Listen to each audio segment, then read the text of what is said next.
Arc 25 Scarab 25.1. This is exactly what I was talking about. She's a dangerous influence. She's a 16-year-old girl with strong opinions, Wilkins, Armstrong answered. Nothing more. She holds onto those opinions in her core worldview, and vulnerable people get caught up in her momentum.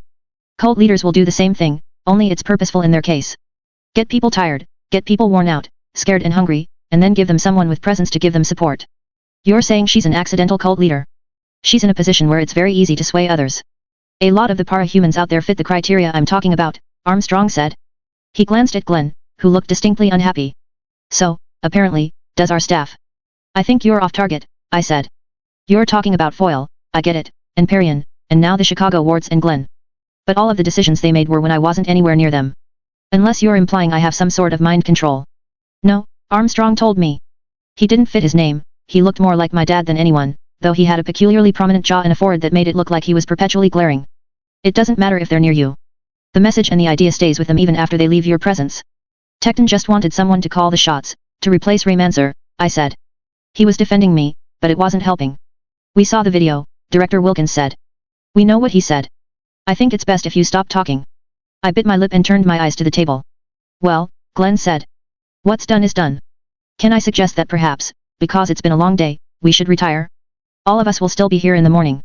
It sounds like a good idea, Armstrong said. One or two heads around the table nodded. We're going to handle this tonight, Wilkins said. While the girl's so tired she could fall asleep sitting up, Glenn observed. Or is it that you want to resolve this while Chevalier is in the hospital? Chevalier doesn't matter, Wilkins said. This is PRT business. I agree. His input would be appreciated, if he was in a state to give it, but it's ultimately not his decision, the Washington director said. He reminded me of Piggott, but he wasn't fat. Heavy, but not fat like she'd been. It was more the way he held himself, his tone and approach. His graying hair was cropped close, and he had a combination of paler skin and dark circles under his eyes that made me think of a corpse. Director West. We lose nothing by waiting, Glenn said, calm, unflappable. I'd seen that confidence before, in people who'd had nothing to lose. I'd had that confidence before. We lose time. If we're going to respond to the press and the public, we need to act sooner than later. My concern, a woman said, drawing out the thought, is that her actions go against the spirit of the PRT and the groups under the PRT's umbrella. Conspiring with a known terrorist, betraying the truce, even, for a subtle advantage in dealing with that terrorist, returning to her old team against all terms of her probation, rejecting orders and taking reckless risks with PRT personnel, getting too injured. A long-standing goal of the PRT has been to reassure the public, and this only paints heroes as something dangerous. I already didn't like her. I wasn't even sure what city she was from. That doesn't even include the fact that this leak shows Capes going all out. When the joy at the victory wears off, people are going to look at the footage and wonder if they're in danger, West said. We won, I thought. We beat him, and you're quibbling over details. Why were they doing this? Why were they so intent on railroading me? Screwing me over? These guys, or some of them, were the old guard. Defenders of the status quo. Tag would have fit into this little cotter. Maybe that was part of the reason. Birdcage. The word hung in the air. I snapped to attention, fully awake in an instant. I had to take a second to look at the faces of the people around the table before I realized who'd said it. Armstrong, the man who'd been my advocate an instant ago. A little extreme, West said. The next few fights are going to be crucial. Every time the Endbringers come, there are major losses. We lose good capes. Others step in, but they don't have the experience or the organization, so we lose more. New Delhi was very nearly the culmination of that. We won New Delhi.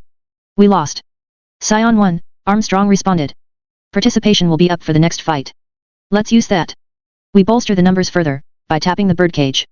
There are powerful capes in there, and some are cooperative. Oh. They aren't talking about me. And if they start wreaking havoc afterward? Or turn on us? We can be select about it. Dragon's willing to give us a searchable database of all of the conversation and behavior records within the birdcage. I raised my head at that. Dragon's alive. She got in contact with us a short while ago. I nodded. I felt a little dazed, confused. Too much in a short time. I was reaching the point where I wasn't sure I'd be able to take it all in. It's not worth it, West said. A moderate risk for a chance to save hundreds, thousands, even millions of lives, Armstrong said. How many lives do we lose because of the monsters we set free? West retorted. Those criminals were put there for a reason. At first, Armstrong said. But the rationale for indefinite detention has been getting weaker, and the number of capes going in has been increasing. It's not going to happen, Armstrong, West cut him off. Armstrong deflated a little, settling back in his chair. The media is already reaching out to us to ask for interviews with Weaver, one of the other directors said. They love her or hate her, but this won't die down anytime soon. Primacy effect, West said, frowning. That video is going to be the first thing people will think about when they think about people in the field during an Endbringer attack. So we drown it, the woman from before said. Release the footage we held back, footage with a more favorable effect on us. Weaver gets lost in the shuffle, and we quietly address the unbecoming conduct. We won, you bastards. I clenched my fists beneath the table. Address how? It's a violation of her probationary membership. She's off the team for the time being, if not permanently. She fulfills the remainder of her sentence, then remains in our custody as a consult. I noticed that my bugs were acting of their own volition, treating this as a crisis scenario. They were massing, and they were winding silk threads around the PRT uniforms that guarded the room, around the containment foam sprayers and guns that they held. I'd missed the Undersiders, hated that I wasn't there with them as they said goodbye to Regent. Part of the reason I'd become a hero had been to reconnect with my dad, but the gap seemed too wide. I'd killed, and he'd seen me kill. He was afraid of me. It would be easy to disable the PRT uniforms, attack the directors and simply make my way to Brockton Bay. I could patch things up with Gru, help Rachel, ensure that Imp didn't go to a dark place. But it wouldn't get me anywhere. He wanted to play hardball? I'd play hard in return.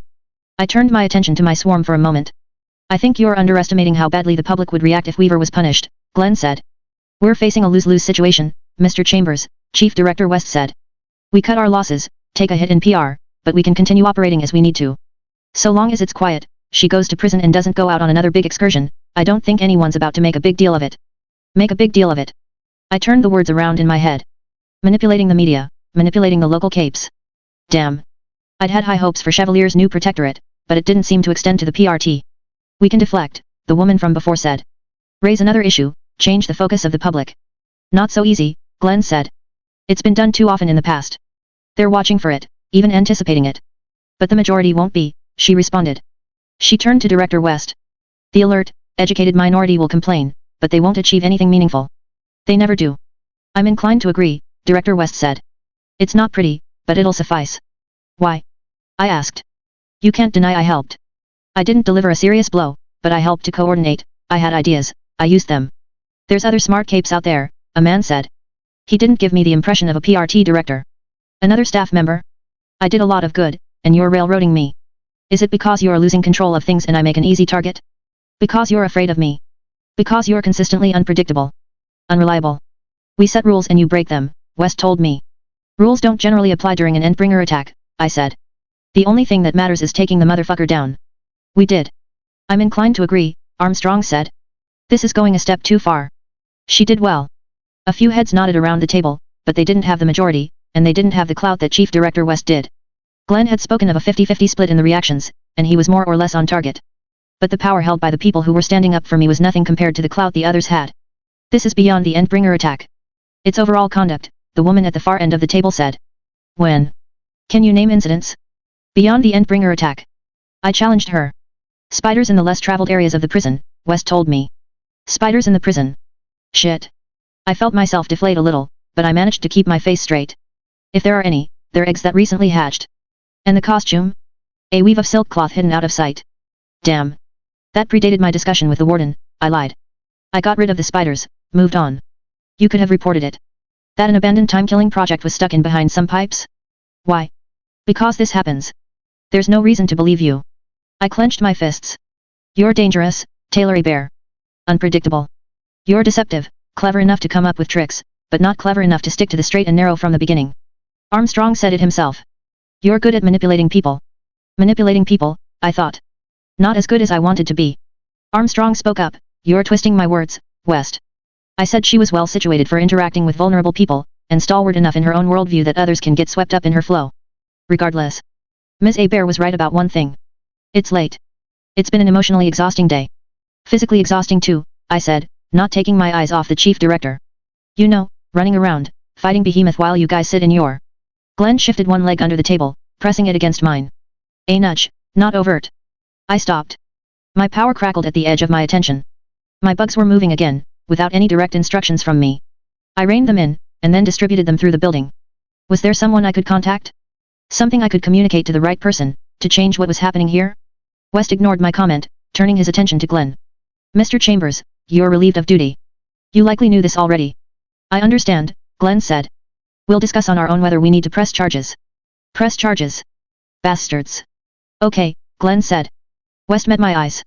Taylor A. Bear, you violated the terms of your probation. You'll return to Gardner tonight, and you'll carry out the rest of your sentence. Your test run with the wards teams is over. Offer rescinded. Provided you do not talk to the media, we stop there. We'll talk to you when you turn 18, to see about plans for the future. This is a mistake, Glenn said. Chevalier had a number of plans, and you're unraveling them. Naturally, Mr. Chambers. We're aware of the thrust of those plans. Recruiting villains. A darker, edgier protectorate. Provided he keeps to the rules, we're willing to let that be. But with the administration, the underlying framework that makes his teams possible, we have to maintain a balance, keep the public and the president happy. He won't have our assistance. He won't have our assistance, I thought. I heard the words, and my bugs spoke them. Every bug, within the building, repeated him, verbatim. The good, the bad, the details that damned me. It wasn't a question of finding the right person, or saying the right thing. It was everyone, saying everything. In that manner, my bugs repeated it to staff members, to the Chicago wards, and to the protectorate members who'd accompanied their directors here. It was too late for reporters to be around, but I didn't deny the possibility. Tens of thousands of bugs speaking words at a sound barely above a whisper, louder in places where more people congregated. Dispatch and Exalt were the first to make their way to our floor. They entered the room without knocking. I met Dispatch's eyes. Not the rescuer I'd hoped for. We'd worked together, but he'd disliked me from the outset. Dispatch? West asked. Dispatch didn't reply right away. He glared, and it wasn't at me. It was at the director. We've been listening, Exalt said. Listening. You've been bugged, Dispatch said. Only the bugs are the ones outside. They've been talking. Reciting. I could see Chief Director West's eyes narrow as he looked at me. He would be replaying the conversation in his head, trying to figure out if he had said anything damning. No guarantee she's telling the truth, West said. Provided he keeps to the rules, we're willing to let that be, Dispatch said. Spiders in the back areas of the prison. Yes, Director Armstrong said. That's accurate. I can't speak to particulars or the little details, though. I repeated everything verbatim, I confirmed. The goings-on of this meeting are confidential, Director West said. Nobody told me that, I answered. It doesn't matter. I violated my probation anyways, apparently. Anything goes against Endbringers, Tecton said, from the hallway. He'd just arrived with Grace and Annex beside him. We wouldn't have done half as well if it wasn't for her. Tell that to Kismet, one of West's flunkies commented. Or Particulate. You don't really want her on your team. Not when she's going to stab you in the back for a better margin of victory. I do, Tecton said. All of us do. We watched the video together. We talked about it. Kismet made a mistake. As far as Particulate, we looked him up. He's reckless, dangerous. Not the best way she could have handled it, but it worked. West didn't take his eyes off me. Even if we ignored everything else, this kind of behavior, it's exactly what Chevalier wanted, I said. My eyes dropped to the table. I didn't meet his gaze, didn't try to engage the visitors. Open, honest. Exposing the rot at the center. You're saying you're not rotten, the woman at the end of the table said, almost mocking. Maybe I am, I told her. I'm not all good, not all bad. I'm just getting by. Doing what I can, not holding back against enemies who don't deserve it. And under Chevalier's system, Glenn's system, I guess I'm revealing all of that stuff we usually keep hidden, and it's up to others to make the call whether they can roll with it or not. Up to the public, my potential teammates. Honestly, Tecton said, if you're going to lock her up after all this, you can consider me done. You're going to undermine Chevalier, when what he's doing worked. I'm gone. Here and there were murmurs of agreement. There was a very long pause. Weaver, Director West said. I met his eyes again. I could see the hate. You'll make your way to Chicago at the end of the week, and provided everything goes well, you will be a member of the team. If you're wise, you won't take interviews, and you won't take any action that draws attention to you. I drew in a deep breath, then nodded. You'll wear a tracking device at all times, and any time you leave the defined area within the Chicago headquarters, you'll have an escort, a long-standing member of the team in your company at all times. Okay, I said. See to it that you follow these rules. You've got the backing of the heroes here, maybe you've got the public's favor, but we will remove you if you give us an excuse. I understand, I said, suddenly very weary. Beside me, Glenn stood from his chair. I took his cue. The PRT uniform stepped out of the doorway, where they'd been barring the small crowd access. We made our exit, joining the wards and PRT staff members. Weaver, the chief director called out. I turned around. You didn't make any allies in this room today. I think you were my enemies before we even met, I said. You'd never have given me the chance to be your ally. You're wrong. I shrugged, then turned to walk away. Tecton gave me a nod as I approached. Thank you, I said. Not a problem, he said. You kept us alive, I figure we owe you one. I don't think you owe me much, but I'm not complaining, I said. We should go. We were in the middle of something. See you soon, I hope. Yeah, I answered. When they'd broken away, it was Glenn and I, together. That was foolish, Glenn commented. They wouldn't have given us any slack. Nothing we could have said or done would have changed the outcome, unless we attacked from a different angle. There's a habit some people have, Glenn said, where they divide people into enemies and allies. It's in your records, as a matter of fact, your propensity to define people as enemies and act without mercy, while being gentle and kind to your friends. The chief director is another person who is very similar. Pairings you two together, you could have been great allies or great enemies, but there's not much middle ground. It's a shame you have a powerful enemy, now. I still don't see how we would have been friends. I don't think you would have been. But humiliating an enemy is a dangerous thing. Doing it again would be terminal. You'll need to be clever about your approach from here on out, so you aren't threatening them to the same degree. I'm too tired to strategize anymore, Glenn. Think. What's motivating the directors? First thought that comes to your mind. Fear. Of, he asked, without a heartbeat of hesitation. Me. He shook his head. More specific. If they don't act now, what happens in the long run? They can't control me. People would recognize it, that the PRT didn't have the ability to control all of its heroes. Some would act on it. It would be devastating, damaging on a fundamental level. Isn't that what you wanted? I asked. Your harbinger. It is. Can you guess what I'm going to suggest, now? You want me to make a move.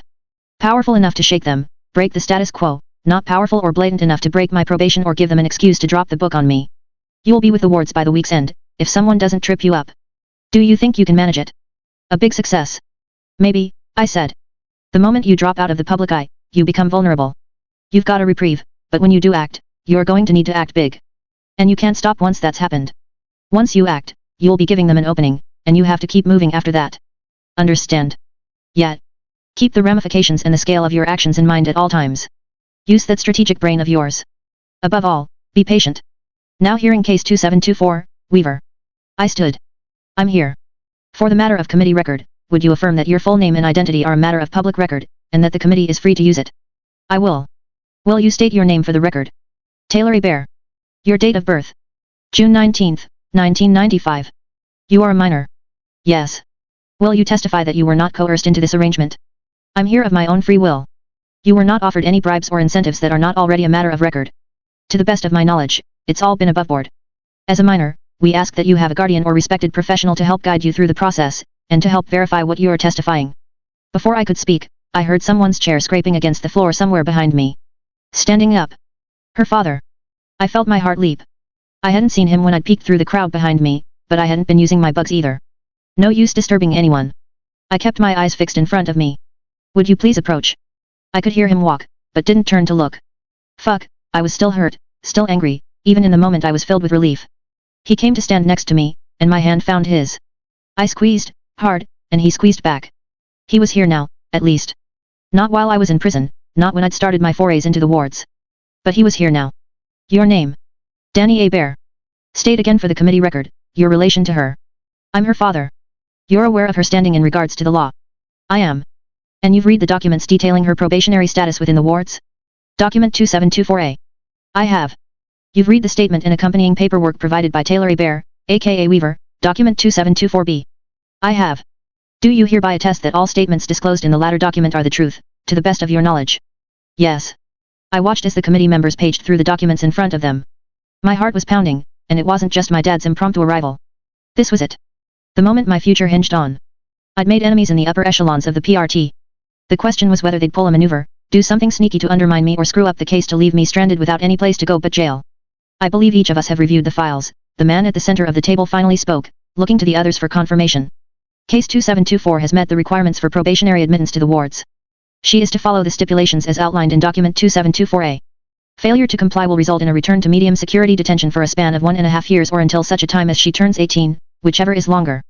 Further, failing to meet the terms for probation will result in a forfeiture of any earnings or rights granted her by the PRT, which will be held in trust until such a time as she reaches the age of majority.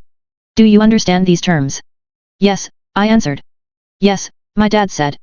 With that, you are now a probationary member of the wards, until such a time as you turn 18 or violate the terms of your probationary membership. Congratulations, Taylor A. Bear. There were cheers from the sidelines. Tecton and his group were among them. Next case, the committee members said. My dad and I retreated into the aisle. We made eye contact for what felt like the first time in an age. Thank you for coming. I wasn't necessary. You wouldn't be here if you didn't have someone else lined up. It matters, Dad. More than you know. Thank you. Is this fixable? Us. I frowned. What? He asked. He opened the door so we could step out of the committee room and into the hallways of the PRT office. I've kind of come to hate that word. Fix, I said. You don't think? I interrupted him. We can't fix us, society can't be fixed. It's impossible. He frowned. I don't think it is. Things change. Destroy them, rebuild them, you're just causing change. Can't we, isn't it okay if we don't try to go back to the way things were? You don't want to be a family, he asked. I do. But, we tried to go back, after the city started to rebuild. It didn't feel right. It was nice, but we were playing roles, and there was more stuff unsaid than said. Lies, unasked questions. Kind of unhappy at the root of it, you know. I know. We found an empty bench and sat down. I could see the Chicago wards stepping out into the hallway, but they kept their distance. Revel made her way out the door a few seconds later, and started talking to them as a group, at the opposite end of the hall. You're so far away, he said. Doing things I can't even imagine, facing serious danger, even on a more mundane level, the way you're going to be living at the headquarters. It's a 14-hour drive. Can't we visit, though? I asked. Send emails every day, video chat? We can. I'll come see you at the headquarters before I leave for home, see how you're getting by. Maybe, if you need me to, I can pick up some essentials. Things you wouldn't want to ask them for, or things they wouldn't know your preferences on. I wondered momentarily if my dad even know what my preferences were, nowadays. I didn't voice those thoughts. At the same time, I meant what I said as I told him, that sounds amazing. Yes. Please. He smiled, but the expression faltered as he glanced a little to one side. I think your team wants to talk to you. I nodded. Talk to you in a bit. Tomorrow, he said. Tomorrow, I replied, standing from the bench. The wards had turned to face me. When I approached Revel and Tecton and the others, I cast a glance back. My dad was still sitting on the bench. It wasn't perfect, but it was a step forward. It had to count for something. This space was for vehicles, but Stardust graduated 3 years ago, died a year after joining the Protectorate. We've been using it for storing paperwork, and your moving in was a good excuse to get some things sorted out. Your workshop. I nodded, doing my best to maintain eye contact. Campanile was about 8 feet tall. I'd been given a complete physical and fitness test right off the bat, and I was 5 feet and 9 inches tall. The height difference put my eye level just a couple of feet above Campanile's hip level. He wore a skin-tight suit, and there was little left to the imagination. I thought I might have seen a ridge or a vein. In that split second I'd glanced down to make sure my eyes weren't fooling me. If I were more well-adjusted, I would have been embarrassed, even offended. Instead, I almost wanted to laugh. Neither would have done well in terms of first impressions. Focus on your bugs, I told myself. Look interested. Talk to Tecton before you grab anything from the build room. That's where we keep all the panels, portable walls, and furniture for customizing our spaces. Tools and everything would be down there too, but it's easiest to let Tecton keep it all in his workshop. He's our only tinker, and it's not any harder to ask him for something than it is to go all the way to the basement. Got it. You're distributing this stuff to other groups, right? The silk. After I'm done outfitting my team, and you guys, our Protectorate. I'll give Campanile thicker fabric below the waist, maybe, I thought. Well, there's a budget, so negotiate with Tecton on that front. We all use the account, but the rest of us usually just dip into it to replace broken pads or lenses, stuff like that. Tecton pays for materials, which is usually enough to empty the budget, but he makes and maintains knickknacks and tools that he rents out to other groups.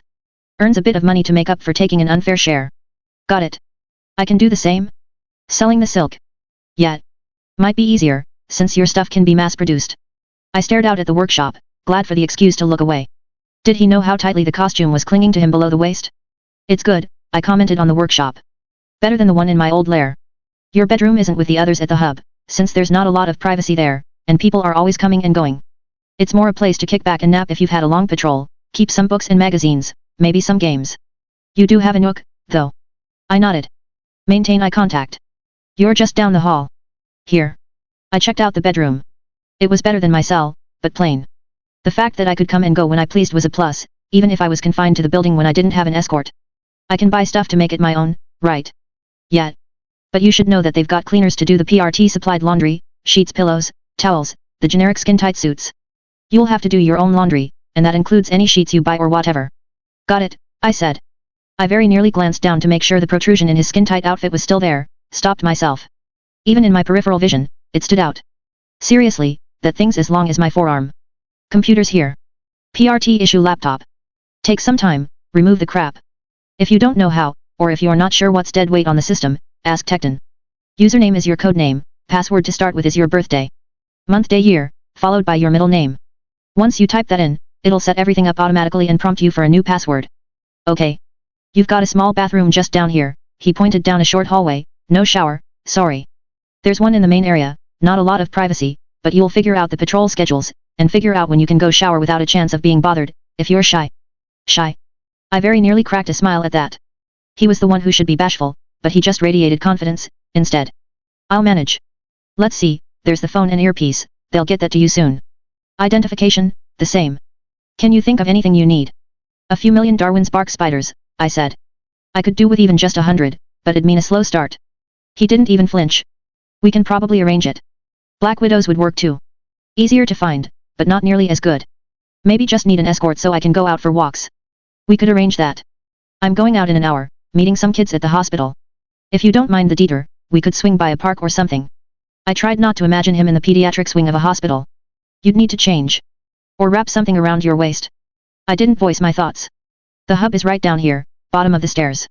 Command center, nook/temporary bedrooms, spare costumes, televisions, and everything else. Tecton, Wanton and Annex were at the bottom of the stairs. Grace, Golem, and Cuff were sitting at the computer bank against the one wall, but they were watching. Grace had a wicked smile on her face. I realized why. The bastards. They were pulling the same trick Campanile had, stuffing something in the front of their costumes. Tecton, for his part, wore a mechanical suit, so he'd simply bulked out the crotch portion of his armor with additional armor plating. Obvious, not even trying to hide what they were doing. Wanton gave me a cheeky smile as I made eye contact with him. For my part, I managed to keep my expression straight. Over the course of seconds, Annex seemed to get more and more uncomfortable. I made eye contact and maintained it as he squirmed. She's not reacting, and I'm feeling really dumb, he said. Ah, Annex, come in, Wanton groaned. She would have cracked up. Grace was laughing, now. Cuff, by contrast, wasn't moving her eyes from the computer screen. She was probably the ideal target for this kind of prank. Don't sue me for sexual harassment, Annex told me. I smiled a little. I'm not going to sue. I've been around people who did worse. It seemed funnier when we were talking about it before, Tecton said. It's kind of awkward, right now. It is funny, I said, smiling. You guys did get me. I was so busy trying not to stare at Campanile that I barely heard what he was saying about the tour. There were a few chuckles. I was thinking it was a bad idea, Golem said, with your background, that you might not like being picked on. They gave me one, but I thought it was a bad idea to test you. It was a terrible idea, Tecton said. Juvenile. But sometimes you need a cheap laugh. They're embarrassing themselves worse than they're embarrassing me, I told Golem. I'm okay with it. I'm glad to have an initiation into the group. Could have been far worse. Alright guys, joke's over, Tecton said. He unclasped and removed the metal codpiece from his armor. She's right. We're just embarrassing ourselves now. Get rid of the damn things. And I don't want to see them lying around anywhere. I could keep it this way, Wanton joked. No you couldn't, Tecton said. You'll forget about it, switch to your other form without absorbing it and wind up bashing someone unconscious with a foot-long silicon club. I glanced over my shoulder at Campanile, and saw him standing by the trash can, no longer in doubt. He didn't look quite so ludicrous now. Freakishly tall, yes. Not freakishly long, so to speak. Sorry, he said. I shrugged. I figure I've got blackmail material now. Just need to get my hands on the security camera footage. He smiled and shook his head. Welcome. Be good. I don't think these guys are setting the bar that high on the good scale, I told him. He clapped one hand on my shoulder, then turned around to go up the stairs, leaving. Annex had fled, but Wanton was taking his time in leaving, with Tecton giving him the occasional push to get him to walk faster. Over by the computer bank, Grace and Golem were wrestling with something. Do it, I heard her. No way, Golem responded. Do it. Just a little. She said something else I didn't make out. It didn't go much further before Golem gave in. Wanton doubled over mid-stride, falling to the ground. Once he realized what had happened, he started thrashing in his effort to get the offending object out of his pants. I had to avert my gaze before he inadvertently flashed me. Geez, guys, Tecton groaned, too far. Golem rushed over, apologizing, while Wanton cursed at him, throwing the lump of plastic at his teammate. Grace had fallen out of her chair laughing, and Cuff had done the opposite, putting her unburned arm on the desk and burying her face in the crook of it. In the midst of the chaos, I made my way over to the computer bank and leaned over the keyboard, typing in the username and password I'd been given. The desktop was up and running in heartbeats. Access to nice computers was apparently a perk of being a hero. I dug around for the files on the local powers, and began studying. I tried, anyways. Grace's continued laughter was so infectious and unashamed I couldn't help but join in. My new home, for better or worse. Scarab 25.2. Sorry. So. He didn't finish the sentence. I could sense him slowing, using the bugs I'd planted on his costume. I stopped and waited for him. It's fine, Theo. You're doing me a favor. Doesn't feel like it, he said. He bent down, hands on his knees. I waited for him to get his breath. I might throw up, he added. I backed away a step. Just getting the chance to run, it's cool. Not many others are willing to meet me at 7 to run, much less 6 weeks in a row. Grace is athletic, but she got sick of it fast. He mumbled something I couldn't make out. What? I'm not athletic. You're getting better. We just got a whole 2 blocks. That's not bad. About as good as I was when I started. Not fair to you, make you suffer for how much I suck. It's fine. It's nice to get outside. Kind of a pain to have to get someone to come with if I want to go outside for no particular reason. If I don't get the exercise here, I can use the treadmill back at the headquarters. Don't feel obligated, if you're not enjoying this. I don't. It's good. I want to get fit. Well, in that case, don't worry about it. We're both benefiting, I said. He made it another few steps before he was hunched over again, still breathing hard. I felt a pang of sympathy, suppressing a smile at the same time. Come on. We'll walk 1 block, then try running another, walk the rest of the way. He was still panting for breath as he obliged. I found myself missing Brockton Bay. It wasn't the most beautiful city, or the most active. Or the most anything.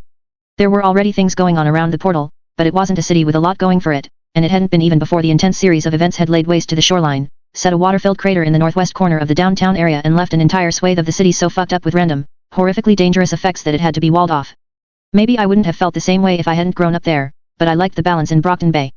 The way there was everything I could want, as far as malls, shopping centers, theaters. It was a big enough city. Yet there was just as much room to wake up early in the day, when others weren't out, and have Brockton Bay to myself. Chicago wasn't like that. It was busy, and it was busy in a way that got in my way. People were already up if I got up at 6 in the morning to go run. Some were still up from the previous night, having spent the entire evening at clubs or whatever else. Everything was taken to an extreme, it seemed, in drama, opinions and ideas. It made it a little harder to sympathize with Chicago's equivalents to the people I'd been helping in Brockton Bay. A little harder to sympathize with anyone, really. I was feeling cramped. I wasn't a social person at my core, and being here, like this, never allowed to be out and on my own, it rankled. I liked time on my own, with the internet or a good book, even a bad book, to get my mind settled down, my thoughts in order. It wasn't that I didn't like people, that I didn't like company, but too much was too much, and I had no elbow room here. Whether they knew it or not, the PRT directors had found a fitting way to punish me. Hopefully it wouldn't go any further than this. I'd done as they asked, I was staying under the radar, and though I didn't plan to stay there, I didn't think they had any reason to make my life more difficult. I had my suspicions that my phone and computer were tapped, so I was careful about what I browsed and how I communicated. With luck, they would forget about me until I was active again. With more luck, I wouldn't have to worry about them much longer. The director from Toronto, the guy I hadn't been able to place, had already quit. Wilkins and West were still active, but the woman at the end of the table was under scrutiny. There was stuff going on behind the scenes, and speculation was rampant on the Parahumans online site. Satirical's name had come up. As far as could tell, the Vegas Capes had gone rogue, and they were apparently targeting the more corrupt elements of the PRT. I wasn't 100% sure how to feel about that, but I wasn't complaining if someone was taking down my enemies for me, especially if it was in a more or less safe, legitimate way. Hey, Theo said. I turned to look at him. When you were dealing with the Slaughterhouse 9 back in Brockton Bay, you fought Jack Slash, right? Yeah. Kind of. Kind of.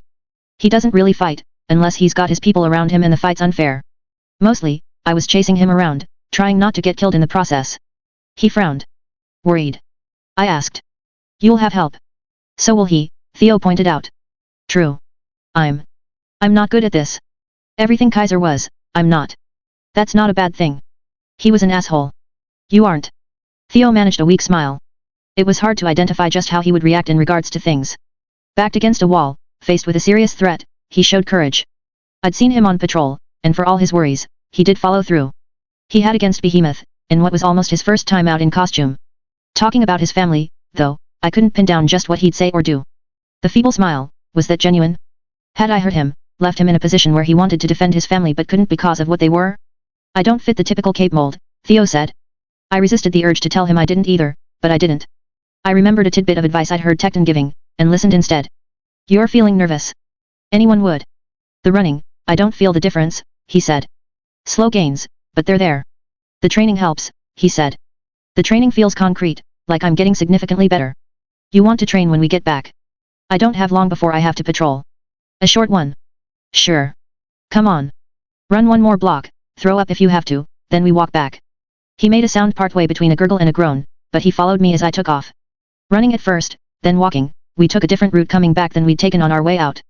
The trees by the lake were aflame with autumnal colors, and I could see a handful of college students and older folk gathered, enjoying the serenity of the lake, the perfect temperature. Tranquil. That was something I could get behind. I would have loved to sit by the lake, given the opportunity. The trouble was, I never got the chance. I was leashed to other people's schedules, my excursions had to be in another person's company, and nobody had really seemed keen on the idea of going out solely to go and sit at the lakeside. As penance went, it was pretty light, but the overall effect of this restriction was wearing on me in a way that the jail cell hadn't. We reached the PRT headquarters, one of 2 in Chicago. It was squat, broad, and not terribly pretty, but it sported a statue on the roof that had been paid for by an old member, Stardust. Once inside, we made our way up to the top floor, where the wards rooms and the hub, as the others called it. It was a label that made me think of prison, and that, in turn, pushed me to think of it more as a common area or a lounge. Gym? I asked. Yeah, Theo said. Let me get my stuff on. I'll meet you there. I tapped into the supply of bugs that were stored in my workshop, withdrawing an assortment of flies, beetles and cockroaches, depositing the ones that I'd collected during the run. It wasn't many, but I didn't need much. Enough for 3 or 4 swarm clones. I stopped by the kitchen to collect some silverware, then made my way down one floor to where the gym was. Golem arrived a minute after I got there, decked out in his costume. It had changed from its first iteration, complete with a layer of spider silk and heavy armor over top of it. He wore a mask with a neutral, almost solemn face, and fan-like decorations at his waist and shoulders, the spaces stretching between the slats painted white, a darker metal composing the frame and edges. The image consultant was having fits, no doubt, but the first and most important goal was for Golem to be effective. We were getting there. Image would come later. Hey, Kirk greeted us, stepping out as Golem arrived. He wore a t-shirt and yoga pants, and was glistening with sweat. His head was shaved, and his skin was a striking jet black. You guys sparring? Training, I said. Not sparring, really. Can I watch? I looked at Golem. Are you okay with it? I'm the one embarrassing myself, you mean? I think you're past the point where you're embarrassing yourself, I said. You can watch if you want, Annex. Wouldn't mind helping clean up, Golem said. I can't promise it'll be anything special. Not a prob, Kirk responded. Kind of curious to see where you're at. We made our way inside. The area was divided, with workout machines taking up one half, and an open area for sparring and dance and whatever else on the other half. Floor panels, varying in the depth and degree of padding offered, were neatly stacked in one corner. We moved to the open area, but we didn't set up any padding for the floor. My bugs flowed through vents in from the hallway outside, and they filled the room, covering every surface. The bugs congealed into a human figure, and Golem took action. His fingertips ran along the white fans at his waist, then he jabbed one hand inside. A hand of concrete lunged out of the floor to dissipate the swarm. A little slow, but not bad. Another part of the swarm congealed into a rough decoy, and Golem clutched it in a fist of concrete. Faster this time. The bug seeped out through the gaps in the fingers as the hand retreated into the floor's surface. Each panel of the fan was a different material. Concrete, steel, granite, wood. Common materials were in easy reach. Less common ones were a gesture away. 2 at once, this time. 2 figures to strike. Golem caught one with his right hand, but I moved the other as he reached for it with his left. He wasn't quick enough to catch it, and the angle was poor. I drew a butter knife from the pocket of my shorts, raised it above my head. Golem was watching for it. He dug his fingertips into the top side of one panel, his thumb into the underside. Identical digits sprouted from the knife, forming half of a fist that had closed around the edge. The knife became a club, one with no cutting edge. I threw the weapon aside and turned my attention towards creating more decoys. I feinted, now, misleading him about where my clones were moving. He struggled but managed to deliver the hits. Dragonflies and faster insects formed a more mobile body, and I avoided the strikes, right up until he started creating hands that sprouted forth from limbs that were already sticking out of the ground, branching barriers to limit movement.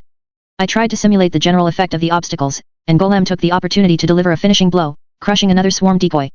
Hit them harder now, I said. Running, I tried to raise expectations for myself. Here, I did much the same for Golem. The movements became more violent. A hand cupped around one swarm and then pulled it against the ground, melding back into the surface. Bugs were squished against the spatial distortion field, and my swarm's numbers were severely reduced. Another was squashed against the wall, but the surfaces were different materials, and the hand couldn't simply sink back in. This time, there was an audible thud, eliciting a heavy rattling from the exercise machines on the other side of the gym. I drew my swarm together into a rough shape, not a person, but something larger, a touch bigger than Crawler, smaller than Echidna, bipedal. He hit it, and I reformed it. Hit it harder, I said.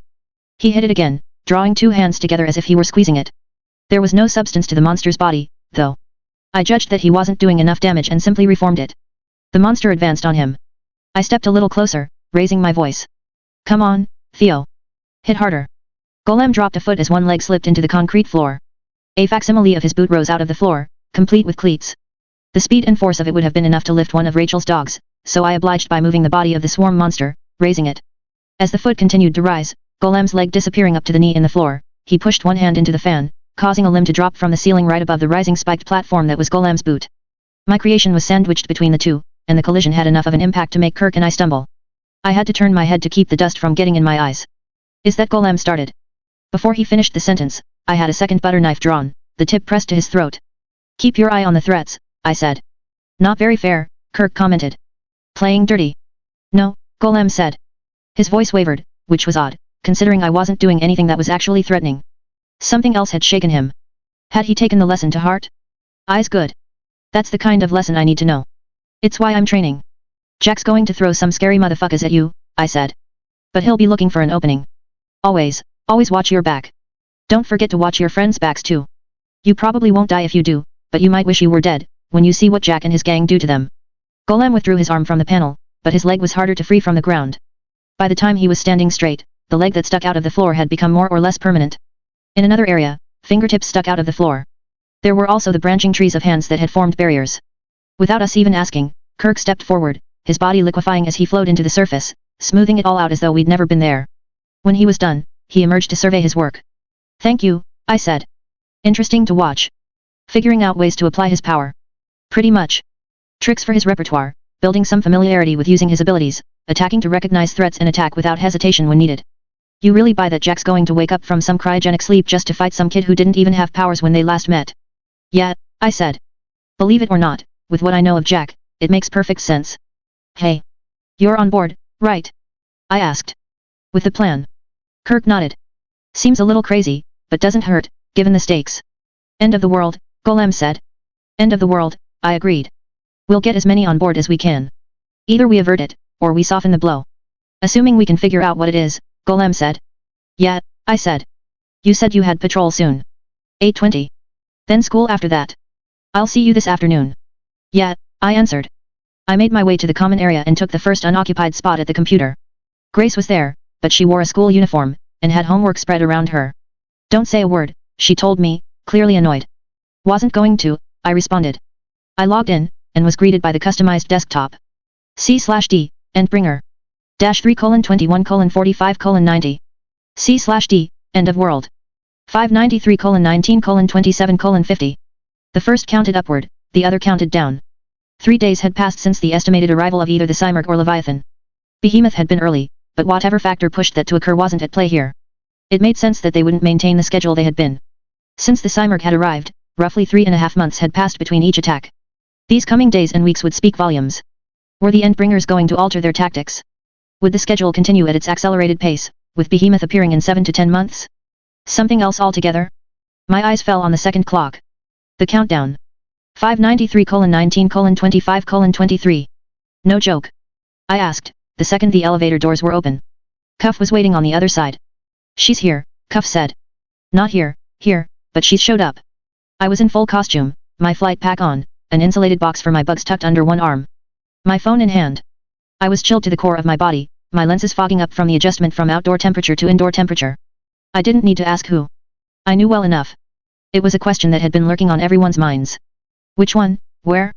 I pulled off my mask as I followed her to the common area, and reached out to accept the glasses my bugs were already fetching to me, putting them on. The same images played on each of the screens. The Cymurk, her silhouette barely visible in the midst of the clouds. What city? I asked. Not a city, Tecton said. Sure enough, the camera angle changed. Water. Coastal? No. Too much water. Ocean. She was attacking the ocean? It clicked when I saw the text at the bottom of the screen for one news report. BA-178 under siege. Of all of the sensitive locations in the world, the Cymurk had chosen a passenger airplane. Are we? I started to ask. Can't, Tecton said. No solid ground, and none of us fly. I fly, I said, but I could already guess the follow-up answer. Vehicles and tinker equipment aren't going to cut it. Too easy for her to interfere with, Tecton said. Order came down from the top. Natural flyers only, Wanton added. We're too late to join in anyways, Grace said. I can't imagine this'll be a long, drawn-out, knockdown fight. We got almost no warning. It's like she dropped straight down from where she was and picked a fight with the closest target. I thought of Armstrong's insistence that we capitalize on our victory, mass in numbers to allow for another decisive victory, instead of showing up in smaller groups, with inevitable attrition. All this waiting, all of the restlessness, watching the countdown clock tick well beyond the estimated date, and we couldn't even fight. I wasn't sure how to feel about that. I watched on the screen as Legend, Alexandria, and Eidolon engaged the Cymurk. She avoided the worst of their attacks, primarily through the only cover available, the airplane. Half of the screens were showing the same video footage, though they were different channels, different organizations. The other half were showing information. The flight route, the people in the plane. If anything here was special, the only one who knew would be the Cymurk. My teammates didn't talk much as we watched the fight progress. In one instant, it seemed, the dynamic changed. The heroes began trying to attack the plane, and the Cymurk started trying to defend it. For 11 minutes, she managed, using her telekinesis to move the craft, her wings and body to block it from being damaged. A fire started on the body of the ship as Eidolon tore into the Cymurk with a reality warping power of some kind, complete with lightning, fire, distorted light, and ice. The Cymurk cast the craft aside in the following instant, letting it flip, burn, and tumble before hitting the water and virtually disintegrating. That done, the Cymurk ascended, rising into the clouds. A few capes tried to follow, but Sion wasn't among them. How long was the fight? I asked. Not long enough for Sion to show, was all Wanton said. 40 minutes. Tecton asked. About 40 minutes. I'd spent more than half that time hurrying back to headquarters, hoping I wasn't missing my ride. Now this. It was a farce. Now we wait, Grace said, and if we're lucky, we find out what she just did. That was it. It was almost a letdown, more than a relief. I couldn't say she'd been softballing us, because it was the Cymurk. For all I knew, this was the most devastating attack yet. We wouldn't know until later on. Virtually no casualties, the plane load of people accepted. Nobody was reporting anything about heroes dying, but it had been clear enough from the footage that this hadn't been a serious loss. Barely 40 capes had been out there, and I hadn't seen any die. Yet I felt irrationally upset, if anything. I turned and walked away. I let the strap of the incubation box slip from my shoulder to the crook of my elbow, caught it with my hand, and then transferred it over to the arms of my flight pack. It meant I didn't have to stop or bend down to set the incubation box at the base of the stairs. I didn't go up to my room or my workshop, though. I made my way downstairs, instead. I was grateful to see that Mrs. Yamada hadn't left yet. Her things were packed, but she'd settled into the office, and was reading a small book. A television was on in the corner, muted, showing what was happening with the Cymurk. Taylor. Do you have a minute? Of course. She stood and crossed the room to close the door. I hadn't realized I'd left it open. It was about the best we could hope for, going by what we know now, I said, and I feel worse about it than I did about New Delhi. You've been preparing for this, anticipating it, for some time. Mentally, you were preparing yourself for more losses, steeling yourself. That takes a lot out of you, and you were robbed of a chance to do something. My phone buzzed. I glanced at the screen. My dad. I sent him a message letting him know I was fine. Sorry, I said, putting the phone away. It was my dad. Don't be sorry. It's a good sign if you're reaching out to your dad, or vice versa. It's bad manners, I said. But okay. Back to what we were saying before. I'm almost feeling disarmed. Disarmed. Good word. I've been sort of enjoying the peace, the fact that the Protectorate are dealing with the meanest bastards around, the folk, the royals, the condemned. But I was telling myself it came down to the Endbringer fight. That I'd participate, I'd wake up, fight. Isn't it better if you don't have to? No, I said. I stared down at my gloved hands. No. Not at all. You came from a bad place, and, like we've talked about, you reinvented yourself. Maybe a lot of your identity is rooted in your concept of yourself as a warrior. Maybe, I said. But whether it's true or not, it doesn't change how I feel. I expect a lot of people around the world feel the same way.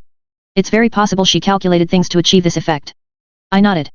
What do you think would be a best-case scenario, Taylor? If everything went the way you were hoping it would, deep down inside, what would happen? New Delhi would happen, I said. Except without the severe losses. We'd lose people, some place would get damaged, but we'd kill another Endbringer. Is that realistic, do you think? No, I said. I know it isn't realistic. We went decades without killing one, and it's stupid to imagine we could kill two in a row. What's a more reasonable expectation? That she'd show up, and we'd fight, and we'd drive her off without too many casualties. In either of these scenarios, do you envision yourself playing a role? Maybe as big a role as you played in New Delhi. I'm. Sort of. She didn't seize on anything there, nor did she ask a follow-up question. I took the opportunity to reflect on it. Yeah, I eventually said. Maybe not as big a role. Again, that's unrealistic. But I want to help. If the Cymurk wanted to deliver a hit to morale, this would be a way to do it, Mrs. Yamada said. After New Delhi, a lot of capes were hoping to make a difference, to be heroes. Her choice of venue, the short battle, the narrow focus, it denied everyone the chance. Not just you. I need to be stronger, I said. I'm supposed to be one of the people that's around for this prophesied end of the world. Except I'm not getting chances here. Can you talk to your superiors? To Revel. I've hinted at it, that I could stand to sidekick around on patrols. Nobody's taken the deal. Not with me. They took Golem, but the adult capes like him, because he's polite to a fault, works his ass off, and his power is good.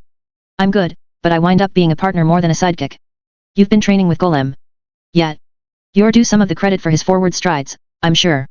I'm not. I started, then I made myself stop. Too much emotion in my voice. Calmer, I said, I'm not looking for reassurance, or for compliments. I'm just. I struggled for a way to end the sentence. Let's use the I feel because line. Frame your emotions better. I drew in a deep breath, then sighed.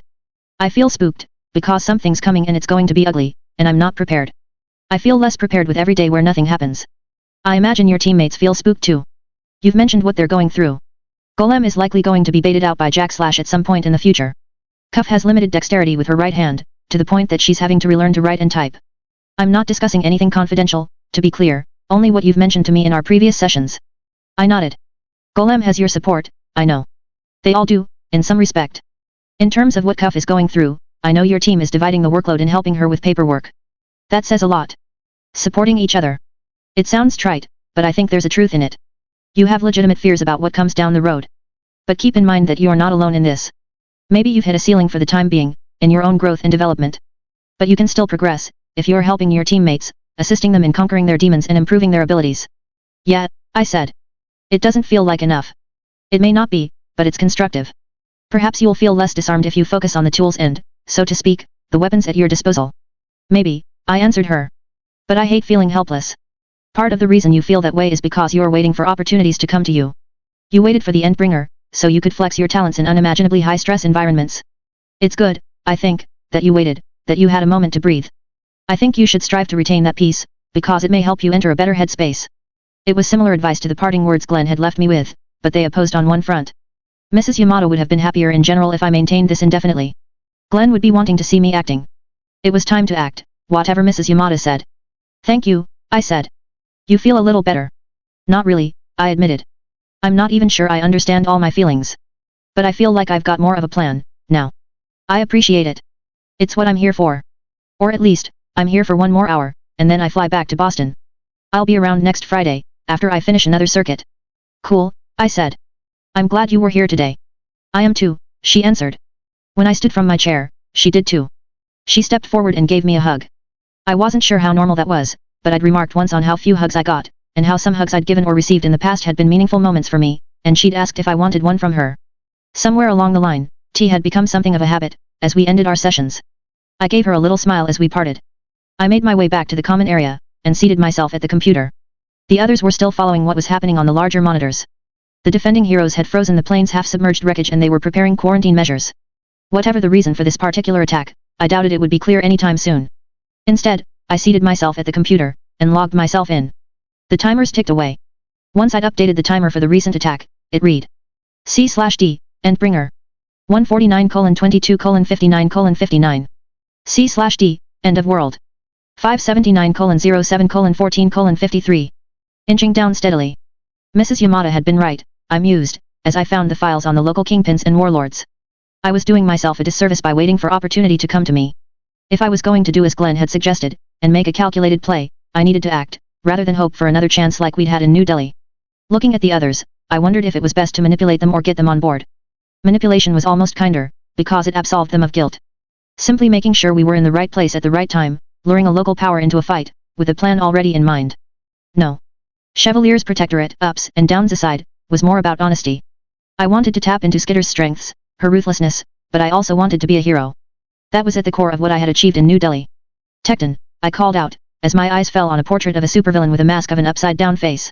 An established power, located at the city's edge for nearly 10 years. Too established? I didn't want to set another ABB fiasco in motion. There were advantages to being open. The ability to ask questions, get feedback. What is it? He asked. There's something I want to talk to you about. Scarab 25.3. Wind stirred the snow that had piled up at the rooftop's edge. As it entered the space over the Chicago street, city lights caught the flurry and made it almost luminescent, whirling clouds in intense, intricate patterns. I was, in other words, bored beyond comprehension. Stakeouts? Not nearly as interesting as they were in the movies. Not even as interesting as they were in the TV shows where nothing happened and the cops complained about how dull things were. No, this was a special kind of boring, where I was told to limit how much I moved, because of the 0.5% chance that the targets in the building on the other side of the street might look out a window, and the ensuing 1 in 1,000 chance that they might actually be able to see me perched on the rooftop, surrounded by snow in my dark gray and white costume. A boring, even, where I wasn't allowed to read or listen to music. Weaver, the voice came through my earbud. Talk to me. Please. Grace complied. Police chief and the mayor are talking to Revel and the director. Thought you'd want an update. You could give me minute-by-minute updates on golf and I'd love you forever. Hyperbole. That's not like you. It's been a while, I muttered. I shifted position to bring my feet up onto my bug box. The case was insulated, but there was some heat loss, so it included a heater that turned on periodically to maintain a consistent internal temperature. At the same time, I was wearing a PRT issue winter weather costume beneath a double thick silk weaver costume, complete with a hood, shawl, and something of a skirt. It took time for my fingers and toes to get cold, so things more or less evened out with the heater. Well, this is your 5-minute check-in. Again. I could hear the noise of a show or something on in the background. Thank you, Grace. Situation unchanged. Target's grabbing a late dinner. There's 7 others working under him. Nothing special in their chatter. There's plainclothes capes in there, but they're not using names. You're sure they're capes? He warned them when they stepped inside that he'd act the second they used powers, so, yeah. Gotcha. I'll be in touch in another 5 min. These 5-minute check-ins make it so much worse, I groused. It's like, if it weren't for those, I could let time slip by, but no. I get measured reminders of how long I've been here. This was your idea. Dumb idea, I commented. You were the one who wanted to do the stakeout, even, she reminded me. Kind of thought I'd get to read, I said. That, and it had been a way to finally get some time to myself. We had run it by the director, and I'd known right off the bat that he was itching to shut me down. Orders from above, no doubt. A way to get credit with the guys upstairs. Still, I'd explained how my bugs would let me track the target's movements. Our boss had okayed the job, with certain restrictions. The surveillance had to be airtight, with the check-ins, a mandate that any breaks had to fall between check-ins, and the restrictions on entertaining myself or drawing attention. At the same time, he'd said with a smile, the PRT rulebook said a ward couldn't be forced to undertake or carry out a mission. If I wanted to walk away, I could. If I got too cold I had to. He wanted me to quit. To exercise a measure of control over me, so he'd have something to leverage against me at a later date. 6 hours in, I'd left for 3 bathroom breaks, each between 4.5 and 5 minutes in duration, and had relocated 3 times, as our target went out to lunch and then returned to check on the business. Wanton and Annex had both come to keep me company, until the director had found something else for them to do. Then Rebel had come on shift, and I had an ally who wasn't just ready to go to bat for me, but able to. She was working reduced hours after her head injury, deferring more tasks to Shuffle, but she was still the boss. She'd read the logs from the check-ins, called me to verify facts on the drugs and guns I'd noted moving through the apartment, and then reached out to the director. That had been 2 hours ago. Somewhere in the midst of her battle with the director, she'd reached out to the police chief and mayor. She would be trying to sell them on our plan. Or, it was easily possible, they were sold and they were trying to get the ducks in a row and favors pulled to make our plan a reality. And with all the excitement that was no doubt happening over there, I was sitting here, a little cold, wishing I'd saved a little something from the lunch I'd packed into my plastic Alexandria lunchbox. The lunchbox was a memento, really, an impulse I'd justified in the moment by telling me it fit with my general camouflage, that it was ironic. I hadn't counted on how long I'd be left to stare at it, while my bugs tracked the target going about his day. It made for a long time spent ruminating on past events, debating just how the bureaucrats could sabotage me, intentionally or otherwise. For several dangerous minutes, I'd seriously considered going back to the Undersiders if this mission got derailed. I'd stopped myself before I got too far into that line of thinking, knowing it was a trap that would lead to me compromising, giving up in a way. Playing into the director's hands. No, I wouldn't go back. I missed them. Scarcely an hour went by where I didn't wonder how they were getting by, but I wasn't allowed to contact them. I wanted to know how Imp had changed in response to Regent's passing, if Gru was getting enough support, or if Rachel was managing in the cold on the other side of the Brockton Bay portal. Was Tattletale using her power too much, still? How was Sierra managing as a corporate magnate and frontman for a villainous organization? Hell, how was the boardwalk getting on? They were questions I couldn't ask or answer without raising red flags with the people who were watching me for the slightest excuse. I'd cheated and sent letters, written by my bugs, delivered to a mailbox while I was hundreds of feet away, and I'd received fan letters with coded messages from Tattletale. It wasn't enough, didn't have the details I craved. 5-minute check-in, Grace said, interrupting my train of thought. Situation unchanged, I replied. Stuff's happening over here. Rebel is right beside me. She'll fill you in. I perked up a little at that. Weaver. Rebel here. I've talked it over with everyone that matters and too many people that don't, and they're saying it's okay. Tecton and the rest of the wards, minus Grace and Wanton, will be mobilizing shortly. We're good to go. Shortly. PRT trucks are already en route and will be standing by, when they're not actively transporting your teammates.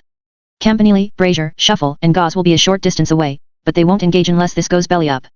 This is your show. You and the wards. Quite a few people hoping you guys can pull this off. A handful hoping you fail.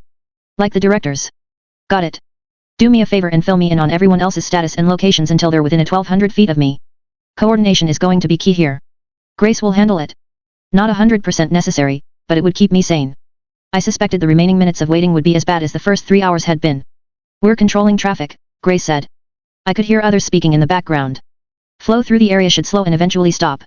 Good to know, I said. My eyes roved over the face of the building opposite me, while my bugs tracked our quarry. Where do you want your team? Rebel asked. My team?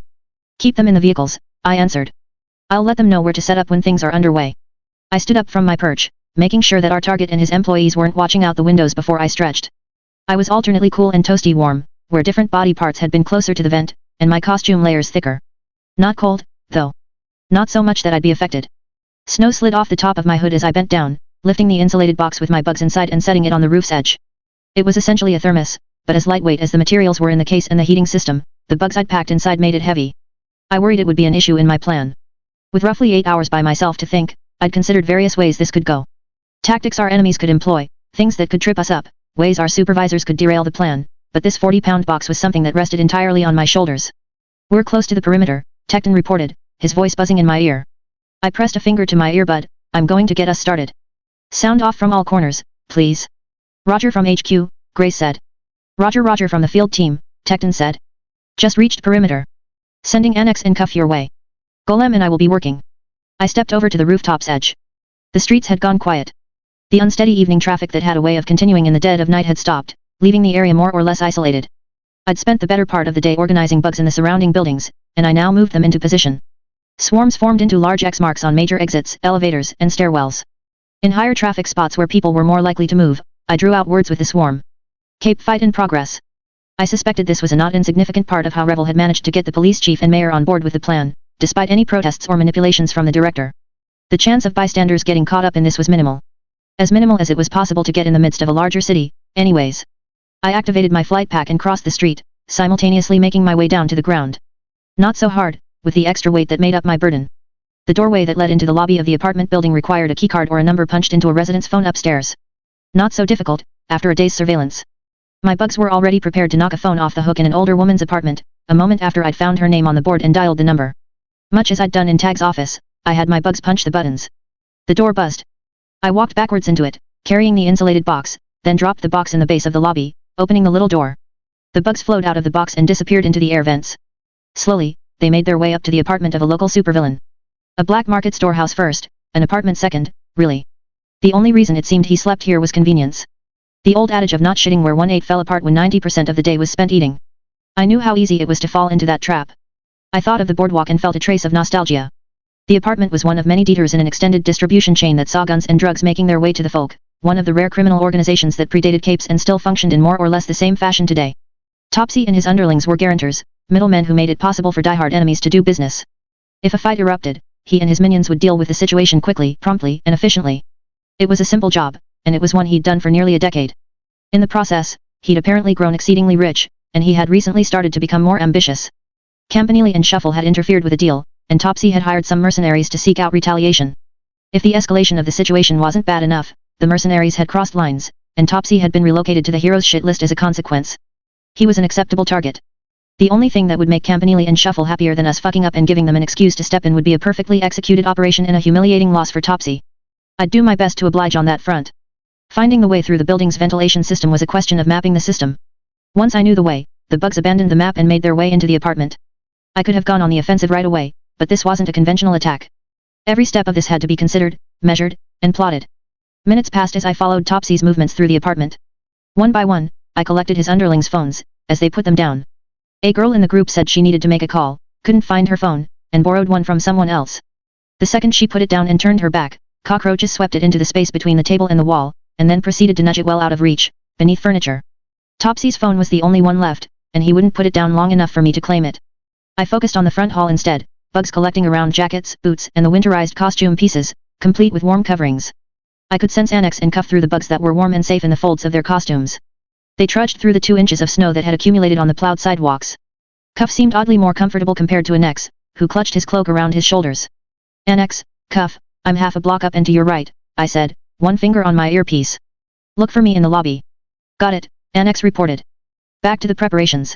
The goal here wasn't to defeat Topsy, but to break him. Part of the goal, anyways. Silk lines tangled zippers and bound laces. Gloves, both the ones for costumes and the ones for regular winter wear, were knotted with more silk, or they became home to wasps, cockroaches, and millipedes.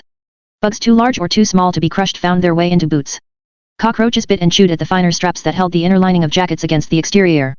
The bugs I'd laced with capsaicin were relatively few in number due to the fact that it would kill the bugs next to them in the box, but I didn't need a lot of the stuff. I transferred some to scarves and balaclavas by rubbing their bodies against the fabrics. Annex knocked on the glass door, then melted into it and passed through before I could approach to open the door. He rubbed at his upper arms as he opened the door for Cuff. You okay? I asked. Annex only nodded. There. I snapped my head up to look in the direction of the upstairs apartment, as though I could see through the walls. Topsy had put his phone down on the kitchen counter to grab a beer, setting the thing to speaker mode while he looked for a bottle opener. Bugs from the front hallway of the apartment flowed into the kitchen and swept the phone into the half-full sink. Topsy didn't notice right away. Creepy when you do that, Cuff said. Zoning out. I've disabled their communications, I said. Let's go. I moved the empty box to a corner of the lobby, hidden in plain sight, then led the way out of the building, with Cuff and Tecton following me into the adjacent alleyway. Topsy was swearing as he nearly dropped his beer in his haste to rush to the sink and push his sleeves up to dig for the smartphone in the mess of dishes and scummy water. I could taste how much old food was in the water. It wasn't a sense that translated well, but I could detect a thin, strong scent permeating the kitchen, one a select few of my bugs were attracted to. Tecton, Grace, I said, Annex and Cuff are here, we're standing aside while I engage. I'm not forcing this. Longer it takes them to catch on, the better the psychological effect. Roger you, Grace answered. It was all about thinking a step ahead. I sent bugs into the room with the money and drugs and set them to destroying the plastic bags and eating through the paper bands of money. Wasps and other hostile bugs nestled in the gun cases and around handles. I didn't have many bugs to spare, so I used the others from the building that I hadn't deployed to make warning signs for the residents. All in all, I managed about 5 or 6 minutes of quiet, steady destruction before one of the underlings walked in and saw what was happening. I rewarded him by flying 2 capsaicin-laced insects into his eyes. They're sounding the alarm, I said. The thug was hollering, and Topsy was shouting something about calling for the reinforcements, directing some swear words at the fact that nobody apparently had a working phone on hand. That swearing swiftly became a stream of curses aimed at that fucking bug bitch. Annex, inside, I said. Good, Annex said. Because I just stepped outside, and now I'm going back in. It's a pain to move through walls this cold. Sucks the heat out of me. Warm up inside, I said. Take your time, but try to move upstairs. Keep your head poked out so you can hear me. I'll let you know what route they take. Right, he said, reaching into the wall. Fuck, that's cold. Then he was gone. My swarm continued to plague Topsy and his people. I slowly escalated the intensity of the attack, until Topsy gave the order to retreat. Get what you can and get the fuck out, Topsy ordered. Yeah, you too. I'm paying you, aren't I? Go find the bitch. Not so cheery for a guy with a playful name like Topsy. Then again, I'd caught him at the end of his workday. By contrast, I'd woken up, donned my costume and started my stakeout. 8 hours, starting at 4, watching and following as Topsy and his men conducted their business. He was more tired than I was, and he was both a little drunk and a little high. It meant he was a little more likely to freak out when their outdoor clothing turned out to be festooned with stinging, biting insects, falling to pieces or too entangled in silk to use. Bitch. That bitch, the girl in the group cussed. They knew who I was, apparently. Fame had its disadvantages. Get downstairs, carry everything. I'll bring the rest. We'll take the trucks, Topsy said. I smiled a little. Cuff, garage entrance. Spike strip. On it, she said, disappearing out the front door. Once the majority of his underlings were out of the apartment, Topsy leveraged his power, reorienting gravity to shift the boxes and piles of stuff. They hit the wall, slid down the hallway, and finally tumbled through the open front door of the apartment in a heap. With money bands cut and bags chewed open, much of the merchandise in Topsy's stock was scattered to the wind. My bugs could sense the clouds of powder filling the air. Evidence, if nothing else. He wasn't screaming, now, which I found odd. Now that his underlings had gone ahead, he'd settled into a grim and quiet attitude. He turned to the sole remaining underling. Anything? Too far to see, the man said. Keep looking as we head down. Topsy was tricky. Part of the reason for the surveillance had been to identify the other para-humans in his group. He hired mercenaries, paying well, and there was no sure way to tell who he had with him, short of seeing them in costume. Trouble was, his people were defaulting to heavier clothing over their costumes, due to the cold weather. Identities were doubly hard to discern, and Topsy wasn't one to blab over the phone about who was working for him. Annex, I said, touching my earpiece, they're heading for the stairwell. Do what you can, but let them keep moving forward. Got it. I sent bugs ahead of the group to check the way. Annex flowed up the stairs to intercept them. Some steps became slopes instead, others had the supports removed, so the stairs collapsed underfoot. Each of Topsy's underlings fell at some point, their burdens thrown from their arms or crushed beneath them. An unlucky or clumsy few fell more than once. Annex, I said. No use. He was inside the stairs' surface. An unfortunate side effect of his power was the fact that his senses were limited while he was inside an object. He was blind, deaf, and his ability to feel was limited by the material he occupied. He could sense heat as much as the object could hold heat, could sense vibrations as much as the material could receive them. Annex, I tried again. I'm here. Back off. They're catching up to you, and Topsy's on his way down with an avalanche of stuff. Right. I could see Cuff returning.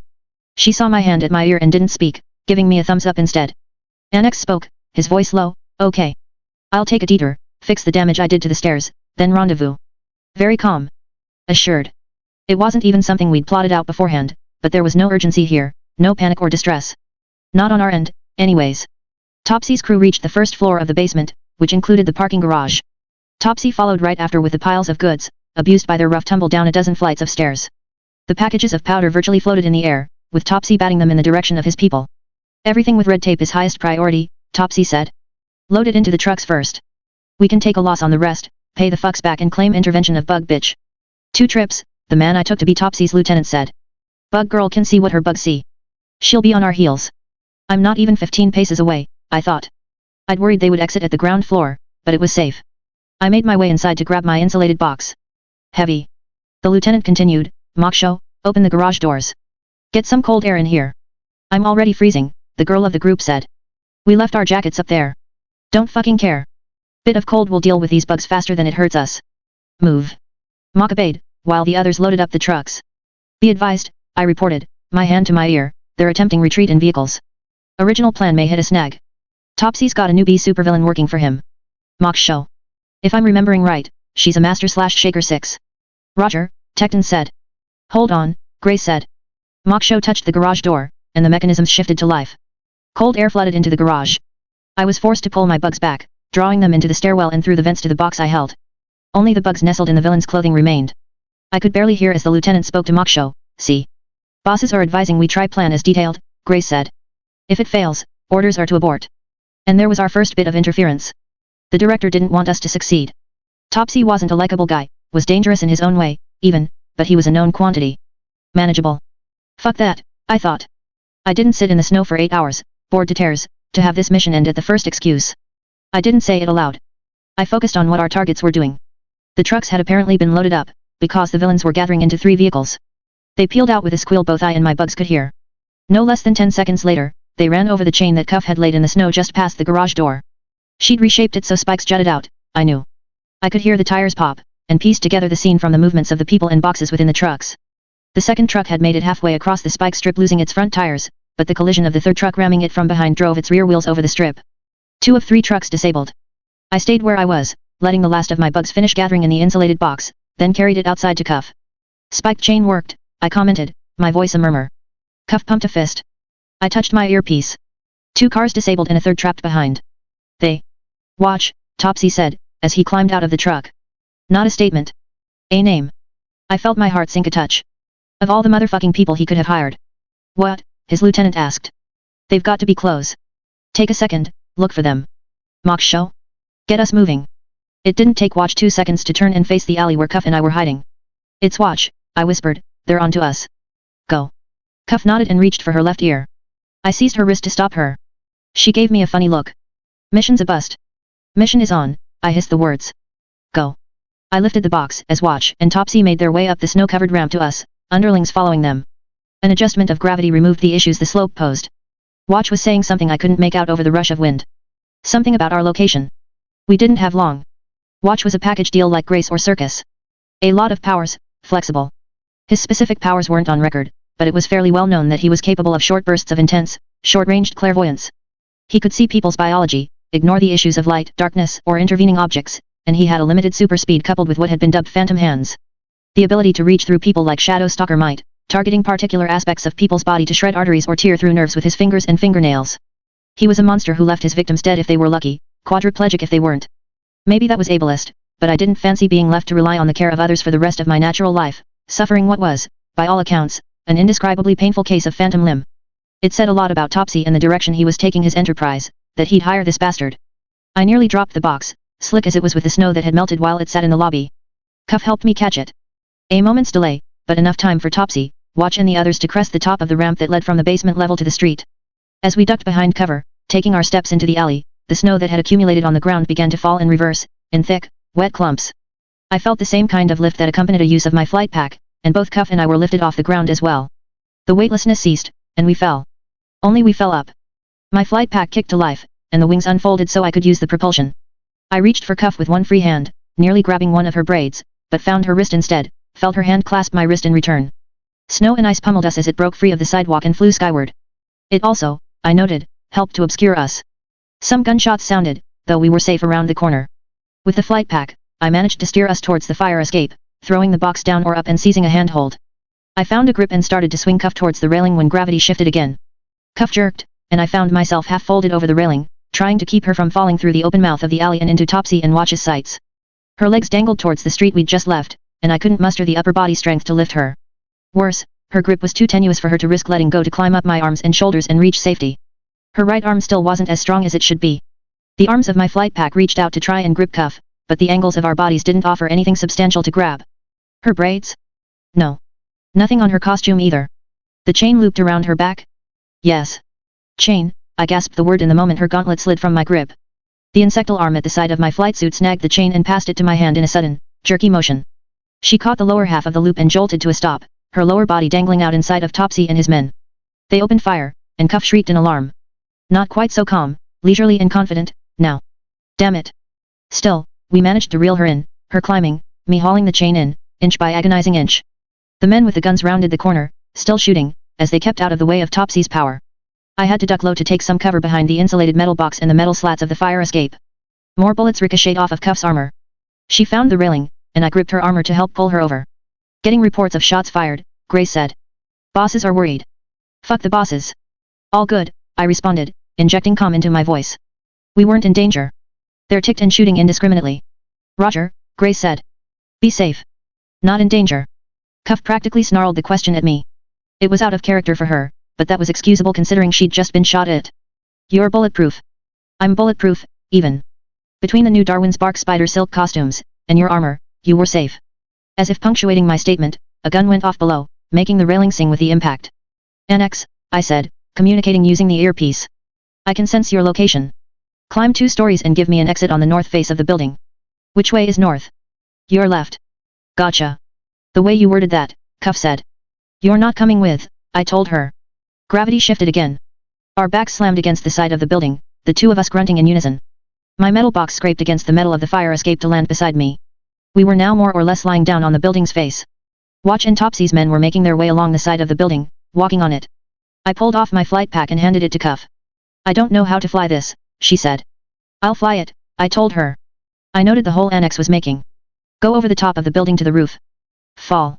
It'll take you out of range of Topsy's power, you'll be returned to a normal orientation. Drop again, off the other side of the building, sneak around and stop Moksho. If she gets the group moving, we won't be able to intercept and carry out the plan.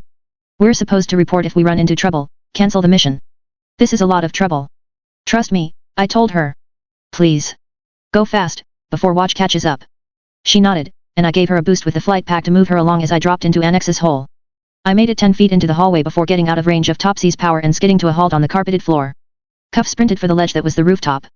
She fell only 3 or so feet before gravity reasserted itself, driving her into the snow and gravel. I noted Mock, but I couldn't see much of what she was doing. Her power, though, put her in the same general category as Rachel. She empowered minions. They even fit into the same general weight class as Rachel's dogs. The difference, though, was that they were inanimate. Loose, telekinetically animated servants, typically with the size, clout, and general strategy of a grown rhino. Charge things, hit them hard, repeat. I had no doubt she'd be working on the truck. Maybe multiple trucks. Bugs were still inside the vehicles, and I could sense things shifting and lurching as she reconfigured it into a more or less mobile form. Watch was suffering with both the winter weather and his lack of proper footwear. He was fast, but the terrain was slowing him. Ice and snow had been thrown against the side of the building by Topsy's power, and every other step threatened to send Watch tumbling. His super speed wouldn't help him much when he had to plot his movements like this, but it still made him incredibly dangerous if he did get one of us in reach. He crested the top of the building as Cuff reached the other side of the roof and jumped down. Propulsion and anti-gravity together weren't enough to slow her fall. A miscalculation. She was too heavy, with her armor. I promised myself I'd owe her one and slowed her the only way I could. I used the flight pack to push her against the side of the building, using friction and drag to slow the fall. She hit the alley on the far side of the building at a speed that was probably too fast to be comfortable, not so fast she was gravely hurt. I used the propulsion in the flight pack's wings to help speed her along as she stumbled, jogged, then sprinted towards the front of the apartment building. Cuff rounded the corner just as Moksho led her quadruped truck minion outside. I folded the wings in just as she made contact. Cuff could use her short-range metallokinesis to manipulate her armor, effectively granting herself increased strength. She could, it seemed, also use it to impact the metal she was hitting. She wasn't moving that fast, but everything my limited senses could tell me suggested she delivered a hit like a freight train striking a car that had stalled on the tracks. No. Fuck no, fuck damn. Moksho shouted. Cuff threw out a chain with an audible clatter, then caught the end, moving like she was winding it around the villain. She reconsidered as Topsy and his minions reacted to the noise of the collision and came after her. She was nearly at the far end of the street when Topsy used his power. He reoriented gravity, and she veered to one side, striking the wall beside the alleyway rather than disappearing inside. The tilt continued, and she turned away, moving with the tilt. He leveraged his power further, only this time, it was his namesake Topsy-Turvy Up is Down variant. It was his most offensive power, the ability to hurl large numbers of people or objects into the city's skyline, then revoke his power to let them fall. Cuff, to her credit, was ready. I could sense her catching a hold of the building's face, using the cover of the rising snow around her to climb up and disappear into the alley. Status, Weaver. Grace's voice came over the channel. All kosher, I replied, managing to sound calm. I walked to the far end of the hall and turned a corner, until I stood by a window with a view of the villains. Waiting to see which way they go, so sit tight, Golem and Tecton. Fuck, Topsy was saying, as he approached the wreckage. Moksho was using her power to animate the chain and help herself out of it. What the hell was that? Moksho asked. Wards. It's a trap, Watch said. He'd made his way back down the side of the building, where Topsy's power had oriented gravity at a right angle. He was calm as he spoke, they shut down this area, and they're making Cal strikes to disable us. Even the fact that Show here doesn't have a, and I'm wearing sneakers instead of boots, they wanted that. They want us unprepared, angry, even cold. I'm paying you to get me out of this kind of situation, Topsy said. Do your job. How do we handle this? They want us pissed enough to fight, Watch said. Don't. Also, yet. Bug bitch tagged us. Here. He reached for Moksho, and she slapped his hand away. He caught her wrist, simultaneously capturing her arm and blocking the path of the cockroach I'd hidden in between her sweatshirt and her jacket. He plucked it out. Ew. Ew, ew. With a systematic, accurate, and patient series of movements, Watch began catching and killing every single one of my bugs. Slowly but surely, I was being rendered blind and deaf. It would make tracking a great deal harder. Cuff, I communicated over the earbud, let me have the flight pack. Dutifully, she unhitched the harness and let me pilot the thing back in my general direction. Annex and I made our way outdoors, back to the fire escape, as Watch killed the last bugs. Ew, ew, ew, Moksho moaned, with each bug that was revealed. Think we should fight? Topsy asked. Kids. Money, my rep. Could fight, Watch said. Their plan. Let me kill these last few, then I'll. Over the ensuing 4 or 5 seconds, he killed the bugs I'd planted on him despite my best effort to retreat them to inconvenient and inaccessible areas.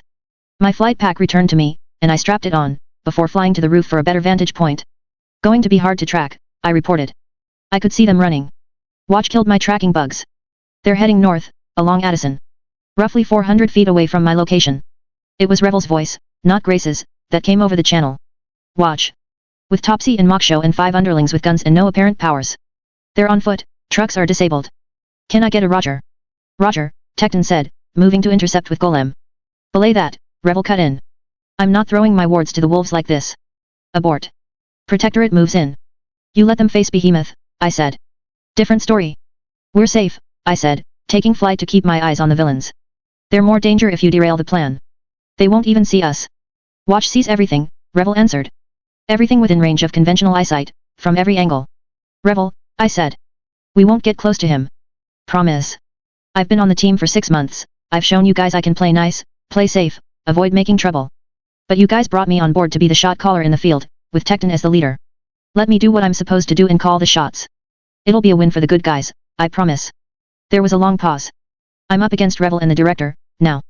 My advocate had switched stances. I took flight again to maintain a good distance. I wasn't sure, but I thought maybe Watch had briefly turned my way. He knew I was following, but he didn't seem to mind. He had a plan. Maybe more than one. They wasted no time in putting it into action. Topsy used his power over a wide area, reversing gravity's effect. Snow began to fly in the air, and was soon joined by a pair of cars. They reached the top of Topsy's effect, caught between the two gravities, and began to rotate aimlessly in the weightless middle ground between normal gravity and the area Topsy had altered. Then he shifted gravity's direction again. An attack, such as it was. The snow and cars fell in my direction. Were flung, for lack of a better term. I flew for cover, ungainly as I raised the insulated box as a shield, snow and ice slamming into the buildings around me, pinging off of the metal. I managed to duck out of sight. The cars, for their part, were only thrown into the street a block away. It wasn't an attack he'd aimed, but a scattershot approach, meant to scare, to allow the possibility that he'd get lucky. And it had given them the chance to try and slip away. A few minutes, while I recouped and tried to get my sights on them in the midst of the stirring snow and limited visibility. Okay, Revel said. Only because we can't move the Protectorate heroes there fast enough.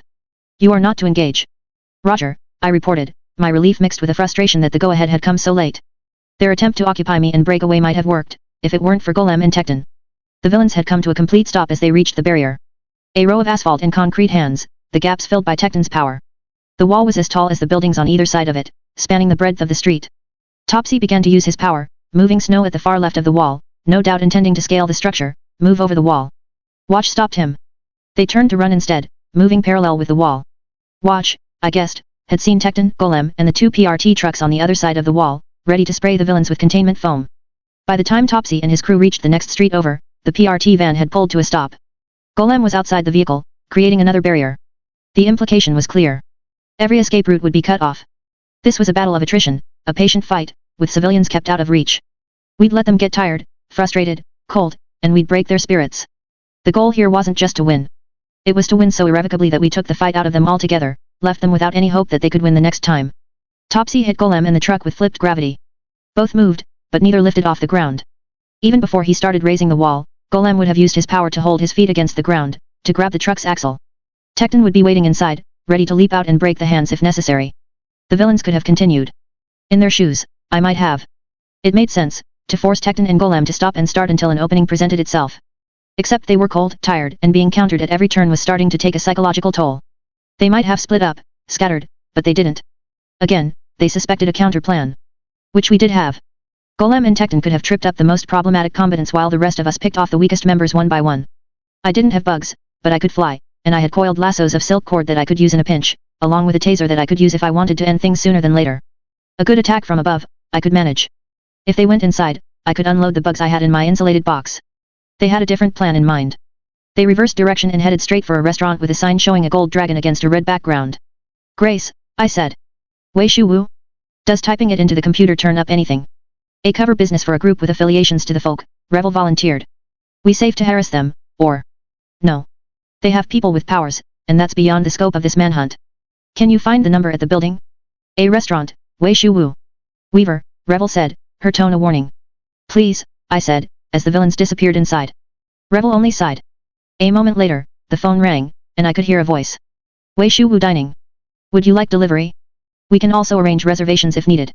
We would, if it's no trouble, I said, hoping I was connected. 8 criminals just entered your restaurant on Addison. They're cold, bedraggled, a little desperate. It's an ugly situation, and I'm sorry for the trouble that's found its way to your doorstep. I'm not sure I understand. Playing dumb? It was trouble they started, I said. They crossed lines, and now that we're coming after them, they've come running to your place for shelter. We can hardly offer anyone shelter. I know, I said.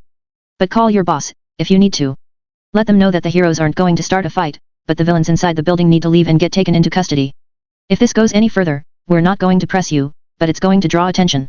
People will wonder why the bad guys are hiding there. Weaver, it was a man's voice this time, over the comms. You don't have the authority to make promises or offers. We can't make them leave, the man from the restaurant said, his voice a whisper. We don't have ability to make threats. Because you're hapless restaurant owners or because your gang doesn't have the clout there to go head to head with Topsy. Don't hang up the phone, I said, use your cell phones, talk to anyone you can think of that might help.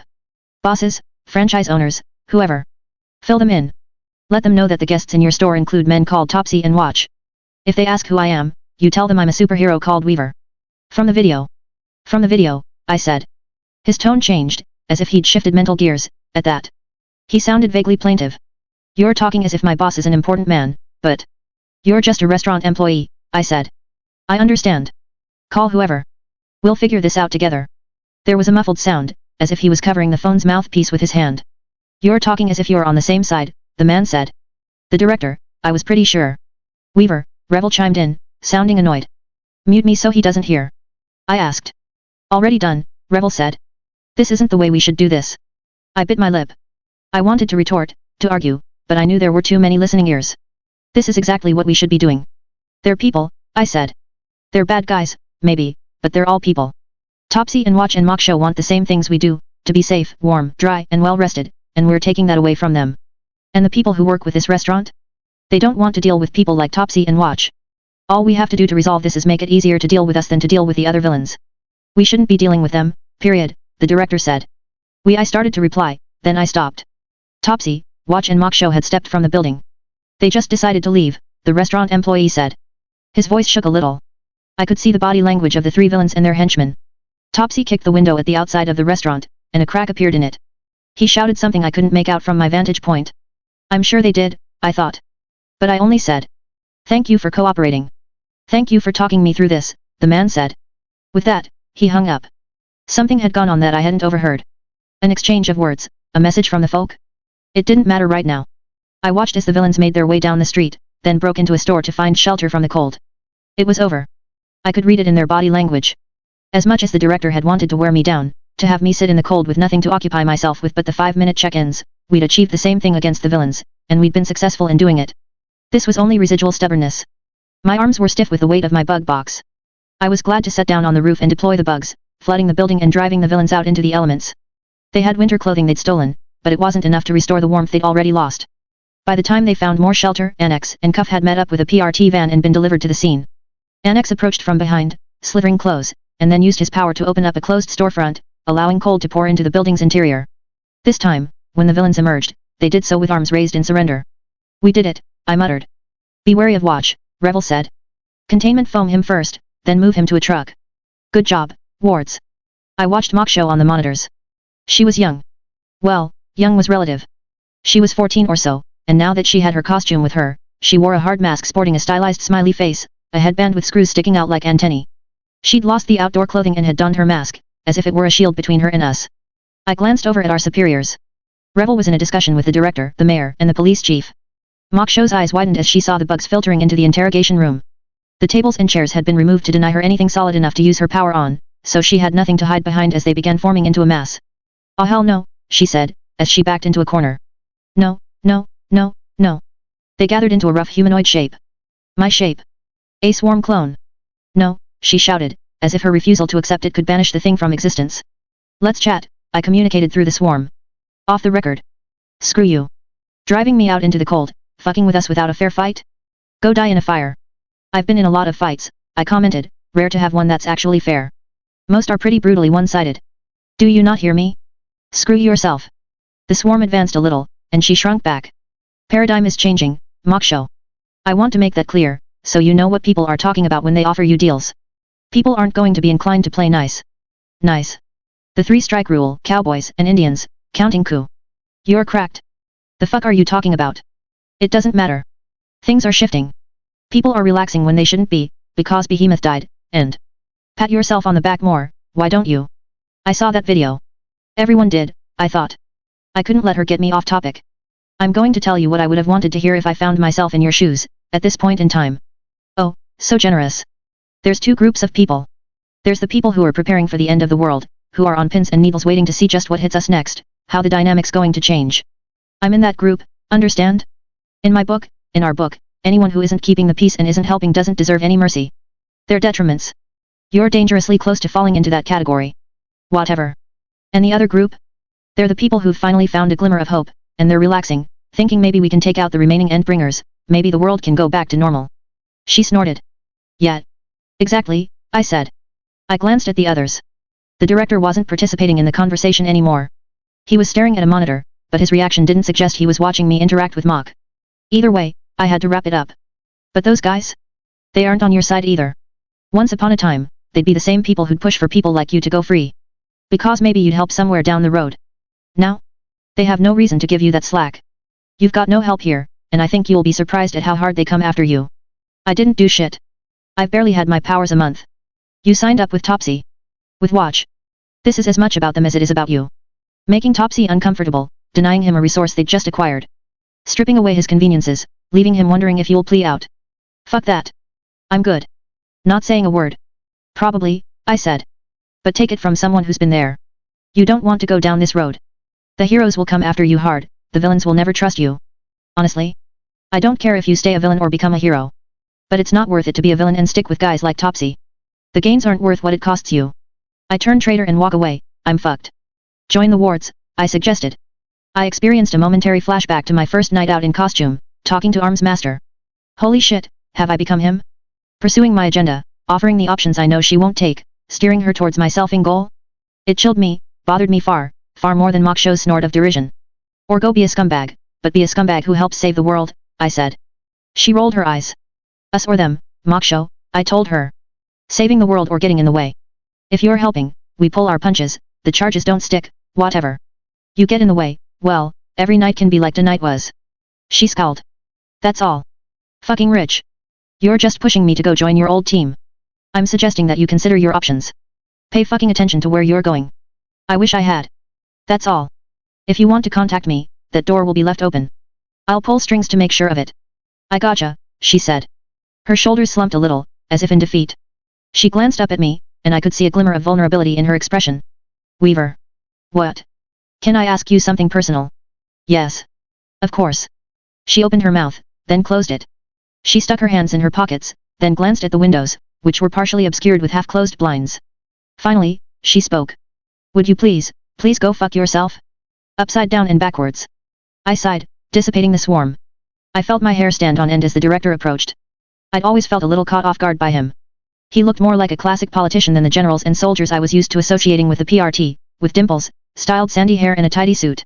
His demeanor, body language, everything, it was warm. That warmth didn't reach his eyes. Not when he'd looked at me. Especially not right now. He'd seen the swarm clone in the interrogation room. I knew it. For long seconds, we stared at each other. I'd thought he would say something, but he didn't. Thanks, I said, for playing ball. I didn't. You could have made that harder. Making it harder would have done more harm than good, he said. I've still got 2 teams to run, a specialized police force to organize. Yeah, I said. Mock show. Was she receptive? I shook my head, but I said, maybe. Maybe something will sink in. Teenagers have a way of being bullheaded, the director said. Villains too. Teenaged villains? Well. His eyes didn't move one iota away from me as he said it. It left no question about how he'd compartmentalized me in his head. I suppose you're right, I said. Having Topsy off the streets is going to be a feather in a few caps, I think, he said. It's messy to credit you. I really don't care, I said. I just want to make some steps forward in this mess. Prepare for the worst.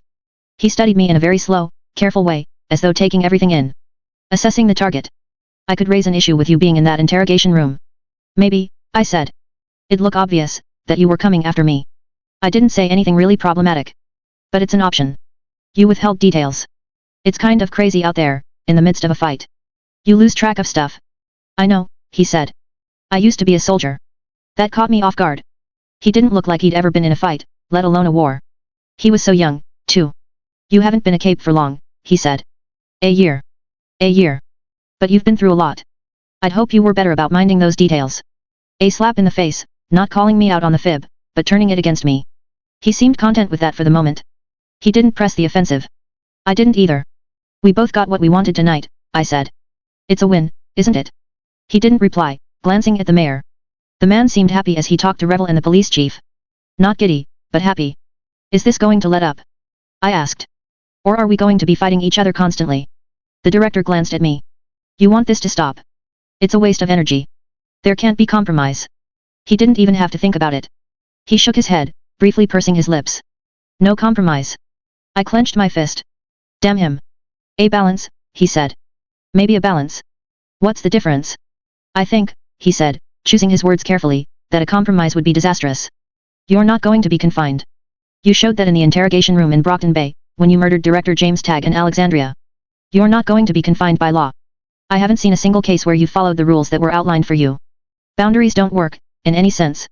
If we reached a compromise, worked out some kind of a deal, you'd find a way around it, extending your influence. That's not fair, I said. It's reality. It's a horrible waste of energy, a tragedy, really, but I'm forced to dedicate time to reining you in, controlling you, keeping you in check. If that results in nights like tonight, we have a balance. Hardly a compromise, but we'll manage. I suppose we'll have to, I said. I'd tell you to avoid leaking the fact that you played a major role in tonight's events, but we both know you wouldn't listen, he said. I'd threaten punishment, but you'd do what you wanted and even enjoy it, feeling vindicated. So we'll go another route. If you don't play ball and let us share this narrative the way we need to, I punish the other Chicago wards. Inconvenient shifts, extra volunteer work, more paperwork. I told you, taking credit isn't a concern for me. I've got other priorities. Good, he said. He flashed me a smile. White-capped teeth. Good. Then this is ideal. We may not have a compromise, but a consensus? It'll do. It'll do, I said. Just do me a favor. Try not to murder me like you did the other 3 directors. He winked. It was a jibe, a verbal thrust, delivered with humor and offhandedness, but it struck home, stirred ugly feelings. He turned to rejoin the others. The mayor looked at me, and Revel waved me over. I knew the director wouldn't want me to, so I walked over with confidence, my head held high. 8 hours, the mayor asked. Sitting in the cold. Yes, I said. Is that even legal? The director stepped in, it wasn't on the clock. For all intents and purposes, she wanted to take the day off, have some time by herself. We had the tracking device monitored by GPS, so we knew she wasn't going anywhere she shouldn't. Being the workaholic she is, she wanted to get intel while she had her alone time. I didn't argue the point. He wasn't wrong. That was how it was going down in the paperwork. Part of the deal we'd arranged to get this off the ground. The mayor smiled. Well, good to see our most controversial member is doing her part. You should smile more. Can we get a smile out of you? I smiled a little. Better, better. You do bide your time, then make a big splash, don't you, Ms. Weaver? He was managing to sound a little condescending, which was at odds with the events he was alluding to. How did one make me sound so diminutive when making vague reference to the death of an endbringer, to the murder of Alexandria and the takeover of a city? I didn't mention it. I had my pride, but it wasn't something worth fighting over. I wanted to pick my battles, and any moment now. Hopefully we'll see more of the same from you in the future, the mayor said. The director started to speak, deflecting, but I cut in. Actually. Eyes fell on me. Picking my battles. If the director wanted this to be a war, if he thought I needed to be tempered by an opposing force, then I was game. I glanced at the mayor. Tecton went over it with me, we've got more plans like we had for tonight. If you guys are willing. Willing? I can't imagine why not, the mayor said. He smiled at Director Hearthrow, who smiled back. The moment the mayor wasn't looking, the director shot me a glance, a dangerous, warning look. I told you, I thought. My priorities are elsewhere. How soon? The police chief asked. Her stare was hard, judgmental, but there was curiosity in her tone. The sooner the better, I said. Before they catch on about what we're doing and adjust. I think I know where a few possible major players are situated. I've spent the past few months looking for them. I gathered the intel in my spare time, on my morning runs and patrols. Just like Director Hearthrow was saying. I'm a bit of a workaholic. Like, 2 weeks, she asked. Give me a day to recuperate, maybe 2 days if the other wards need it, I'd be down for another. We could potentially hit 7 or 8 major targets in the next 2 weeks, if you wanted. Each of them would be major targets, villains who aren't playing along, who are more trouble than they're worth. The director shook his head. I think that may be extreme. The resources expended, funding. Funding can be conjured up for a project like this, the mayor said. Imagine the impact. Can we do this with the Protectorate team as well? Switch off with the miners. It's a good idea, Revel commented. Weaver's capable of handling her own in high-pressure situations, but the other team members might not be. They have school, family, other concerns. I agree, I chimed in. Makes sense. We could have the bad guys reeling. We can't set our hopes too high, the director warned. He gave me another dirty look. The mayor chuckled. No. Of course not. But the impact. And to do it with so little risk? They barely interacted with the villains, by all accounts. It would be insane to pass up the opportunity. Insane, Revel said, her tone flat. I couldn't read her feelings on this. I hoped I hadn't provoked her as much as I had the director.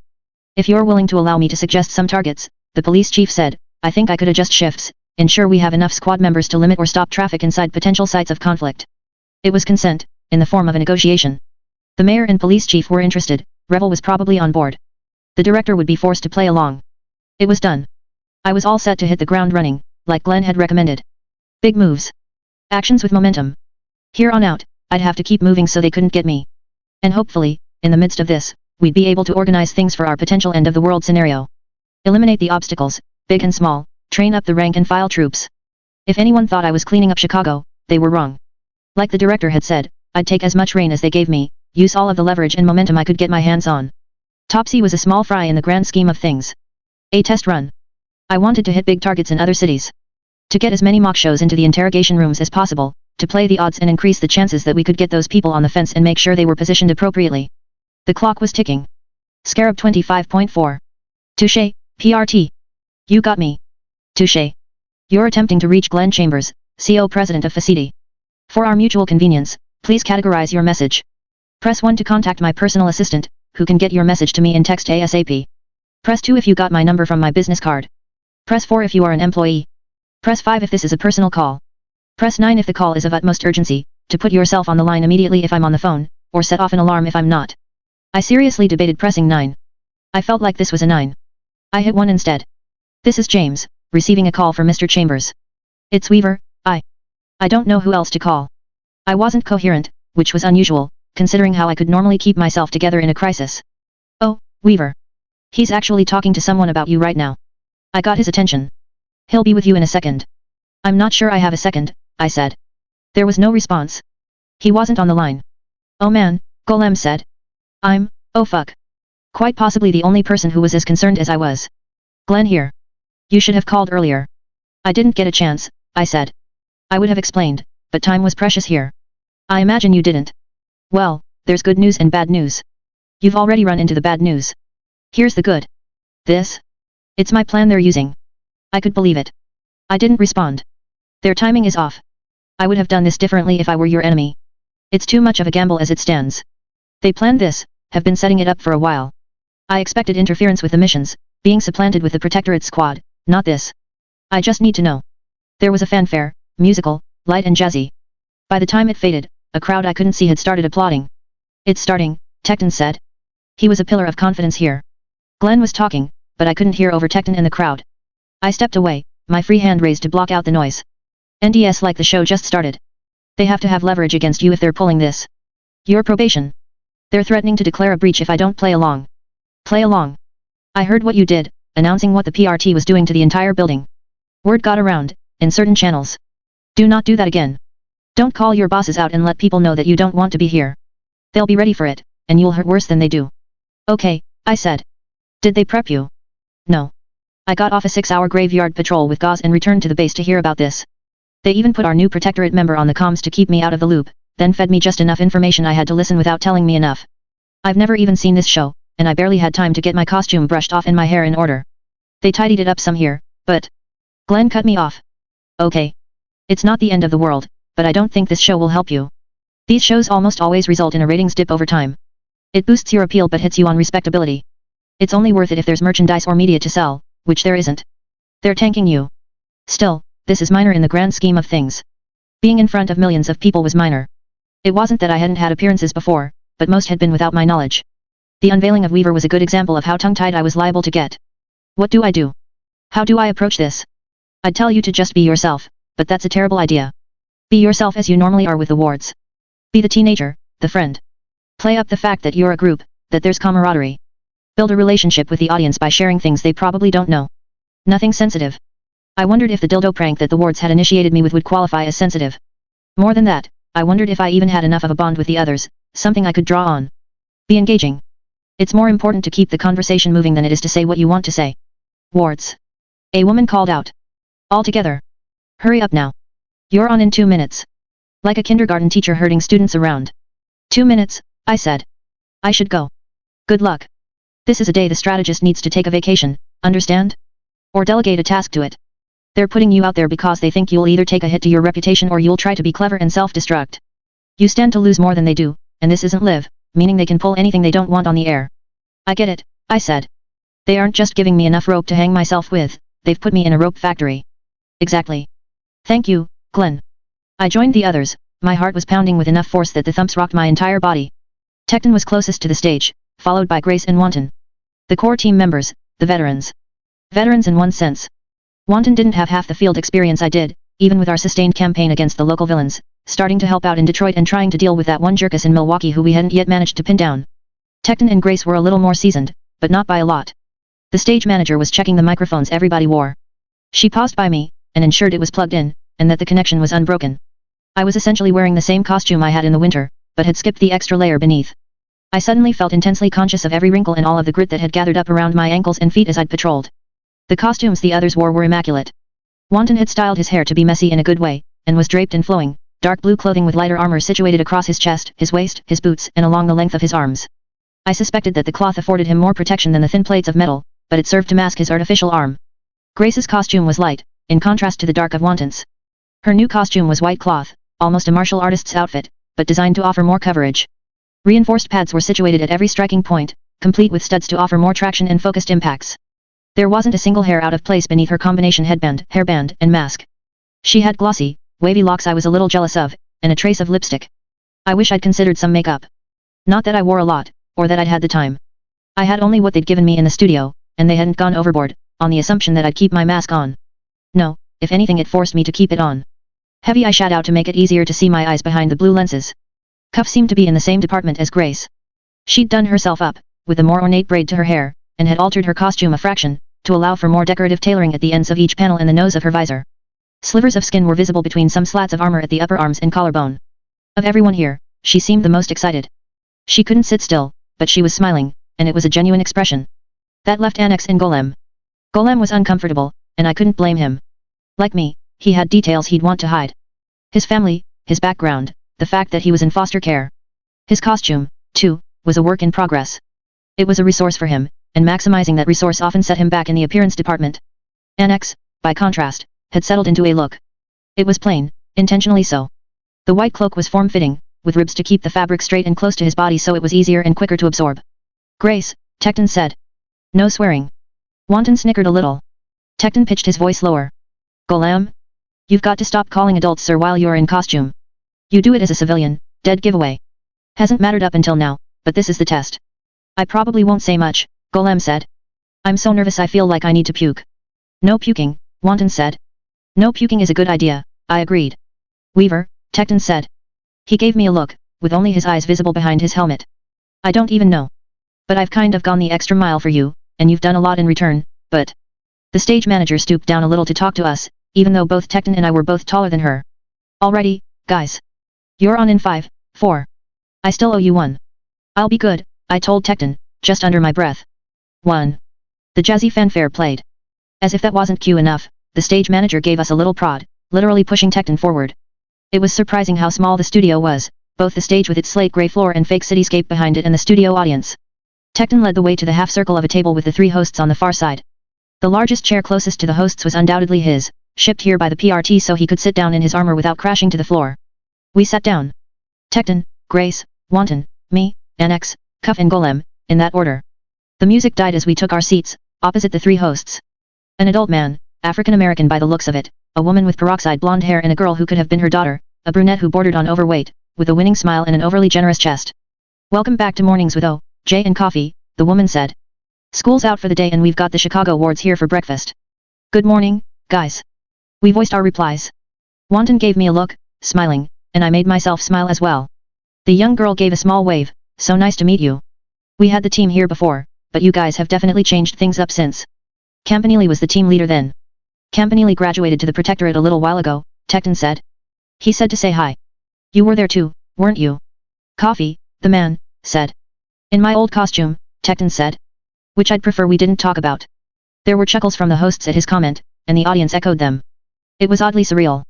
I intended no offense to Tecton in thinking it, but the comment just wasn't that amusing. The updated costumes look good, Coffee said. We can thank Weaver for that. Any cloth you see is spider silk, Tecton said. Spider silk, wow. This from the blonde woman. Cuff and I sort of missed out on that front, Tecton added. I don't know whether to be amazed or freaked out, the younger woman said. We had a giant Japanese crab on the show just a month ago, I think. Joe had to leave the stage, Coffee said. I think she's a little nervous with Weaver here. That was so embarrassing, the young woman said. I made a mental note of her being Joe. And you're never going to let me live it down. More laughter. Oh hell, I thought. It was all so fake. Fake responses, fake conversation. The personalities, the way they were over-talking, it was like they'd taken everything that irritated me and condensed it into this, and situated it all in front of countless viewers so I couldn't even respond the way I wanted to. I don't dislike you, Weaver, Joe said. It's bugs I don't like. I'm not nervous. Thank you. Good, I said. Then, in an attempt to recover the clumsy sentence, I added, I'm glad. The blonde, who was by the process of elimination, said, there's been a fair bit of attention directed at your team. The leaked video thrust you all into the spotlight. Then you dropped off the radar. Recuperating, Tecton said. We're teenagers. We go to school and play video games and being a cape is only part of it. Except for Weaver, Wanton said. Both Tecton and I shot him a look, and then I remembered that there were eyes on me. There was a reaction from the audience. Light laughter. What do you mean? Joe asked. How could I even explain that I was working towards stopping or mitigating the degree of the world ending, when I wasn't allowed to mention the fact? Or that we were systematically targeting the most problematic villains, when I didn't want anyone to see the show and hear the battle plan outlined for them. Wanton has been poking fun at Weaver about how she doesn't go out or maintain any hobbies, Tecton explained. Which isn't entirely fair. My apologies to Weaver bringing this up, but it's not a secret that she's on house arrest. She's on probation, and so she's limited in what she can do. Coffee seized on the topic. You had a pretty colorful life as a villain, Weaver. We've seen the cell phone video of you in the cafeteria of your high school, opposite Dragon and Defiant. I felt simultaneously glad that the conversation was moving and horrified that I was the subject. I blamed Wanton. Still, I said, clock blocker too. I wasn't actually attending school, though. It was a couple of unlucky circumstances that put me there, and, yet. At that point in time, I'd wanted to focus on taking care of my part of the city. That's interesting, isn't it? Oh asked. You were a criminal overlord. How were you even qualified for that? It wasn't like that, I said. I was more nervous now, half convinced I was damning myself further with every sentence. I'd inevitably come off too harsh and dark for the civilians who were watching and too soft for any villains who happened to see. Damn it. Taking the territory and being a villain were independent things. Related, but different. It was after Leviathan attacked, food, water, shelter and safety were hard to come by. It was a way to help. If I'd been a solo hero then, I'd have done much the same thing. I'd have been gentler, but yet. With less money to spend, I thought. I'd avoided mentioning I was an undercover, aspiring hero when I'd started out. That had never worked out for me, and only complicated things. And Alexandria? I think everyone's curious about your thoughts there. You were shocked, in the video, when she made a reappearance. I shook my head. It's not her. I'm not happy, obviously, to see her up there. It's an ugly reminder of what happened. But to have another person fighting Endbringers? I'm okay with that part of it. A long, bumpy road, and it's brought you here, O said. With the Chicago wards, I said, in a vain hope to turn the conversation away from me. She took my cue. New costumes, a new group. Behemoth is defeated and it looks like the Endbringers might have reverted to the schedule they had pre-2002. An attack every 4 to 5 months. Yes, Tecton said. Everything's new. There are a lot of changes going on. Are you excited? Joe asked. Oh man, was I ever starting to dislike her? I'm really excited, Tecton said. The response caught me off guard. Was he lying for the sake of appearances or was it honest? How could someone be excited when the end of the world was nigh? Did he not believe it was coming? Whatever the answer was, I felt oddly disappointed in him. Cuff shifted in her seat, and metal scraped against the metal of the chair's footrest with a high-pitched noise. She whispered, sorry. O leaned forward. It's fine. Let's hear from some of the others. Wanton, your thoughts? Are the changes good? The changes are good. I give Weaver a hard time, but she really kept us alive. She did, by the looks of what happened in that video, O said. Bringing the conversation back to me. Again. Grace, she asked. Thoughts on your team member? If you told me way back on the first time we met that I'd come to respect her, I'd have been surprised. Joe looked at me. Does that bother you? No. I respected and liked the Chicago wards right off the bat, but I don't blame them if there was any suspicion, I said. Pretty generous. If anything, I was pretty amazed by how they all pulled together in New Delhi. 3 of them were new, 2 hadn't even been in a real fight before, and they went up against Behemoth. Cuff was perched on the edge of her seat, doing her best not to move and make things squeak again. She had the ability to liquefy the metal touching her skin, which would have eliminated the problem, but the act would have ruined the look of it. Part of that stiffness was anticipation, like a child who hadn't done their homework, sitting at their desk and dreading the moment where the teacher called on them. A stark contrast to her excitement earlier. Had the screech knocked her off cloud 9? Cuff, Coffee said. What do you think? We saw the video, and you were pretty scared at the start, there. Terrified. You got injured? We didn't get to hear how. A burn, Cuff said, smiling a little. I recuperated in a few days. A lie. She still hadn't fully recuperated today, 8 months after the fact. She might never. I love to ask this question, Joe said. What's it like, being a superhero? She loved that question. It feels weird to think of myself as a hero, Cuff said. I don't think I'll ever be one of the big heroes. I'm not a cape at heart. Fighting isn't in my personality, and I got powers like this. Cuff is a girl, Wanton commented. Her bunk at the ward's headquarters has pink sheets and rainbows and there's a unicorn picture on the. Cuff leaned around me to mock punch him. I'm not that bad. You're bad, though. Tecton raised a hand to cover Wanton's mouth. I'm thrilled to have her on the team. She hasn't disappointed me yet. Cuff smiled at him. Thank you. I wasn't sure I'd have been able to say the same about Cuff, but my standards might have been higher. She'd always done the job, but there was a reticence to her that wasn't going away. 3 months ago, in our first real conflict outside of fighting Behemoth, she'd needed a push to carry out an offensive. 4 days ago, in Milwaukee, she'd needed that same coaxing. Cuff was competent. She had her strengths, and was stellar in some narrow cases. At the same time, I still worried if a moment's hesitation on her part would get one of us hurt somewhere down the road. She was talking, happy to be in the limelight, stage fright forgotten. I was saying what it's like being a hero. It's overwhelming. It's something that eats into every part of your life even if you want to limit it to 4 hours a day, 4 times a week. If you don't train and exercise then you fall behind. If you don't read the briefings on the bad guys, then you look stupid when you do run into them and have to ask someone. I certainly hope you're not getting into serious fights, Coffee said. Cuff said. Stage fright back in full force. She'd touched on something that would get her a slap on the hand from the PRT, and now she didn't have her footing. I was trying to think of a way to rescue her when Tecton said, fights happen. We're actively trying to avoid direct confrontation, but we patrol and we practice our abilities so we can handle ourselves in the real crisis situations. Many of our members patrol with other capes so they can get experience while having someone to rely on in case of an emergency. All true, but he was omitting the fact that we were actively seeking out indirect confrontation. It was an admirable spot of doublespeak, simultaneously reinforcing the atmosphere we were hoping to establish. Heroes are safe. Everything is under control. I kind of like those times, Annex said. You get to hang out with the local powerhouses, hear what they have to say, learn from them. I had a brief stay in a few other teams, but the one thing I really like about Chicago is that everyone is okay with me asking questions, and I have a lot. Who's your favorite cape to hang out with? Joe asked. Shuffle. Our powers work well together, if we're careful not to let them interfere. And Golem? I can almost guess. When Campanile appeared in the evening news, he had some promising words to say about the Protectorate's newest member. When we asked him who the most promising new recruit in the wards was, he named you. Ah, Golem said. Yet. Do you think you can live up to that? I hope I can, Golem said. The conversation was faltering. I thought of what Glenn had said. Showing some of the bonds between team members. If I had one with anyone, it was with Golem. The running, the shared perspective on the end of the world, the fact that we were both Brockton Bay natives. Everything Tecton has been saying about Cuff is true for Golem, I said. If he's getting praise from the heroes, he deserves it. He's a classic hero at heart. A classic hero? Coffee asked. He's like Tecton. Grace and Annex are too, to a lesser degree. He's genuinely good-natured and kind. When everything starts falling apart, he's still there, naturally courageous. I like how I'm omitted from that list, Wanton said. Only person who hasn't been praised so far. I think you're awesome, Joe said, smiling. The audience cooed. Golem steadfast, I said. He's working out, he's studying hard for both regular school and cape stuff. And with all of that going on, he's still generous enough to help me out with my stuff. Like Tecton said, I'm limited in where I can go and win, and Golem helps with that. The running, primarily, but not wholly that. He'd walked with me to the mall once or twice. I didn't want to share details, though, in case people decided to try to find us while we were out, with Golem not in costume. Do relationships develop in this environment? Oh asked. Anything besides friendship? If you're talking about Weaver and me, then no, Golem said. We're friends. Friends, I asserted. You had a thing going on with Gru, Wanton chimed in. And this is the third time you've turned the conversation awkwardly back to me, I retorted. He gave me a sheepish grin. A tender moment on the battlefield, oh said. I think a lot of people were surprised. It was a personal moment, I thought. If I harbored any ill will towards Glenn, it was for that. He'd deleted sound or video where it gave up identifying details, like the nature of Cuff's injury. He hadn't erased the scene with the woman in the suit, but the reception hadn't held up that deep underground, so there was no need.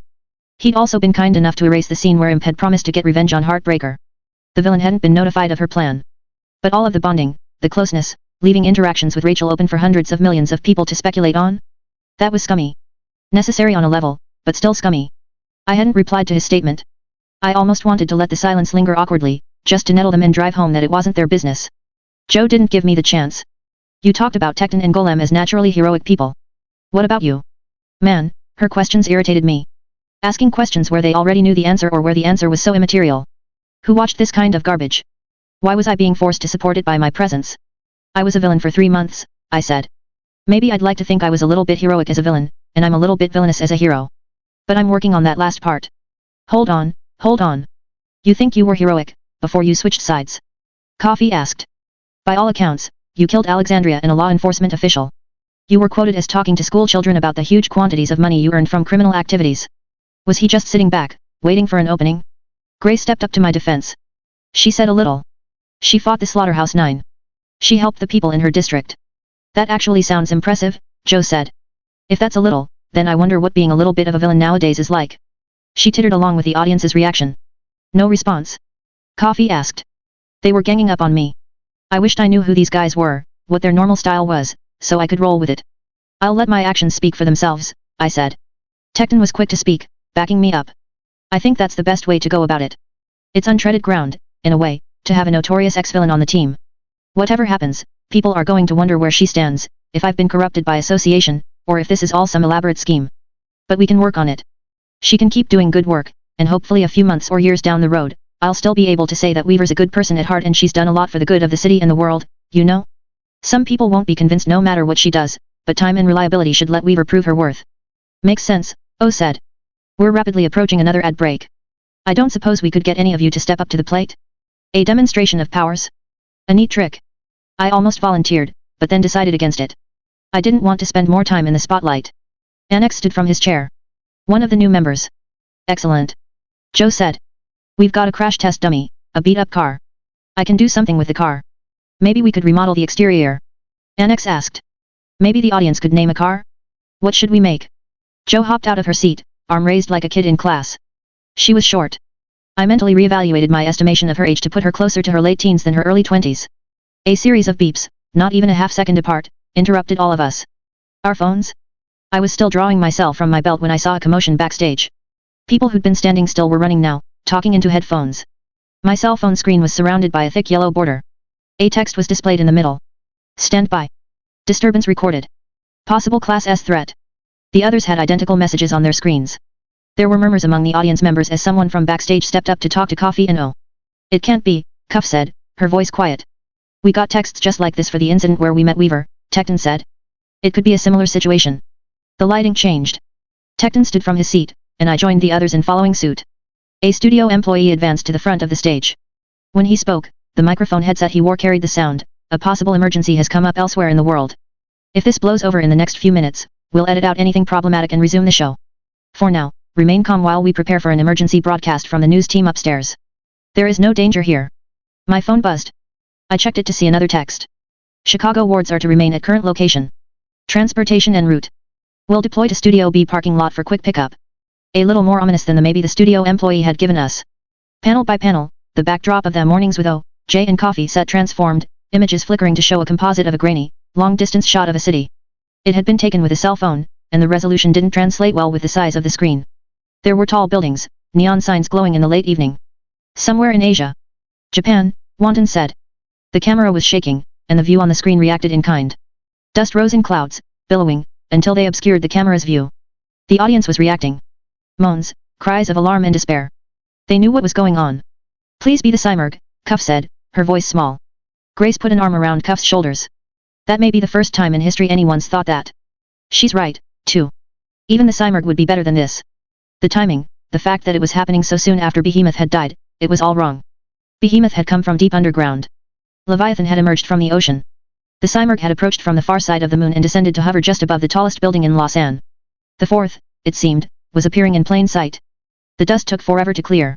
But for a few mutters here and there, small animal sounds of despair from the audience and studio employees who were watching, the studio had plunged into quiet horror.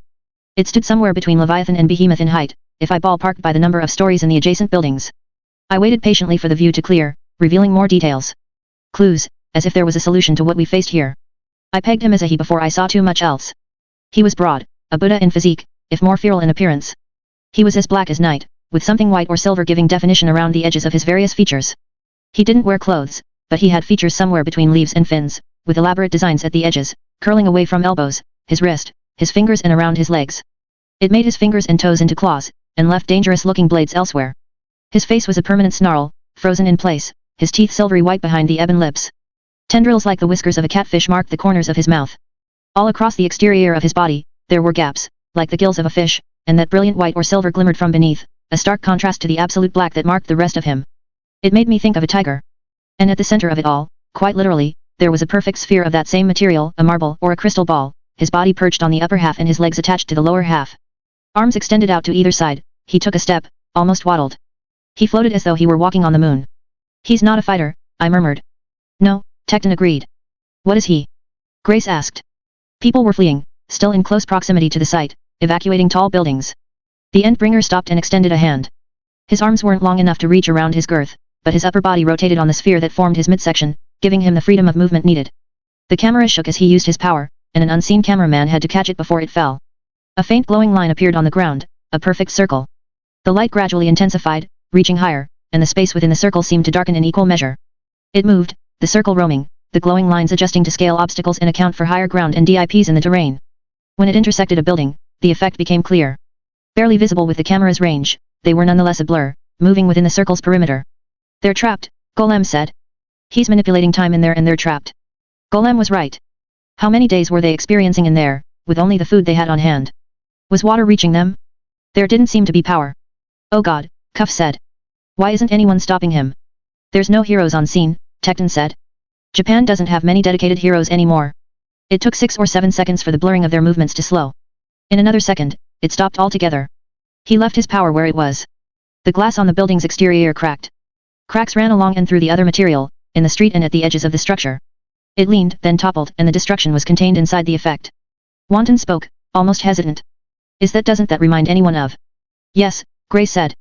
The barrier, the time manipulation. It's similar. Similar to what we did. All in all, the Endbringer was there for a minute. The effect moved on, and it left a ruined husk of a building behind. Though there was no sun shining, the stone and terrain had been sun-bleached, worn by elements, eroded. The Endbringer extended his hands out to either side, and 2 more glowing circles appeared. Like the first circle had, they flared with light. Like the first, they moved, drifting counterclockwise around him. It was a slow, lazy rotation, slower than a moving car but faster than someone could hope to run. He advanced with floating steps, and the circles maintained a perfect, steady distance away from him and from each other, orbiting him like the shadows cast by 3 invisible moons. Here and there, people and cars were caught inside. He wasn't a full city block down the street before one circle had a crowd trapped within, half filling the base of it, another circle perhaps a quarter of the way full. He moved through a less populated area, and he left trails of skeletons in his wake, in odd fractal patterns that followed the circle's movements. He chose what entered and he chose what left. An attack form that couldn't be defended against, only avoided. Movers will be important, I said. Maybe shakers too, if we can find a way to stop him or his circles from progressing. His threat level depends on how fast and how much he can move those time-stop areas.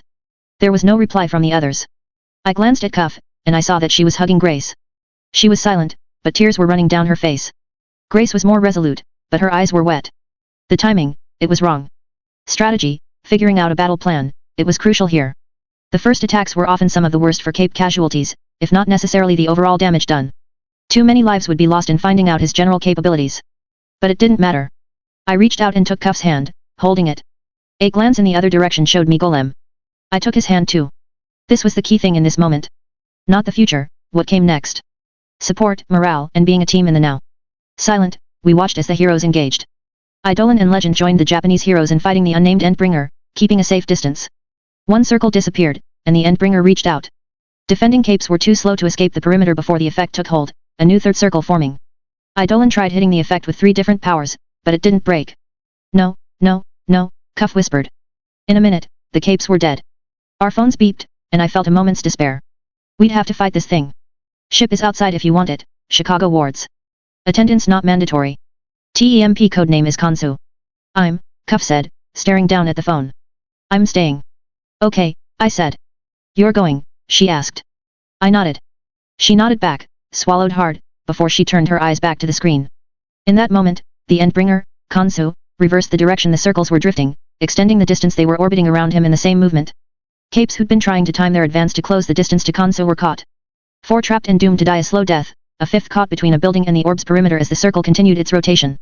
When the circle had left the building behind, there was only a bloody smear where the 5th cape had been. Skeletons for the rest. Now he stood still, weathering attacks with the same durability the other Endbringers had. Damage to his flesh exposed silver, and damage to the belly or other silver parts showed ebon black. The onion-like layers Tattletale had described, plain to see. I tore my eyes from the screen, marching towards the emergency doors.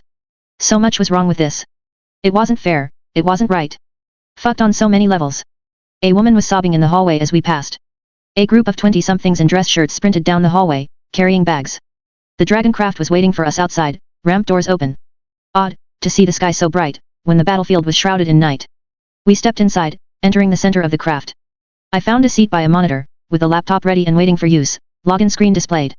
The monitor was showing the battlefield, roving over the dead, the buildings that had collapsed under the weight of years. Oddly, the cameraman wasn't focusing on Kansu or the defending heroes. A few heroes were fleeing, but most weren't in view.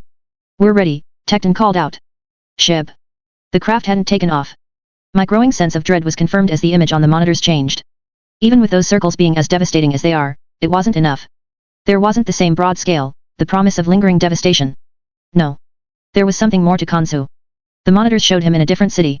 A caption on the bottom of the screen showed the words Cape Verde. He'd teleported halfway around the planet. All of the problems with getting to Endbringer fights on time, with mobilizing and dealing with the fact that half of our best teleporters and movers had been slain in past battles, he was capitalizing on that weakness. My phone vibrated to alert me to a new text. I didn't need to read it to guess what it said. I read it anyways. Stand by. No, I whispered to myself. The heroes were engaging, now. Legend and Eidolon had caught up.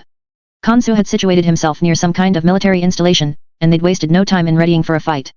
Missiles and shells exploded around him.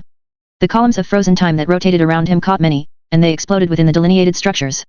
For long minutes, he fought. I watched, my eyes fixed on the screen, to see his behavior, to look for the cue. He waded into and through the arranged military squadrons with their para-human supplementary forces. He was as tough as Behemoth or Leviathan. No attack delivered more than scratches or nicks. 5 minutes, 6, as he leisurely tore through the forces he'd caught off guard. Eidolon ducked between two of the pillars of altered time and delivered a punch that sent the Endbringer tumbling. The orbiting columns were pulled behind Khonsu as he moved, and Eidolon came only a hair from being caught. Alexandria and other capes joined the attack. Too few. Everyone else retreated. Khonsu didn't pursue. He remained where he was, arms extended out to either side, palms down. Then he disappeared in a massive, tightly contained explosion. Trucks and sections of fence were thrown into the air by the movement. Long seconds passed. Then my phone vibrated. Another text. Cannot deploy until we have a way to pin him down. Stand by until further notice. I struck the laptop that sat in front of me. One hinge holding it in place snapped. I shoved it hard, and it fell to the floor of the craft. Fuck. I shouted. Fuck it. I kicked the fallen laptop, and it went skidding across the floor, down the ramp and into the parking lot. My foot stung with the impacts. The other wards were gathered, sitting, or standing around the craft that was taking us nowhere. There was no way to approach if he'd teleport by the time we arrived. We'd never catch up to him. The others were as quiet and still as I'd been violent, haunted, scared. Nobody talked. Nobody volunteered ideas, because we didn't have any. I wasn't sure any of us knew how to fight this one. Nobody in the Chicago wards did. Nobody elsewhere. Speaking, commenting on the situation, it would only remind us of what we were facing. Above all else, I wasn't sure I wanted to think about the detail we hadn't spoken aloud. The thing, above everything else, that made this so fucked up. In the 9 years that we'd been fighting Behemoth, Leviathan, and Cymurg, they'd never attacked this close together. Even if we found a way to beat this Khonsu, to mount a defense and stop him from picking us apart, settlement by settlement, darker possibilities loomed. 2 attacks, 2 months apart. Had their schedule changed? Would the next attack come in a mere 2 months, or would it be more unpredictable than that? No, I thought, with a dawning horror. No, it was worse than that. The Endbringer's schedule of attack had always depended on the number of Endbringers in the rotation. If they were keeping to their usual rules, it promised a 5th, waiting in the wings. Scarab 25.5. 3 days. Nearly 3 days and we hadn't managed to kill him. A new target every 30 minutes, give or take. 10 to 20 minutes for the defending forces to get their shit together. The remainder of that time was our capes trying to hurt him. Chipping away at him. Sometimes we made headway. Sometimes he crushed the bulk of the defending forces and then stood still, drawing those rotating columns of altered time to himself. Not covering himself, but allowing the altered time effects to graze the outer edges of his body. He'd heal, regenerating as much as half of the damage we'd done. He hit major cities and small ones. Villages, even, when he needed some elbow room to regenerate. He'd hit a weapons stockpile in Russia, and nuclear weapons had been accelerated in time, the casings wearing down in that odd entropic, eroding effect that accompanied the time accelerations. A nuclear detonation. Heroes were still trying to minimize the damage. He was teleporting less often than he had at first, and there were a number of heroes who were appearing regularly on the scene. Legend, Alexandria, Eidolon, they were stepping up, though they'd started taking breaks, shifts. Legend would skip one, then participate in the next 2. Alexandria would do 2 on, then 2 off. They were tired, weary. Everyone was. How could you rest when he could appear where you were? 6 or 8 hours of sleep meant he'd be changing location 12 to 16 times, if not more. And at the same time, that fatigue, it made it easier to make mistakes, and he wasn't an opponent that let mistakes slide. Tecton approached me, setting his hands on my shoulders. What? I asked. You need to rest. The others have managed it. I've napped. Sleep. You're swaying on your feet. I wanted to protest. My eyes fell on the others, and I could see how affected they were. Scared, tired, helpless. They were arranged around the Chicago headquarters, perpetually in costume, with no idea what to do with themselves.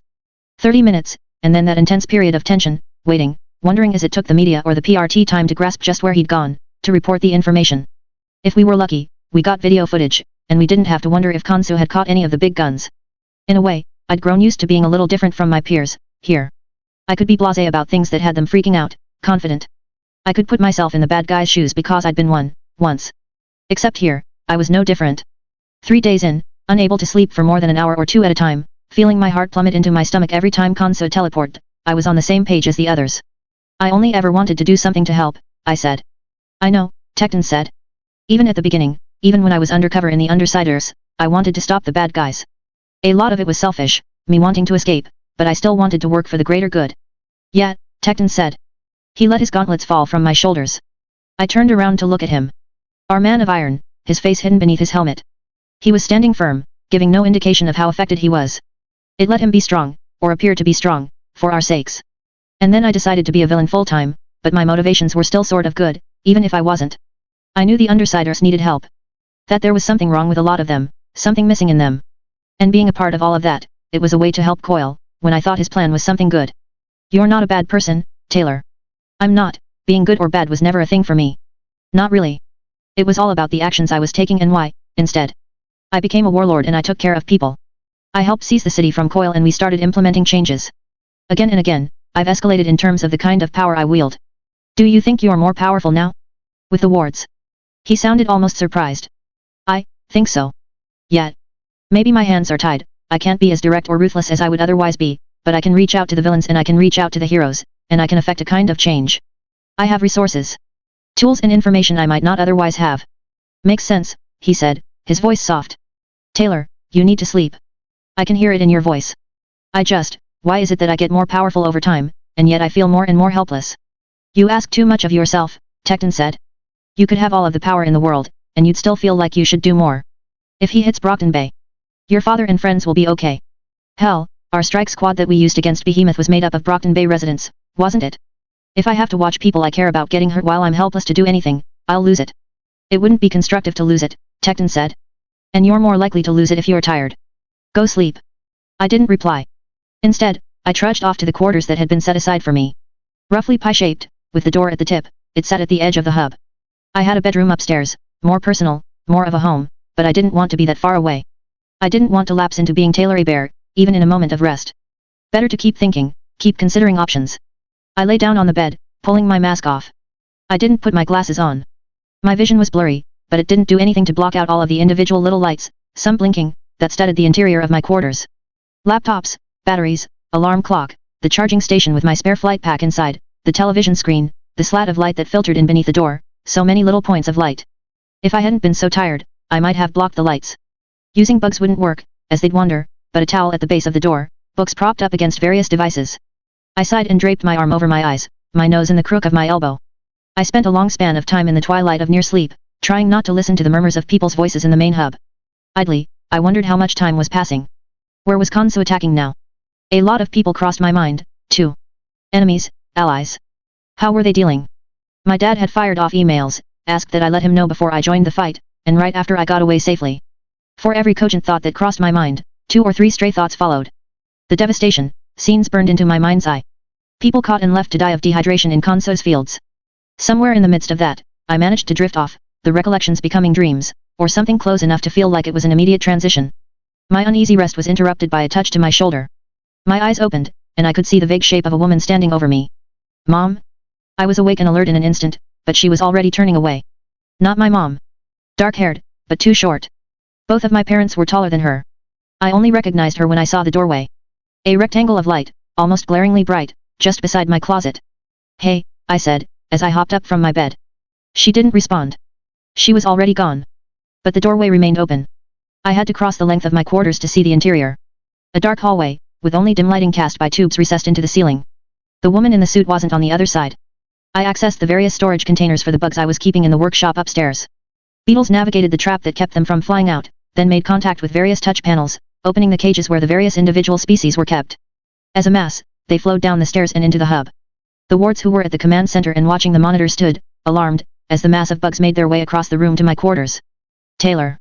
It was Tecton speaking, hurrying to the door of my room. The bugs filtered into my quarters through the space where the walls joined, and beneath the door. My swarm entered the hallway. No traps. The woman in the suit was standing off to one side. I stood at the threshold, and glanced down at the tracking device that was strapped to my ankle. What the hell would happen if I stepped through? I supposed I'd find out. I stepped through in the same moment Tecton opened the door. The rectangular portal closed, and I was left staring at a wall. I turned to see the woman in the suit. She was tidy, her hair tied back in a loose ponytail with strands tracing the side of her face, and she held a fedora in one hand. The hat was beaded with moisture. Another excursion she'd made before reaching out to me? I was going to speak, when I noticed another presence. A non-presence. It was a shift of air currents that seemed unprovoked, affecting certain bugs when it should have touched other bugs in front or behind them. The topographical sense I got from the movements of my bugs suggested a woman's form, nude. It wasn't entirely gone when another appeared across the room. The way they moved in sync, not two people. One person, if she could be called a person, a phantom, flowing through the space around me and the woman in the suit. The woman in the suit extended the hand that didn't hold her hat, directing me to a doorway. I glanced at the woman, noting how there wasn't a trace of the anxiety or exhaustion that everyone else seemed to show. My swarm checked the path. There were people I recognized on the other side. I stepped through. The area was dark, but there was ambient light from a series of panels. Large panels, floor to ceiling, 18 by 5 feet, had been erected in a general circle. 2 accompanying panels, only 2 or 3 feet wide, were set up on either side of each larger panel, to cast light at a slightly different angle. A bar sat at just below waist height, a semicircle, simultaneously a handrest and a way of indicating a boundary the designated parties weren't to cross. A different person or group of people at each station, lit from behind rather than the front. The light from the other stations barely reached them, which meant their features weren't well illuminated. Distinct silhouettes, with only a few more reflective materials catching the light. I ventured up to the panel closest to the door I'd entered. Tattletale stood there, and I deigned to stand just behind her and to her left. Gru, I saw, was leaning against the panel itself, his arms folded. Tattletale glanced at me and smiled, and I could just barely make out the white of her teeth. Asked if they'd pick you up, she murmured. Thank you, I said. What is this? Isn't it obvious, she asked. She turned her attention forward, and then she was taking it in. I didn't want to interrupt her, with the amount of information she was doubtlessly gathering. It was obvious, considering the general presence of those who'd gathered, even if I could only recognize a handful. Opposite us, Chevalier's silhouette was unmistakable. His cannon blade was too distinct. Exalt stood to his left, and a cape I didn't recognize stood to the right. I wondered momentarily if it would count against me that I was standing here. It hadn't been by choice, exactly, but it wouldn't look good that I was with the Undersiders. Bugs helped me make out Dragon and Defiant at the station to Chevalier's left. Both wore their power armor, but apparently the presence of firepower wasn't a concern, here. For the most part, that was where my ability to recognize people stopped. To my left, there was a man in power armor with his face bared. The tattoo across his face reflected a dark blue-green in an odd way, as though he stood beneath a black light, flecks of light, only the fragments flowed. No, they were traveling a circuit, instead. Faintly blue, the glimmers traveled a circuit that marked the interior of an elaborate, stylized cross, his eyes unlit shadows in the midst of the 2 horizontal bars. I could make out a station with a woman, black, accompanied by a massive shadow of a monster with an Auraka's skull for a head. The woman's head hung, her hair braided or bound into dreads, I couldn't be sure. I moved my bugs closer to check to see if she had any weapons, and her pet shadow reached out to block the swarm. They died so quickly it was almost as though the shadow had killed before it made contact. I decided to leave her alone. Further down, hard to make out due to the angle of the panel that framed them, there was a small crowd. A young girl stood at the forefront, and others were gathered around and behind her. My bugs noted 12 people gathered in front of the panel. Another station had only a woman and a man sitting at a table that had been set out. The man had his hands folded neatly in front of him, and the light from neighboring panels was reflected on the large frame glasses he wore. The woman leaned forward, elbows on the desk, hands clasped in front of her mouth. Dark-skinned, with some kind of pin in her hair. My bugs traced their hips, the area least likely to be unclothed, and I noted the presence of ordinary clothing. A button-up shirt for him, a knee-length skirt and blouse with accompanying lab coat for her. 3 men in robes that bore a striking resemblance to Fair SS were arranged to our right. One moment longer, the woman in the lab coat said. Quite all right, a man answered her, from the group of 12. I'm really quite excited. Been a rather long time since I've had a breath of fresh air. Hush, Marquis, the girl at the front of that particular group spoke, and her voice was a chorus, a number of people speaking in sync. I will not have you speaking out of turn. Our hosts have been gracious to invite us, you will not offend them and besmirch my reputation by association. My sincere apologies. Marquis? I had to search for the name for a moment. Then I stopped. That Marquis? Another panel lit up, and the circle was complete. My bugs found the people gathered in front, allowing me to investigate that crowd, who had silhouettes I couldn't make out in the jumble. A woman with a ponytail and a number of monstrous para-humans behind her. Fault line. The woman in the suit arrived in the room, crossing through the darkness at the center with the steady taps of her shoe heels against the hard floor. She joined the man with the glasses and dress shirt and the woman with the lab coat. It clicked for me. Cauldron. I was looking at the people behind Cauldron. I felt a chill, despite myself. Ms. Alcott declined to join us, the woman in the lab coat said. As did Adelaide, who wanted to be ready to defend his home in case the new Endbringer arrived there. The 3 blasphemies and Jack Slash were unreachable, but we would have far fewer problems if individuals like them could be reached so easily. Except you didn't do anything about Jack when it counted, I thought. We reached out to a number of major powers and sources of information, and you are the ones who responded.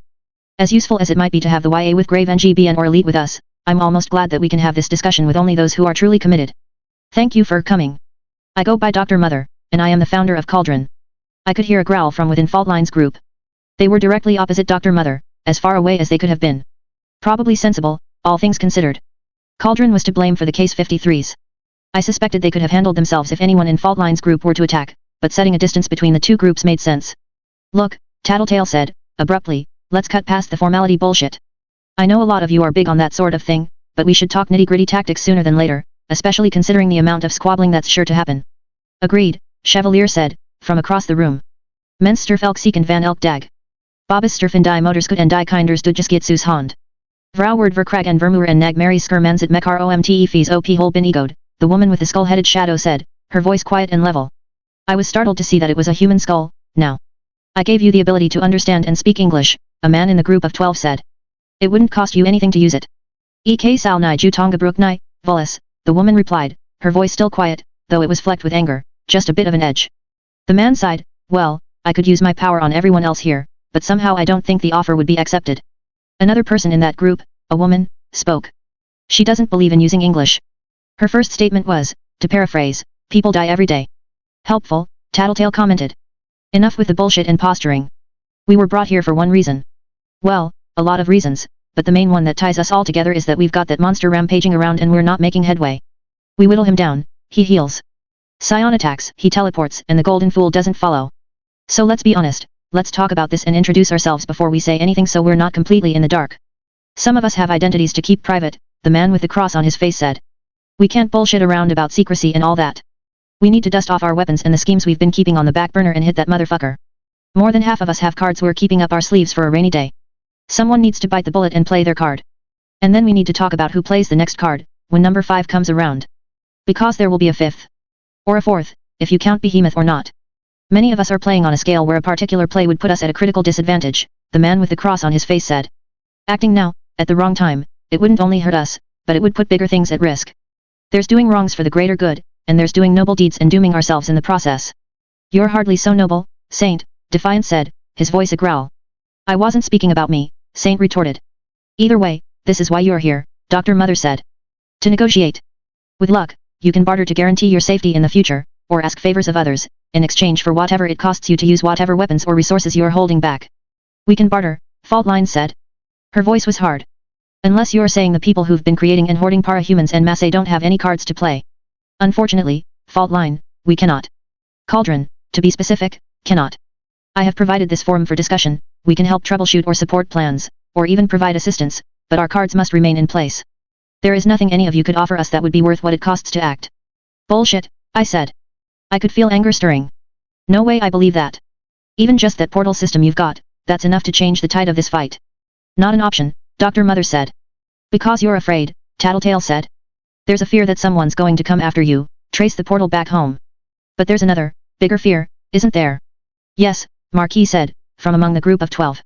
And I suspect I know what it is. Contessa here has informed me you do, Dr. Mother said, cutting him off. She was gesturing towards the woman in the suit. Let me assure you, it would do more harm than good to reveal the details. Especially here, especially now. Shit on me, Tattletale said. You bastards figured this out. How the hell did a bunch of prisoners in a jail that's dangling inside a mountain get to figure it out before I did? Hands-on experience, Marquis answered. Panacea, Tattletale said. Exactly, Marquis said. Clever girl. Well, I'm not looking to stir waves. I can't disagree with the good doctor, so I'll keep my mouth shut. Back to business. Damn it, Tattletale said, under her breath. Louder, she said, you're sure that this doesn't relate to our Endbringer situation? It doesn't, Dr. Mother said. The Endbringers are a puzzle unto themselves, independent of every other major variable. That reeks of bullshit, Tattletale said. I want to think you're bullshitting or you're absolutely wrong and they're connected to everything, but I'm getting the feeling it's not. It's bullshit because it's true. I think we're on the same page, Tattletale, the doctor said. Can we progress this discussion? One of the robed men asked. We can, the doctor said. Thank you for getting us back on track, Turunta of the Thanda. Let's open the floor to discussion. Let's start with the possibility that we might draw from the birdcage. Freedom matters little to me, the girl with the eerie voice said. The true end draws nearer. The end of the world, you mean, I said. The end of all things, Queen Administrator, she said. Queen Administrator? What? Isn't that the same thing? The end of the world and the end of all things? Or do you mean the end of the universe? It doesn't concern other celestial bodies. It doesn't matter. This ends, one way or another. We and ours will carry on, in some form, whether it happens today or 300 years from now. How reassuring, Tattletale quipped. You won't help. I am safe where I am, whether it beyond the Endbringer's reach here or deep beneath the mountain. I will collect from among the dead, and I will keep them company until the fairy rise from the ruins. Oh, I thought. She's completely out of her mind. There's no way to barter for assistance from within the birdcage then? Dr. Mother asked. Nothing you want, Glaistiguane. The girl, Glaistiguane, responded, 100,000 corpses, each being one naturally gifted by the fairy. We don't have time to laugh about like this, Turunta, the apparent spokesman of the Cold Capes said. I am not joking, astrologer. I would like to see their lights dancing in the air, I have seen only glimmers, fragments of the performance. To see it all at once, yes. I heard someone in Fault Line's group swearing. Neuter, I suspected. Honestly, I kind of agreed. I clenched my fists, biting back the worst of my anger. I managed to stay calm as I commented, I'm getting a better idea of why things are as screwed up as they are. We've got all of the major players here, and half of you are willing to do nothing while the world burns. All of the major players who were willing to come to the table, Dr. Mother said. Not any better, I thought, but I held my tongue. Dr. Mother had turned to the girl from the birdcage. If you participated in the fight, I can promise there would be a number of dead para-humans there. I fear that would not be enough. It would need to be all together, for the greatest effect, Clayistiguane said. We could provide that many over a period of 10 years, if required, but we'd want more assistance than simply this one fight, Dr. Mother said. She stopped as the man with the glasses leaned close. A moment passed, or we could provide that many 27 years from now. I felt a bit of a chill. They were so casually discussing this, as if it were possible. I opened my mouth to cut in, but Clayistiguane spoke first. No. No, I don't think I'll accept. My word is too vital to me, and you seem to want me to war with the abominations. I don't fear my own death, but I would rather be together with the others than be separated until the grand celebration. I won't fight. I would only grant my advice, some power here and there. Dr. Mother sat back in her seat. The ominous silence suggested she was still considering it. 100,000 lives, being mulled over so readily. That's a shame, Dr. Mother said, in the end. If I may. Marquis spoke up. With your permission, Fairy Queen. Granted, Clayistiguane said. There are others who wouldn't mind being free again, he said. Myself included. We'd fight that monster if you gave us the chance. All we'd ask is that you let a select few others out, and that you don't create a portal that leads back to the birdcage after the fact. No, Chevalier said, breaking his long silence. No, I'm sorry. Some of the strongest para-humans are contained inside that building, Marquis said. Clayistiguane is one, but there are others. My daughter is another. Your daughter was a mental wreck the last time anyone outside of the birdcage saw her. There are too many dangerous individuals in there.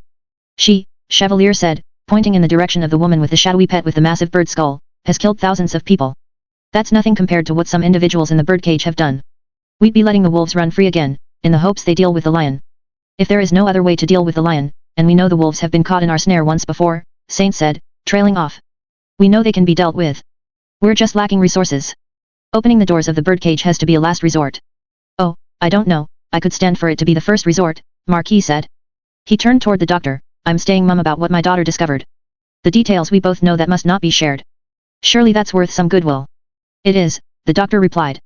I glanced at Tattletale. Her eyes were moving quickly, hungrily taking in details. Chevalier sighed. Dragon? Some backup. I have to say no, Dragon said. The prisoners must stay within the Bauman Para-Human Containment Center. If you intend to rescue them, I'll deploy everything I have to stop you. Neither of us can afford the losses at this juncture. But if we did try, Saint said, and if we did free a handful of deserving individuals, you wouldn't be unhappy, would you? There was a pause, telling. It was enough of a delay for Chevalier to look from Saint to Dragon and give her a curious stare before she spoke. My view on who is deserving is far different from yours, Saint. Those of us standing here. Me, my daughter, Lung, Marquis said. You cannot speak for all of us on that front, a matronly woman spoke. One of my girls was unfairly imprisoned, another is on the verge of losing her mind, in captivity. We all have people we'd see freed, the man who'd spoken about granting the ability to speak English said. Let's say 2 for each of us. 36 in all, Dragon said. 1 in 5 of the people currently in the birdcage, almost. 6 more could potentially use the opportunity to slip out, through stranger powers or other malfeasance. Glancing over the notes my artificial intelligences have made regarding the facility, I can guess who some of the cell block leaders would choose to release. No. I harbor concerns about the birdcage, but this is not the answer to that. It would do more harm than good, Chevalier said. And I say that with full knowledge of what we're up against here, today. The last 3 days. Their opinions don't decide this, Marquis said. If it were solely up to our officers and jailer in the first place, then we'd be free already. You, Cauldron, have the means to send us back or not. It's your authority that matters. Chevalier shifted his grip on his weapon, but he didn't attack. We'll bargain. Marquis is offering assistance, but the PRT has influence. We'll deal with you, Doctor, if it means the birdcage remains sealed. With the ongoing inquisition against Cauldron Capes, perhaps there are 1 or 2 you'd want to be ignored.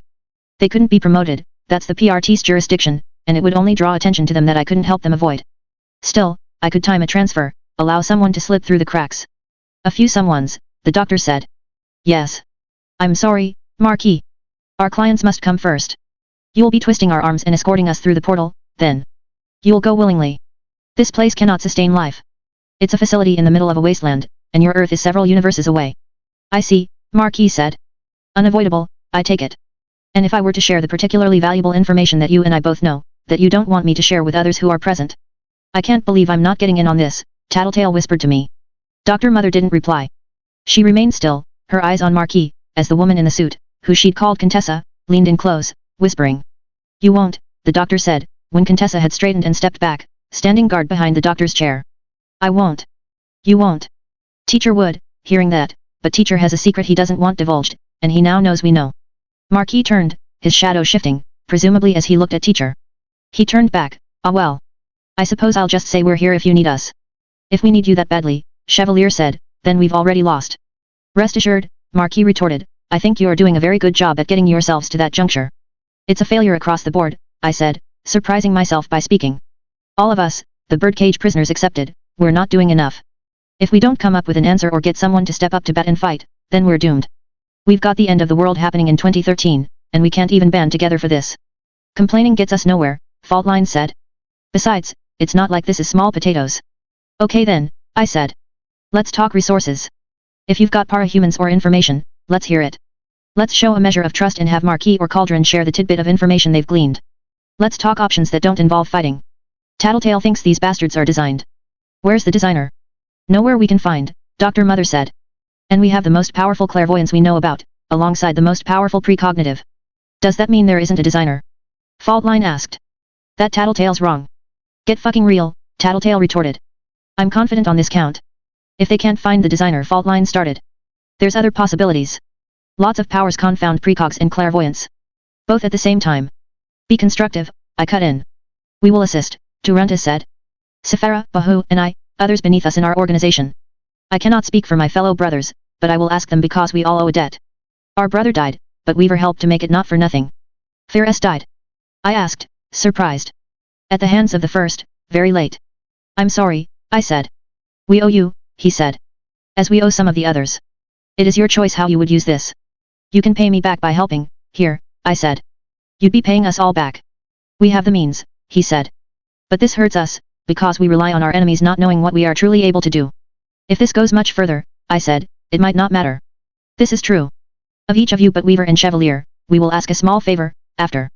Nothing dangerous or painful to give away. Token gestures, most. Favors make for a good currency, the doctor said. Granted. There were murmurs of assent from others.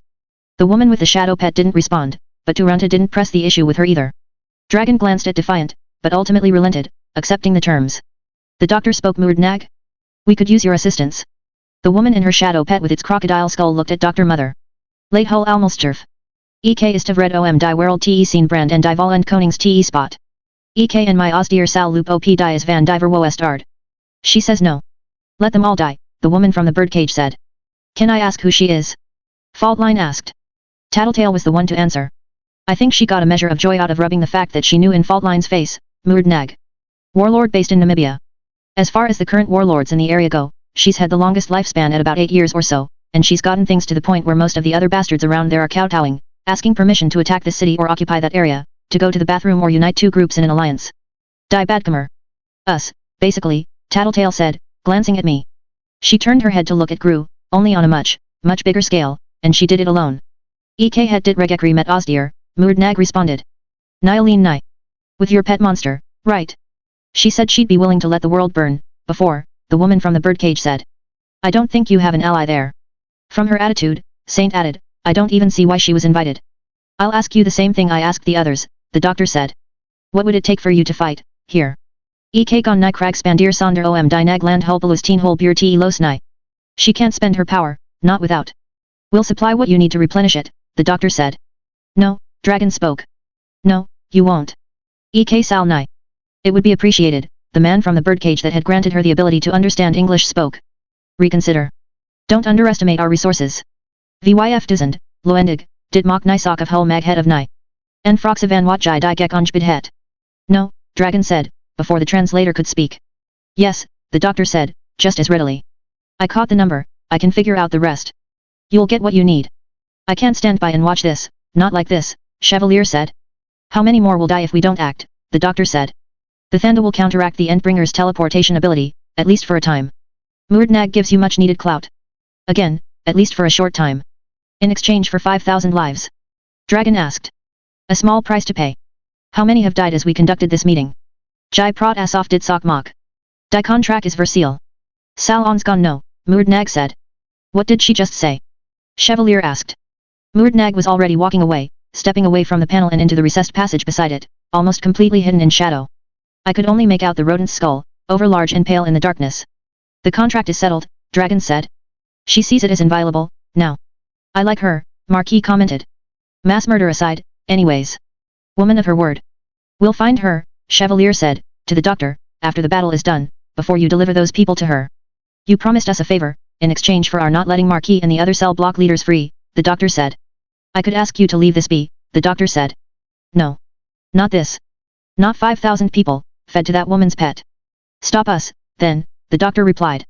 Or try, as it may be. That's one endbringer we should be able to drive away. As Weaver said, we may have to evacuate the planet if this doesn't work.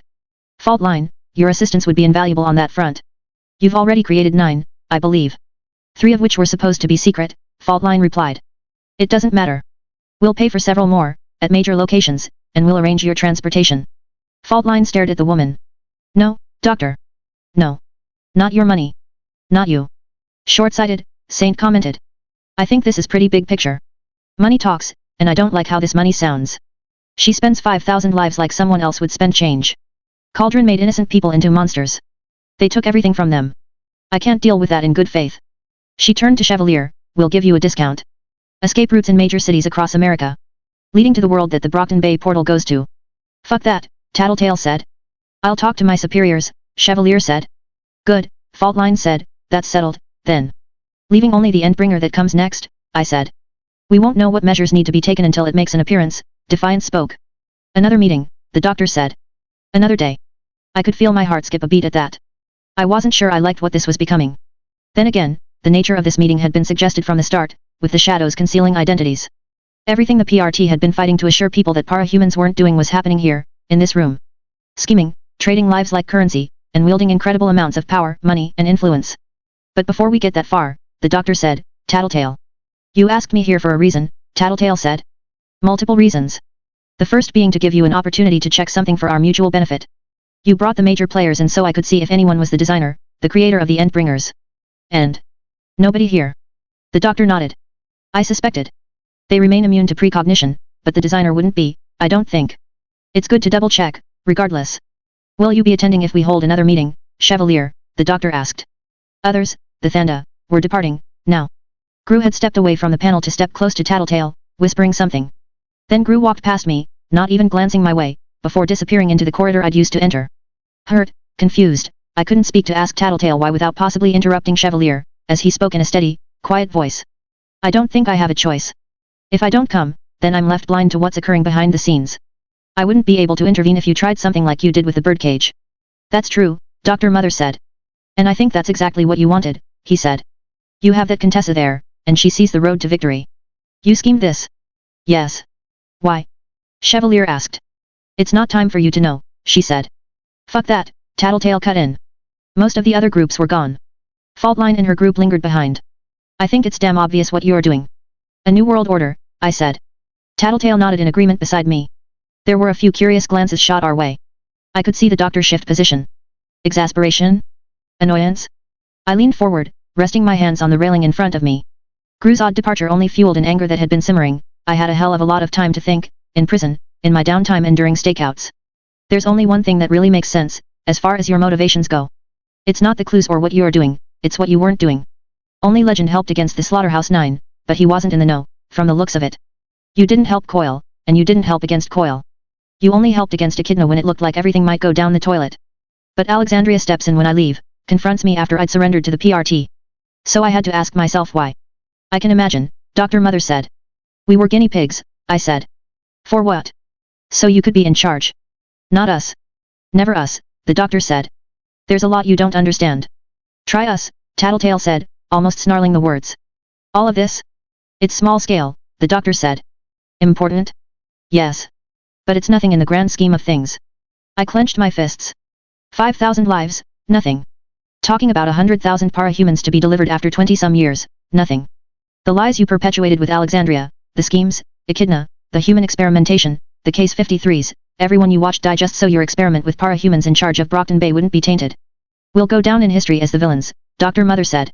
There wasn't a trace of doubt or hesitation in her voice. But it's worth it if it means saving everyone. You sound so sure, Gregor the Snail spoke, from behind fault line. He had a heavy accent.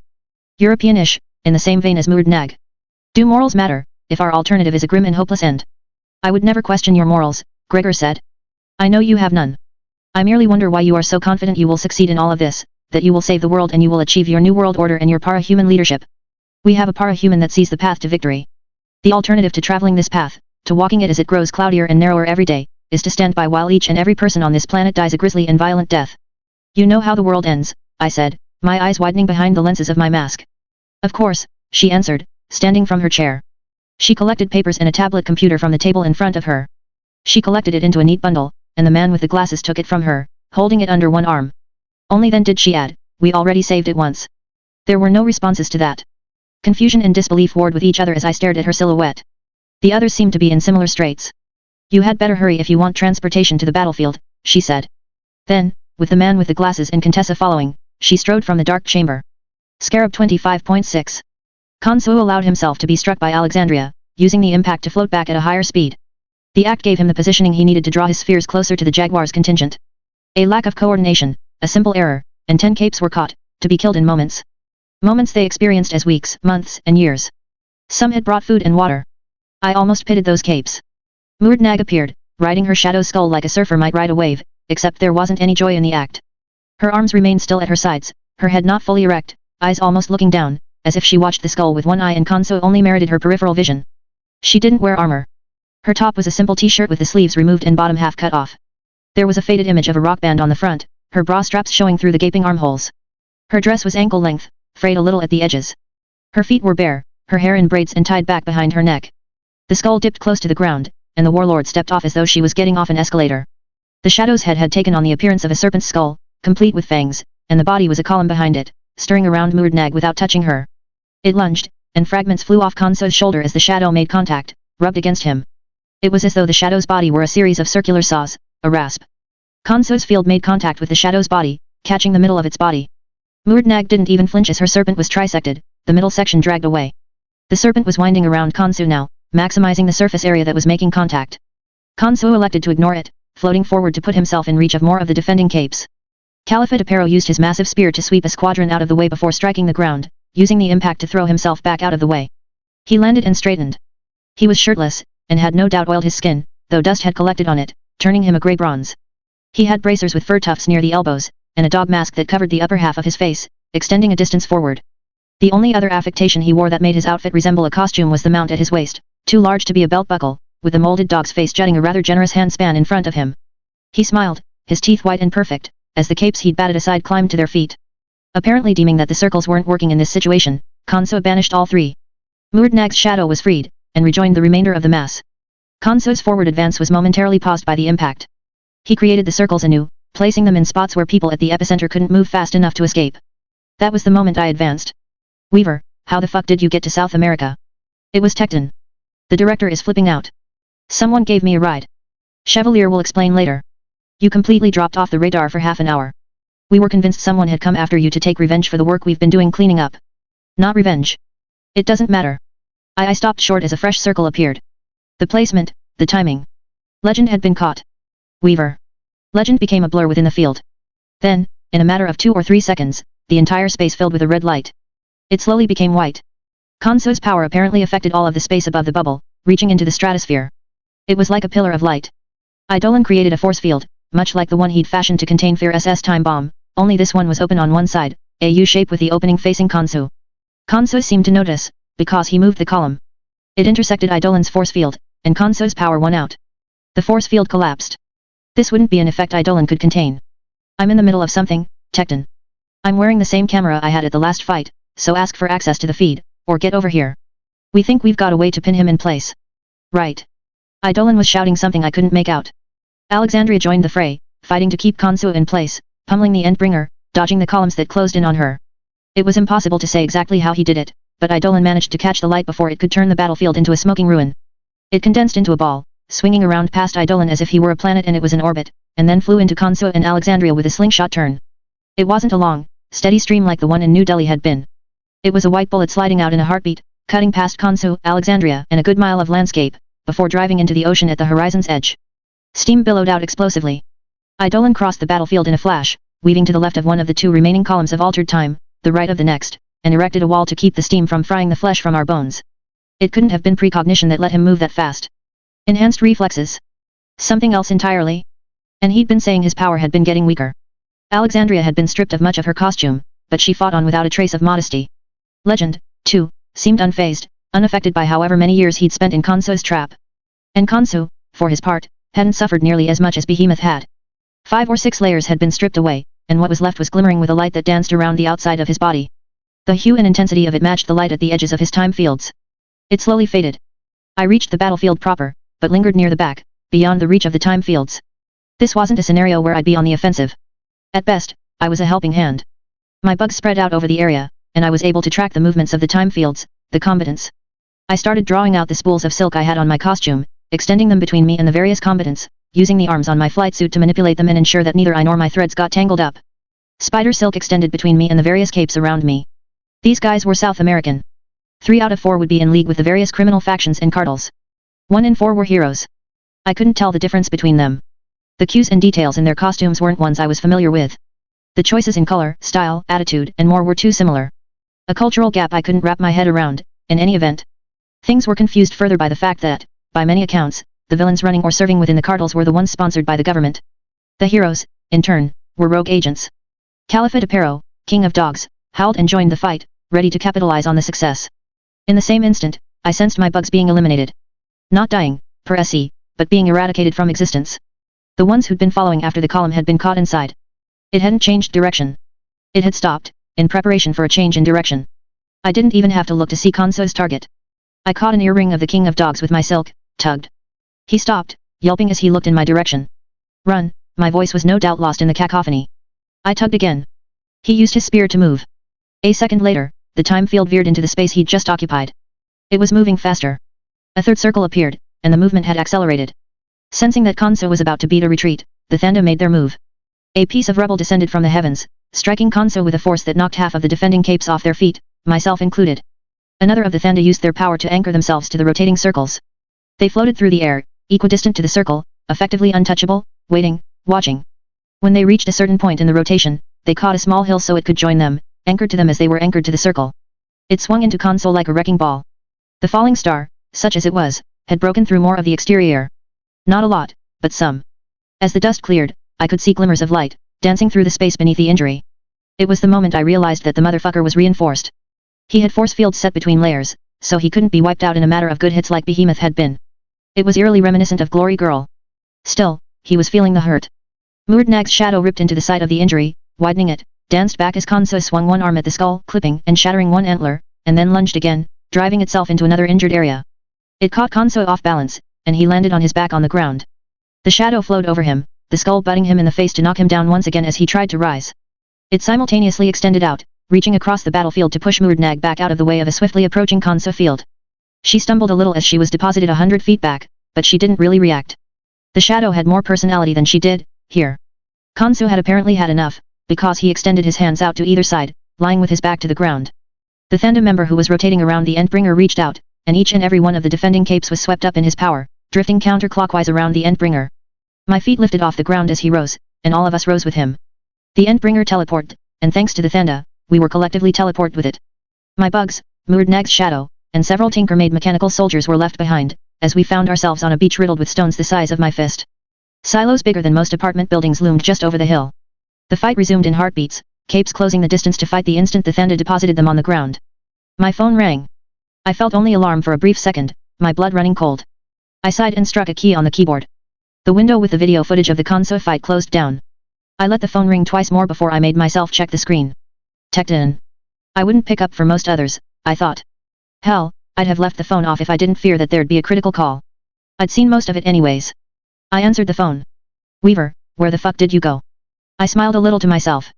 It was an eerie, amusing parallel to what he had said in the video, except he was a little more afraid, a little more weary with me. You know where I'm going, I said. So do the bosses. We haven't even you're going to screw this up for yourself. Why now? It's fine, Tekton, I said. It's not fine, They don't have to like it. I don't think it matters if they don't. He seemed to be lost for words at that.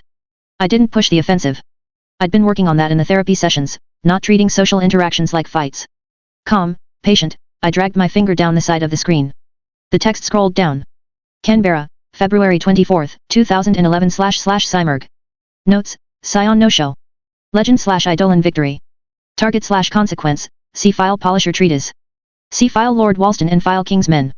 Brockton Bay, May 15, 2011 / Leviathan. Notes, Scion victory. Target / consequence, Noel. See file Echidna. No contact made. New Delhi, July 26, 2011 / Behemoth. Notes, Scion victory, Endbringer kill. Target / consequence, see file Fear S. Flight BA178, November 25, 2011 / Cymerg notes, loss. Plane destroyed, Eidolon / Pretender drive off Endbringer. Mark start of guerrilla tactics from Cymerg and Leviathan. Target / consequence, incognito Chinese Union Imperial Air. See files. America / Kui conflict 2012A. UK / Kui conflict 2012A. America / Kui conflict 2012B. YA with grave NGBN. Indiscriminate, January 20, 2012 / Kansu. Notes, first appearance. Scion / Muradnag victory. List of all 163 targets and casualty numbers here. Ludritz, April 2, 2012 / Leviathan. Notes, loss. Driven away by Eidolon. Secondary targets Swakopmund, Gamba, Port Gentil, and Sulima. Target / consequence, Muradnag. Guerrilla tactics continue, losses in notable but not devastating numbers, but his target survives. Manchester, June 5, 2012 / Cymerg. Notes, defeat, no kill. Target / consequence, still unknown. Tie to Lord Walston? Tecton interrupted my scrolling, finally speaking. I kind of hoped we'd gotten to the point where we were okay, that you'd trust me. I trust you, I said. But, he said, echoing me as he cut me off. Take a second and think about what you say next. Grace asked me to call because, I'd like to think, I'm a pretty calm, laid-back guy. All things considered, anyways. But I'm on the verge of being pissed at you, and saying the wrong thing now will push this from me being angry in terms of something professional to me being pissed because of something personal. Think for a second before you talk, Taylor. You start talking right away and you'll find your way to a really good argument, and I'll concede this argument, this discussion, but it won't get us any closer to a resolution. Right, I said. Thinking. I'll be on the line. I mulled over his words. I was anxious on a number of levels. Terrified might be the better word. I stood on a precipice, and the meeting I was running the risk of missing was only part of it. I continued scrolling down as I thought, as if the individual entries could give structure to my thoughts.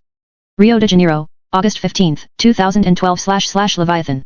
Notes, guerrilla strike, mind games. Travels from site to strike Cape Town and Perth after faking retreats. Target / consequence, no target apparent. I stopped at the entry that followed. I clicked it. The one for Bucharest. The video box opened up, but it was dark, the camera covered by my hair at the outset. There was only audio. Oh shit, oh shit, oh shit, oh shit. It was Grace. Are you hurt? Tecton's voice. Golem is. Shit. The image wobbled as the camera mounted on my mask did, and the me on the camera moved the hair aside, allowing the camera to record the video. The streets were empty, old stately buildings loomed close on all sides, my bugs crawling along the face of each of them. There was a beep.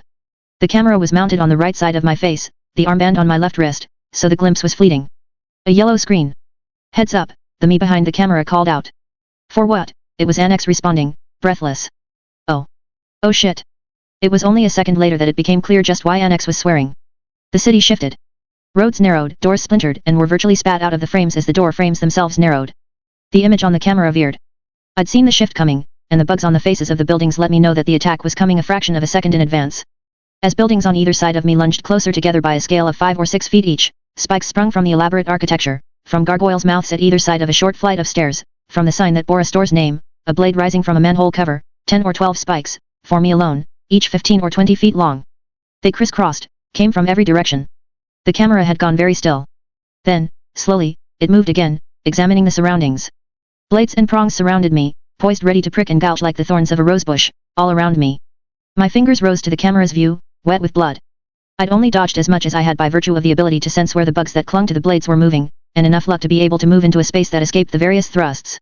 The blood had been from a glancing blow, along the underside of my right breast. I traced it now, as I sat in front of the monitor, feeling the spot over where the scar would be. The fucking things were sharp enough to pierce my armor and silk both. I could remember my outrage at that fact, the stupid, silly comment that had run through my mind, that I'd refused to say in fear that this video would somehow leak as well. Can't believe the blade hit such a small target. Everyone okay? I asked, on the screen. I listened to the various replies of confirmation. I followed by relating how the armor I'd made them wasn't sure protection. Then the camera's view shifted as I freed myself of the spikes I'd so narrowly mostly avoided. I took 2 steps forward, and then threw myself to the ground as a figure sprung from the wall, a woman, moving so fast she could barely be glimpsed. The camera veered again as I rolled on the ground, avoiding 2 blades that plunged from the underside of her body to the ground, punching into the earth. She had carried forward, uncaring that I'd dodged, slamming into another wall, and she had left a piece of herself in her wake. Or a piece of what she'd made herself out of, anyways. She'd become the city, and this small fraction of herself had been formed out of the light grey brick that formed the building to my right. She'd left the pillar behind, 3 feet across, barring my path. My head whipped around as I followed her progress. 1 more of the rushing figures appeared a block down, 2 more behind me, simultaneous. A pillar, then a short wall and another pillar, respectively. Heroes, be advised, Dragon's A.I.'s voice came over the armband, the Endbringer boho appears to follow a strict pattern. The city is condensed in 24-minute intervals, followed almost immediately by the miniature Endbringers producing barriers, walls, pillars, blocking apertures, and more. The next phase, occurring gradually over the next 10 minutes, will produce deadfalls, pitfalls, and a smoothing of terrain features. Following that, we should expect more complex mechanical traps to appear, after which point the cycle will start anew. Be advised that she attacks with the spikes as she enters each phase. Disparities in reports suggest that she is fainting in some cases, feigning an inability to do so. Good news, Annex said, over our COMM system. She can't affect what I'm affecting. Bad news is I wasn't entirely submerged. I'm bleeding pretty badly. We'll get to you, Grace promised. I shut my eyes for a moment. Empty promise, I thought. There was a distant sound of something massive crumbling. I now knew it was Tecton, tearing through the area. I'd be using bugs to direct him to trap citizens. I was avoiding the terrain features, he was simply plowing his way through them, doing maximum damage. The image veered as I approached an archway the Endbringer had created. I paused before entering, circumvented it by going over, avoiding the traps I'd noted with my smallest bugs. I could see her. Bohu. She was a tower, spearing into the sky, gaunt and stretched thin to the point where her head was 5 times longer than it was wide. Her body widened as it reached towards the ground, reached into it, extending roots and melding into the landscape. Her narrow eyes were like beacons, cutting through a cloud cover that was virtually racing towards the horizon in the gale force winds. Her hair, in tendrils as thick around as my arm, shifted only slightly, heavy as stone, despite everything. She dwarfed the other Endbringers in scale, 1,300 feet tall, and her body extended into the city. I couldn't even guess at the radius she controlled. Beside her was her sister, Tohu, who would have been almost imperceptible if it weren't for the glow around her. Tohu, with 3 faces. Legend's white and blue mask, Eidolon's glowing shroud, and Kazakli Bey's red helmet, each twisted to be feminine, framed by the long hair that wove and wound together to form her body. It condensed into cords and ribbons, and the ribbons and cords, in turn, condensed into her chest and lower body, 2 torsos made with overlapping versions of the hair stuff, small-breasted, with only 1 pair of legs at the lower half. The colors were extensions of the costumes she was copying, predominantly white here, but with streaks of crimson, green and sky blue highlighting the ridges and edges. Her forehands were long-fingered, claw-tipped extremities in shapes that served as mockeries of the people she was mimicking. 2 of Eidolon's hands with the blue-green glow around them were holding a force field up to protect her sister, while a white-gloved one focused on using Legend's lasers to target capes who thought flying up and out of the city was a good idea. Not that it was easy to fly in winds like this. Not the sorts of winds that an aerokinetic like Kazakli Bey could make, capable of slicing someone with air compressed into razor-like ribbons. A hand in a red gauntlet was gesturing, redirecting the wind to blow down, across, and in crosswise currents that formed brief-lived whirlwinds. The me in the video made a small sound as she took the brunt of that cutting wind, hopped down from the arch, entering the city once more. It was just now starting her 3rd phase, the pitfalls and deadfalls, eliminating cover, cleaning up rubble, and slowly, painfully crushing anyone who had been trapped in either of the previous 2 phases. If crushing wasn't possible, she would apparently settle for suffocation. I closed down the video. There wasn't anything more to hear in the exchange between the wards, and it wasn't a good memory. Another counter to Sion. All too often, he was late to arrive, and once Tohu had chosen 3 faces and Boho had claimed the battlefield, well, the fight was more or less over. I could hear, Tecton said. You were watching one of the Endbringer videos. Yeah, I said. Thoughts? We've been through a lot, I said. I owe you a lot. And we owe you in turn. We're a team, Taylor. You have to recognize that. You know that. We've been together far, far longer than you were with the Undersiders. I sighed and scrolled down. Bucharest, October 10, 2012 / Tohu Bohu. Notes, first appearance. Loss. Tohu selects Legend, Eidolon, Kazakli Bey. Target / consequence, see file Kazakli Bey. Paris, December 19, 2012 / Cymerg. Notes, victory by Sion. Target / consequence, see file The Woman in Blue. See file United Capes. Indiscriminate, February 5, 2013 //Kansu. Notes, Victory by Eidolon / The Guild. List of the 29 targets here. Los Angeles, May 17, 2013 / Tohubohu. Notes, Victory by Eidolon / The Guild. Tohu selects Alexandria, Fear S, Lung. Target / consequence, unknown. We'd participated in more than half of those fights. My eyes fell on the clock in the top right-hand corner of the screen. 8:04 a.m., June 19, 2013. Listen, Tecton said. I'm not demanding anything here. I just need a straight answer, so I know what to tell the others. If you say you're not going to be here, that's I'll understand. Except not really, but I'll.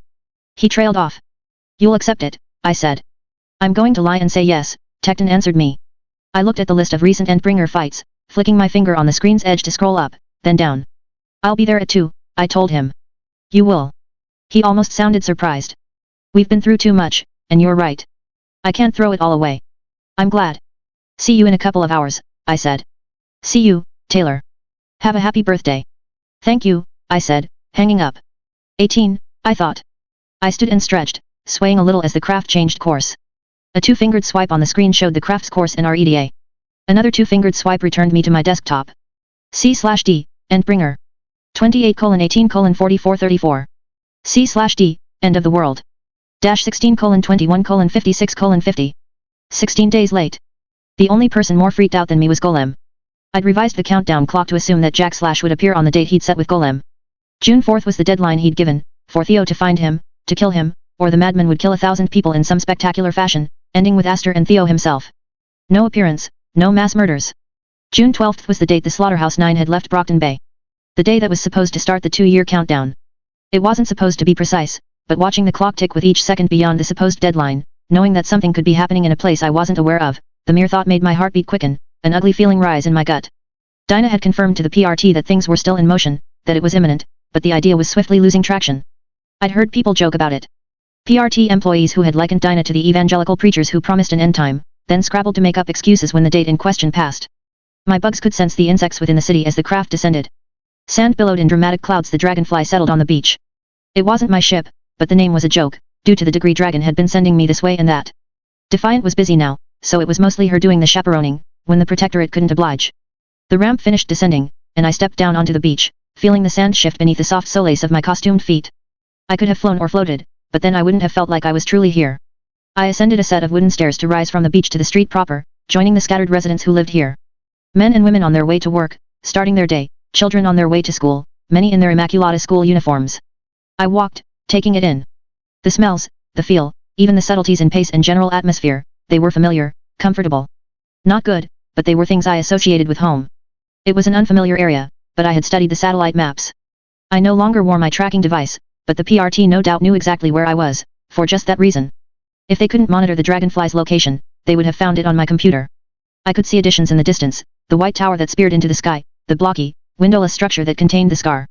It wasn't visible, but I knew I could make my way to the crater and see how they'd drawn up a border around it, done construction work underground to contain the contents and keep the water from eating away at the city infrastructure. I'd read up some on changes in Brockton Bay, had heard more from my dad in our regular visits. Here, the area was marked with graffiti, always in the same variants, no two pieces alike. Devils, castles, angels, hearts. I suspected the arrangements and combinations meant something. The buildings here were new, quaint, the layout intuitive. And in the midst of it, they'd wedged in space for an addition. It made for a break in the flow of the footpaths. It forced an abrupt turn, a hesitation as you tried to work out the way to your destination. Accord had drawn out the city plans, and the Undersiders had altered it to make room for this. For marking. It fit, somehow, the way it broke the rhythm, the way it didn't really jibe. The fact, I thought with a slight smile, that it irritated. Two masks, resting against one another, one almost resting inside the other. One laughing, the other not frowning, but the expression blank. They were cast in bronze, set on a broad pedestal, 4 feet high. I approached, my eyes falling on the objects that had been placed on the pedestal. Wedding rings, a weather-beaten gold that didn't match the bronze. 20, 30. I might have obtained an exact count, but I didn't want to dirty it with my bugs. I turned, looking around, and saw how the buildings surrounding the edifice were marked with graffiti. Castles and landscapes with blue sky above. I thought I'd see you first, Regent, I said. A kind of apology, for not coming sooner. For not being there at the funeral, if there was one. The empty eyeholes of the solemn mask stared down at me. I've thought about a lot of things in the time I've been gone. Framing stuff, stepping back to consider just how fucked up it was that I was spending time with you, condoning what you'd done. You took over small-time gang lords, I know. Took over Imp, even. So why did I let it happen? The wind blew my hair across my face. I noticed that there were people staring, looking at me from the other side of the street. Whatever. It didn't matter anymore. Then I think about how you went out, and I think, you know, it doesn't balance out. One selfless deed, after all the shit you did? No. But that's your cross to bear, not mine. I don't believe in an afterlife or anything like that, but, well, I guess that's the mark you left.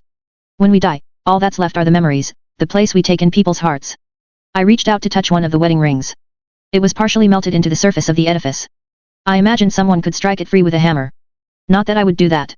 Sounds so corny when I say that, but it's how I have to frame this, you know? You lived the life you did, with a lot of bad, a little bit of horrific, and some good, and now you're gone, and people will remember different parts of that. And I think that would sound arrogant, except, well, we're pretty similar on that score, aren't we? It's where we sort of had common ground, that I didn't have with any of the others. We've been monstrous. I let my finger trace the edge of the wedding ring. I've hurt people for touching those. The voice sounded just behind me, in my ear. I jumped, despite the promises to myself that I wouldn't. Then again, she wasn't someone you could anticipate. Imp, I said. I turned around to look at her. She'd been attractive in that dangerous too much for her age way before, and to judge by her body alone, she'd grown fully into it. She was statuesque, wearing the same costume I'd given her 2 years ago, when she'd been shorter. A quick glance suggested she'd cut off portions to adjust, wearing high boots and elbow-length gloves to cover the gap, and wore a cowl to cover the gaps in the shoulders and neck. It might have looked terrible, but it fit. Her mask was the same as it had been, grey, noseless, long, disappearing into the folds of the cowl as the fabric sat around the lower half of her face, with only hints of teeth at the sides marking the mouth. The eyes were angled, with black lenses, curved horns arching over her straightened black hair. Tattletale said you'd be back today. I figured she'd know, I said. Was it worth it? Leaving? I hesitated. Yes. I hesitated, I thought. I told the others. They're on their way. Okay, I answered. Fast response. No. Too fast. I reached out with bugs, and I sensed the crowd, the way they were standing. Here and there were people who shouldn't have been paying attention to the scene. A young girl inside one of the buildings with a graffiti mural on the exterior, holding a baby. A boy was standing a little too far away to see, but he didn't approach to get a better view. There were a small handful of others. I looked at the rings on the memorial. Heartbreakers. He collected them. I uncollected them. I'd heard he died. Imp nodded slowly. Said I would. I told you I'd kill his dad for him. An admission. I felt a kind of disappointment mingled with relief. Not a set of feelings I wanted to explore. I suspected the sense of relief would disappear under any kind of scrutiny. People keep prying them loose, but there's usually someone nearby to keep an eye out and get a photo or description. I track them down and bring the rings back. Once every few months, anyways. Kind of a pain. It's how he would want to be remembered, I think, I said. Yet. No snark, no humor. I wondered how much of that had been a reflection of her friendship and almost romance with Regent. And you recruited the kids, I said. I used my bugs to track the bystanders, my eyes to note more who fit the criteria. Boys and girls, some narrow in physique, most with black curls, others with that pretty set of features that had marked Regent and Cherish. Some were fit on all counts, others mingled two of the qualities and skipped a third. Heartbreaker's offspring, unmistakably. I recruited some. They needed a place to go, and it's kind of nice, having them around, Imp said. They're good enough at fending for themselves. One or two, you get the feeling they're almost like him. In a good way. I'm glad, I replied. Glad on more counts than I'm willing to say. Then, as I realized that any number of those kids might have taken after their father in the powers department, I was struck by the thought that they might know that they might report that relief I was experiencing back to their de facto leader. If that was the case, they would also report the way I felt ill at ease, just a little creeped out, as I eyed Imp's followers. Imp was eyeing me. I cocked my head a little, the best expression I could give without taking off my mask, hoping it conveyed curiosity. I like you better than her, Imp said. Like me better than who? I wondered. Than Lisa? Rachel? I didn't get a chance to ask. I was distracted as I sensed an approach and turned to look. Bitches here, Imp said, noting the turn of my head and the figure at the end of the street, ignoring traffic as her dogs made their way to us. Rachel, I thought. She's been going to the fights, helping out here when we sent for her. I haven't been going to the fights, so I don't know how much you've seen her there. She's been checking in on me, wandering around here with her dogs and scaring the ever-loving shit out of people until I come to say hi, then she leaves for another few weeks. I've probably seen her the most. I've barely seen her at all, I said. Even with the Endbringer attacks. The dogs weren't running, and it took me a moment to realize why. There was one dog that was larger than the rest, with half of a bison skull strapped over the left side of its face, the horn arching out to one side. Armor and bones had been strapped on elsewhere. It didn't seem like something Rachel would have done, dressing up her dog. One of her underlings? It's Angelica, I realized. The dog lumbered forward, moving at a good clip, but certainly not the speed the dogs were capable of when they went all out. Rachel was controlling the speed of the other dogs to allow the wounded animal to keep up. She was riding Bastard, I recognized. It was different from the others, symmetrical, the alterations flowing into each other better. 2 other dogs accompanied her. Bentley wasn't among them. The onlooking crowd, imps underlings included, sort of hurried on their way as the dogs approached Regent's monument. Rachel hopped down as they reached our side of the street. Rachel was taller, I noted, browned by sun, the jacket I'd given her tied around her waist, a t-shirt and jeans, with calloused feet instead of shoes or boots. Her auburn hair, it seemed, hadn't been cut in the 2 years since I'd seen her. Here and there, hair twisted up and out of the veritable mane of hair, no doubt where tangled bits had been cut away. Only a sliver of her face and one eye were really visible through the hair, a heavy brow, an eye that seemed lighter in contrast to the darkened skin. And damn, I thought, she'd put on muscle. I'd gained some, working out every day, but even with her frame and her natural inclination towards fitness, I suspected she must have been working hard, all day, every day. Maybe not quite what a man might have accomplished, but close. Rachel, I said. I was overly conscious of how we'd parted, of the way I'd left the group and the awkward conversation during the New Delhi fight. Listen. She wrapped me in a hug, her arms folding around me. I was so caught off guard that I didn't know how to respond. I put my arms around her in return. She smelled like wet dog and sweat, and like pine needles and fresh air. It was enough that I knew the new environment had been good to her. They told me to, she said, breaking the hug. They wouldn't be the undersiders, I gathered. Her people, then. You didn't have to, but it was a nice welcome, I said. Didn't know what to say, so they told me to just do. I wasn't sure what to do, so I asked and they told me to hug you if I wanted to hug you and hit you if I wanted to hit you. Yet. I'm guessing she only just decided, I thought. I'd been gambling by wearing my Weaver costume, but then, I hadn't expected them to converge on me like this. I would have changed before seeing Rachel. It's good. I asked. Over there. They're building, it's annoying to get in and out. But it's good. Tattletale made us bathrooms. We've been building the cabins around them. Bathrooms are good, I responded. She nodded agreement, as if I hadn't just said something awkward and lame. I remember you complaining about the lack in your letter, I added. Yeah, she said. Wasn't the easiest thing in the world, to carry on a conversation with her. Others are checkpointing in, Imp said. Just to give you a heads up. Checkpointing. Teleporting, kinda. Limited. We've only got a second, but you should know in advance that they're married. Who? But Imp didn't respond. Foyle and Perian appeared in a nearby building, the same building the girl with the baby was watching from. 2 others had arrived with them. Them? I wondered, mildly surprised. Then again, it made sense. They approached, holding hands, and a bear managed to form itself from the roll of cloth Perian had bound to her back, without anyone, the stuffed creature included, really breaking stride. They'd barely changed, but for a little more height. Foyle carried the crossbow that the PRT was apparently maintaining for her, and Perian had donned less dark colors, though the hair remained black. The 2 capes with them each wore red gloves as part of their costume. I knew who they were from the stuff on the forums. The Red Hands. The alliance had gone through, apparently. So. You draw me over to the dark side, and then you flip, Perian commented. I hope it's working out, I said. She shrugged. It isn't not working out. We're fine, Foyle said. I suppose I should thank you. If you hadn't left, I don't think I could have come. You may be the only person to thank me for leaving, I said. Don't be so sure, Imp added. Hey. Never mind. Tattletale arrived next. Gru appeared at the location with more red hands as she stepped outside. Where the others had been modest, approaching with a kind of leisure, she almost skipped for the last leg of the approach. She hugged me briefly, then kissed me on the cheeks. The mandibles, really, where the armor framed my jaw. Whatever. Of everyone, I was least surprised at the changes with her. Her hair had been cut shorter, and she wore a mask that covered the entire upper half of her face, coming to a point at the nose. Her shoulders, elbows and knees had small shoulder pads on them, and there was a definition to the horizontal and vertical lines of black that marked her lavender costume. She wore a laser pistol at her hip, which bounced against her leg as she ran. PRT issue. Extremely illegal to own. Jerk, she said, after she'd kissed me on the cheeks, you've barely responded to my fan mail. It's kind of hard to reply to it without drawing attention, I said. You don't know how much I wanted the details on what's being going on here. Jerk, she said, but she smiled. But I should warn you. She didn't get a chance to finish before I saw. Gru approached. Of everyone, he was the least changed. Physically, anyways.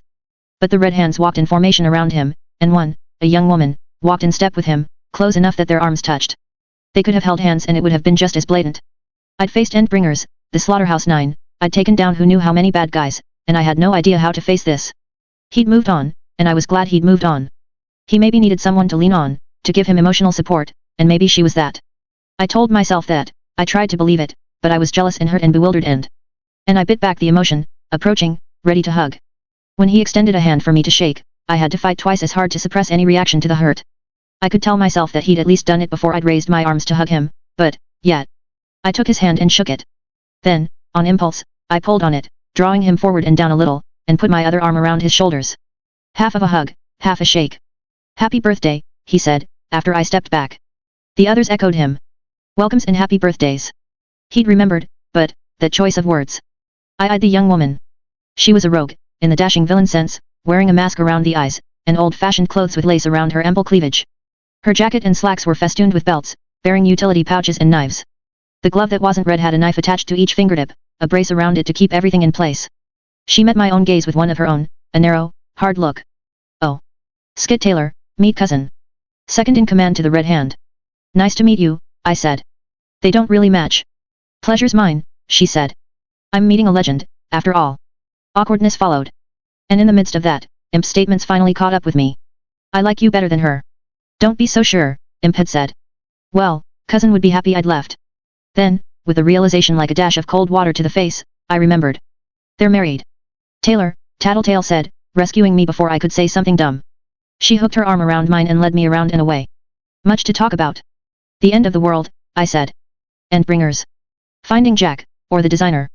Safe topics, somehow more reassuring than this. I don't know, she said. Everyone's playing it safe, keeping things quiet. What do we do? What was the plan, she asked. When you came. I've got 6 hours before I need to be in New York. They're swearing me into the protectorate. Congratulations, Gru said. He sounded genuine. I should be saying that to you, I said, glancing at him and cousin. Oh. Thank you, he answered, in his characteristic eerie voice. I couldn't read his tone, and felt a little grateful that at least one of us was spared sounding awkward. 6 hours, Tattletale said. Another rescue. I was going to visit everyone in turn to catch up, visit my mom, then see my dad. Well, we're all here. We can go somewhere together, Tattletale said. There are stories to tell, I'm sure. I'm sure, I said.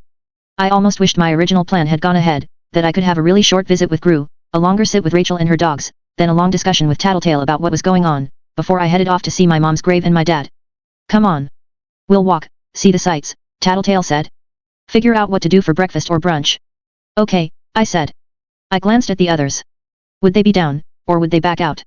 Perian and Foyle weren't close to me, but they were sticking around. Cousin wasn't making an excuse and leaving, and neither was Gru. I could see him exchanging murmured words with her.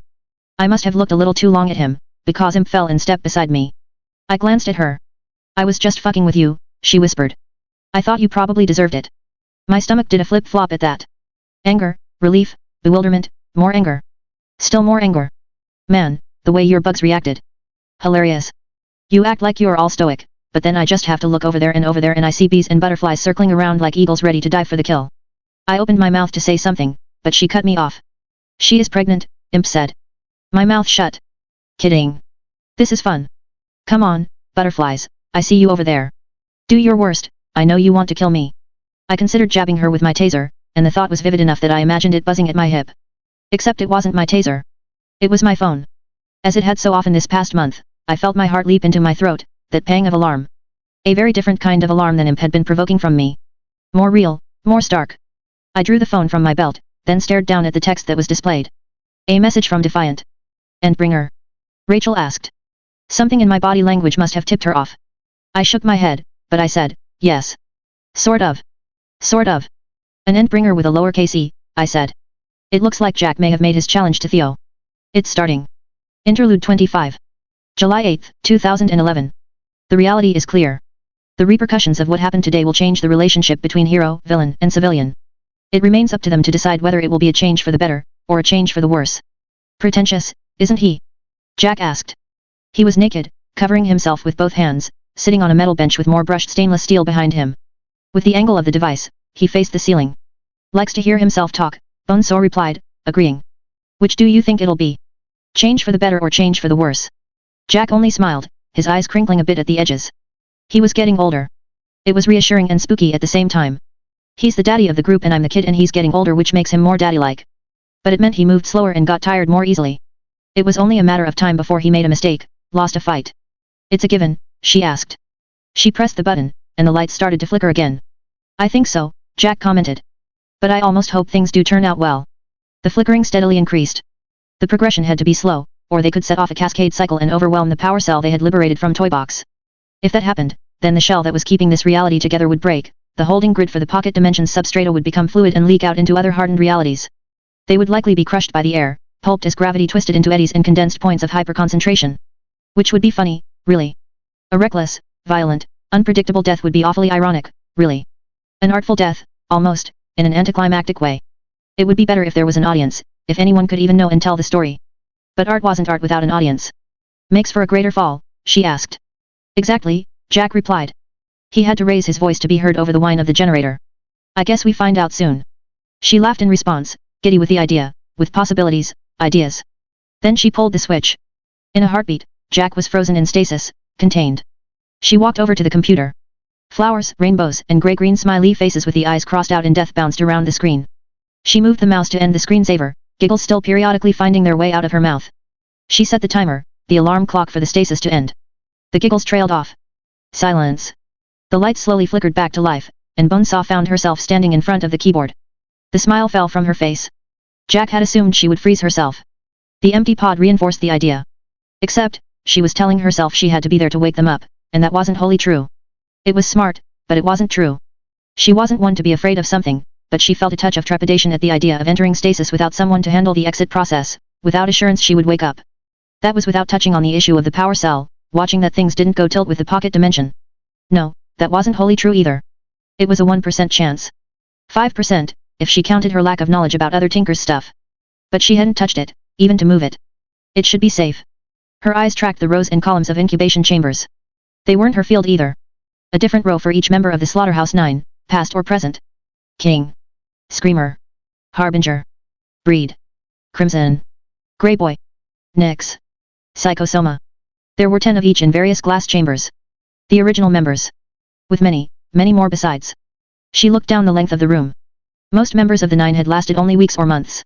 She could count the ones who'd lasted longer than that on the one hand. A shame she didn't have samples for all of the past members, but she had most of the good ones. Her, Jack, Mannequin, Siberian, Shatterbird. Crawler had managed pretty well, too.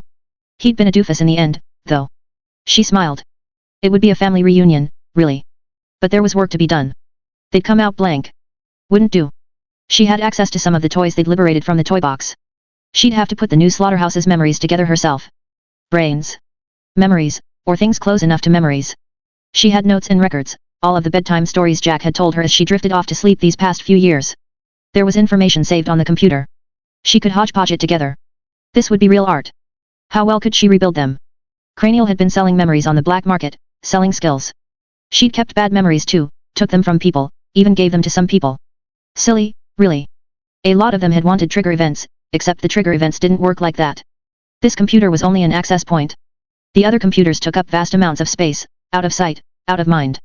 If something failed, she'd have to go fix it, but she would spend most of her time here, surrounded by her family, some she'd never met.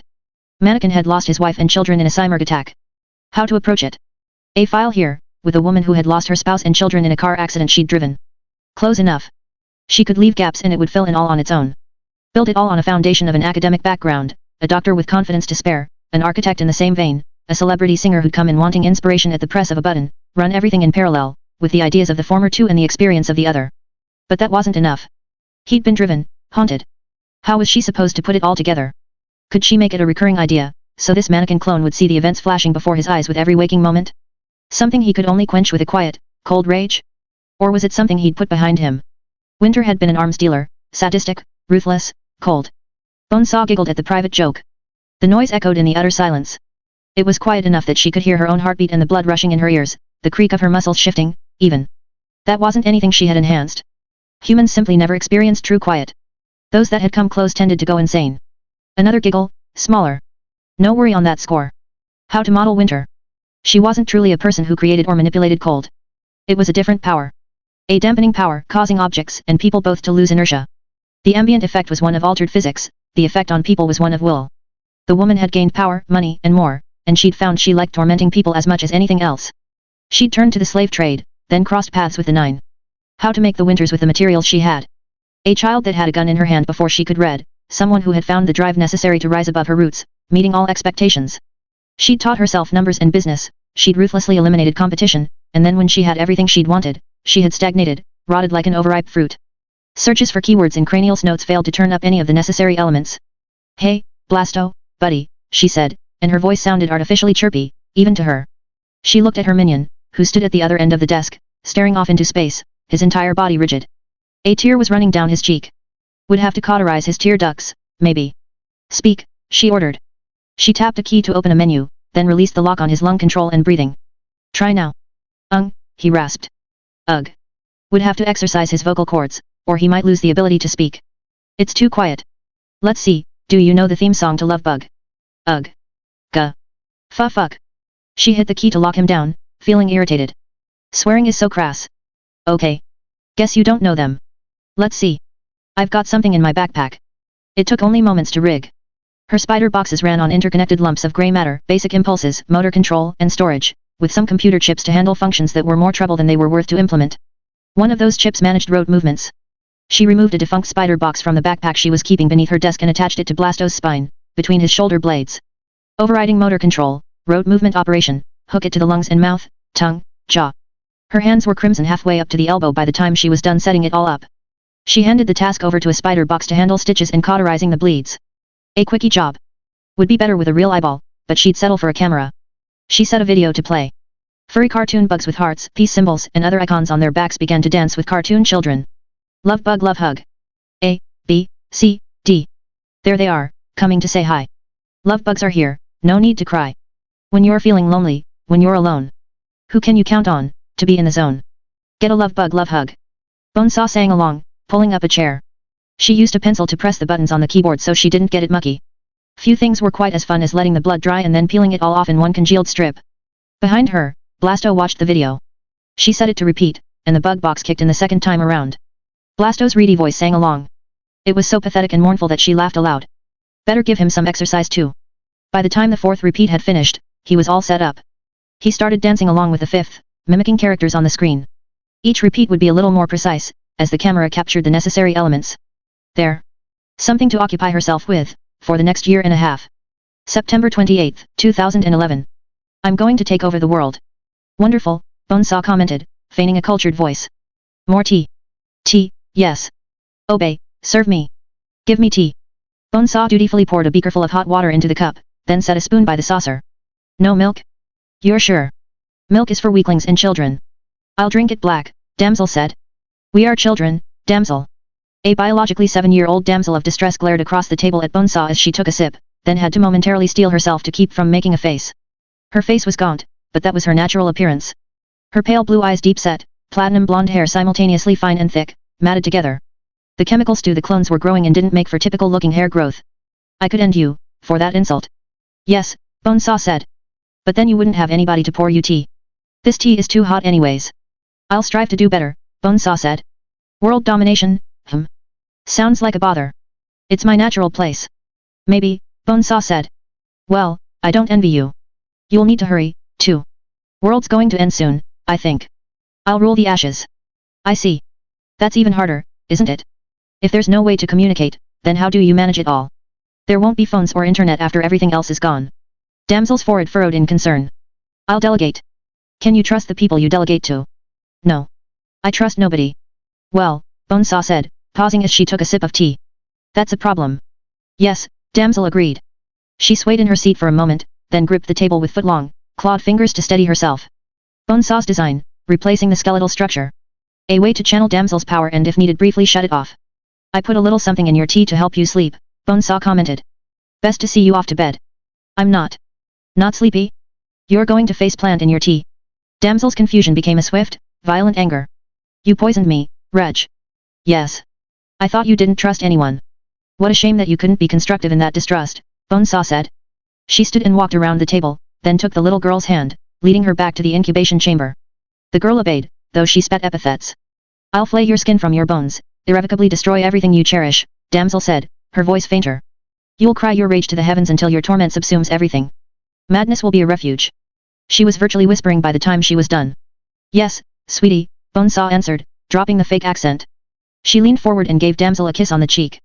Damsel blinked, as if in slow motion, opened her eyes briefly, then shut them. A press of a button and a flick of a switch bid the glass case to rise and surround Damsel before she could tip over. The tube rapidly filled with a soupy liquid, rich in nutrients. Damsel was fully asleep before the fluid raised her from the ground to float buoyantly in the middle of the tube.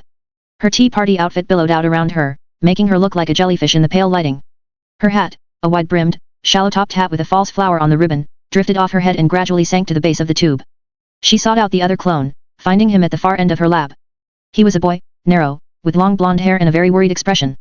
A complex pyramid of beakers and glass measuring cups was arranged around him. He was muttering to himself, "Wall them in. Wall myself in. Wall them in. Wall myself in. Come on, A.G., Bonesaw said. She reached through the structure and took his hand. Out through the door. Not a door. Trap. Safest way to ward off attackers. Used my hair, made a tripwire, tying ends together. Maximum devastation if intruder breaks perimeter. Through the window, then. I'll wall you in. Promise. He nodded. With excessive care, he climbed on top of the jars that were precariously balanced on one another and slipped out through another aperture in the arrangement, higher up. He stumbled as he landed. This way. We'll wall you in. He followed obediently. Where's my Catherine? She's your mom, silly Billy. Cognitive dissonance would be bad. He could lash out. Not that he was that dangerous, like this. I was going to say wife. And I have 2 children. They're 7 and 5. Except you're 7. You're thinking of your sisters. I'm confused, he almost mewled the words. It hurts, so much of it hurts to think about. I let a lot of people down. I can feel their disappointment like it's pressing in on me from all sides. I can't hide from it and I can't stop myself from caring. Hush, she said. It all gets better when you wall yourself in, doesn't it? He nodded mutely. Walling you in, she said, as she put him on top of the stand. A press of the button raised the glass enclosure. She could see him relax a fraction at that. A bit of a problem, Bonesaw mused, as the container filled with the nutrient fluid. Various elements that were unique to every individual served as a signal that the passenger could reach out to in an attempt at reconnecting with a host. DNA, electromagnetic patterns she could barely measure with instruments, all contributed, none was absolute. Once the connection was established, powers were possible as well. A moment of trauma sped the process along considerably. Her initial assumption had been that coming to life would be enough for the clones. But the clones were dreaming, and those dreams were founded in the fabricated memories she was providing. It was something of an art, an interesting experiment, to strike all the right notes, to get geography and birthplace right, culture, custom, habit and every other detail, along with the major, defining moments of their lives. The corona pollentia was developing as the originals did, drawing from DNA to form as a lobe in the brain, right from the outset. The dreams formed the connections between the corona and the clone. The bonds were forming too quickly and easily. It was interfering with the cloning process, as the passenger's typically indistinct and subtle influence on the subject was becoming rather dramatic. The brain was too pliable while the clones were in their formative ages, the passenger too insistent. She'd have to scrap everything. Wipe them clean, grow a new batch of clones. Nearly 3 weeks of work down the drain. Already, she was figuring out how to solve the problem. She'd have to stagger it, introduce memories in phases, starting with earliest and working her way forward. Maybe it would be easier, organized. She could consider each member of the 9 in turn and decide if they had been treated well as babies, if their home and school lives were comfortable. That would be a yes for someone like Mannequin, less so for Ned, for Crawler. She typed on the computer for a minute.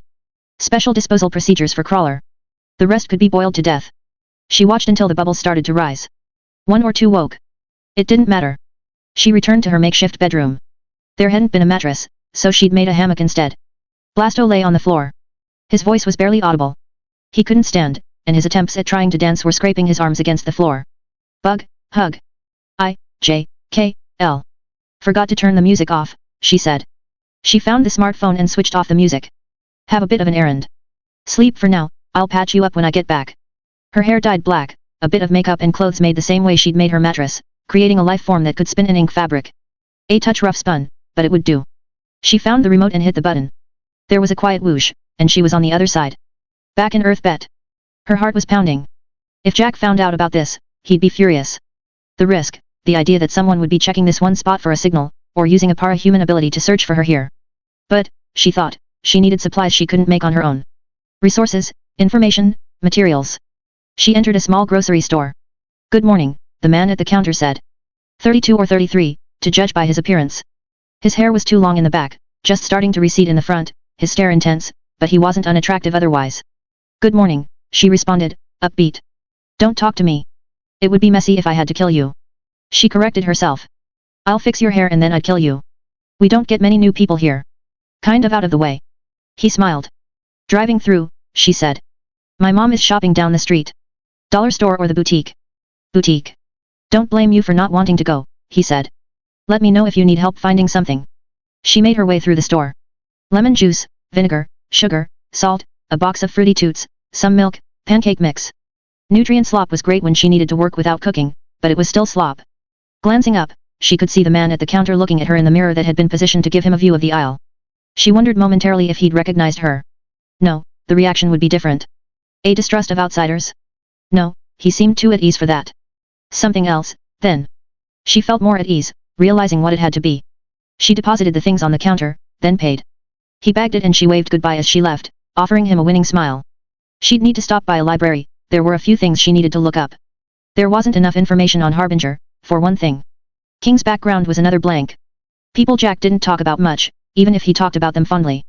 He'd be so pleased, she could imagine, if she hit the right notes with them and got their basic personalities right. Then she could buy clothes and sheets. If there was a good hardware store, she could imagine some tools that would serve. Her scalpels were getting dull. This little bumhole of a town didn't have much, and she'd seen maybe one car on the road since she had arrived, but still, she looked both ways before crossing the street. A pale, dark-haired woman stepped out of the bank, wearing a black suit.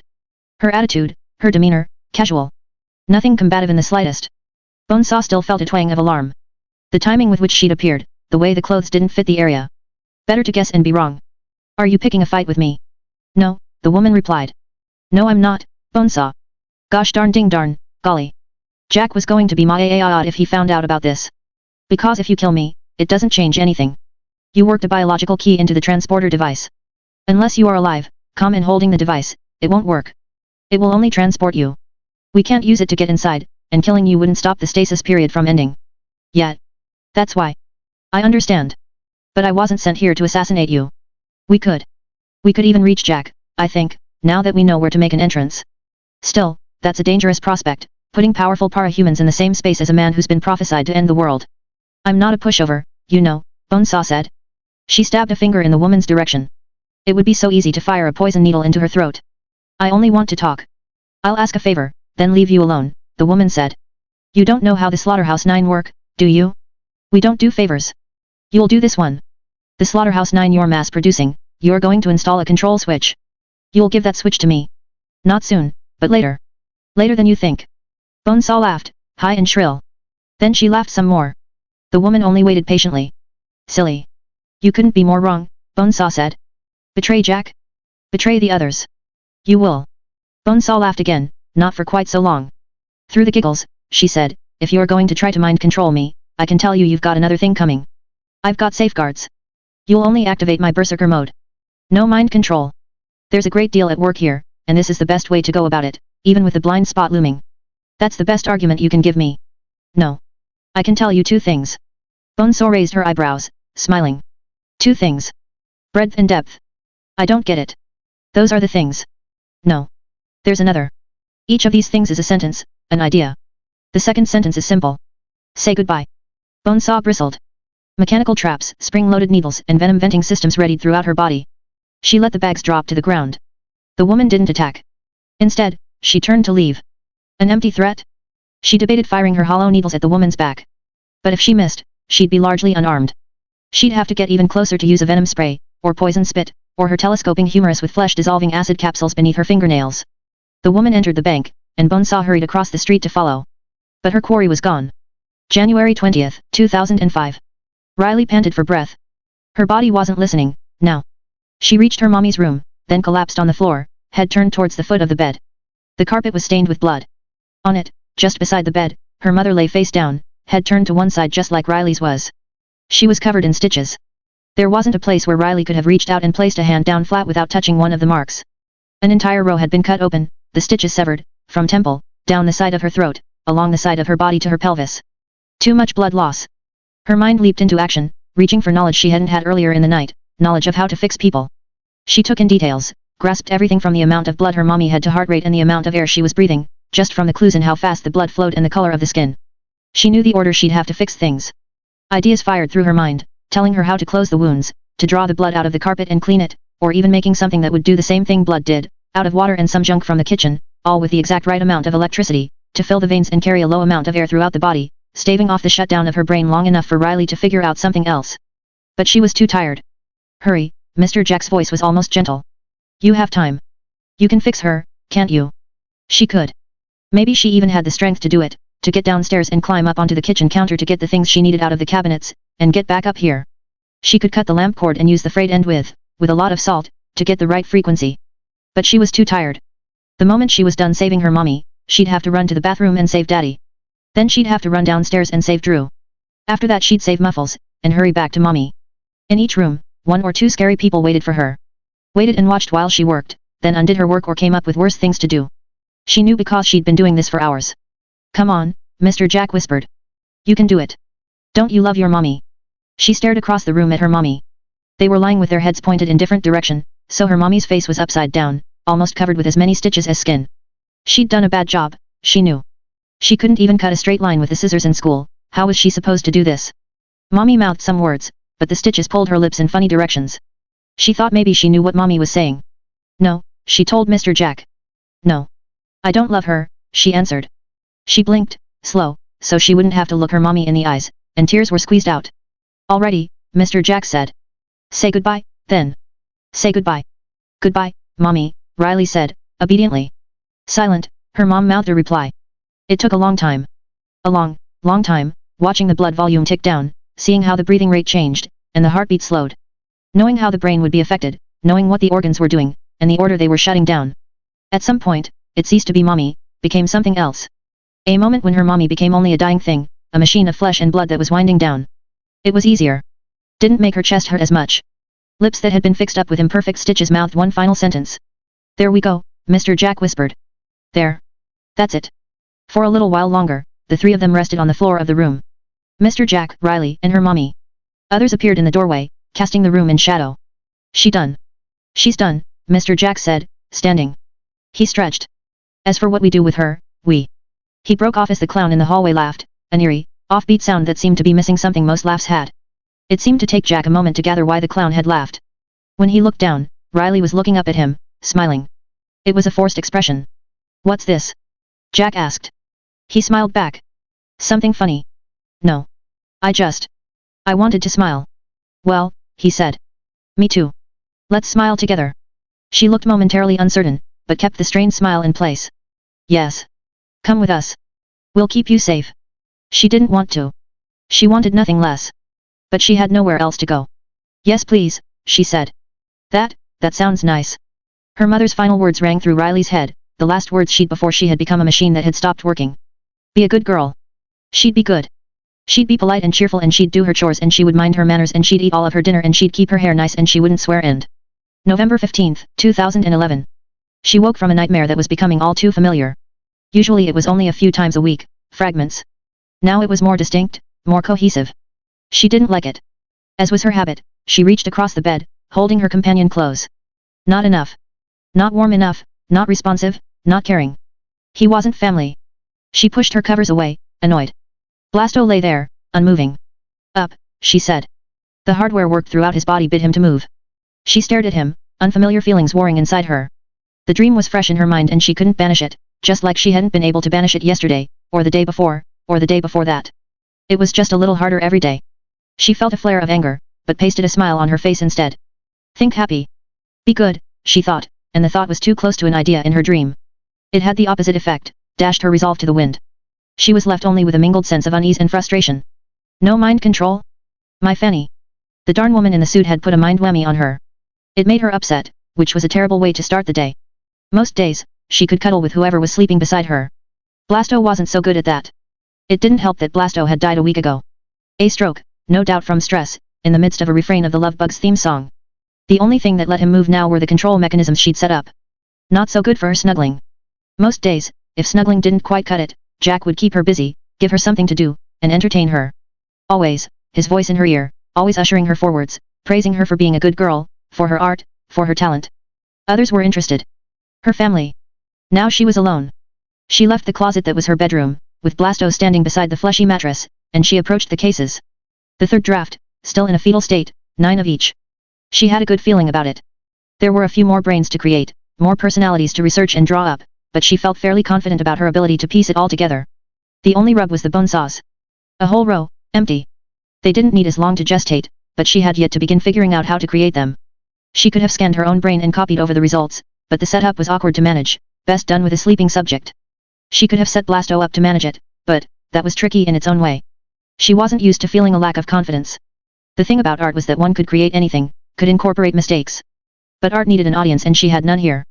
She'd set herself the task of having everything ready for when Jack and the others woke up, and now she felt she was unraveling, coming apart in the quiet and the solitude. She stared at the seeds of the bone saws that hadn't grown and wondered if she really could look long enough to see the real her, to fabricate anything like herself. Her test runs with the others had all worked. They were close enough to feel familiar, even if little details were off. Their personalities, their approaches, all would be close enough.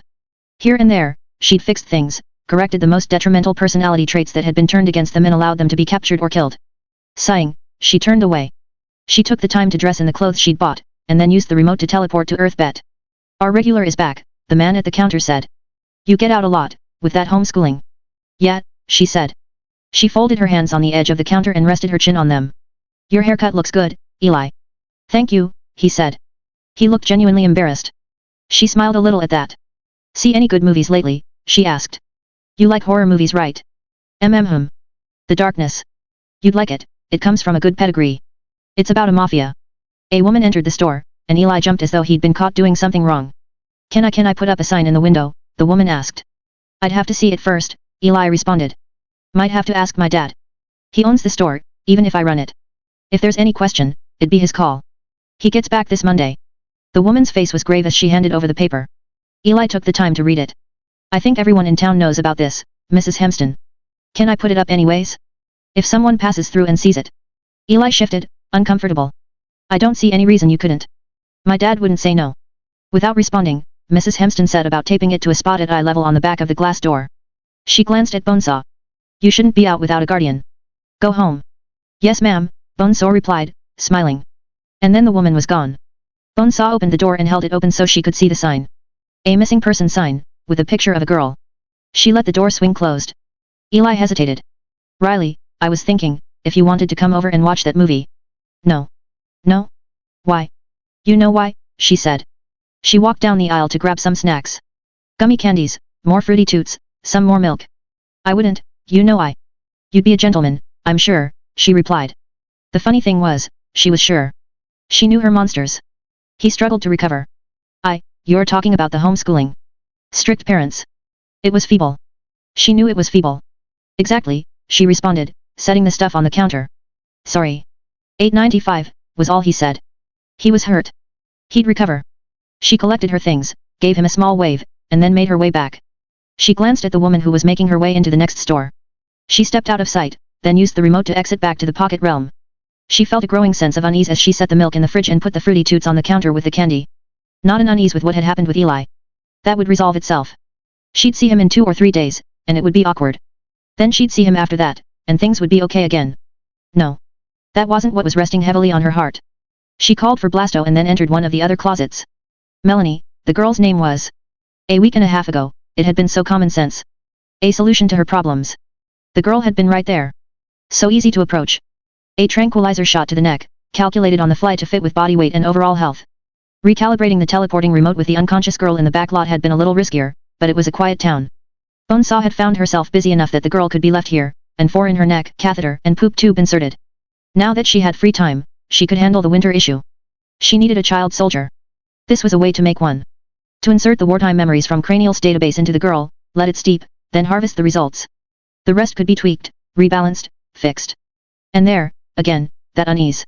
She couldn't think of her mother's face, only stitches. Her father she hadn't even seen. His face was a vague idea in her head, a few isolated features with nothing to bind them together. Yet when she tried to visualize herself going ahead with it, it was Eli's face that intruded.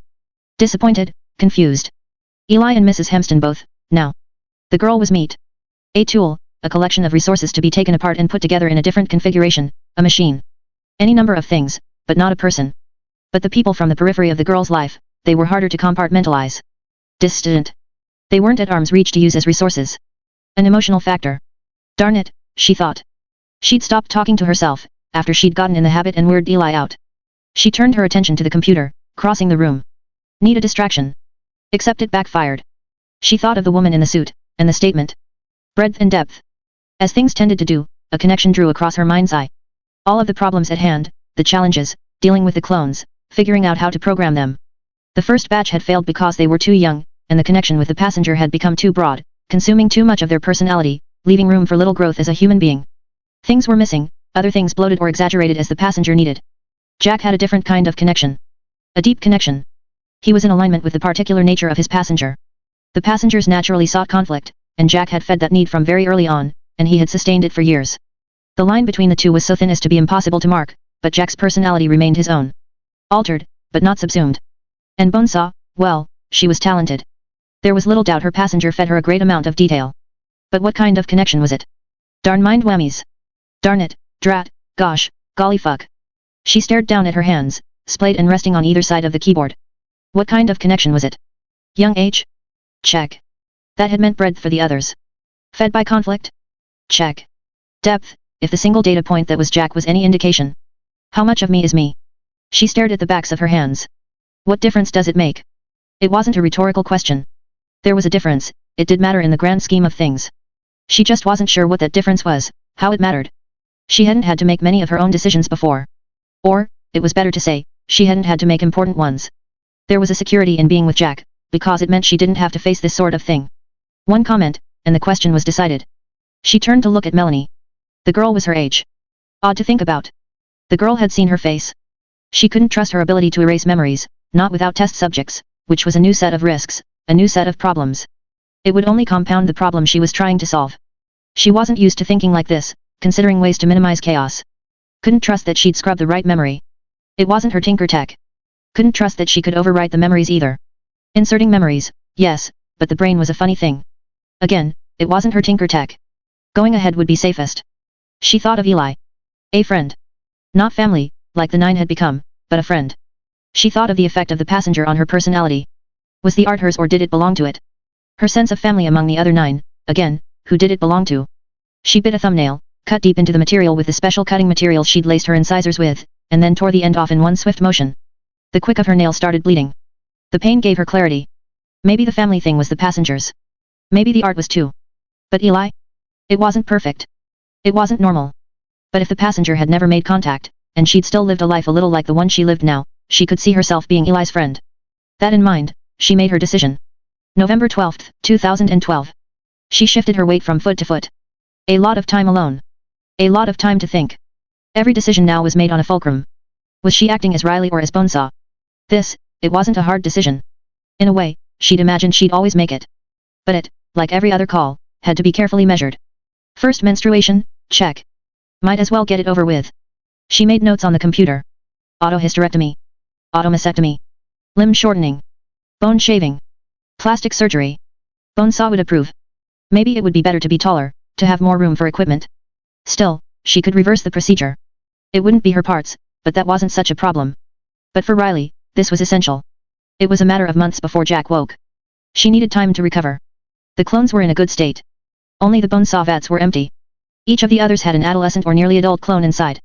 A month or two before the others woke from cryostasis, she'd start doing the surgeries, adding the augments, combining a handful of them together. She laid out everything on the table next to her. Scalpels, blood bags, 4 drips, screwdrivers, wire, staple, cauterizing gun, hammer, stapler, a mix and match. She hefted the Bonesaw and frowned a little. The word had taken on a different meaning for her, in recent months.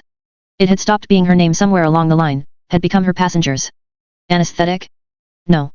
She needed optimal awareness of her own body. Anything that dulled her senses would spoil that. She had the ability to switch off pain at will. She wouldn't use it. No. She wouldn't say she felt guilty about the things she'd done, but she recognized that she was broken, now. She recognized that maybe she should. A part of her wished she could reach inside and find that carefree perspective, the innocence she'd enjoyed.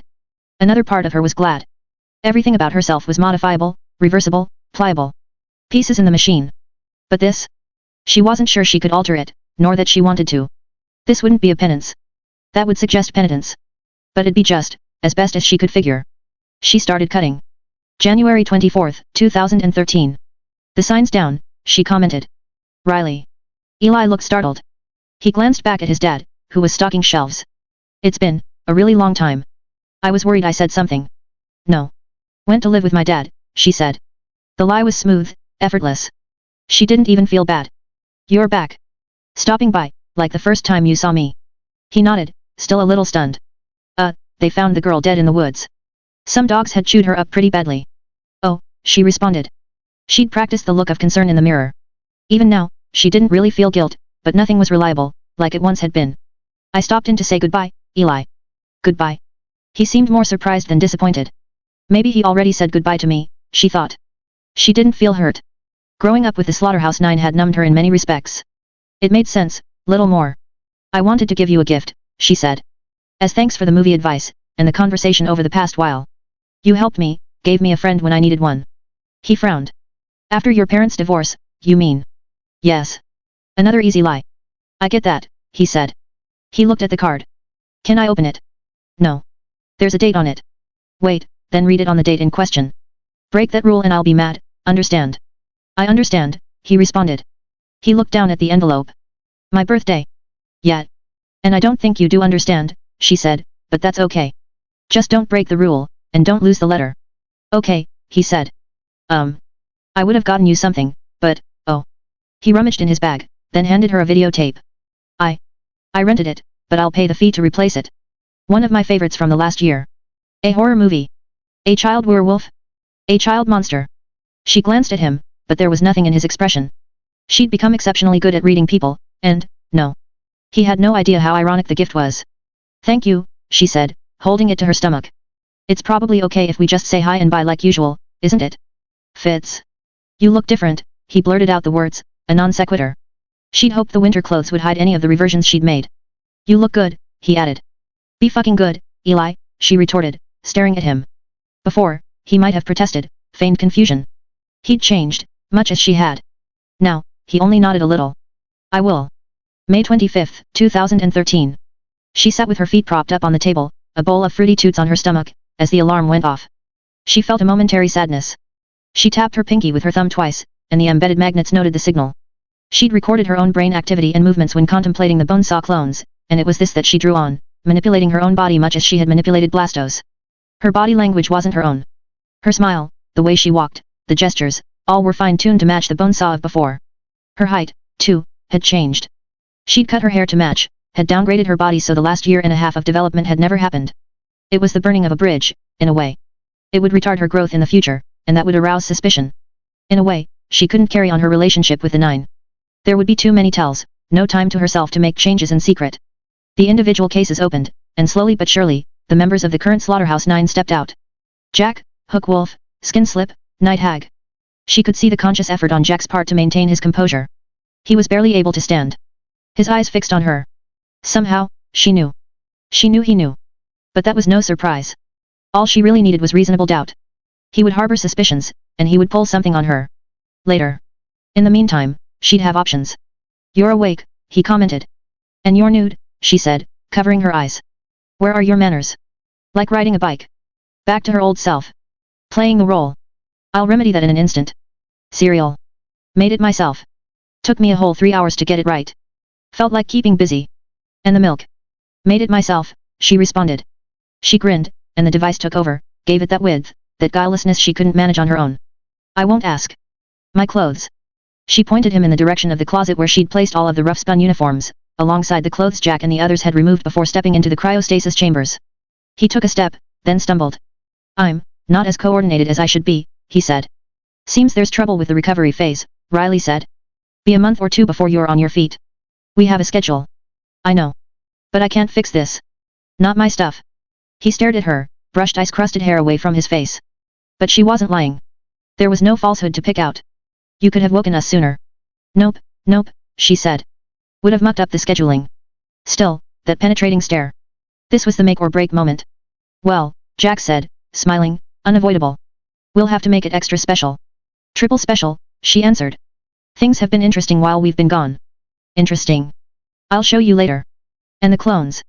I was waiting for you to wake up before we greeted them. Good, Jack said. Excellent. She smiled wide as he turned, covering his bare rear end on his way to the closet, even as she felt coldness in her heart. Hook Wolf, for his part, only drew blades around his body, forming into a giant metal form. She wondered if he looked a little introspective, before his head was covered in the mass of shifting, scurrying hooks and needles. She chewed on her cereal, and watched more of her movie. She did like it, after all. Eli had been right. She smiled, hiding the sense of loss as she deleted it from the system and cleaned up the evidence. One by one, the recently unfrozen members of the Nine rejoined them, dressed in their outfits and costumes. Jack gestured, and she hit the key on the keyboard. Lights. Spotlights went on beneath each of the glass chambers. Drain. The fluids poured out, draining into the openings in the floor. Blurry figures became more distinct, marred only by the residual droplets clinging to the interior of each chamber. You didn't do yours, Jack commented. Didn't work out. I see, he said. Every line of dialogue felt like a nail in the coffin. But that coffin wasn't a concern today, or even tomorrow. For now, Jack needed her. For now, she had options. She smiled, wide, with a glee she didn't feel. The woman in the suit had options. She would come to Riley and claim the remote.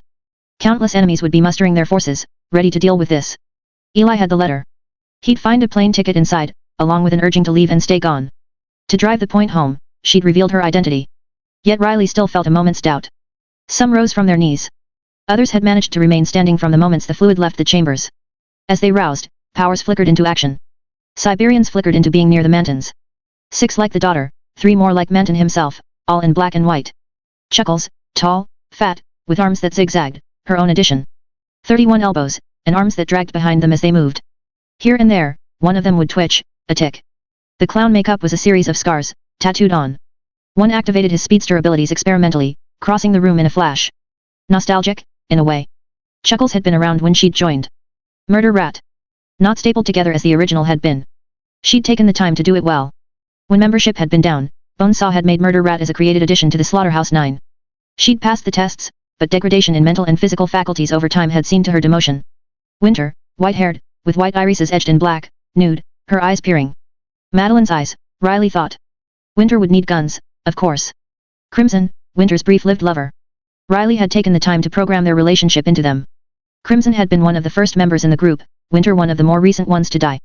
Winter had been followed by Hatchet Face. There he was, over there, 9 of them, and Hatchet Face had been followed by Cherish. 9 Cherishes, gathering in a huddle. She'd forgotten to give them the tattoos.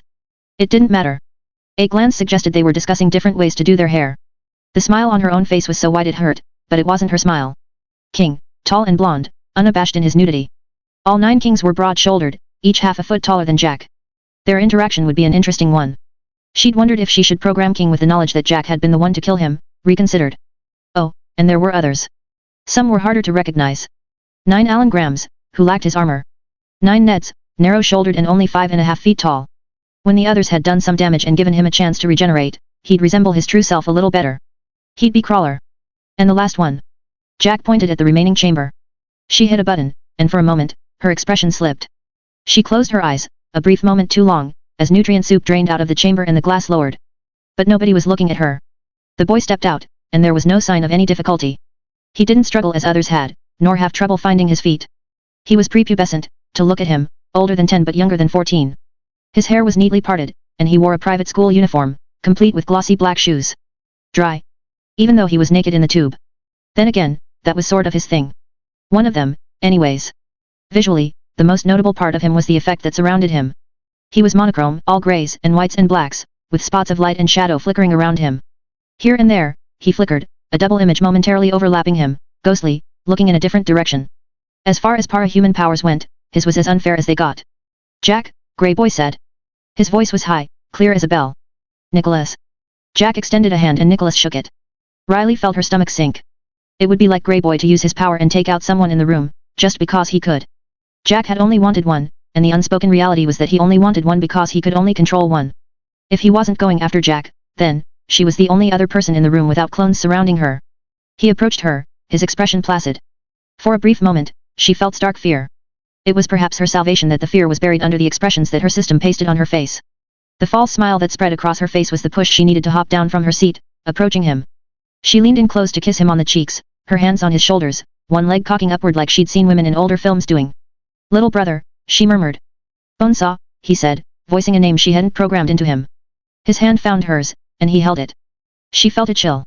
We'll be inseparable, I think. Inseparable, she answered, smiling falsely. The others from rows further down in the chamber slowly approached. She watched Jack taking it all in. 275 in all. 270 regulars, 5 special makes. Snowman, Nighty Night, Laugh Yob, Tyrant, Spunner. The names had never been a strength of hers. I've given you everything you want, she thought. Now we see who comes out ahead. Succeed, and Bonesaw comes to the fore. Fail, and Riley wins. She wanted Riley to win, but that wasn't as simple as making a decision. She had to bury her life with the 9. Bury Jack, and see him defeated. Grey Boy squeezed her hand. She would have jumped, if her body language wasn't in the system's control. She looked at him, and he winked. Her expression hadn't wavered, she hadn't allowed herself the slightest tell, but somehow he fell in the same category as Jack. He knew. Staring out at the gathered crowd, Jack seemed to reach a conclusion. He glanced at her, as Grey Boy was doing. Good, he said. Arc 26 Sting 26.1. One of Rachel's dogs growled, long and loud, an alien, unsure sound. She shushed it, setting her hand on the side of its head. Ugh, Cousin mumbled, the smell. The smell. Summer heat, the mingled scent of blood, shit, and overripe bodies, with traces of other things in the wind. Caustic chemicals, ozone, smoke, burned flesh, and plastic. It wasn't unfamiliar. Not an exact combination of smells I'd smelled before, but it put me in mind of Brockton Bay in the days soon after Leviathan had attacked. I looked up at the man who'd been strung up overhead, spread-eagled. Chains stretched from his wrists to buildings on opposite sides of the street, and more chains extended from his ankles to the bases of the same buildings. A number was carved on his chest. 117. Beneath him, the sign from outside the town limits had been slammed down onto the hoods of 2 cars so it stood upright. Welcome to Killington. Heart of the Green Mountains. They probably thought it was funny. Especially with the bloody handprint on the word heart. They got the children too, Cousin whispered, as she averted her eyes from a mother who had died holding her child, both burned black. The only parts of their body that hadn't burned were patches of skin in the shapes of numbers. 254. 255. 2 of the Red Hands, Getaway, and Rifle, had come along for the ride. They were sticking close by her, and formed a small contingent with Gru as a consequence. Getaway wore a cowl with a hood that peeked in the front, to the center of his mask. His costume had straight, clean lines, as though he'd modeled it after a car. Rifle, by contrast, didn't look like he wore a costume. He was dressed like a special ops agent, complete with a complicated night vision mount around his eyes, a number of scopes with lenses glowing in hues ranging from blue to red. Violet scopes were currently fixed over his real eyes. He carried a weapon, a modified gun that wasn't, as far as I could figure it, an actual rifle. It looked like it was set to fire specialized loads from canisters. Of course they got children, I thought. I had to bite back a retort. Why was she here, if she wasn't ready for this? But she wasn't a fighter. None of the Red Hands were, really. They were professional thieves. Break in, get out, sell the goods. They were, maybe, what the Undersiders might have been with a little more luck, slightly different personalities, and a quieter existence. Without me, even. The Undersiders had made it for a year and a few months with their original strategy, avoiding fights, slipping away, staying off the radar. They would fight when they had to, but they didn't make it a thing. The fact that they didn't have firepower meant they couldn't make it a thing.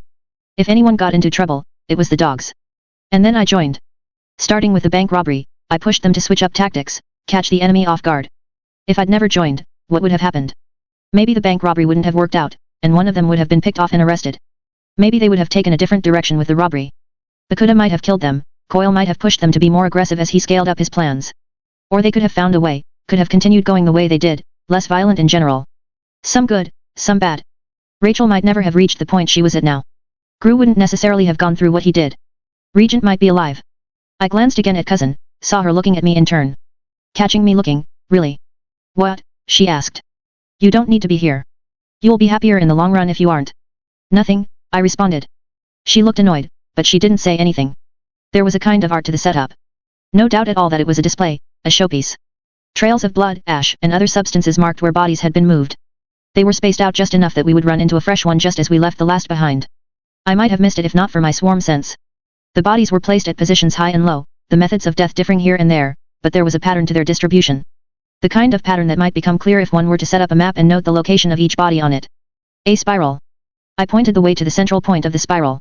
I could see a plume of smoke in that general direction. Not the middle of Killington. Skewed off center. Weaver, report, Revel's voice. I'm here, I responded. I kept a finger at my ear to make it clear that I wasn't talking to myself. Killington. Yes. Progress is slow. I'm sweeping the area for traps and potential ambush, and I'm marking a path to travel for when the others get here. We saw the 2 traps at the outset. There are more confirmed. Yet. I'm not touching anything. Pass on word that any capes entering the area should be hands off. I activated one and it was only a decoy, a prelude to a gas attack. One of Bonesaw's, I think. Gru warded it off. No casualties. I'll make doubly sure to pass on word about the traps and about the route you've cleared. I would have warned them anyways. The initial casualties were enough, with the helicopter and first responders. Give me a second. I led the way as our group rounded a corner, and saw the smoldering wreckage of the helicopter, smoke still streaming skyward. The collision apparently hadn't been enough to topple the corpse that stood upright in the middle of the intersection, desiccated. A number was drawn on the mummy's chest in blood. Number 36. I could make out a tripwire strung between him and another corpse, a woman. She had apparently been shot execution style, propped upright on her knees. A number, again, had been drawn out in the midst of the blood spatter from the original wound. Number 265. The tripwire was almost obvious, coated in congealed blood. Red string, I thought. In Japanese superstition, it was the string that bound lovers. The pieces suggested crimson and winter. Neither was Japanese, but the idea of mingling romantic imagery with violence in that way fit them. The Red Knight and the Soldier. I've got the feed open now, Revel said, seeing what you're seeing. Only part of it. The way the bodies are laid out, it's a spiral. I think it all points to something. Making our way in. Technically you aren't. You've stopped. Tripwires, I said. Being very, very careful. I like being careful, Imp commented. She'd only be hearing one side of the conversation. Careful is good. Keeps us alive. Being too careful gets you killed, Rachel commented. Of everyone present, she seemed least concerned with the amount of death that surrounded us. Then again, that didn't surprise me. Have to act when you see the chance. You want to hop on your dog's back and charge ahead? Imp asked. Go activate every trap between here and wherever. Rachel frowned. No. I like careful, Imp restated, for the record. Let's be careful. Yet. Fine. I pointed to indicate. Obvious tripwire here. Covered in blood. Connects to the two bodies and. I think claymores, at the base of that building over there. There are other tripwires around it. Look too hard at it, miss the others. I think there's a pressure plate, too. I'm not sure what to call that. I don't see anything that could be a pressure plate, Gru observed. I pointed at a pane of glass at the base of a pile of rubble. It was broken, with a narrow thread of wood still attached along the one edge that was straight and unbroken. Maybe. Kind of hard to believe, he said. Because we could see through it. Yet. But it was situated beside a pile of rubble, and the balance of the glass with the surrounding brick and concrete seemed too convenient. Was there something attached to the edge of the glass where we couldn't see? If the glass was broken, would the wood weigh the remaining fragment down and pull something? Let's play it safe. We avoid the tripwires, we avoid the glass. Whatever you say. I'm all for playing safe, he responded. I led the way around the trap. I left a trail of dead bugs behind us as we made our way to the center, murdering them with larger bugs and mashing them into the ground. A path. I wondered about Gru. Couldn't read his expression, couldn't note his tone either. Was he thinking about the same thing I was thinking? We'd already fallen for one trap. Not here, but back in Brockton Bay.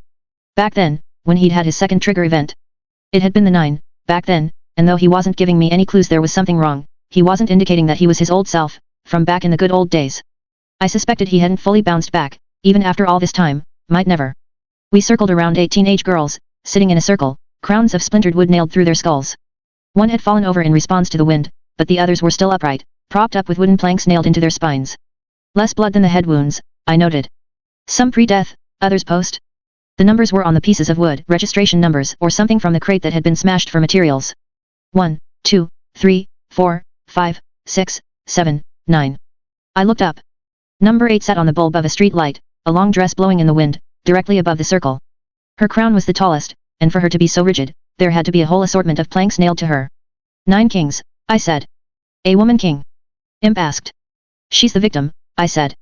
The killer is her husband, for lack of a better word. They've resurrected all of the old members. Cloned them, Revel said. Clones, I mused, agreeing. My suspicions were confirmed, and I wasn't surprised.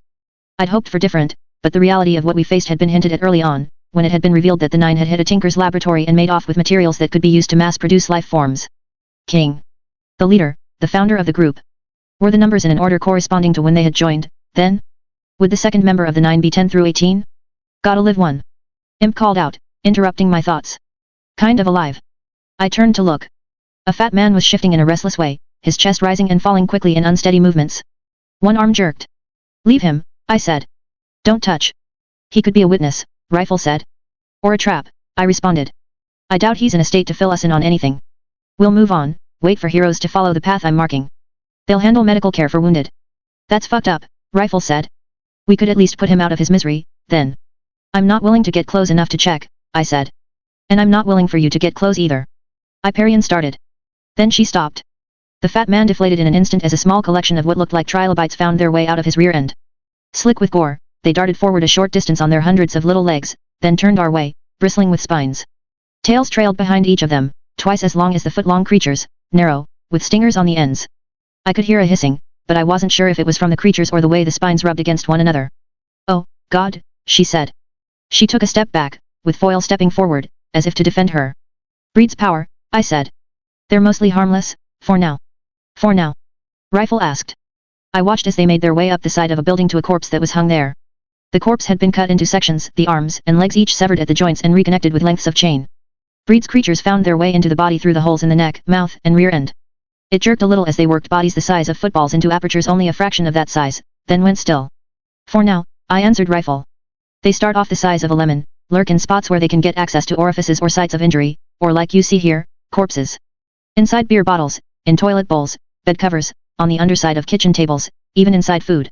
Then they burrow inside, wait until the target is still and quiet for an hour or two, paralyze the target, and emit pheromones to call others of their kind to them. They devour the target from the inside out, molt once or twice as they digest the fats and proteins they ate, then find a new target. It's a process that takes a week to 2 weeks, depending on the availability of food sources. I could see Getaway shift position, folding his hands behind his back, as if he could shield his rear end. His mouth had shut into a firm line. His nose was still unprotected, I noted. Even Rachel seemed a little concerned. She glanced at her dog. They aren't a danger to us, I said. Probably. They choose easier targets over harder ones, and there are enough corpses around here that we aren't worth the trouble. What we should worry about is the later stages. When they're about the size of a full-grown human being, they'll do 2 or 3 major molts with big physical changes, gaining some natural weapons, including a pellet spit that kind of acts like a shotgun blast with fragments that dissolve into flesh-melting acid. Rifle said. You know this how? Imp asked. Read his file, I answered. Shouldn't we kill them before they get big? Foyle asked. Not worth the time it would take to track them down, I said. We don't have any strong offensive powers, they're durable against stuff like conventional ammunition and physical blows, and he generally produces about 9 or 10 per day. That was 10, Getaway said. Even assuming it's only been 1 day since Breed woke up, I said, the scenes they've left behind suggest there are 9 clones of each copy of the 9. Going by the numbers. 29 copies, at least, Revel said. 29 copies, I said. 250 plus members of the 9 currently active. 9 breeds among them, meaning there are probably 9 other clusters around here, taking advantage of abundant food. Breed's creatures. Can you control them? This from Revel, taking advantage of the stunned silence. I glanced up at the body the things had invaded. I tailored my response so both Revel and the Undersiders could make sense of it. I can't control those things, and I can't sense them either. A shame. That would simplify things just a little. It would. I wouldn't have minded the firepower, either, even with their particular diet. Let's keep moving, I said. If we stop for every horror show, we might be stuck here a while. My gut's telling me time is of the essence. I'm feeling a little out of my depth, Getaway said, his voice quiet, as he fell into step to keep up. That's a good instinct, I replied without looking at him. Trust it. You're telling me to leave. I can't make you do anything, I said. But you think I should leave? If you feel like you should, yet. And does that extend to me and Rifle? Cousin asked, her tone cold. I don't know. Yet, if your instincts tell you to go, then get going now, I said. I pointed at the ground around a hose. There was a puddle that had spread beneath the hose's opening. My bugs had died on contact with it. Acid, not water. Don't walk in it. Rachel, watch your dogs. Rachel grunted acknowledgement. Don't change the subject. You want us gone, Cousin said. No. All the help we can get is appreciated, I said. I glanced at her. At the same time, if push comes to shove and you can't hold it together, it's going to hurt us all. You don't think we can hold it together? Cousin asked. You're an unknown quantity. Anyone else that's here, I can trust them to hold their own because I know how they operate. I don't know you. I don't know how you react in a crisis, how you'll respond if you're pushed to the edge, one way or another. Gru and the others are vouching for you, so I'm shelving those concerns and trusting they have a good sense of your abilities. I'll maintain that trust until you give me an indication I shouldn't. Getaway saying he's spooked is an indication. I'm spooked, Imp said. Can I go home and sit on the couch in my underwear, eating cake? I'll cross my fingers for you guys, if you want. You're talking like you're in charge, Cousin said. Gru leads the Undersiders. I'm not an Undersider, I said. It doesn't matter. I'm in charge anyways. And Gru can speak for himself, I thought, but I didn't say it aloud. I could see her reacting to that, even without the extra quip. I watched expressions cross her face, irritation, anger, indignation, and a trace of fear. Gru is a good leader, I said, but this is my project. Something I've been working towards and thinking about for the last 2 years. Leaving the Undersiders, making contacts, helping hold things together, maintaining the peace and eliminating possible issues. Everything I did, it's been to prepare for this in some fashion. A little unilateral, don't you think? It's her project, Gru said. My orders are to follow her orders. I could see how little she liked that. But she maintained a professional demeanor. Accepted. You realize we don't have to follow your orders. Gru nodded, silent. Cousin seemed to come to a decision. We will anyways. As Weaver pointed out, this is unfamiliar ground for us. We'll defer to your experience. Thank you, Gru and I said, almost in sync. I turned away to hide my smile, in case it could be made out beneath the fabric of my mask. Progress was slow. The traps seemed to accrue in number as we drew closer to the center, as did the corpses.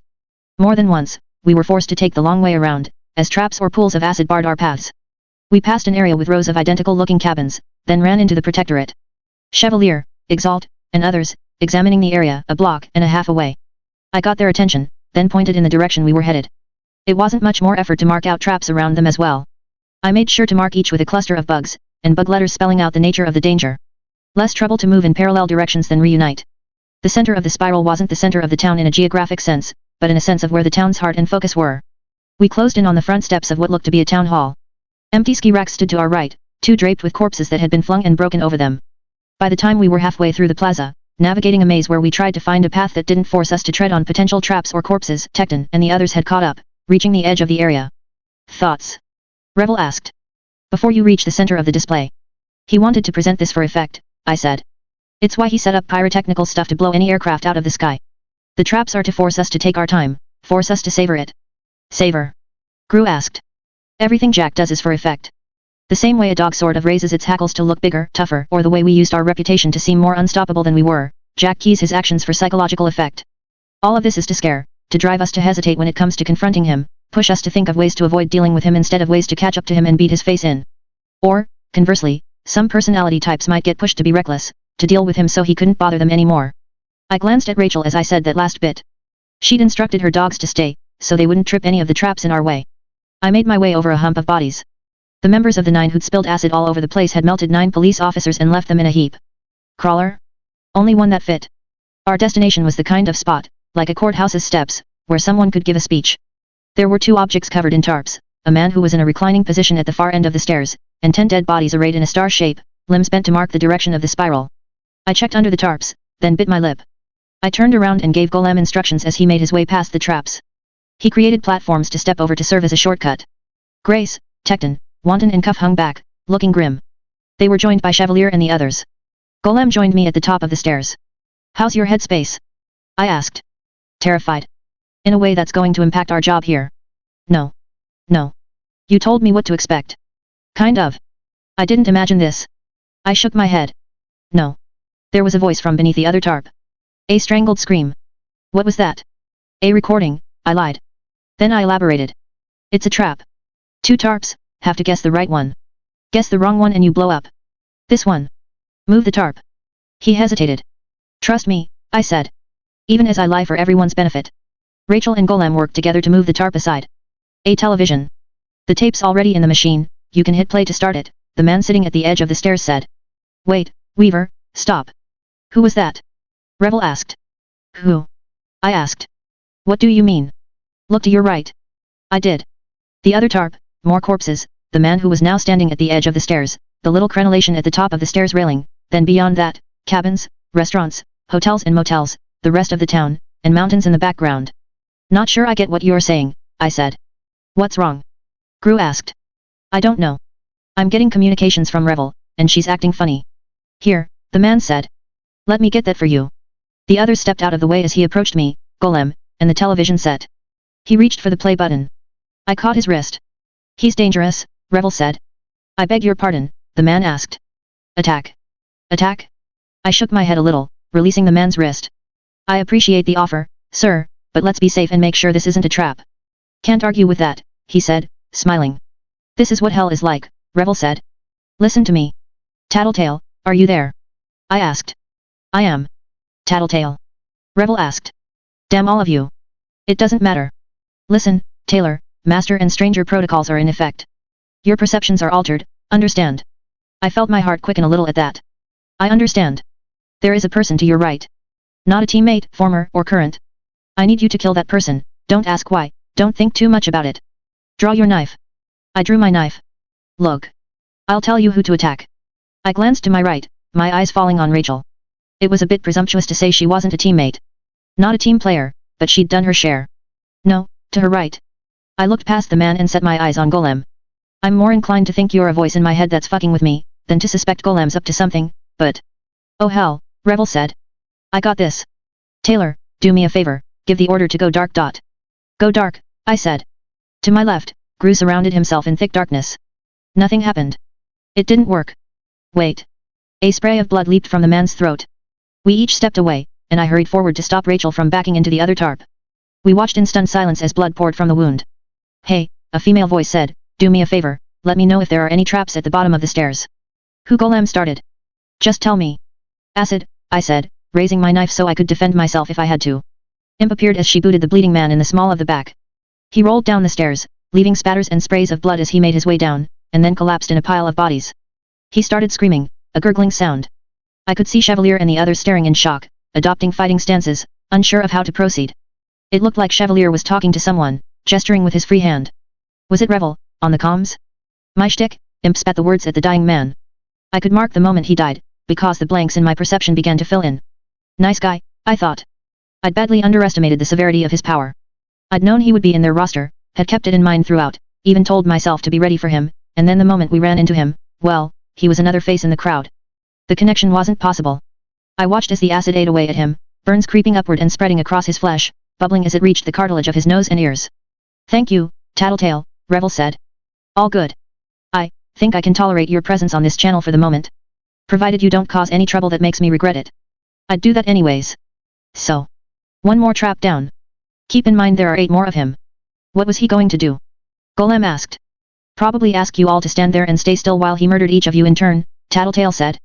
Oh. Tattletale, I said. Call my phone, and I'll put you on speaker. Okay. Let's see. 63055 Revel started. My phone rang. I picked up and put Tattletale on speaker, as Revel sighed audibly in my ear. Is the video player safe? I asked. I turned my head towards the television. Yet. All the rest of this, it's to scare. It's also meant to delay. Jack probably expected the heroes to take a little while to find this, to get by the traps. The spiral you mentioned, it would have been maybe a day or 2 before they put the pieces together, then another 3 to 6 hours before they navigated it to the center. Yay us, Imp said.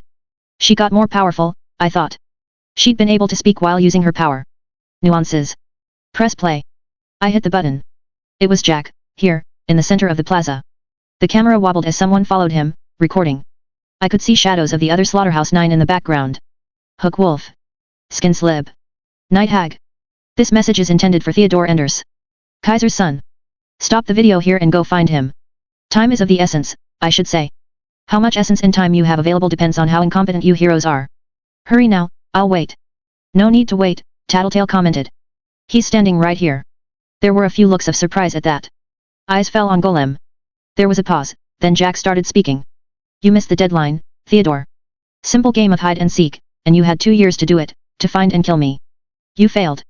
Golem's gloves made a small creaking sound as he clenched his fists. You remember the deal, right? 2 years to find me. 2 years, you fight past my minions, you look me in the eye, and then you kill me. And if you fail? 1,000 people die. Your sister joins them, and you're the last on the list. Golem, Revel said. She started to say something else, but Jack cut her off. That pain you feel, that self-loathing? The fear and dawning realization of what you've done? Capture that, Theodore Enders. Hold on to that feeling and use it, because I'm pulling your leg. Golem startled as if he'd been slapped. His eyes had lowered, and now they returned to the screen. Circumstances beyond my control delayed me. So I'm going to do you the favor of extending the deadline, and you're going to do me the favor of forgiving my lateness. Agreed? Agreed. Can we not agree? Imp asked, uselessly. Jack continued. This is a prelude.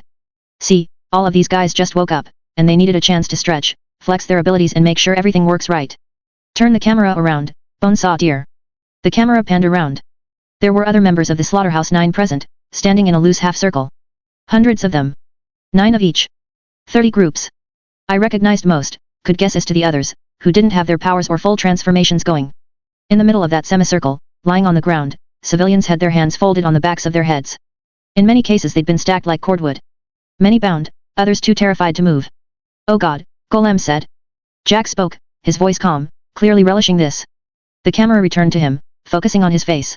I promised 1,000 bodies. 1,000 kills, if you failed to meet the challenge we set in our bargain. Except there's a bit of a problem. See, things have changed. The Endbringers have apparently doubled down. Terror is a fact of life. As commodities go, this one has depreciated quite a bit in the time I've been gone. We've really got to step up my game if I'm going to pass muster and get on the front page of the paper, don't you agree? No, Golem said. Silent, I took his hand, holding it. My eyes didn't leave the screen as I studied it for details, matching members of the Slaughterhouse 9 to the files I'd studied in recent months. Now, I'm still a man of my word, Jack said. The original deal stands, of course. That's why each member of my army here is going to walk away with 3 or 4 of the locals here. We've whittled down the number to an even 999.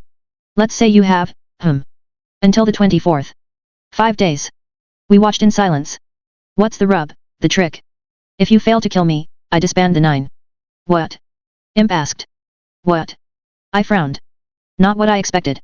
That's not an enticement to leave me alive, Jack purred the words, sounding pleased with himself. See, Bonesaw did a very good job of putting my army together. Each is in the prime of their life, fit, in fighting shape. Aw shucks, a girl's voice said, off-screen. Their psychologies are close to what they should be, all things considered. Except for tweaks, here and there. I'm good when it comes to wrangling the wicked, but Bonesaw apparently felt 280 would be too many, even for me. She's made them loyal. They'll listen better. The most unpredictable and dangerous have been touched up, the edges rounded off. While interacting with me, anyways. I won't sully your experience on that front. No. They're obedient and servile only when I require them to be. If you fail in your task, then I'll give them one last task, to kill the 1,000 people we agreed to in the terms of our wager, and then I'll disband the group. They'll be free to run rampant, to do as they see fit. Wreak chaos. I'll take a vacation, sit back with a Mai Tai and watch the show.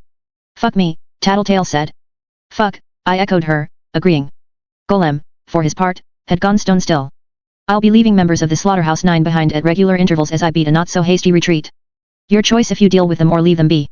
But if I get one report from them that you're getting help, one report that you're using others as a crutch, then that's it. Order goes out, hostages die, 9 go off leash, and you get to watch the body count rise. 5 days, Theodore. Noon on the 24th. I look forward to meeting you. The video cut out. Tattletale. I asked.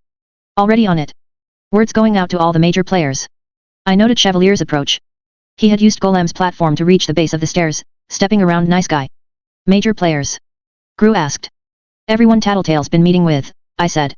I heard through the feed, Chevalier said. The restrictions stand. The restrictions stand, I agreed. I explained for the benefit of the others. We treat this as a Cymerg situation. Control feedback, control exposure. Anyone and everyone that potentially comes in contact with Jack could be a factor in Dinah's end of the world scenario. Powerful individuals are especially important in this. The more powerful they are, the more important it is to minimize or prevent contact.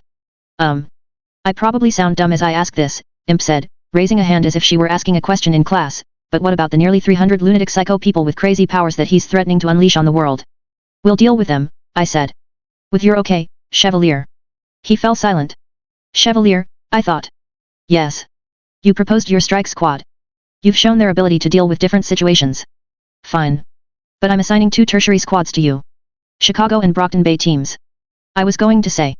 They're teams I'm familiar with, I said. Please. He fell silent again. Work with me here, and if we're all standing at the end, I'm yours. Whatever you want to use me for, however, it doesn't matter. If this blows over and the end of the world doesn't happen, like some think it won't, then the deal stands. I'll get in contact with Miss Militia and Crucible. If it's alright, can we have Clock Blocker take control of the wards for this excursion? Whatever you need, Chevalier said. You realize we're pinning a lot on you. On Golem more than me, I said. We're going to cheat our way through this, bend every rule, but it all hinges on Golem being able to hold his own. Jack's going to try to set Golem up with a long chain of lose-lose situations, Tattletale said. Force him to either let the innocents die and maintain the chase, or let Jack pull away. We already got one big advantage by getting to this tape as fast as we did. Let's not show our hand. Dragons on the line. We've got Dragon's Teeth and Azazel models moving to the front. Close in the net, then act decisively, I said. Coordinated strikes.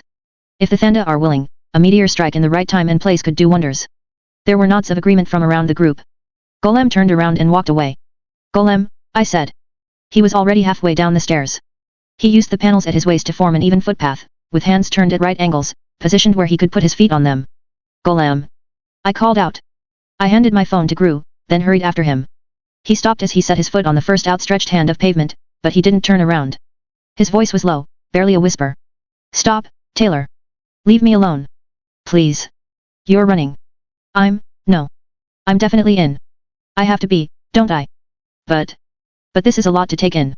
Jack, he talked to me about ripples. About stuff extending outward, the lives that are affected. I remember. You told me that. Right here, in this dinky little ski resort, he murdered a few hundred people, just as a warm-up. How many people on the periphery of it all are affected? How many people across America, across the world, know people in Killington? Or know the people who know people in this town? You can't think about things on that scale. I have to. Jack does, and I have to understand him. If I don't pay attention to it, if I ignore it all, pursuing only the end result, the target, then I'm acting like my dad. Kind of. Either way, I lose. You care about the people who died, and you're thinking about them that way for a good reason. That's not putting you on a path to being like either of them. But that kind of consideration, letting it really sink in, it eats away at you, doesn't it? Shouldn't it? It should, I said. There's a reason we go numb, and I get that, but I don't want to go down that road, not so quickly. Not knowing just how easy it would be to revel in it, or to stop caring about the dead. I'm there, and I'm... What? The stoic face on his helm stared down at the ground. Theo. I hear you guys talking about it, and you're right there, in your element. This is something that you've been working on for a long time, and there's almost an excitement to you. Like you've been in a kind of stasis for the entire time I've known you, and only now are you really coming back to life. It's not like that, I said. No. I mean, I'm not blaming you, or saying you're a bad person. You're good at this, at taking a challenge head-on, finding workarounds, manipulating the system to our advantage. You're doing it for good reasons, to help, to stop bad people. I saw glimmers of that excitement, of the real Weaver, while you were dealing with our bosses, and making connections, offering deals to the bad guys you thought you could bring to our side. But I've spent a long time thinking about Jack and watching old footage of him, and figuring out my enemy, my nemesis, and it's like, that's you. Me. You're his nemesis, Weaver. I'm the reason he's here, the reason these people died like this. But you're his counterpart, his mirror. You've got that same excitement Jack has, you think along the same lines, in strategy and counter-strategy. You thrive on conflict, just like he does. And I'm not like that. I couldn't muster a response. So right now?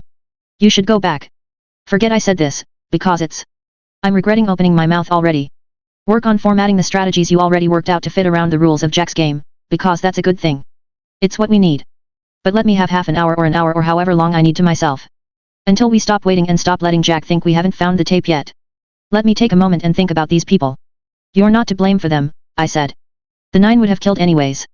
I know. I get that. But I played a part in the sequence of events, and maybe these people wouldn't have been the ones to die if I hadn't made that wager with Jack, and I guess I think everyone else that cares has better things to do. You trained me, the others trained me. I guess I'm as ready as I could ever be. I'll fight when the time comes, wade through the gauntlet he sets in his wake and I'll succeed or fail. But I'm not a strategist, and these people need someone to mourn them. Let me be useful in my own way, right here, right now. I opened my mouth to voice a reply, then shut it. A moment passed, and Golem set about walking on the hands he'd raised from the ground, just 2 or so feet above the bodies and the streets that were painted with blood. I stood where I was, watching as he steadily made his way to the safe zone I'd drawn out on the ground. He stopped only to gesture for Tecton and Grace not to follow, then walked on, out of sight. It's not that I don't care, I thought. But what? I couldn't articulate my thoughts. But, we need a strategist, we need a plan, before all hell breaks loose, I thought. Developing that, coming up with answers, fighting, it's going to do a lot more good in the long run than compassion all on its own. I looked down at Nice Guy, at the foot of the stairs, a fleshy mess that was slowly dissolving into the acid pile, which only spread and served as more acid to melt flesh. I realized I was still holding my knife, from the time of the brief skirmish. I sheathed it. Then, as Golem had told me to, I pushed him, the dead, the maimed and the lost out of mind and turned back to the core group, to offer my services, to coordinate and administrate. Sting 26.2. It started at the center of town, a rolling plume of fire, sparks and smoke that seemed to almost lurch skyward, in fits and starts. Each set of charges that went off pushed the flame up through the smoke of the ones that had come before. Then the charges around the perimeter of the city went off, each focused inward. The rolling mass of fire and superheated air at the center of the city shot through the cloud cover, and the entire sky turned colors. Reds, oranges, and yellows, interlaced with the gray and near-black shadows of the smoke. Killington was officially gone, the buildings leveled, the bodies and bloodstains scoured from the earth. Families wouldn't get to put their loved ones to rest the way they wanted, but that was on the 9, not on us. There was no safe way to recover the bodies, to ensure that there weren't any traps or time-delayed tricks in each and every one of the corpses. It also meant Breed's minions were torched before they reached an adult stage. The area would be marked off for a duration after this, in case there were any heat-resistant bacteria or the like. Cheap, prefabricated walls would seal in the area, and roads would be put in to allow people to make detours. Quarantine, I thought. Every step of the way, we had to be on guard. It was time to move on. I looked to the book in my lap, turned down the corner of the page to mark it, and then stood, stretching. It was a nice spot, a long porch just outside a cabin, one that was probably rented out at a premium price during the skiing months. Far enough away to be safe, high enough to serve as a vantage point while letting me reach to the necessary areas with my bugs. The entire porch was layered with pieces of paper, organized into rows and columns with some overlap. The edge of each paper was weighed down by a mass of bugs, almost insufficient as the hot air from the quarantine measure blew past us. Millipedes that had been moving across the various pages remained still, striving only to stay in place. The moment the wind died down, I bid the bugs to shift position, carrying the pages to me, sorting them into the appropriate order. I bent down and began collecting the pieces of paper. I could feel the raised bumps on the pages as I brushed them free of specks of dirt and leaves. Each set of bumps corresponded with a letter or punctuation mark, which had been printed over the dots in thick, bold letters. I gathered the pages into file folders, then clipped them shut, stacking them on the patio chair. I made my way to the patio table, bending down to collect the pages as they made their way to me. The writing on these was different, the letters were drawn in thick, bold strokes, fat, almost as if I'd drawn them in marker. My notes, thoughts, things that needed clarification, ideas. At the patio table, I took hold of a beetle and used its pincers to pick some petals out of the shallow bowl, grabbed the caterpillar I'd been using as a brush, then tossed the 2 bugs over the porch's railing. I tipped the ink from the bowl back into a small jar, then screwed it tight, sliding it into a pocket at the small of my back. I was still getting organized when Defiant appeared, ascending the stairs on the far end of the porch. "Quite a view," he commented. I looked at the resort town. The fire hadn't yet gone out. It was flattening out, scouring everything from the area. Almost everything. 1 or 2 things would remain. Probably until well after the sun went out. "Pyrotechnical stuff?" I asked, distracting myself. "And some of dragons. Are you ready to go?" "I'm ready," I said. I picked up the files, then passed them around behind me, where the arms of my flight pack pinned them in place. I was left with only the book to hold. He walked beside me as we made our way down to where the craft had landed. His suit had been augmented and altered, and he now stood a foot and a half taller than he had when I'd first met him. Broad toes on either side of his boots helped stabilize him, while his gloves ended in clawed gauntlets that extended a little beyond where his hands should be. His spear was longer, and both ends of the weapon were heavy with the devices he'd loaded into it. On his forearms, shoulders, and knees there were panels that were like narrow shields, each 3 or 4 feet long, each marked with designs like a dragon's wings, or with a dragon's face engraved on the front, mouth open, with red lights glowing from within. Wings on his back served less to let him fly and more to accentuate his movements, a more complex, bulkier system than I had with my flight pack. Then again, I was only 130 pounds at 5 feet, 10 inches in height, and Defiant must have weighed 600 pounds, with all that armor. I'd seen him fight Endbringers in that suit, seen how he could move as fast as anyone who wasn't a speedster, turning his spinning weapon and those shield-like extensions on his armor into a whirling flurry of nanothorns, cutting through 70 to 80% of the Endbringer's flesh before they reached material too dense to penetrate. Which was when he'd use his other weapons. I envied him a little, that he could take the fight to the enemy like that.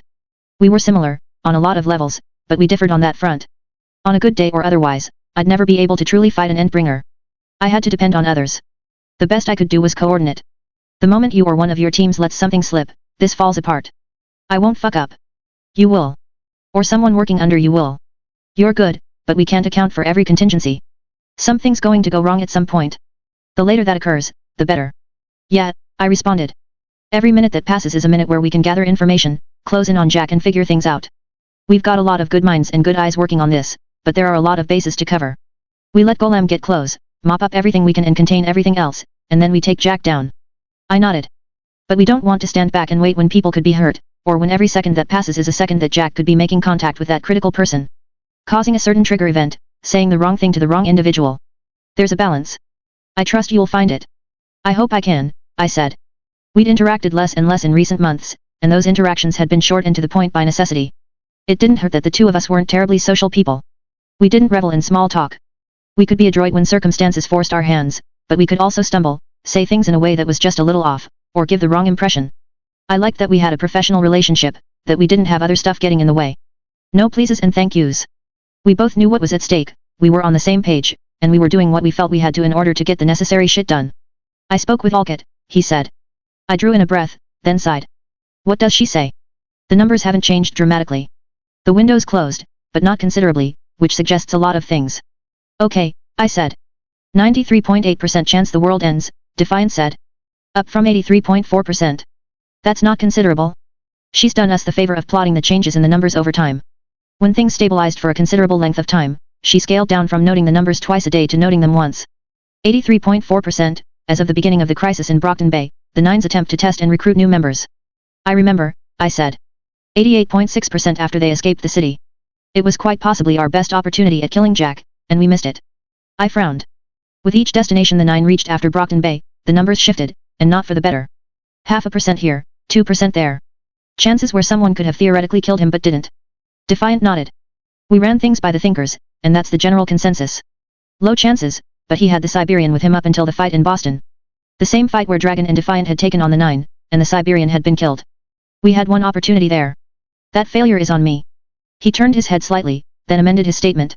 On us. I didn't disagree. Denying that would mean denying my own responsibility in failing to kill Jack in Brockton Bay. 93.8, Defiant repeated, for emphasis. 6.2% chance we'll pull this off, I said. It remains tied to him. If we kill him in the next 90 hours, the chances vastly improve. Depending on how we kill him, it could mean reducing things to a mere 22% chance or a 1% chance. I nodded, making a mental note. Theoretically, if we nuke the northeast corner of America, only a 60% chance of working, with some decimal points that Dragon's urging me to include as I speak, and a high chance we set things in motion anyways. 28 or so. He asked Dinah, I thought to myself. The same question I had in mind, give or take. There were clues there. A nuke won't kill him for sure. Bomb shelter. Possible. Or he's keeping Siberian close at hand. And whatever role he plays, he greases the wheels, he doesn't guarantee it. You're saying there's a chance things get set off even if he dies. If that doesn't happen, then there's some point in the future, roughly 14 years from now, where things get set off anyways. Defiant nodded. Every time I think about it, I can't help but think it's a trigger event, I said. Someone getting a power that finally breaks something essential, or a power without the limits that keep other powers in check. But I don't want to think along those lines if it keeps me from seeing the obvious. Sensible. But let's not dwell on it. The thinkers are handling it, as best as they can, and we have to devote attention to this crisis. We've got all of the big guns lined up. The moment things fall apart and Jack decides the rules of his game, Dragon is going to try and jam communications, and each of us moves in for a quick decisive victory over the members of the 9 on site. I nodded. We were just arriving at the perimeter of Killington. I could see some of the big guns Defiant had been talking about. 2 Azazels had set up thick hedges of that blurry grey material just behind the barriers the heroes had erected to protect themselves and contain the fire. I also saw the dragon's teeth. Soldiers was the wrong word, but it was close. Each wore armor in gunmetal and black, with parallels to the standard PRT uniforms I was more familiar with. Their helmets, however, had 3 eye holes, with blue lenses glowing faintly from beneath. 2 lenses for their eyes, a third for a camera. The armor was bulky, offering thick protection around the neck and joints, with a heavy pack on the back for both oxygen and for the computers they wore. They were, in large part, wearing stripped-down versions of Defiant's outfit. Sacrifices had been made to account for the fact that their suits didn't render them 7.5 feet tall. Each carried a sword and a laser pistol. I'd never liked the cameras. Heads turned as I approached, and I knew they were recording, tracking details about me and feeding them back to a main server, where they compiled information, discarded excess. The combat engines that the dragon's teeth were wearing were still in early stages, the data patchy, depending on the target. The people in uniform had spent weeks and months training with the things, learning to shift fluidly between their own tactics and awareness of the situation and the data that was provided. Protectorate capes and wards that were just starting out were being trained with the things, but those of us that had experience fighting tended to find them a distraction. Useful? Yes. A bit of a boost, a bit of an edge. But not quite at the point where everyone could benefit. Not yet. Not that there was much room for developing any of it if the end of the world went ahead on schedule. I could see Narwhal, standing off to one side, 2 of the dragon's teeth flanking her. Masamune wasn't present, but from what I knew of the guy, he wasn't even close to being a front-lines combatant. They'd recruited him from the ruined area of Japan, a somewhat crazed hermit, and gave him work in figuring out how to mass-produce their stuff without the maintenance issues snowballing out of control, like Tinker Tech tended to do in large quantities. Thanks to him, they had the dragon's teeth, they had the combat engines and they had top-of-the-line gear for various members of the Protectorate and wards. Of the other members of the guild, the only other one who could theoretically be on the front lines of the fight would be Glyph. I could only assume she was somewhere close. The Thenda weren't here. If Dragon had managed to get in touch with others, they hadn't yet arrived. I could only guess as to what Cauldron might be doing. Fault Line's crew, the irregulars. Too many maybes. With Endbringers attacking every 2 months, a lot of people were busy reeling from recent attacks or preparing for the next. I looked at the assembled capes. The Undersiders, 2 wards teams, the Protectorate, the Guild. Clockblocker, Vista, and Kidwin were in the other wards team. A little older. Clockblocker had expanded his costume, adding some light power armor that seemed primarily focused on holding a heavy construction at his back. Vista, for her part, was a little taller, her hair longer, tied in a French braid that was clipped just in front of one shoulder. She was packing a heavier gun. Probably something Kidwin had made. And Kidwin was hardly a kid anymore. I hesitated to call him a teenager, even. His rig looked like it packed more artillery than any of Dragon's craft. No neck, no arms, he barely looked capable of walking. Just 2 stumpy legs, a simple gold helmet with a red pane covering his face and enough gun nozzles that he looked like a hedgehog. This is probably the last time we'll all be standing here together before this ends, Chevalier said. I won't do a big speech. He turned his head to take us all in. I've done too many of them over the past 2 years, I'd only repeat myself. Everyone here knows what we're here for, why we're doing this. We've talked this over with each of you in turn and you don't need convincing, you don't need a reminder of what's at stake. You already know the role you're going to play in this. Words aren't going to change any of that. Good luck, be proud, and maybe say a little prayer to God, or ask for a little help from whoever or whatever you believe in. The instant he finished, the Azazels and other dragon craft began opening up, doors sliding apart and ramps lowering. The one time I do show up for one of these things, and no speech. I feel gypped.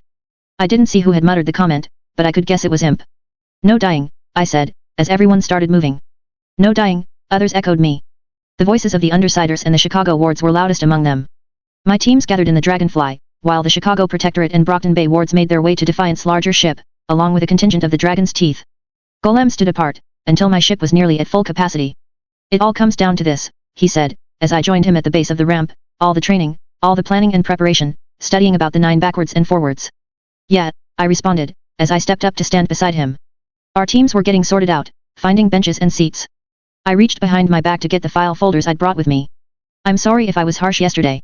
I shook my head and reached out to put my hand on his shoulder. It was support, and maybe a bit of a push. He made his way up the ramp. Stepping inside just behind Golem, I used the same controls that managed my flight pack to indicate that the ship could close the door. The Chicago wards had seated themselves on one side of the ship, the Undersiders on the other. Something of a mistake, that, because it meant they sat facing one another as we made our way to our destination. A little awkward. I sat with them behind me as I took the cockpit. The thing flew itself, but it freed me to focus on other things. Chevalier had talked about making peace with the powers that be. I frowned, staring at the control panel as the ship lifted off. Passenger, I thought. Been a while, trying to figure out how to make peace with the fact that you're there, that you're affecting me somehow, taking control whenever I'm not in my own mind. I think we've made strides. I've sort of accepted that you're going to do what you're going to do, whether that helps me or hurts me. So maybe, just maybe, you could help me out today. Whatever it is you do, whatever motivates you, I can continue to play along, but I need a bit of backup here. My eyes fell on the bugs that crawled on the back of my hand. Not even a whisper of a movement. Yeah, didn't think I'd get a reply. Guess we'll see. The ship's acceleration kicked in, and the bugs took flight. My eyes scanned the screens in front of me. I had camera feeds from Clock Blocker and Revel, from Chevalier, Imp, and the airborne Azazel. They all focused on a single area, each from a different direction. A thick white mist lingered throughout an area. It was early in the morning, and that might have played a role, but there were no people. Even for a smaller city like Schenectady, that wasn't so usual. At nearly 8 in the morning, there should have been people leaving for work, people running errands. Desolate. White fog. Winter's here, I said, speaking over the comms. Others to be confirmed. We've talked about this one, Golem. I turned the computer off and strode out of the ship. Rachel was waiting for me outside, standing guard with her dogs and her wolf. Winter means crimson too, doesn't it? Golem asked. Probably. Probably means. We see you, the words were like a whisper, barely audible. See you standing there. Oh, I do hope you're not Theodore. Tell me you aren't, because it means we get to play all we want. Screamer, I informed the others. Early 9 member, psychological warfare, pressure, distraction. Sound manipulation. Her power meant her voice didn't get quieter as it traveled great distances. That wasn't the full extent of. Nice weapon, her voice sounded in my ear, at a normal speaking volume. I didn't flinch. I could sense my surroundings with my bugs, and I could hear things with them, hear how the sound panned out in a weird way over the entire area. You've got friends, Theodore. I sure hope they aren't planning on helping you. It was a sinuous sound, seductive in how convincing it was. Every time she spoke, she sounded a little more like me. It would be the same for the others, hearing themselves. She was somewhere in the area. The question was how she'd gotten a sense of our voices so quickly. There was supposed to be a limit to how quickly she could pick up on that stuff just from overhearing us. Confirm, team leader, Golem said, over the channel. And can we use the password system we talked about? Queen. Password system is a go. What do you need confirmation on? Ring. Enemy headcount. Stag. No headcount given, I think that's Screamer fucking with you. Others include Winter, probably Crimson, and probably Cherish, if she's finding us like she is. All allied capes, be advised, we're putting passwords into effect. Stay calm, don't panic. I do like it when they make it challenging, Screamer's whisper hissed in my ear. It had changed in tone, pitch, cadence. The dragonfly took off as I made my way closer to the site. Outside of the area, there were people reacting. Some fled, others were taking cover, followed by disparate voices. Haymaker. I'm engaging, Golem said. Recommendation. Screamer interrupted, getting advice is against the spirit of this challenge, isn't it, Theodore? You are Theodore, aren't you? I think you should confirm for us. Mantis, I said, voicing the password, don't respond to her. It's what she wants. Take out Cherish ASAP, if she's here, Screamer after that. I'm hurt. Irate second after the new girl who barely lasted a month. Have to find them first, Golem said. I'll help with that, I thought. Then I stopped. Golem, the password? Horsefly. Steeple. And Gauntlet, to reply to the last one, his voice came over the comms. I stopped. We'd agreed on a simple password set. There was a pattern, each corresponding to our powers and the various pieces on a chessboard. Mine were related to bugs, his to hands. It was abstract, something that tended to only make sense in retrospect. The chess ones we knew off by heart, because they were the first ones we'd practiced. And steeple wasn't one of them. Steeple? I asked. I'm drawing a mental blank, Golem responded. It works, doesn't it? Pinky. Screamer wasn't stupid, but was she that smart? The stag should have thrown her off regarding our pattern. It works, I said. And I'm close. If that was Golem, he wasn't as focused as we needed him to be. I could feel the effect as my bugs entered the radius of Winter's power. She wasn't concentrating it, so it was mild at best. Slowing the movements of molecules, cutting down the ambient temperature, to the point that the moisture in the air froze. It also affected my bugs. Torpor. For anyone within, it would include a mental torpor. If the only members of the 9 who were present were Crimson, Winter, Cherish and Screamer, then this was a fight that involved attrition. Attacking Russia in the wintertime. Psychological warfare, emotional warfare, the effects of Winter's power, it meant that Winter's guns and Crimson's power were the only physical threats. They were going easy on him at the outset. Golem was walking on rooftops at the edge of the effect, and he was surrounded by a nimbus of whirling material. By wanton. We'd already altered all of the data on the group, to imply by news reports and Golem's powers on the websites that Wanton's telekinetic storm was Golem's power. The vantage point put him high enough that he could stand above the mist without being in it. From the moment he engaged, he'd have to move fast. He'd have to be indirect. Weaver, Golem said, interrupting my thoughts. Iron Fist. She's offering to tell me where Jack is. We expected this, I answered. Iron Fist was the king in our chess sequence of passwords. Crab. Get the info and go. I'm not that foolish, Screamer whispered, her voice extending throughout the entire area. Underestimating me, for shame. I give up the information, and you leave me for your cleanup squad to execute. I want concessions. Concessions. Golem had left his channel open. Let's ensure your friends aren't in a good state to mop up. We'll start with this Weaver. Why don't you cut off your toes, Weaver? Keep you from running after us. I frowned. Oh, you've got an alternative? Something you can cut off or throw away. Yes. Let's put off the self-mutilation and have you throw that off the edge of a building.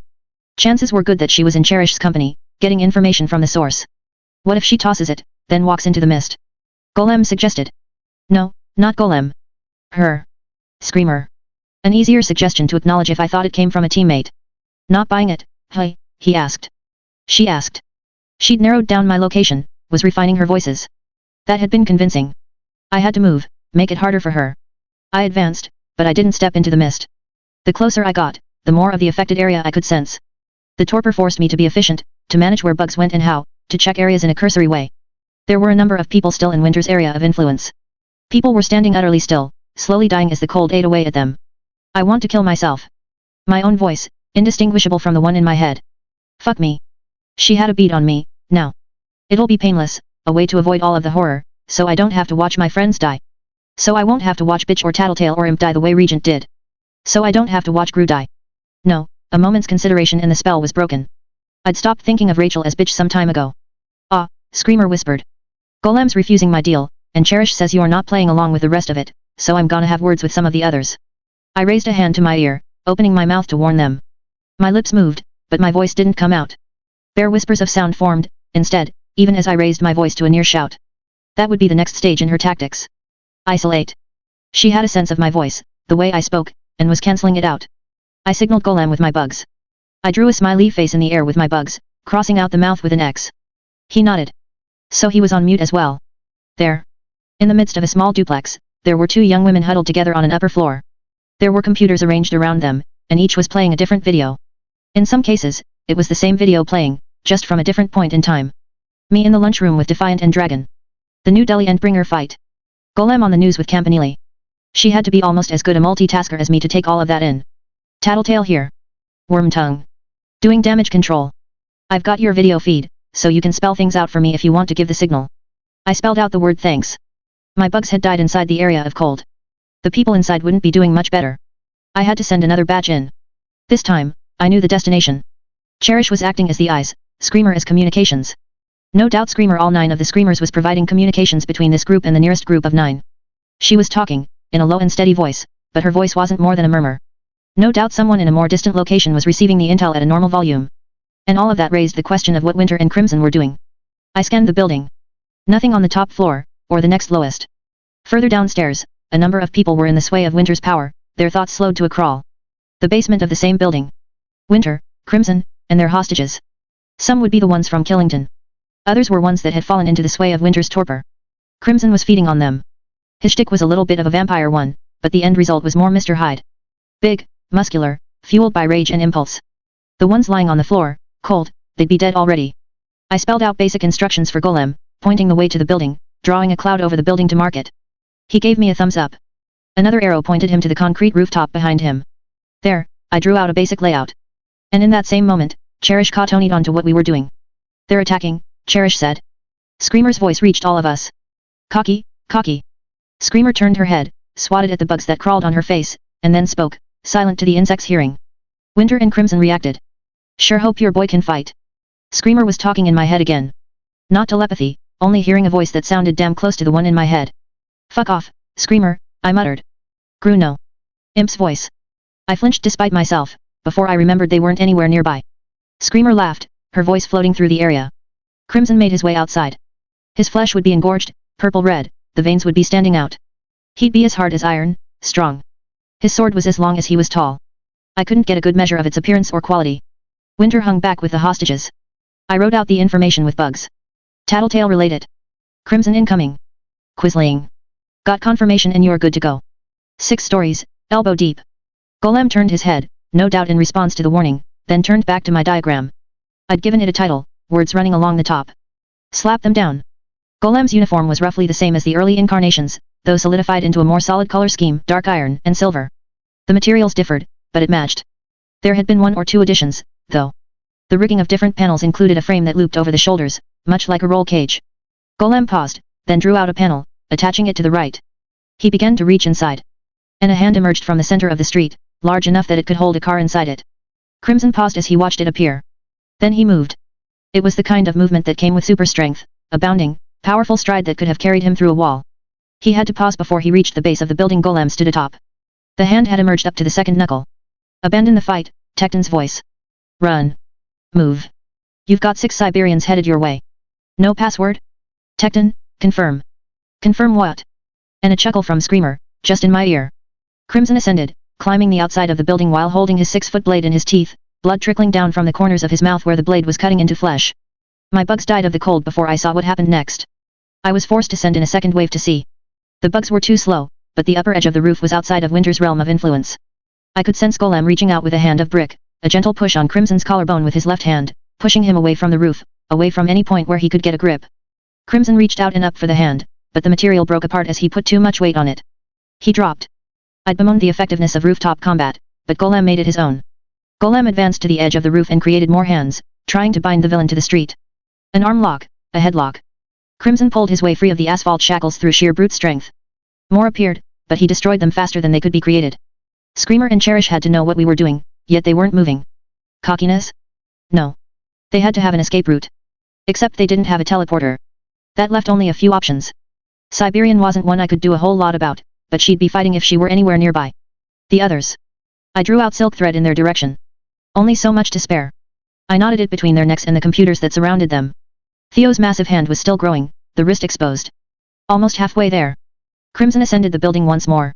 This time, he had support. Together, we'd gone over the various members of the 9, past and present, we'd detailed battle plans, the techniques we knew about, even contacted heroes who had encountered them in the past, for stuff that might not have gone on record. But Screamer was called Screamer for a reason, and there wasn't a lot we could do to stop it, not unless we wanted to deafen ourselves. Crimson was 3 stories up the side of the building when Screamer used her namesake power. She could ensure that everyone within a mile's radius could hear her voice as if she was right next to them, and she used it now, producing a high-pitched, full-volume scream, right in my ears. In Golem's ears. Everyone's ears. I joined Golem in doubling over, using my hands to try and ward off the sound. It didn't help as much as it should have. It was loud, deafening, and it was leaving Golem vulnerable as Crimson closed the distance. He wasn't recovering fast enough. Bugs flowed into Screamer's open mouth, much as they had with Alexandria. I gave Tattletale the signal. All-out attack. This was it. They'd been okay with a little bit of involvement on our part. Tattletale had speculated they would. There were only a few who were so regimented they would report it to Jack at the first opportunity. Winter was among them, but she was largely in the dark, here. Screamer wouldn't fill her in if it meant spoiling the fun. In truth, the only ones who wouldn't let us get away with this were Mannequin and King. King was distinct enough for me to notice, and Tattletale was 95% sure Mannequin would need more time to set up. This was an approach we could only use with this first skirmish. But whoever we were up against, the moment they started losing, the moment we actually pulled an offensive, the line was crossed. This was an all or nothing. Stinging bugs attacked Cherish, going for the eyes, nose, and mouth. Screamer choked. Somewhere in the midst of it, they managed to give a signal. It wouldn't be Screamer. Cherish? Creating an emotional push? Winter made her way out from downstairs, hefting a grenade launcher. I spelled out words for the camera, need reinforcements. The other teams are getting harassed, can't close the distance. I was going to spell out a response, get further details, but my focus shifted as Winter caught sight of Golem and Crimson and advanced. Her dynamic with Crimson was one of synergy. She captured people so he could feed. He was the front line so she could safely attack from range. She slowed down opponents so he could advance. He was immune to her munitions fire, in large part. My bugs swarmed her, but she was already concentrating her power. Smaller area, greater effect. She still held the people in the building in the area, but my bugs were lasting only a fraction of the time. Seconds. I activated my flight pack and approached. Golem finished creating his hand, but there was a limit to what he could do with it. It stood there, tall and useless. No, his focus was on escape. He thrust both hands into two different panels, slightly out of sync. One hand was created, almost twice the usual size, and another was simultaneously created from the palm of that same hand, a fraction smaller. Campanelli's idea. Both hands thrust out at virtually the same speed that Golem might have stuck his own hand out into the air, but that speed was compounded by the fact that both hands thrust out in unison. Golem set one foot down and vaulted himself up and out to land on the adjacent building, one story up. He spun around as he landed. Crimson gave chase, crossing the rooftop with heavy footsteps. Golem jabbed out with one hand as Crimson bent his knees to leap. The hand that appeared jabbed at the underside of one foot, lifting it. It was the sort of trick that would only work once on an enemy. The next time, the enemy would adjust, or jump off one foot. Here, it caused Crimson to stumble. He missed his mark, the jump failing, and he nearly ran straight off the end of the rooftop. He struck out with his sword, slamming it into the brick of the building face opposite him. Winter raised her grenade launcher and fired.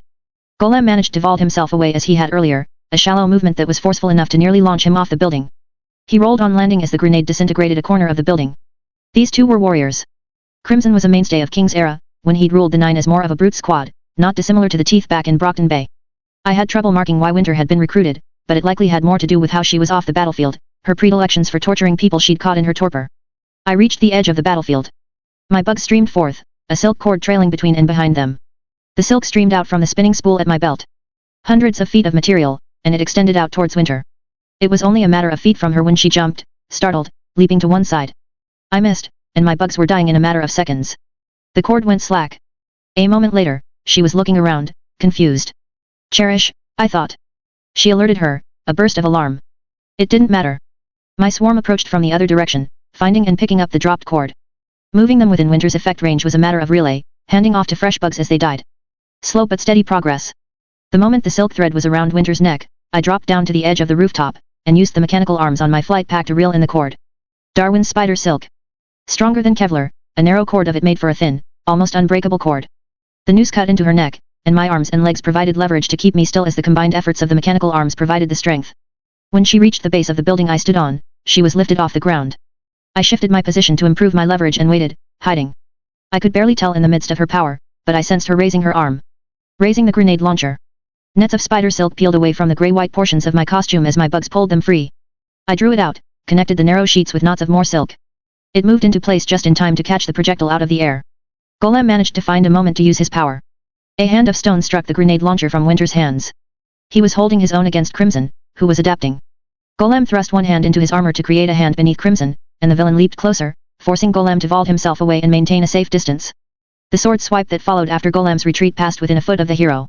Wanton, surrounding Golem, advanced on Crimson, and Golem tossed out a bag. Wanton took hold of the bag and emptied it of its contents. Razor blades, caltrops, hooks and my threads joined the miniature maelstrom, and Crimson was slowly bound. He tore some free, but it found its way into his flesh again a moment later. Then Golem slid his right hand into his armor. Crimson leaped in anticipation of an imminent attack, landed, and then glanced back at the point where he'd come. Nothing. Golem continued sliding his hand into his armor, slow, inexorable. Crimson charged, and Golem backed away, using his free hand to erect barriers. Wanton ran defense, and Crimson stumbled. A rumble marked Golem's real direction of attack. A second hand, down on the street below, gripping the large, 6-story tower he'd created earlier in the fight, pulling it down. It toppled on top of the building that Winter and Crimson had emerged from. Toppled towards Screamer and Cherish. In that same moment, Chuckles made an appearance. He moved so fast it was almost as though he teleported, appearing beside the two girls. My bugs barely had time to make contact and try to get a sense of him before he was moving again, holding the two villains this time. They jerked to a stop. I felt a fraction of the same confusion Chuckles no doubt did. I sensed his arms, extended to ridiculous lengths. He realized they were caught, bound to the computers. Too entangled to take along. And then he was gone, out of the building as the hand struck home. 2 floors crushed, the 2 villains crushed with them. Tecton had provided the calculations on what the building could withstand, I'd provided the general data and information on where the hostages were. The damage was controlled, the hand crashing a specific, certain distance into the building before coming to a halt. Bitch and Foil tried to intercept Chuckles just now as he left the city. He escaped, but Foil hit him with 1 shot, Tattletale said. Right, I said, even as I swore to myself. Shit, shit shit shit. Far too soon for Jack to get a report on the fact that we'd helped. Chuckles can't talk, Tattletale said. He laughs, but he can't talk. I shook my head. Couldn't worry about that right now. Crimson was only staring at the wreckage. He mumbled something around a bloated tongue. Does he think Winter's still in there? Then Crimson charged Golem once again. Golem had both hands free, and he used the same double hand technique to strike again. A second hand, sprouting from the first, which emerged from the rooftop in turn. The hands caught Crimson in the side of the leg, slamming into the knee, using the curve of the thumb to catch the leg and limit the range of movement. Strong as Crimson was, he was still bound by physics and general physical limitations. Being struck in the knees hurt, and he still needed to maintain a sense of balance. He toppled. Another double hand strike, and Golem caught Crimson in the groin as he landed on his hands and feet, shoved him off to the right. 2 more strikes, this time not doubled up, catching Crimson in the left arm and left leg, respectively, keeping him off balance. The key was to deny leverage. An arm looped over 1 leg and 1 arm, binding them to the rooftop. Crimson tore free with little effort, but the act meant he shifted his weight to one side. Golem capitalized on it with another double-speed strike to his side, pushing in the same direction the blood-gorged killer was already moving. That was followed in turn by 1 larger hand, moving slower, to scoop Crimson up and tip him off the edge of the rooftop. Crimson fell. Not a fatal fall, but it would hurt some. A gauntlet of concrete seized the large hand Golem had just created and tore it free of the rooftop, then let it roll free to fall right on top of Crimson. With the villain in an alley, the ensuing takedown was just as brutal and tenacious as before, with the added advantage that there were walls on either side to strike from. Hands struck out, and they remained there. As the villain was denied any footing, any balance, the hands around him increased in number, folding around him, sliding into gaps. It was a parallel to Kaiser's pyramid of blades technique, that he'd used to try to entrap Lung. I'd passed it on to Golem, but I hadn't told him the source. I got the sense he wouldn't appreciate it. I turned my attention to Winter, who dangled beneath me. She'd gone silent and still. I continued to wait, but I raised one hand to my ear. Tattletale? All 4 are down. I could speak. A benefit to Screamer being dead. Good. Too soon to tell if Jack's got wind of what you're doing. But if Chuckles passes on word, or if there's a nice guy in the area. I wouldn't think he'd use the same guy twice in a row. No, Tattletale agreed. The numbers fit, makes sense he'd start with 4 with a 5th as backup, considering how he can scale up the numbers in successive attacks. Still. There was no graceful way to do it with Cherish there, and I couldn't not help. Golem was incapacitated. I'll let Chevalier know what happened, she made it a question. I sighed. No point in keeping secrets amongst ourselves. Do. And send Foil here, I said. She can punch a few holes in Crimson while he's trapped. Will do. I waited another minute as Winter dangled from the thread, then cut her free. Her body crumpled in a heap at the base of the building. I made my way over to Golem and Wanton, where Wanton was still in his breaker form. This was the warm-up, for the 9, for us. 4 down, 270 some to go. Jack had a little information on us, no doubt. I didn't dare hope it would stay this simple. We still needed to find a way to narrow down Jack's location, killing him. He already had an advantage, wearing us down, costing us time, and he surely had some intel on us. I could only hope that intel didn't include the fact that Golem had help. Chevalier here. We have reports that they're showing themselves for the next locations. I met Golem's eyes. Locations, plural. Golem asked. They want you to choose, I answered him, as the realization dawned on me. He stared at me, lost. He was heaving for breath, his hands shaking visibly, even with gauntlets on. Go with the Chicago teams. I'll take the Undersiders and Brockton Bay wards to the other location, I said. He nodded, pressing one hand to his ear as he started making his way to the ground. I watched him for a moment, then took off. This was a statement, I suspected. I could guess what that statement was. Jack fully intended to double down on the challenge each time we came out ahead. Sting 26.3. Hey, Weaver. I had to twist around to look at Crucible. We were in the hallway just outside a set of elevators, windows on one side, doors at either end of the hallway leading into offices. This was something of a waiting game as Tecton and Revel got their teams into position to support Golem. Through countless stakeouts, I'd found a routine. Cheating on the can't do anything but sit there rule and reading while my bugs saw to everything else was a part of that routine. I was nestled in between 2 pillars that sat between clusters of windows, my back against one knee propped up, a file in my lap. My cliff notes on the various members of the 9. I wanted to say thanks, Crucible said, appreciate the invite. Hundreds of superpowered lunatics, some of the scariest guys around, and that's not even the scariest part of all of this. But Chevalier's all, Weaver specifically asked if you'd help. How the hell am I supposed to say no to him? You just say no, Clock Blocker said, before I could respond. You're team leader, I'd even argue it's your job to say no when the situation calls for it. More than leading the team, more than strategy or handling double the paperwork or attending the meetings. You decide what jobs are out of your team's depth and you tell the bosses to go fuck themselves, in the politest terms possible. It's Chevalier. Important guy. And when we asked you if you were okay with me taking command, that was your opportunity to say no. His rank doesn't matter. He'd probably respect you more if you told him your team wasn't prepared and then stuck to your guns. You didn't tell anyone to go fuck themselves, Crucible said. No. And I agreed to help out with this because this is important. My old teammates have been preparing for this in their own time, and you've got a thing for Weaver, the ward I hadn't yet met said. It was a girl, flanked by 5 shadowy silhouettes of herself, who were sitting around her on the other side of the hallway. I'd read up on her, and I knew her as Toggle. The baby of the team, it seemed, at 14. She held what looked like a mace, but it, along with the layered body armor she wore, had circles of light glowing in shifting colors. There was a long, awkward silence. I glanced at Clock Blocker, but he appeared unfazed. Not that I could really tell. His armor still had animated clock faces digitally displayed on the open spaces, and there was one in the middle of his face. Was the varying speed and position of the hands supposed to indicate something, or was I reading too much into it? That was a joke, Toggle said. I'm not dignifying it with a response, Clock Blocker said. Cloxy's sweet on Weaver, Imp said. Ah. Cloxy, Clock Blocker said, deadpan, has been the target of a lot of criticism, because he was in charge of the wards at the time a lot of stuff went down. Some dingbats online speculated that I had a thing for Weaver, and it took off. The people online like to find stuff that fills in blanks, and there were a hell of a lot of blanks around the whole thing with Weaver defecting, and our pseudo-truce with the Undersiders. They latched onto the idea, I said. Yep. Sorry, I told him.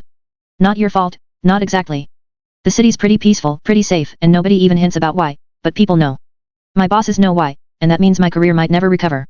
The only thing keeping things remotely interesting is the challenge of trying to get to any new bad guys before the Undersiders do, to enforce real justice instead of vigilante scare tactics. We're awesomely good at the scare tactics though, Imp cut in. Clock Blocker ignored her. Except we barely even get to do that, because Tattletale's always a few steps ahead. Then, to top it all off, I hear about the Weaver Clock Blocker thing every single day, to the point that it's sad. Salt in a wound. Silence lingered. Jesus, Clock, Vista said, after that. Pent up much? Fuck, you're right. I'm stressed, ignore me, Clock Blocker said. Like Crucible said, it's a lot to manage. Sorry. I just wanted to make a funny, Toggle said. Don't worry. Clock Blocker used to be the funny one, Vista said. Now he's the asshole grown-up that tears the funny kid to shreds. Clock Blocker didn't respond to that. Instead, he shifted the device he'd been wearing on his back against the wall and sat down between the elevators. Waiting on my lonesome was easier. My bugs crawled all around the exterior of our target. The buildings in this town were smallish, the tallest being 5 stories, and this contingent of the 9 had chosen it as their destination. Not a single gap. They'd barely had any time, but they had hermetically sealed the structure, containing themselves and every single resident within. The windows and doors had been sprayed with something red that trickled out of cracks only to harden. My bugs explored cracks in the foundation, and found that same vaguely tacky, ember-like barrier blocking the openings where they should have been able to enter the building. Doors, windows, cracks, vents, all protected. I could estimate 7 apartments per floor. 1 on the ground floor, for the building manager. Assuming they weren't bachelor apartments, that suggested 55 to 60 people in total, trapped within, along with hostages and an unknown number and composition of the 9. I have to ask, I said, not looking in Clock Blocker's direction, this end of the world thing. The way you talk about the future, life beyond this supposed apocalypse event. Can you do that because you're optimistic, or because you don't think it'll happen? I do it because I have to. You can't stay sane, thinking it's all going to end soon. There has to be something beyond it. If you get to that point and then we figure out a way to resolve it, then what happens after that? You need a real life. If you get to that point and you've plotted out the rest of your life, and we lose, then aren't you going to be devastated? I asked. I'm good at handling devastation, Clock Blocker said. Don't worry about me. I shrugged. I can't really believe it, Crucible said. World-ending situation. Oh, I believe it, Clock Blocker said. The crazy powers we get? One of them's bound to break something somehow. The wrong power in the wrong hands, Kidwin said. He'd reconfigured the outside of his suit so the armored upper body folded down into a pair of gauntlets, allowing him to walk forward like a gorilla, the 2 halves acting as massive fingerless gauntlets. It wasn't pretty, and it left his head and upper body more exposed, but it let him maneuver inside. He seemed to muse a second, then agreed, yeah. Interesting to see the divide, I thought. The veteran members versus the newer ones. See, I don't think it's the wrong power in the wrong hands, Clock Blocker said. I think it's a joke. Humanity destroys itself, and all these powers, they just open the door to let it happen. It's not going to be some villain overlord or even a monster like Jack who does it. I'm more liable to believe the world ends because of some deluded, fat, pimply-faced punk kid that lives off pizza and Mountain Dew. There's no damn point to it, but sometimes I look at the idiots, the selfish assholes and the maniacs that fill this world and I think that's all we deserve. I like your line of thinking, Imp said. The world gets destroyed by some loser who jacks off 12 times a day to the freakiest, nastiest para-humans. Thank you, Clock Blocker said.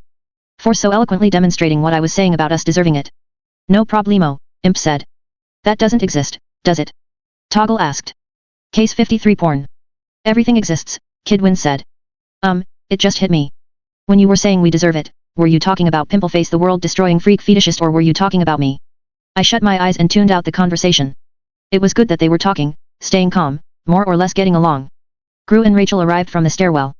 Anything? Imp asked. No, Gru said. The red hands leave already. I asked. Yeah, Gru said. Listen, about all that, it's... I raised my hand to stop him. Not important. Not a big deal. I was only going to ask if maybe Crucible or Toggle could be taken along. It's a way out, now that things are getting heavier. No. It's fine, I'll stay, Crucible said. Ditto. I nodded, then looked at Gru, shrugging. That's all. We're okay. Copacetic, I said, turning my attention back to the file. Skin slip. I reread the page 4 times before I was sufficiently distracted and able to register what I was reading. Rachel directed her dogs to watch the stairwell, then crossed to the middle of the hallway to me. She sat with her back to the same pillar I had my back to, her shoulder pressing against mine, squishing me a little bit further into the crevice I'd settled in. Not uncomfortable. Or it was, but the body contact was comforting enough that it didn't bother me. It was reassuring without being in my face or distracting me from my study of the folder. All stuff I'd read backwards and forwards, but I couldn't focus on a book, and refreshers could only help. I turned the page. Night hag. How's life on the dark side? Kidwin asked. I turned my head. He was talking to Foyle, who sat at the furthest point from the stairwell. More wholesome than you'd think, Foyle said. Playing into every stereotype ever, moving in before we'd even been on a date, but it's nice. Nice. Clock Blocker said. Not what I expected. Not that I'm not happy for you, but... She shifted position, resting her head on Perian's shoulder. It's free. Pleasant. The times between the fights with the brain-shatteringly terrifying god monsters, anyways. Cooking breakfast, having breakfast cooked for you, going on walks with the dogs, maybe a bit of bodyguard duty while Perian handles a meeting, waitef, picnic for lunch, patrol the territory, do stuff for my university course, whoever didn't cook breakfast makes dinner. They're like a newlywed couple. It's so sweet, Imp said. Of course, they're skipping the... No, Foyle said. We don't need to go into any detail about my personal life with Perian. But I was just going to say. No, Foyle said again. They've got crazy good interior design, what with Perian and all, Imp finished. She made a smug little sound, like she was very pleased with herself. Foyle flicked a dart at Imp. It sank into the wall just to the left of Imp's head. Vista leaned back, smiling. This is the second time in 4 minutes where she's alluded to rude stuff. Feeling lonely, Imp? I'm offended. Unfair accusations. Now I'm going to start wondering what someone with pseudo-invisibility powers gets up to in her alone time, Kidwin said. She's gone there, Gru said. I looked at him, and saw he was glancing my way. Lies and slander. Wait, Clock Blocker said. I thought I heard something at some point about you being her. He trailed off. Gru asked. Train of thought derailed. What were we talking about? It was a puzzling change in the ambient tone, and I almost gave the word for people to switch to high alert. I was distracted by the vibration of my phone. A quick check and I verified that it was what we'd been waiting for. Golem engaging. 3x Burn Scar, 3x Shatterbird, 2x Winter, 1x Skin Slip, 1x Psychosoma identified. You're clear to go. We're moving, I said, hopping to my feet. Just like that, the mood shifted. Everyone was standing, picking up the equipment they'd put down. The joking atmosphere was gone, not peace, but the stillness, it was broken. Nerves were suddenly on edge, the opportunity to joke and comment gone. Scouting with the bugs didn't turn up anything, I said. Place is sealed. Vista, we'll be counting on you to give us an in. She nodded. We're going in blind. We suspect there's at least 2 mannequins, but that's it. Mannequin specializes in indirect attacks. Catching people off guard, while being durable and flexible enough that he can escape from any situation that doesn't go his way. I hope the rest of you have read up on the other members of the 9, past and present. There were nods all around. Perian, Foyle, Kidwin, you're staying here. Set up, keep an eye out and an ear out. Will do, Perian said. She was already inflating a stuffed scorpion. Cloth bound around one of Foyle's bolts to help form a tail. Gru, I said. Hit the building, inside and out, but leave the inside clear. With luck, we can shut off their communications. With more luck, you can get a beat on what powers we're dealing with. He nodded. With that, we were down the stairs and out the front door. A joint attack maximized the chaos and minimized the chance of reinforcements. Golem was attacking the other location. 10 members of the 9 there. 10 here? If so, that was a big step up from the last fight. From 4 or 5 to 20. Gru used his power, surrounding the area. Slowly but surely, the area was consumed in darkness. Not just Gru's power, but the fact that the massive cloud of darkness was blocking out the ambient light. Though he kept the smoke out of the center of the area, it grew darker with every passing second. I joined the Brockton Bay wards as they switched on flashlights, both handheld and gun-mounted ones. Each of us flicked on the smaller lights that were part of our masks or helmets. The latter were feeble at best, but it was still light. Mine came from smaller lenses that sat around the larger ones that covered my eyes. They filtered out as a faint blue. The pattern and color would hopefully make me more identifiable. It's kind of dumb that we don't have those things, Imp commented. Perk of being a hero, Clock Blocker said. He handed her a spare flashlight. I gave one to Rachel, but she didn't turn it on. Instead, she slid the loop over her wrist, hopping onto her dog's back. The walls of darkness that surrounded the structure connected at the very top, and we were plunged into the deep sort of darkness one might expect from being 1,000 feet underground. The headlamps and flashlights were the only real light, making it look almost as if the exposed pavement, sidewalk, and the foot of the building were the only things that remained in the world. Vista used her power as we got closer. I could see a depression appearing in the wall, as if a giant, invisible finger were pressing into it. A hole appeared, and a small explosion tore out through the space, opening the hole wider. We staggered, and some of our smaller members were even thrown to the ground. Pale mist cleared slowly as we got to our feet. My bug scanned the area, searching for threats who might have been alerted to our presence. Nothing. Apparently they didn't want to engage. They were happy hunkering down, staying eerily quiet. And the explosion, there was a byproduct. Or maybe it was the source. A small glacier had formed around the hole, jagged, as if water had spewed forth and immediately frozen. The hell? Clock Blocker muttered. Good thing it wasn't Tecton knocking down the wall, I thought. Vista tried again, higher up, on the 4th story, off to the far side. We were braced for the detonation this time. I kept Bugs close to get a sense of what was going on. The moment there was a gap, the air rushed out, cold and wet, and was followed soon after by a crushing manifestation of a small iceberg. It creaked, a long, drawn-out sound, then cracked abruptly. The iceberg came free, and the resulting gap was almost instantaneously filled by a third detonation. A chunk of ice the size of a large car dropped to the street and shattered into a million individual fragments. Or maybe Tecton would be an asset here. How the fuck do we break into this? Has to be mannequin, I said. Or sphere. Used to specialize in closed systems. It makes sense, on a level, but this isn't in mannequin's usual repertoire. Maybe they stole it from, what was the name? Toybox Tinker, Gelid? Glossy, that's it. A clone Tinker is the smallest threat, Clock Blocker said. Takes them time to build, and if you figure Jack didn't exactly save anything of his, and, well, I don't even know how they replaced memories, but there's no way he's just going to pick up where he left off. Mannequin in a different vein, I said. Same psychosis, different direction taken. Looks like, doesn't it? I frowned. We could wait for the ice to melt, Imp suggested. Warm out. Would take forever, Vista said. And it would only get replaced, probably, Clock Blocker said. Go big. I suggested. Whatever's producing the ice, there's got to be a limit in terms of materials. Vista nodded. This time, rather than a depression, it was a line, running from one corner at the bottom of the building to the opposite corner on the top. It took 10 or 15 seconds, and then the ice blasted out, barely visible with only our flashlights to illuminate it. Nothing. Ground to roof, the ice remained. I could do it again, Vista suggested. Faster to get Kidwin to just tear the outside of the building apart, Clock Blocker said. Not like they don't know we're here, now. I'm thinking, I said. You know that draft of cool air you feel when the automatic doors of a big name store swing open? Sure, Clock Blocker said. It's designed like that, to use air pressure and airflow and whatever else to keep bugs and debris out. Of course you know that, Imp said. Because of the bugs. I looked into it when I started paying attention to places where there aren't a lot of bugs, to see why. There's sonic countermeasures, and there's that. Whatever, Imp said. Still pretty random. This is the same thing, except it's weaponized. Or made into a defense system, depending on how you want to look at it. I'd bet most of the building is rigged with some crazy high pressure, as well as whatever devices he's got that are detonating on exposure to the outside. Okay, with you so far, Clock Blocker said. But where are they keeping the hostages? Option 1 is that they've got them in some sealed area, like they stuck Cherish into, and all of the 9 members in the building are immune to that pressure and cold. Multiple mannequins, maybe a Siberian in a sealed case. What's option 2? Gru asked. The inside is safe. Apartments or offices bordering on exterior walls would be pressurized, but the interior walls, all of the rooms of the building that aren't rigged, they'd be safe, with hostages and the 9 inside. Clock Blocker nodded. Makes sense, but that's a lot of speculation. Theory 2 is a lot easier to prove, I said. We either need to go in through the top, and hope the roof isn't as protected. Or access the interior without passing into exterior rooms, Vista said. Shuffle could have done that, I thought. Had we sent the wrong teams to the wrong locations?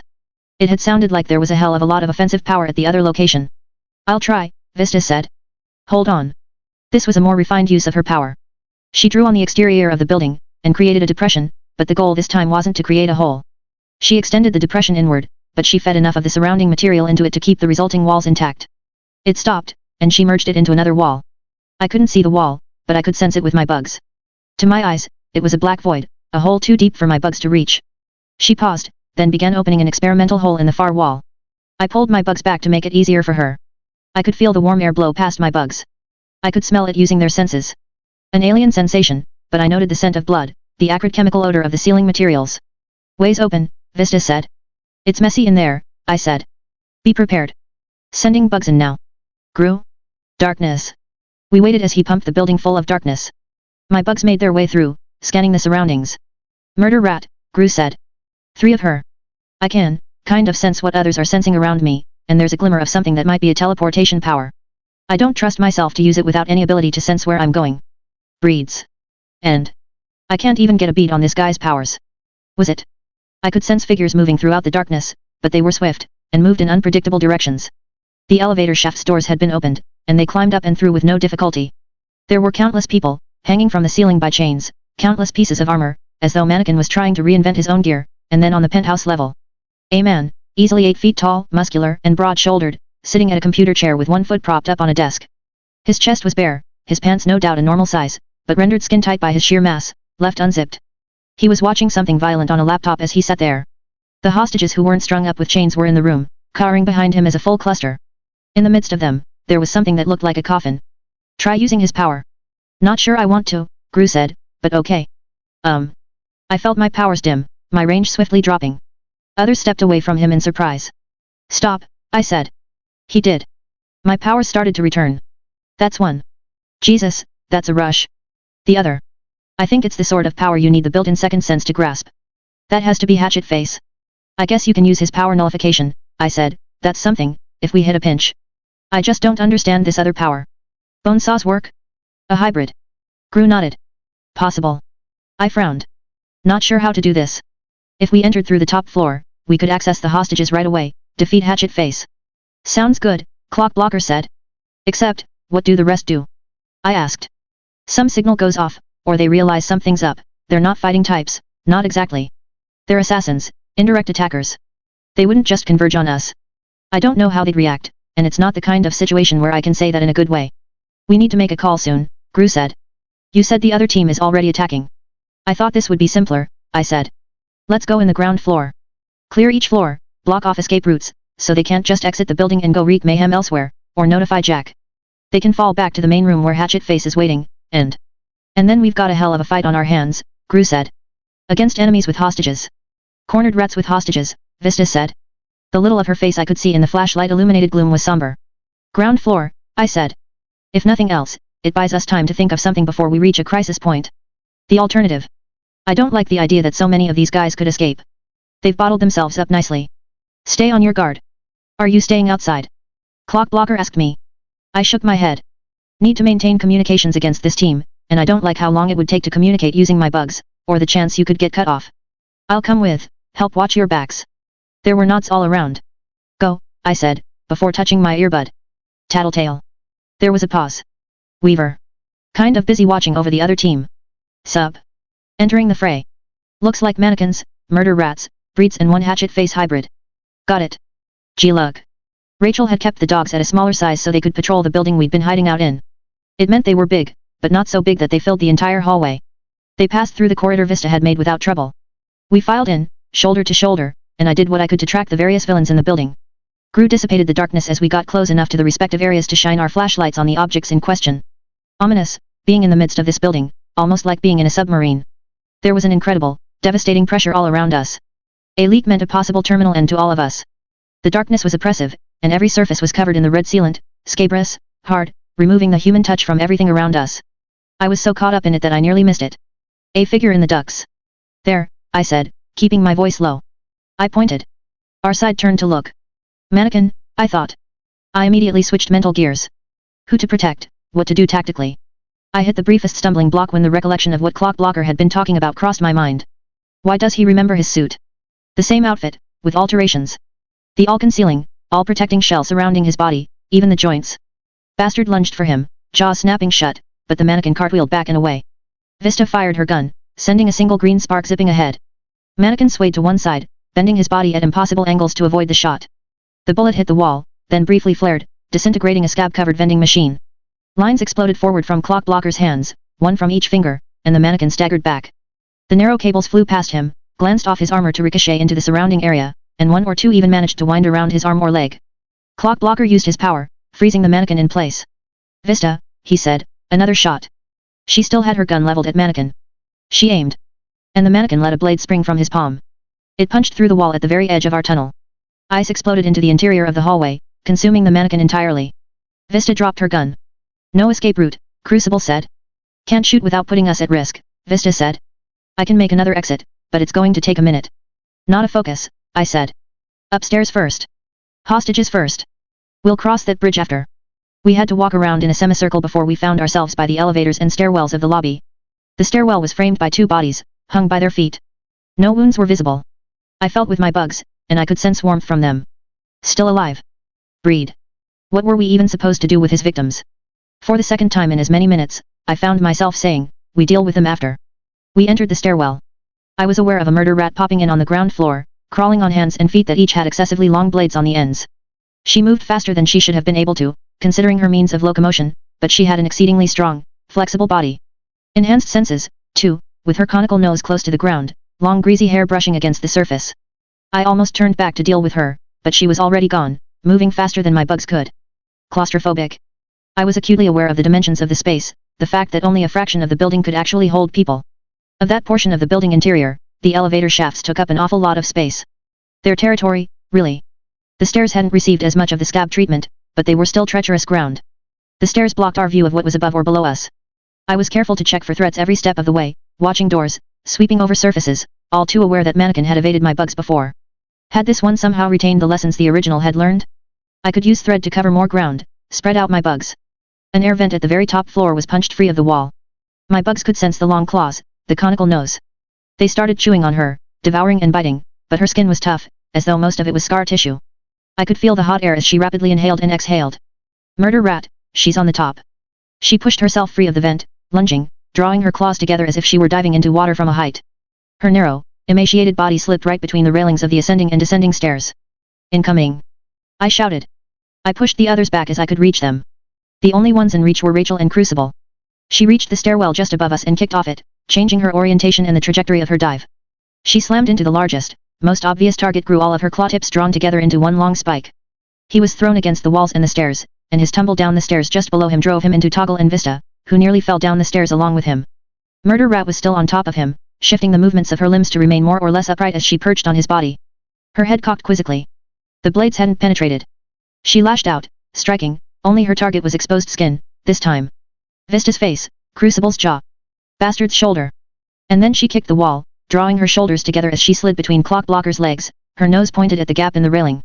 Clock Blocker shifted his foot to make contact with the long blades at her toes, touching her, and froze her in place. My face, Vista whispered. Put pressure on it, Crucible said. His own face was bleeding badly, but he didn't even seem to notice. And, more troubling, the wound was smoking. Murder rat's power. I turned my attention to Gru. Are you hurt? No. Shit, how did that not break a rib? I shook my head. Still using the costume I made, and it saved your life. He accepted my help in standing. I turned my attention to the Brockton Bay wards, but there were too many people crowded there for me to jump in and help. I focused on the other threats. I could sense the others swarming around us, on stairs above and below. I drew outlines of silt to stop them from using the same approach this murder rat had managed. For extra measure, I tied thread around the frozen murder rat's throat, tying it to the railing. She was a composite of 2 kitchen sink capes. Mouse Protector and Ravager. 2 primary powers that had blended into the one, a dozen other minor powers. Flexibility, a bizarre kind of enhanced strength, reflexes and agility that had peaks and valleys, and skin as tough as leather. Pinch it shut, tape it, Clock Blocker was saying. We spray it to keep it closed. Smells awful. I kind of like the smell, Vista said, her words muffled by the hand Crucible was pressing to her face. Hey, this'll be a badass scar, hey. Quiet, Clock Blocker said. I could hear another murder rat on the stairs below us. She let her claw drag on the wall, and the metal on concrete made a sound like 5 nails on a chalkboard. Loud, slowly increasing in volume as she approached us. I set my bugs on her. She persisted, simply enduring what they were doing to her. I tried to go for the tiny eyes that were nearly buried behind her altered face and brow, but she shut them, relying on touch and smell to move. I started to pack bugs around her nose and mouth, and found that slowed her just a fraction. But the noise continued. I could see the effect it was having on the others. A rattling noise from above, joined by another nails-on-blackboard screech. A mannequin, using the blades he'd extended from his forearms to scrape the wall and hit the individual bars that held the railing up at chest level, the same bars that the murder rat had tried to slip between to make her escape. "It burns," Vista said. Her fingers raised to the mark that ran from the side of her chin to her cheekbone. "The meds?" Clock Blocker asked. "The smoke. Stinging my eyes, and feels like it's fizzing. I read the file, this is her power, right? It's what she does. It's going to take a long time to heal," Clock Blocker said. "Pretty much guarantees a scar. But we stopped the bleeding, which is better than most get." The dog growled as another murder rat joined the fray, her clawed feet clicking against the steps as she made her descent, the screeches of her claws against the concrete joining what was quickly becoming a cacophony. The blades at the fingertips of her other hand struck the bars of the railing, which set them to ringing. Then, from the first and fourth floors, I could sense Breed's minions make their approach. In the midst of the banging and screeching, their hissing was almost impossible to make out. One more mannequin hung back, letting the little bastards climb on him. They were smallish. Smaller than the ones in Killington had been. I shifted my weight, ready for one of them to make an attack at any moment. Indirect attacks, surprise attacks, all from directions that were hard to anticipate. 3 mannequins and a rat above us, I said. 2 rats below us. Lots of Breed's bastard parasites on both sides. I could use my darkness, but it wouldn't help much, Gru said. They don't sense things like we do. My bugs aren't going to do much either, I said. Laying tripwires and trying to bind them here and there, but these aren't guys my bugs can sting. So? Rachel asked. We die, Imp said, with an odd cheerfulness. Horribly, gruesomely. They'll break or sever our arms and legs and cap them with mannequin stuff so we don't bleed out, and then they'll let Breed's bugs devour us from the inside out. Not helping, Imp, Gru said. I'm only saying what we already know. Kind of counterproductive, morale-wise, to have us read all the dossiers on these bastards. Yet. Just a little, Crucible agreed. Why are we waiting here? Rachel asked, her voice a little too loud. Why don't we just fucking attack them? I didn't have a good rebuttal to that. No, that wasn't right. I had a dozen rebuttals. That these guys would take any offensive action on our part as an excuse to slip past us and murder our more vulnerable members. But I didn't have a better strategy. Not one I was eager to use so prematurely. Attack, I said. Now. Rachel whistled, a long sharp sound that cut through the various noises the Nine's members had created. There was only silence as the whistle echoed through the stairwell. She snapped her fingers and pointed up the stairs, snapped again and pointed down. The 2 dogs charged in the alternate direction. Wards, go up. Gru, Imp, Rachel, help cover the rear, I gave the orders. Watch your backs. We split into 2 groups, the wards leading the charge, while the undersiders covered the flanks. I remained in the center, my knife drawn. A murder rat tried to jump down through the gap, as the first had, but got tangled in the threads I'd woven. She began severing them, one by one, but too slow to slip through. Vista shot her. With her death scream, the others shifted tactics, abandoning the offense. Mannequins advanced to take over the assault.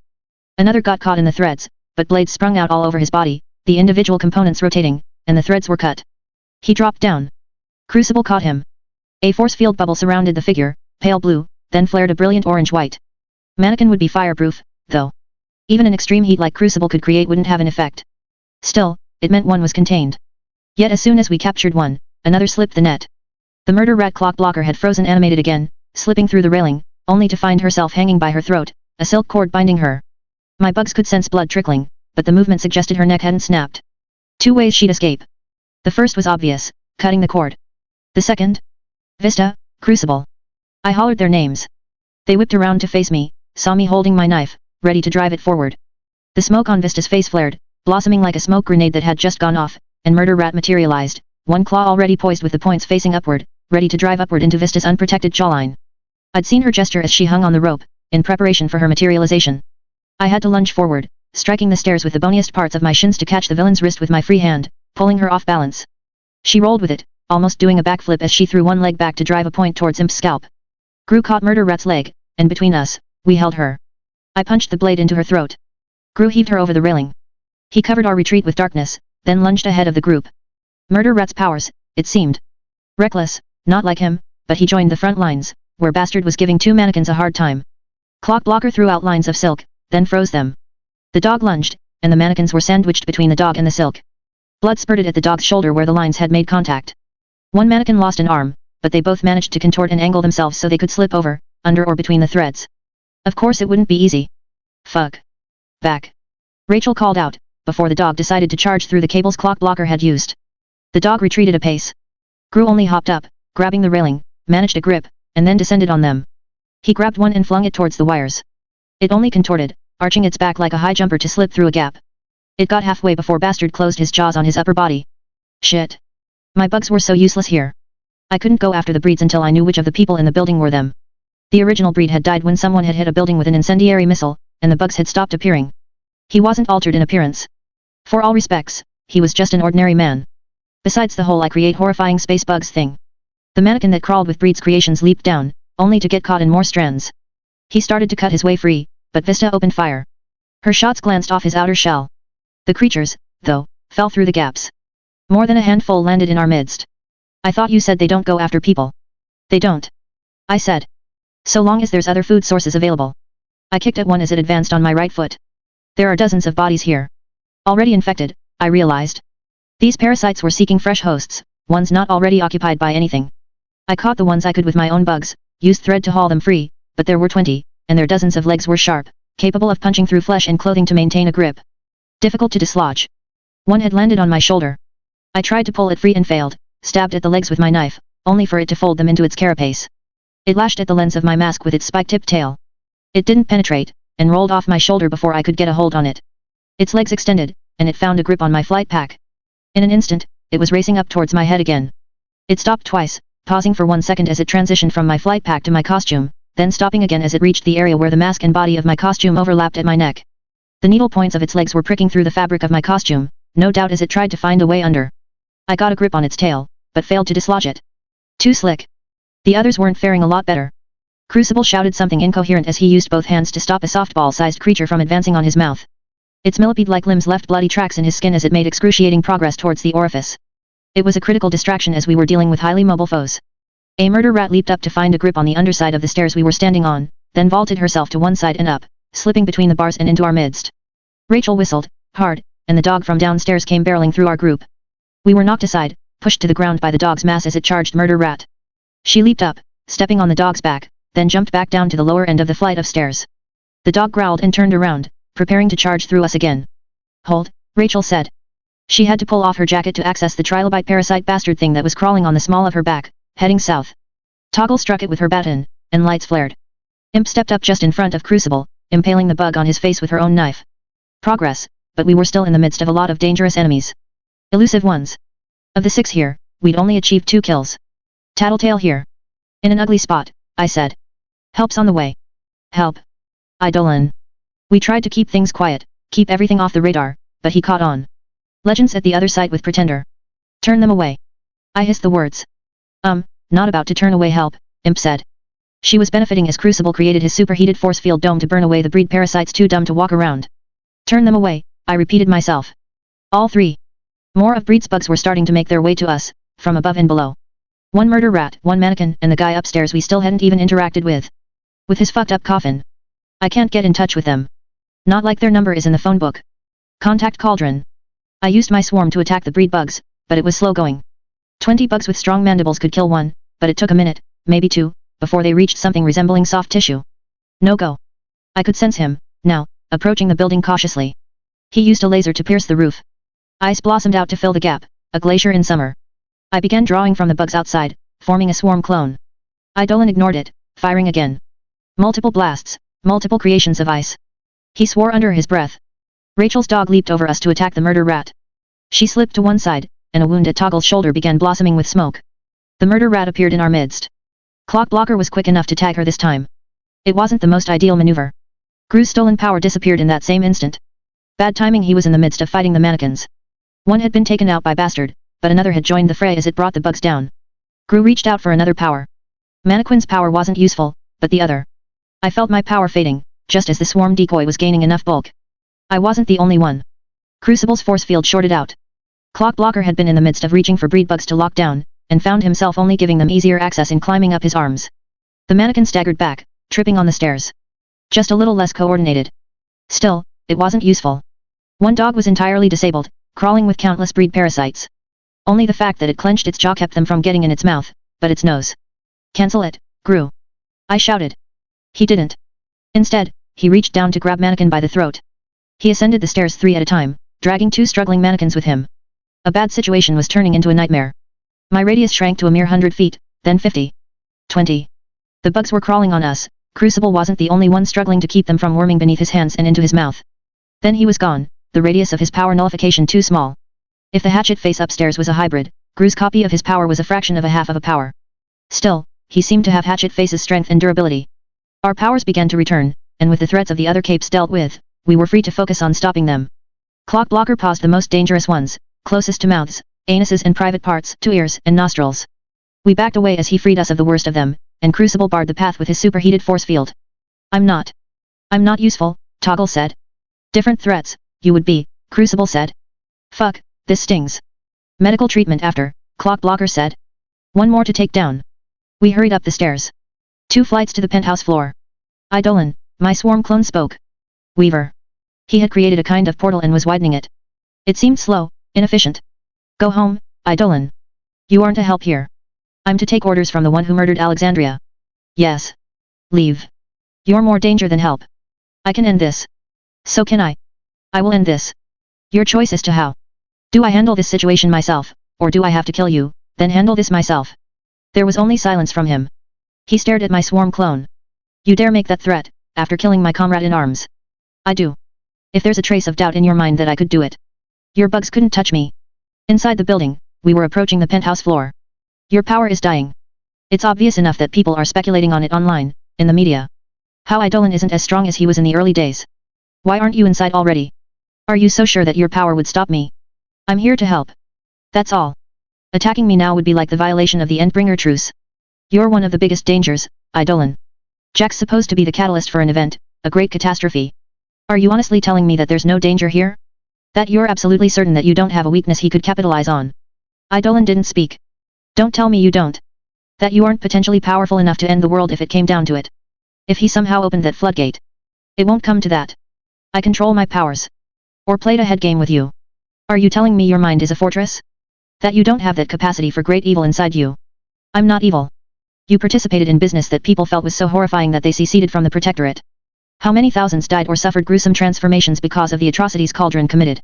Inside the building, we opened the door. Gru was staring down the last member of this particular group of 9. Tall, muscular in the way that suggested he was in his physical prime, with a wild mop of dark hair. He was masculine in a way that exaggerated the qualities to a fault, with an overly square jaw, massive hands, an almost Neanderthal brow. It made him look like a bad guy from an old animated film about princesses. As if echoing that sentiment, a word was tattooed across his chest. Tyrant.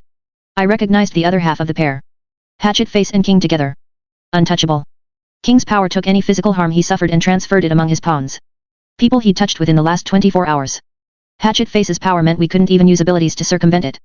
Tyrant here had the enhanced strength each of the 2 had possessed, the enhanced durability. Are you saying you're blameless, little murderer? Eidolon asked, just above us. That you don't have a potential for evil? No, I answered. The hybrid crossed the room, and I could feel my powers fading. Gru's darkness dissipated around the building, and light streamed in through the red windows, casting a tint over everything. I shifted my bugs outside the building.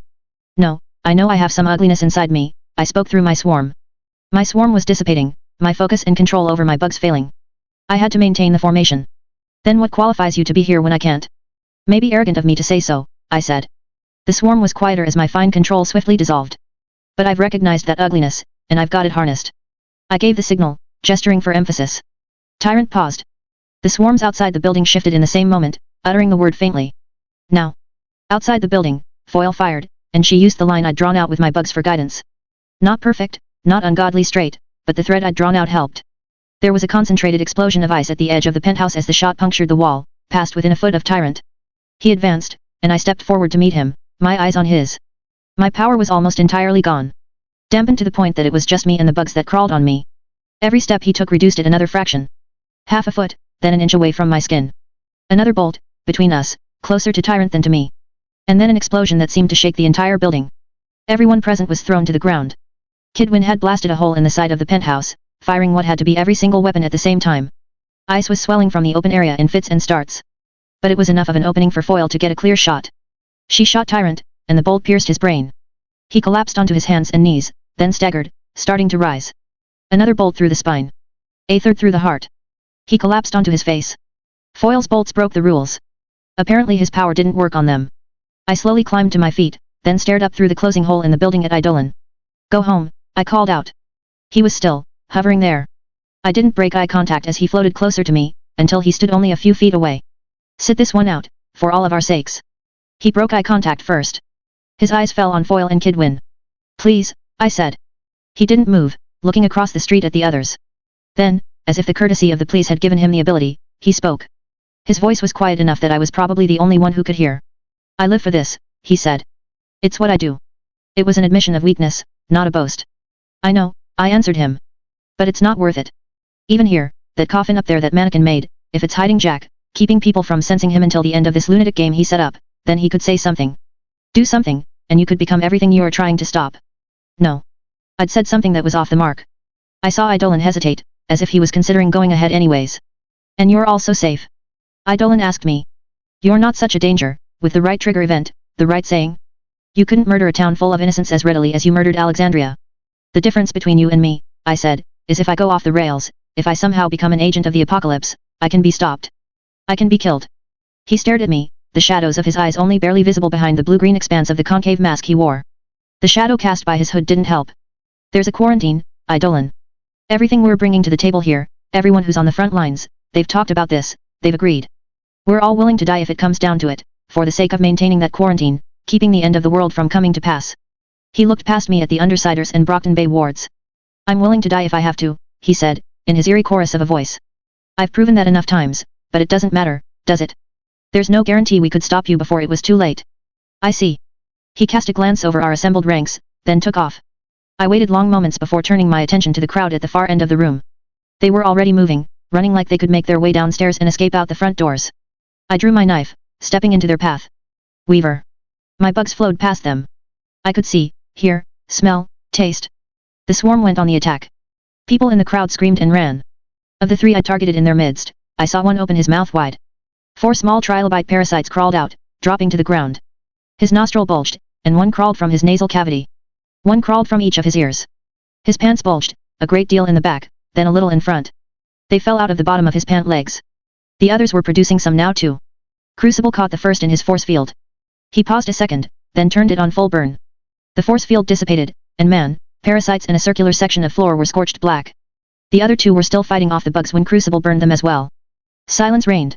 The crowd, I think, was a little too horrified to cheer for us. First kill. Imp asked, quiet. Yet. How the fuck did you get to be a hero with a power like that? Kept it a secret from you guys, kept it a secret from the public. You can do a lot with a solid force field bubble.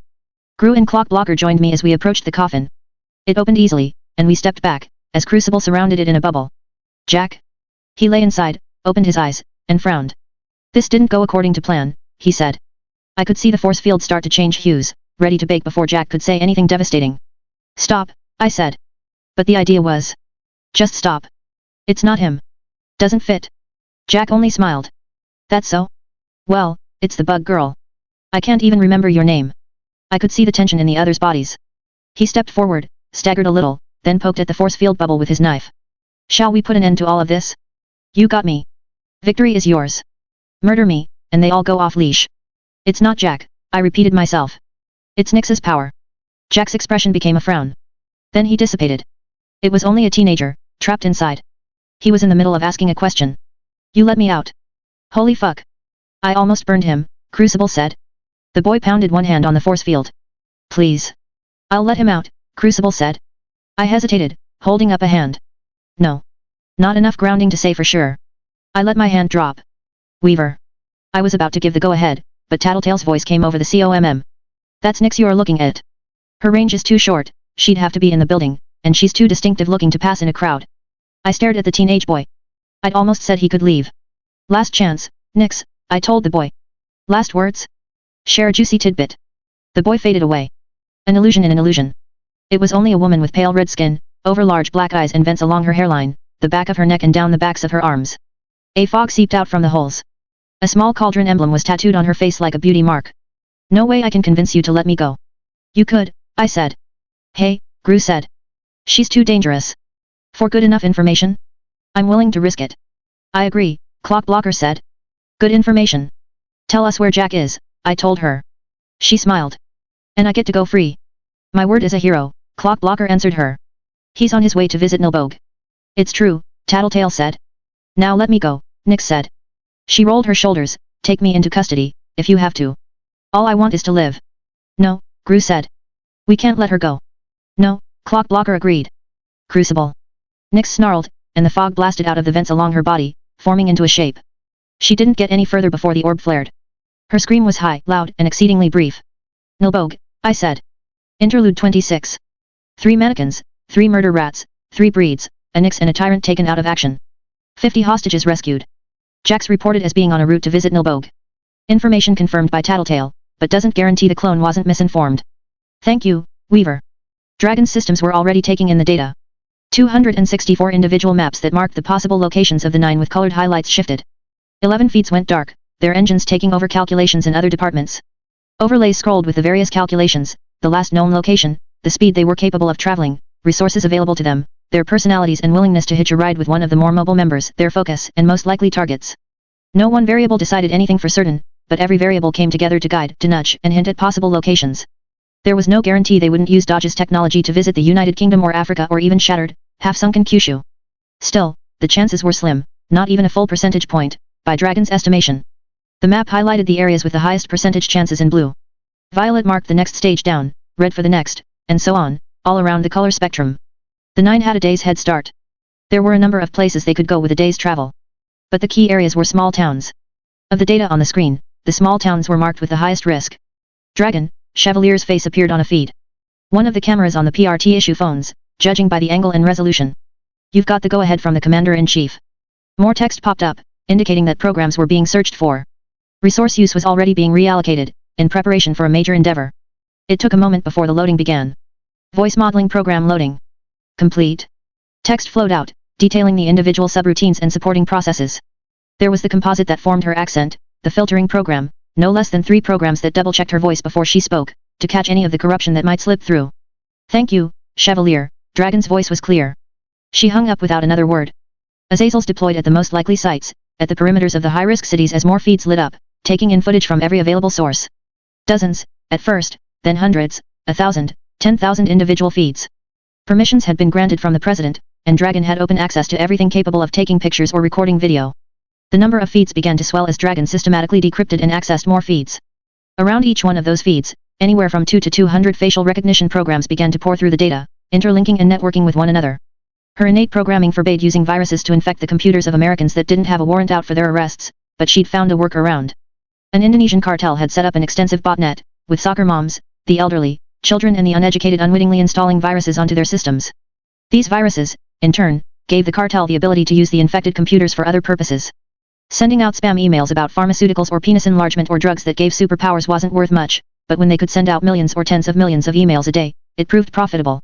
Dragon had let the cartel extend their influence, then put in the word, offering to shut them down. She didn't, however, remove the viruses from the infected computers. As her databases hit their limit, she turned to these other computers to handle more routine tasks. It took 30 minutes before the first hit registered. A traffic camera, a busload of young women. A row of identical faces, looking out the window. An unusual element, raising flags with the active programs. The faces took center stage as they were checked against a database. An image popped up, surveillance camera footage of a teenage girl in a shopping mall, followed by young men that each carried loads of packages. Eyebrows, brow to hairline length, nose length, eye width. The words popped up. Cherie Vasile. The Azazels relocated in an instant, firing every thruster to reposition themselves to hilltops and areas in the vicinity of the road. Long-range cameras, infrared and electromagnetic resonance imaging gave Dragon eyes on the scene, verified what she was seeing twice over. No Nyx-crafted illusions fashioned of poisonous gas. No plastic surgery. 7 cherishes. 2 crawlers. A king. 40 hostages of unknown status, a bus driver. The Azazels moved into attack. 1 nanothorn barricade was erected just in front of the bus. Calculations accounted for speed, distance, positioning of the passengers. The wheels disintegrated, popping as their exterior was penetrated. The bus tilted, and one side scraped right past the barricade. The cherishes, taking up the window seats on the far right of the bus, made contact with it. Flesh dissolved just as steel and fiberglass did, sheared away. Not dead, but wounded, hurt enough they weren't in a state to use their power. They wouldn't survive the ensuing few minutes. The bus shifted, but hit the railing and didn't tip over. A second Azazel opened fire with a cutting laser, separating the bus into 2 sections. The first crawler was rising from his seat when the laser passed in front of him, cutting his face, chest, and stomach. Blind, already regenerating, he tipped forward into the gap between the two sections of the bus. The Azazel was already laying down two rails that the nanothorns could spring from. The crawler landed right on top of them, and was summarily reduced to a red mist. The second crawler was more careful, grabbing a hostage and making his way out the gap. He hadn't transformed into his truly monstrous self. Bipedal, the size of a bodybuilder, his face no longer human. A long tongue extended out between rows of teeth, and his throat was swollen with an acid sac, as though he had a goiter. Eyes surrounded his face, which was already bearing the rigidity and light armor plating that would intensify with further regeneration. His arms had already split into two limbs at the elbow, and each ended in claws. He used them for a grip on the metal to climb on the outside of the truck, penetrating metal with strong hands and sharp talons as he dragged his hostage along with him. He perched on the roof, holding the hostage over the disintegration field, staring at the second Azazel. Around him, a half-dozen cars and trucks had stopped in the face of the sudden attack, their daily lives interrupted. The first Azazel fired a glob of containment foam from behind the villain. Crawler hopped a little to one side as the short stream of foam passed him, and it struck the field to the left of the two-lane highway. A second stream hit his hostage, striking her out of his grasp and sending her flying straight into the first glob. She was sandwiched within, safe. Crawler turned just in time to see the first Azazel winging towards him. He moved to leap away, but a laser raked across his legs, severing them. He collapsed, gripping the steel of the bus roof with his claws to keep from falling. His legs were already regrowing, fractionally larger, more armored, the claws more prominent. He was struck by the Azazel that still approached, caught by a long tail and flung down at the ground. He rolled, and in doing so, he rolled into the same nanothorn rails that had taken down his brother. Half of his body was disintegrated in an instant. It regenerated swiftly as he scrambled away on his three remaining limbs. This time, as the flesh swelled out and took form, there was a blur around his right arm, red, more at his shoulder, along his leg. The Azazel struck out with a tail, and he blocked the blow with the newly grown arm. The tail sheared off as it made contact with his newly grown defenses. The chunk of metal rolled into one of the cars further down the road. Still, Crawler stumbled from the force of the attack. To avoid being disintegrated, he drew his freshly altered arm back towards the barrier behind him. Where his blur met the blur that extended from the rail, the two nanogrowths merely pressed against one another, almost springy, neither severing the other. He reached back with his unaffected arms and intentionally disintegrated them. They regrew, with alterations matching the ones he'd grown on the other side of the body. Better equipped, he stalked towards the Azazel that had laid down the rails, his back to the one that had struck him from the roof of the bus. He spoke, but Dragon's software ran through the speech and eliminated it from the audio track. His mouth distorted on her visuals so there was no way to understand what he was saying. His target rose up, standing on its two rear legs. A severed tail helped give it balance. Then, before he could do anything further, the two Azazels launched a combination attack. A laser from the Azazel atop the bus made the crawler's own nanothorn evolution burn away in an instant. In that same moment, the Azazel in front of him took off, firing every thruster. The force of the blast sent him flying back into the barrier. Red mist. It only left King. The Azazels continued acting in concert, tearing the bus apart to get to the villain, peeling the roof back with a force that threw his gun arm skyward, preventing him from opening fire on the busload of hostages. Containment foam sealed him down. Of the various feeds that were devoted to individual members of the 9, 10 more shut off. The data altered further as Dragon relinquished control of the Azazels to her created AIS. Voice modeling program loading. Complete. 10 more members of the 9 have been dealt with, Dragon reported the victory on every channel. 7 cherishes and 2 crawlers deceased, 1 king captured. We'll move to containment and interrogate shortly. Saint closed his eyes as he listened to the congratulations, the affirmations, and praise. It was all hope mingled with horror, when he listened for what was beneath the surface. Minimal casualties. A few injuries. Vista and Crucible would be out of commission as Murder Rat's venom continued to widen their wounds, and Golem was being treated for a burn. 1 dragon's tooth had died, but the rest were holding positions, ready to support. Civilians were dying, but it was progress. He opened his eyes to take in the whole of Dragon's work. 6 widescreen monitors each tracked what she was doing with video images and white text on a black background. A slight movement of his foot on the trackpad in front of him shifted one of his cursors, changing the focus of the screens. He could see her directing the AI craft to more optimal locations, the related subroutines and tasks. Another shift of the cursor to alter the focus of the screens, and he could see the birdcage. The house program followed every action of the residents, catalogued every conversation. A few clicks, and video feeds from the cameras in the birdcage appeared in front of him. He leaned back in his padded computer chair, folding his hands on his stomach. Taking in Dragon's data was tricky. She could turn her attention 10 places at once, 100 places at once, even if she only had agency in one place. To watch, to put himself in her shoes and look at the world through her eyes, Saint had to distance himself, to unfocus his eyes and his attention, to read the changing data without getting distracted by the text that moved fastest, or most drastically. The smell of rich coffee wafted over him as a hand settled on his face. A mug was set in front of him. He didn't take his eyes off the screen, but when hands settled on his shoulders, he reached up to rest his own hand on one. "Progress?" she asked. She rested her chin on his head, looking at the screens. "Some, Mags," he responded. "Thanks for the coffee." "Horrible stuff." Saint shook his head. "It is. Doesn't feel real. They're censoring it, you know." Of course you know. Hmm. They'll stop as soon as everything goes through the proper channels. It was being censored so that the triumvirate and unsanctioned major players could be kept out of the loop. Now they know. Any post, update or email that detailed anything about the attacks disappeared. Sites hacked, dosed, with data corrupted. You can't delete data, I know, but you can fuck it up sufficiently. Couldn't back anything up in a substantial way. Dragon's work, he said. He felt his pulse quicken a little at that. He shifted his foot, and once again, the screens changed their focus, the rest of the data shifting to miniature windows and moving to the periphery of the viewing area. The focus at the center was on the Class S threats. The Endbringers were stable, all in a resting state. Secondary focuses. Not the kind of targets that Dragon checked on with any regularity. Quarantine areas were silent and still. Canberra was sealed off under a dome, Madison was surrounded by walls. An area of wilderness in Alaska was marked off, but had no physical barriers to wall people away. There were no apparent issues in the vicinity of the interdimensional portals. Sleeper was, as far as anyone could identify anything about the threat, dormant. The 3 blasphemies were active, but the damage was being managed by the European capes. A temporary measure had been taken with Purity and her 3-year-old daughter, with observation being provided for her by the PRT, and the feed showed her sitting on the couch in an apartment or hotel room, 2 very normal, plain-looking people standing in the corner of the room with some PRT officers keeping their distance. No crises. Normal, as much as such could be normal. And then there was Nilbog. The data focused around him. The city was quiet, and the roads leading into the city were being watched by satellite. Simulations, damage estimates, and risk assessments were being run, old data being gathered, with essential data highlighted. It took her only a moment to put it into a format that was easily readable. An instant later, it was gone. He'd blinked, failing to look in the right spot, and had missed the moment the data had been emailed out. The file would inform everyone on the home team about who Nilbog was and how he operated. He captured a copy of the file for himself, then swept away the traces with his blue box program. They think this is the endgame, Saint commented. Pulling out all the stops, removing the limiters. It's working. They're beating the 9. They're beating the 9 that Jack sent out there to beat. He's holding back the more dangerous ones, like the Grey Boys or Siberian, and he hasn't sent every single clone of a particular type out there. 8 cherishes are dead, but there should be 9 in total, if the numbers on the bodies aren't misleading. They could be. The pig prank. Saint nodded.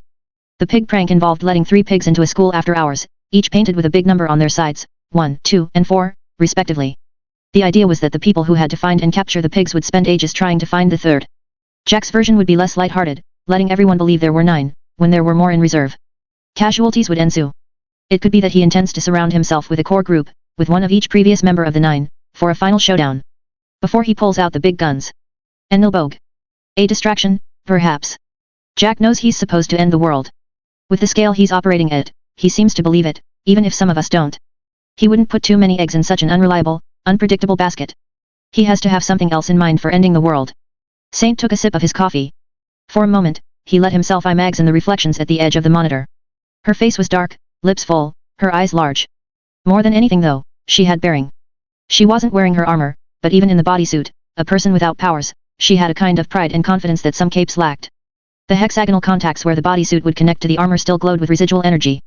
Dobringia approached from the other end of the office. He was wearing his armor. He'd started out with the Wyvern suit, but now wore the Wormiston suit. It was based on the technology they'd recovered from a destroyed model, the one Dragon called Pythios. A wheel slowly rotated on his back. You're ready for battle, Saint commented. He turned his eyes back to the screen. Dragon had eyes on Jack. He'd missed just how she'd narrowed things down, but there were no less than 3 cameras watching one vehicle as it sped down a lonely road. Feels like a fighting day, Dobringia answered. Don't you feel it? Like an old man feels a storm in his bones. Trouble. Saint smiled. You've said that before, that there's trouble on the way. I've been right. You've been wrong, too. Not that I'm arguing. Your gut isn't saying anything that common sense isn't screaming. Mass murders in 3 locations, Mags said. More to come, Saint said. He frowned. Dragon was employing a full offensive, aiming to cut Jack off from Ellisburg. Incidents were being reported in Norfolk, Connecticut, and Redfield, New York. The heroes divided further, to attend to each of the crises. Dragon's Teeth and Chicago wards to one location, Brockton Bay residents to another. Dragon? It's Weaver. The voice came through the speakers. It should be over before you can get this far, Weaver. I still want to come. We've got to get these hostages sorted out, and I can leave in a minute. You'll only be allowed to watch from afar, if there's even anything to watch. Quarantine applies to you too. I know. I'll give you the coordinates for the interception area. You can watch with Golem. He's coming too. It'll be on your computer in a moment. The call ended, and the images and text boxes shifted as that particular window closed. A map briefly appeared, then disappeared, a transition so fast it could have been a stroke of lightning. Seems anticlimactic, Mags commented. Everything does, from this side of the screen, Saint said. He stood, holding his coffee, adjusting for the time delay between what I'm seeing and what Dragon's doing. We've got 6 minutes more before Dragon intercepts Jack at the edge of Nilbog's territory. 12 minutes until Golem and Weaver get there. They'll fight Jack, and somewhere in the midst of that, we may see the end of the world. And we can't do anything. Not unless we can get to Vermont in a matter of minutes. Mags frowned. Still standing by his chair, coffee in hand, Saint sighed, I'm going to go water the toilet. Watch things. Mags nodded, then seated herself in his chair at the station. Saint entered the bathroom, fumbled his way past the zipper in his bodysuit and his underwear, then leaned against the wall with one hand, using the other to keep the stream on target. He closed his eyes, and he could almost see the shadows of the data against the back of his eyelids, black words on a pale pink background. How did I get here? He wondered. No powers, yet Dr. Mother had seen fit to invite him to her secret meetings as an information source and ambassador. No particular talents or knowledge, yet, this. He was one of the most prominent mercenaries the world over. He was only one person in a particular place at a particular time. Whether that was the right place at the right time or the inverse remained to be seen. If it weren't for Mags, he'd have doubts. Mags made it all okay. He finished, then zipped up. He took a minute to wash his hands, dried them on the towel, then headed back. When he arrived back at the computer station, the others were frowning. Trouble, Dobringia said. Trouble. The man nodded. He pointed at the same time that Mags refocused the display, zooming in on a particular window until it took up virtually the entire display. It was his face. As an aside, beyond all of the routines she was running to investigate the 9, she was using the access she'd obtained to track him down. The image she was using was of him at one of the meetings with the major players. It was soon joined by an image from surveillance camera. A camera image from 3 days earlier, showing him walking down the street in plain clothes. From there, she had a location. A map like the one she'd used to find the 9 appeared, giving his likely locations. Another surveillance image popped up. It was of him, sitting with Mags at the coffee shop an hour away. Yet another image appeared on the screen. A whole series of images from that same video footage, each with a different angle of Mag's face. They were meshed together, and a three-dimensional image was created of Mag's face, remarkably accurate. Measurements were obtained, and then the search was on. That search was only underway for a second when others appeared. People he'd interacted with. Dobringia was among them, along with his real name. Misha. Out of the chair, Saint ordered. Mags obliged. He sat, and immediately began a counter-offensive. A wrench in the works could slow her down. Had to be subtle, or she'd find out about the back doors. He identified the metric she was using to search the surveillance camera images, taking the image of Mag's face, and then cut in ahead. One crude image alteration, just to throw out an alert ping, to convince her the process was glitched, convince her that she needed to shut it down before the corruption spread. Dragon was already ahead of him. She set out stipulations, restricting the search. He felt a bit of a thrill as the duel began. This was the ultimate hunt, fighting an enemy that was bigger, smarter, faster. An enemy that couldn't truly die, because she wasn't truly alive. More wild goose chases and false flags, a breadcrumb trail to lead away from his office and command center. No, she was still zeroing in. Her focus was on Jack, her attention on the coming strategy. This wasn't even in the forefront of her mind. Ascalon, he said. Words appeared on the screen. Confirm, Y/N. Dobringia frowned. The program? You can't do it now. People's lives are at stake. Even without this end of the world business. Oh, I believe in this end of the world, Saint said. Not 100%, or even 50%. But I believe that there's a chance the precog is right. Which is exactly why we have to do this. They'll lose the fight, Mags whispered. Maybe. Probably. There's no other way? If you talk to teacher, maybe. Communications with teacher are too slow, Saint replied. Saint stared at the blinking prompt below the confirmation request. The sea air was thick in his nostrils. He glanced at Margaret. The woman leaned against the window just in front of the driver's seat on the small boat. She'd bundled up in a heavy jacket, but the way her arms were folded spoke of a different kind of discomfort. Second thoughts, he asked. Yes. It feels wrong. It's for the families. Mementos, he told her. Just mementos, Jeff, she answered. He smiled a little. Damn. Then he let himself fall, tipping backwards, as was the rule when wearing scuba gear. The water was cold, even with the wetsuit, and was thick with grit. He switched his headlamp off. Counterproductive, the way it lit up the debris and only made it harder to see. He'd have to cope when he was deeper. You all right? The heavily accented voice sounded in his ear. He buzzed the device twice in reply. Once signaled an accidental press, 3 times was a negation. It took a surprising length of time before he reached his destination. Buildings, already choked with seaweed and underwater life, stood like gravestones in this dark abyss. He checked the dials and meters. He wasn't deep enough to have to stop. The grit was bad, making it difficult to see anything. He had to drop to the lowest level before he could make out the street numbers on the buildings. 4 locations to visit, a list of items to find, for the people who'd escaped, and the families of those who hadn't. Risky, with all of the dangers of underwater spelunking, the added risks of building collapse. Structures weren't meant to stand underwater. Urgent. The word was a whisper. He frowned. Too hard to communicate here. He debated turning back. For anyone willing or able to hear. This is an emergency measure with urgent instructions for anyone willing or able to hear. A loop, an emergency transmission. His curiosity piqued, he abandoned his task and sought out the source. A house. The entire living room was set up with computers. He drew his miniature crowbar and found his way through the window. A light was flashing. A plastic box, bright orange, no bigger than a toaster. He seized it, then stuffed it into the bag he'd brought with him. He surfaced. Christ, we were just about to come after you. I was going to call for help, but our radio started to fritz. Jeff only nodded. He climbed the ladder and half sat, half collapsed on the bench. He was slightly out of breath, and didn't volunteer anything. The captain emerged from below deck. Sorry for the scare, Misha, Jeff said. You are a bad man, Jeffrey, Misha scolded him. The heavy-set Russian took his seat behind the wheel of the small boat. If you were still underwater, I would drive away and leave you to swim to shore. Jeff smiled. Had a detour, but I found everything. Detours with limited air supplies are bad idea. Detours are frankly illegal, Jeff, Margaret said. You asked me here to verify everything was on the up and up, that you were here for select items. And because you looked like someone who needed a break from the cities, Jeff said. Fresh air, time on a boat in the overcast weather we've got today. She only folded her arms, unimpressed. Anyways, this is the reason the radio fritzed, he said. He pulled the orange box from the net weave sack. I couldn't hear a damn thing except the emergency call until I found it and shut it off, and even then, it was still buzzing in and out. A beacon. Margaret said. In a house, of all places, he said. Nice computer setup. Might be a geek thing. Might be genuine, she said. She opened it. It was packed with chips. A voice came from a speaker Jeff couldn't identify. My name is Andrew Richter, and if you are hearing this, I am dead. A will, Misha said. SHH. I am the most powerful tinker in the world, and I've managed to keep my name secret. People, both good and bad, would want to capture me and use me to their own ends. I prefer to remain free. But freedom has its price. I create life, much as a god might, and I have come to fear my creations. They have so much potential, and even with the laws I set, I can't trust they'll listen. Oh man, Jeff said. That's not a good thing. For this reason, this box contains an access key to data I keep in a safeguarded location. The box, in turn, has been designed as something that exists as a perpetual blind spot for my creations, a built-in weakness. They cannot hear the distress signal and are programmed to ignore it if they hear of it through other channels. This type of measure, along with several more, are detailed in the safeguarded measure. Programmed? Robots? Jeff asked. Maybe, Mag said. Yes, I create artificial intelligences, Andrew Richter recited. I was close. The voice continued without pause. And what I provide you with here are tools. Ways to find my creations, to discern which of them might have deviated from the original plan, ways to kill them if they prove out of line. Ways to control and harness them. Jeff frowned. They are my children, and as much as I harbor a kind of terror for what they could do, I love them and hope for great things from them. To keep their power from falling into the wrong hands, I have included a stipulation that a law enforcement officer must input a valid badge number into this device. Jeff glanced at Margaret. No, she said.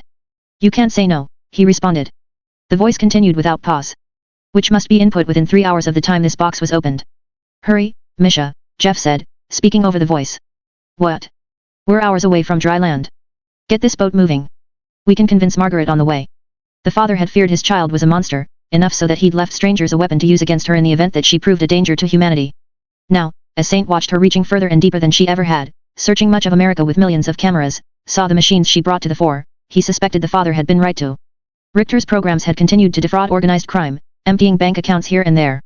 Another agency, which Saint now knew to be the number man, had eventually stopped the Robin Hood AI, but not before it had filled the Dragon Slayer's coffers.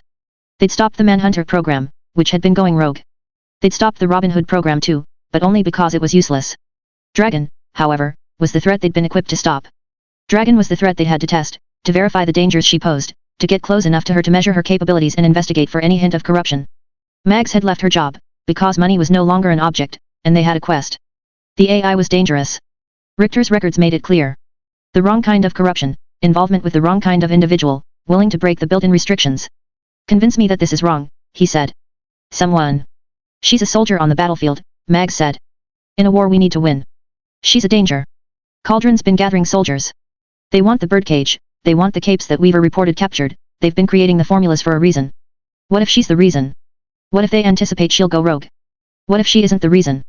Dobringia asked. Isn't. I suppose it breaks even, Saint said, shaking his head. They're all afraid of the end of the world. She just kicked down one of the last restrictions that are holding her back. I just can't help but wonder if this is the end of the world? A quiet, silent death that passes without incident, but inevitable all the same? The point of no return, our last chance to stop her. And she does need to be stopped. We all know this. We could rein her in, Mags said. Harness her. 4 or 5 years ago, I might have agreed, but she's getting slipperier. Taking a different form. Half the tools Richter gave us to use don't work anymore. She doesn't function less effectively in buildings or underground, she can't be logic to a standstill, and she's found us, despite the workarounds. She wanted us badly enough that she looked for us even now, and she's going to come after us the second this is settled. I don't want this to be about self-preservation, Mags said. It's not.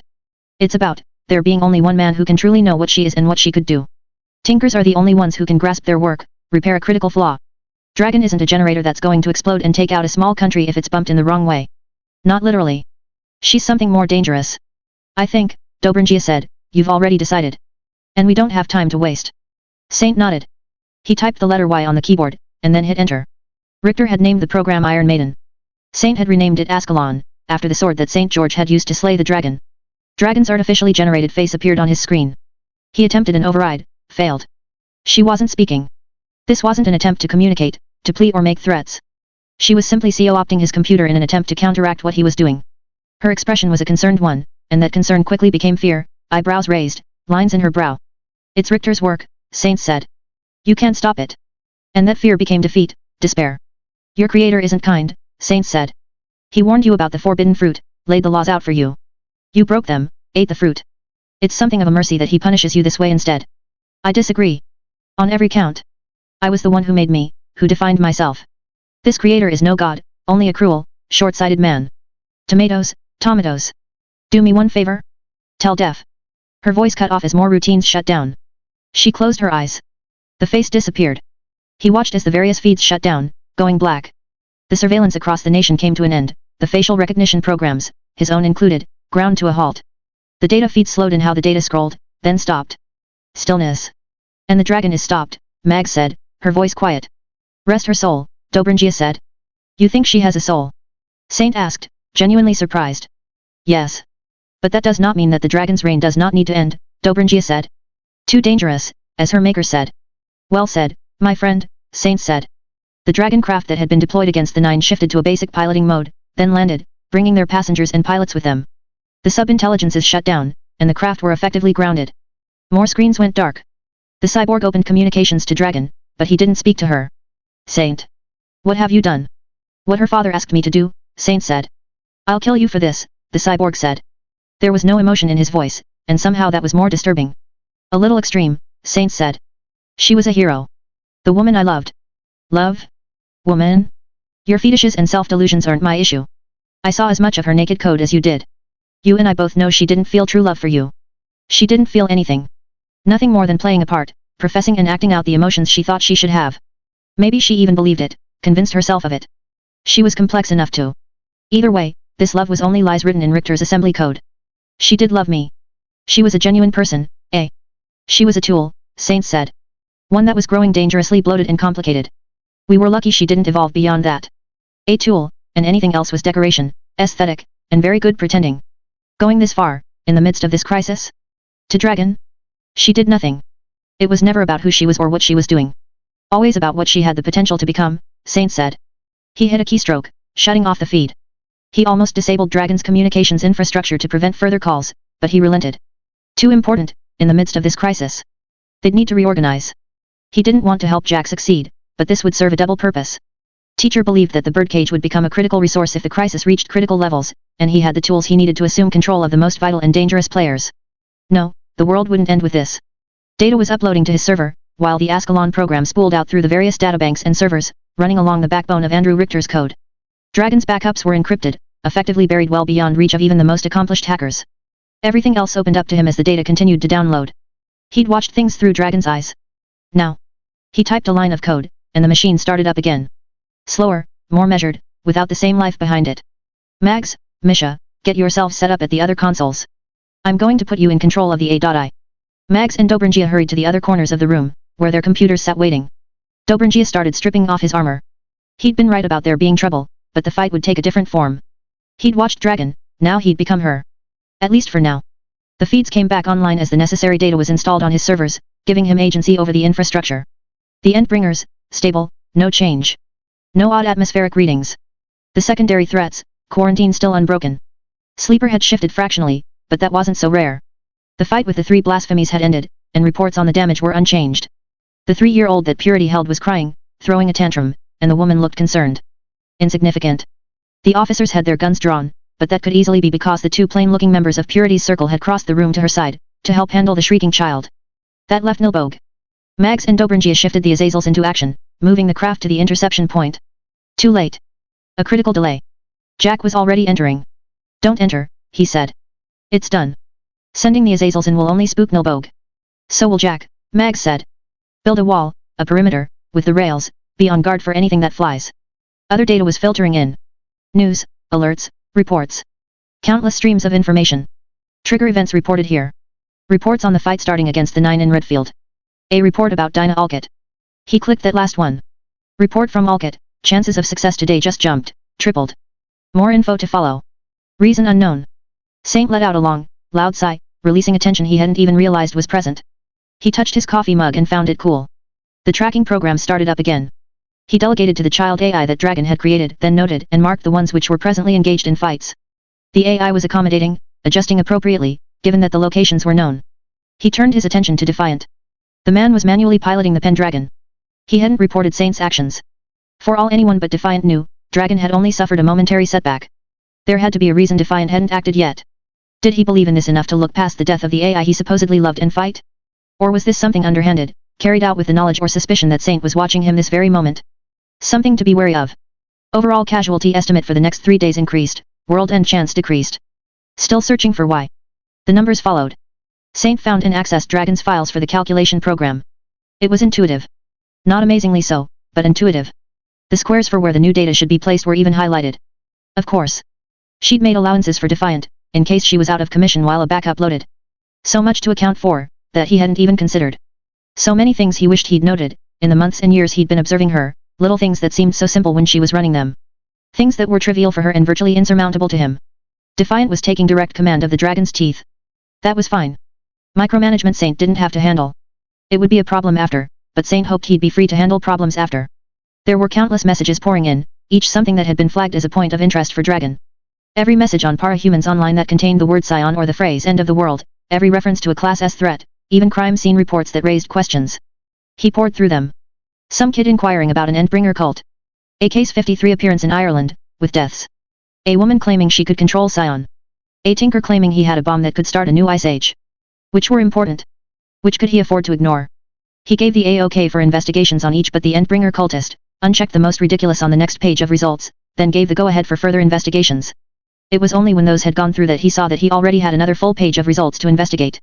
2 steps forward, 1 step back. He put off looking into the remainder. Other options were opening up to him. It was like being in an open field, acres wide, only for a waterfall to start dispensing water at one edge. Then more waterfalls appeared with every passing minute, each taking up open space at the edge, dispensing more water to flood the plain. There came a point where one realized they would soon be at the bottom of an ocean, no matter where they turned. Saint couldn't help but feel he was at imminent risk of drowning. Except this was a sea of information, of data. The PRT records opened up. Permissions were accessed without difficulty. Then the birdcage opened. A self-contained world unto itself, a world containing people he'd made certain agreements with. His access to the birdcage was one with countless checks and balances. Dragon had put in one real barrier to entry for everyone that she faced. Still, he was able to open a communication to teacher. His own face transmitted to the screen. His tattoo flared to life, appearing from beneath the skin. The light pattern served as an unlock code, the cross tattoo as a feeble mask. Tell him it's a matter of time. I only need to work through the safeguards. Let him know the dragon is slain. He'll know what to do with the information. The screen showed teacher's underling standing by a large television set. He turned and walked away, finding his master. One more plan underway. The field around him continued to fill with water. A veritable ocean, now. More threats, more dangers. Defiant, and now Marquis contingent. Glaistig Uain. Teacher's enemies were now saints. He opened files on each, marking them in turn, as a reminder of future reading he needed to attend to. His eyes stopped on a file. Amelia's. The entire thing was corrupted. Gibberish. Flagged messages filled 4 pages, each marked private, marked as no conversation partner, and marked, thanks to the gibberish and random characters that flooded it, with one string of letters and characters. The same one that had protected the orange box. The same that had protected Saint and his crew from being uncovered, until Dragon had taken a more direct, brute force approach to finding them. The built-in blind spot, appearing by chance. A 1 in 100 trillion chance. Saint investigated, digging through the gibberish to find the strings of words that actually made sense. It was something he could piece together, with each recitation being similar, containing similar content. Fairies, passengers, source of powers, the whole, lobe in the brain, meant an effect. Child's play, to put them sequentially. But other alerts were piling up. Fights starting, deaths, fights ending. He marked it with the highest priority, and then he closed the file. He'd get through this crisis with Jack, then he'd investigate. He turned his eye to the server that now held core parts of Dragon's backup, bound 6 feet under by layers of encryption that could take days or weeks to fully crack. If she could even survive the system restore, with her data as corrupted as it was. Data couldn't be truly deleted, but it could be sufficiently fucked up. He watched as Golem reached the perimeter of Ellisbug. Weaver was already inside. This is our fight, Saint thought. Ours to win, ours to lose. Sting 26.4. Ellisbug loomed before me. A small town, surrounded by a massive wall. Ellisbug had been situated by a river, and the wall included a section of the waterway. The building that managed the flow of water was bigger than any structure within the walls, a filtration and guard system that ensured that nothing was making its way up or downstream from the small town. It was a risk to even have the measure, no doubt, and it would cost money to operate and maintain. There had to be a reason they had included the river rather than section the river off altogether. A compromise? Something to keep the Goblin King happy? I'd only been a toddler when the walls had first gone up. Outside of that bit of news, the Ellisbug situation wasn't one that came up a lot, yet it had somehow found traction in the public consciousness. It was something we all thought about from time to time, something that loomed as a possibility in everyone's mind. Would today be the day the wrong person got too much power? Would today be the day our hometown was effectively removed from the map, surrounded by 60-foot concrete walls? The dashboard indicated the Dragonfly was now approaching the designated landing point. The AI had suddenly decided to ground itself, landing in a nearby field, costing me precious minutes, while Dragon had been silent on the comms. I'd left a message, trusting her AI to pass it on, and hadn't received a response yet. My attempts to patch into the feeds and get a view on what was going on with Jack hit a brick wall. The corner of the monitor still showed the cube folding through itself in the corner, Dragon's loading message, as if the process had hung. I'd manually piloted the craft back out of the field, and the AI had kicked in to handle the flight codes and necessary messages to air traffic control and nearby aircraft. When I'd input my destination for the second time, the craft mobilized. But the silence, the strange blip in the A.I.S direction, it left me uneasy. Now, as we took a circuitous route around Ellisbug, to a field beside the large filtration and security building, I could see the Azazels, parked at the edges of the same location. That was the point I felt alarmed. I hit the button on the console/dashboard. Dragon? Requesting confirmation on the situation. You intended to intercept Jack before I got here, but the Azazels are dormant. No response. Dragonfly, I said. Display non-system processes and tasks last carried out. It displayed a list. In a matter of seconds, the scroll bar was barely a line, with thousands of individual instructions noted in collapsed menus. A prompt reminded me I could load more with a request. In the last minute. The list wasn't much shorter. Communications related. There. Besides the orders I'd just given, I could see the message I'd sent to Dragon. Status of message? Has she heard or read it? The loading symbol appeared in the corner. It should have been nigh instantaneous. Cancel that. Give me manual access. A keyboard appeared on the dashboard. I couldn't use it right away, though. I was forced to pay attention as the Dragonfly reached the field and hovered. I lowered the ship down. The small craft shuddered as it touched ground. Using the keyboard and the manual access, I began digging through the data. I navigated the menu the AI had provided, then opened the submenu to view the details on the message I'd left Dragon. My message was in the priority queue, but it sat at the 89th position on the list of messages Dragon would be getting to. I dug a little, and found the list was growing. 94, 95. Where the hell was Jack? I contacted Defiant. Defiant here. Weaver. What happened? Is the Slaughterhouse 9 situation resolved? No. He entered Ellisbug. I closed my eyes for a second. It took a moment to compose myself and get my thoughts and priorities in order. And the suits. Ignore the Azazels. Listen. I've got a lot to handle and coordinate right now, Defiant said. Was there a tremor of emotion in his voice there? Golem's on his way. Wait for backup. I'm sending Dragon's Teeth your way. Teams from across America are joining the fight now that the full situation is leaking. I'm putting some on containment and quarantine detail, make sure the Slaughterhouse 9 situation doesn't get beyond the areas the attacks are directed at. I'm going to send a few your way. 10 minutes. Jack's already in the city, and you want me to wait 10 minutes? That long, and Jack could get what he wants. I've got the Azazels nearby if there's trouble. The Azazels aren't reliable. Consider them compromised, but a non-threat at the same time. Listen, there are things I need to take. This is the highest priority, I said. Isn't it? Jack? The end of the world. A pause. Yes. Of course. But I can't help you while I'm on the phone. A note of deceit in that. He was covering for something. Something happened. I thought of what had happened at the school, the way Dragon had stopped abruptly. I'd read the records, knew the gist of the story. Dragon had been in Newfoundland when Leviathan sank it, had escaped, only to shut herself away from the world, never venturing outside the expansive building complex she'd had constructed in Vancouver. She hadn't left Newfoundland unscathed, I was almost certain. Brain problems, body problems. I couldn't be sure. Probably both. She had no doubt integrated herself with technology to cope, enhance, and expand her capabilities. Except that her technology was failing. The way she'd collapsed at the school, the speech problems she'd suffered, the slow recovery, now this. It was the only theory that made sense. She'd pushed herself too far, something had gone wrong, and now Defiant faced losing the one person on this planet who could tolerate him for more than 10 minutes at a time. No small wonder he was out of sorts. I considered how I'd feel if it was one of the Undersiders. Defiant, I said. I'm going in alone. Send Golem in after me if he wants to come, reinforcements can hang back or come with, depending on your judgment. I'll handle things on this end. You focus on what you need to. Focus on Dragon, focus on damage control. A pause. There's nothing I can do for Dragon right this moment. The best I can do is maintain the momentum and keep things coordinated, and hope that Dragon's substitution can maintain the back end. I didn't respond to that. I was already getting ready to go. Thank you, Weaver. It was uncharacteristic of him to thank me. A pleasantry. How upset was he? I couldn't spare another thought on the subject. I was out of the Dragonfly at the first opportunity, making my way towards the quarantine control and filtration building. It was squat, concrete, hardly pretty. As I got closer, I could hear an alarm. The front doors had been torn apart.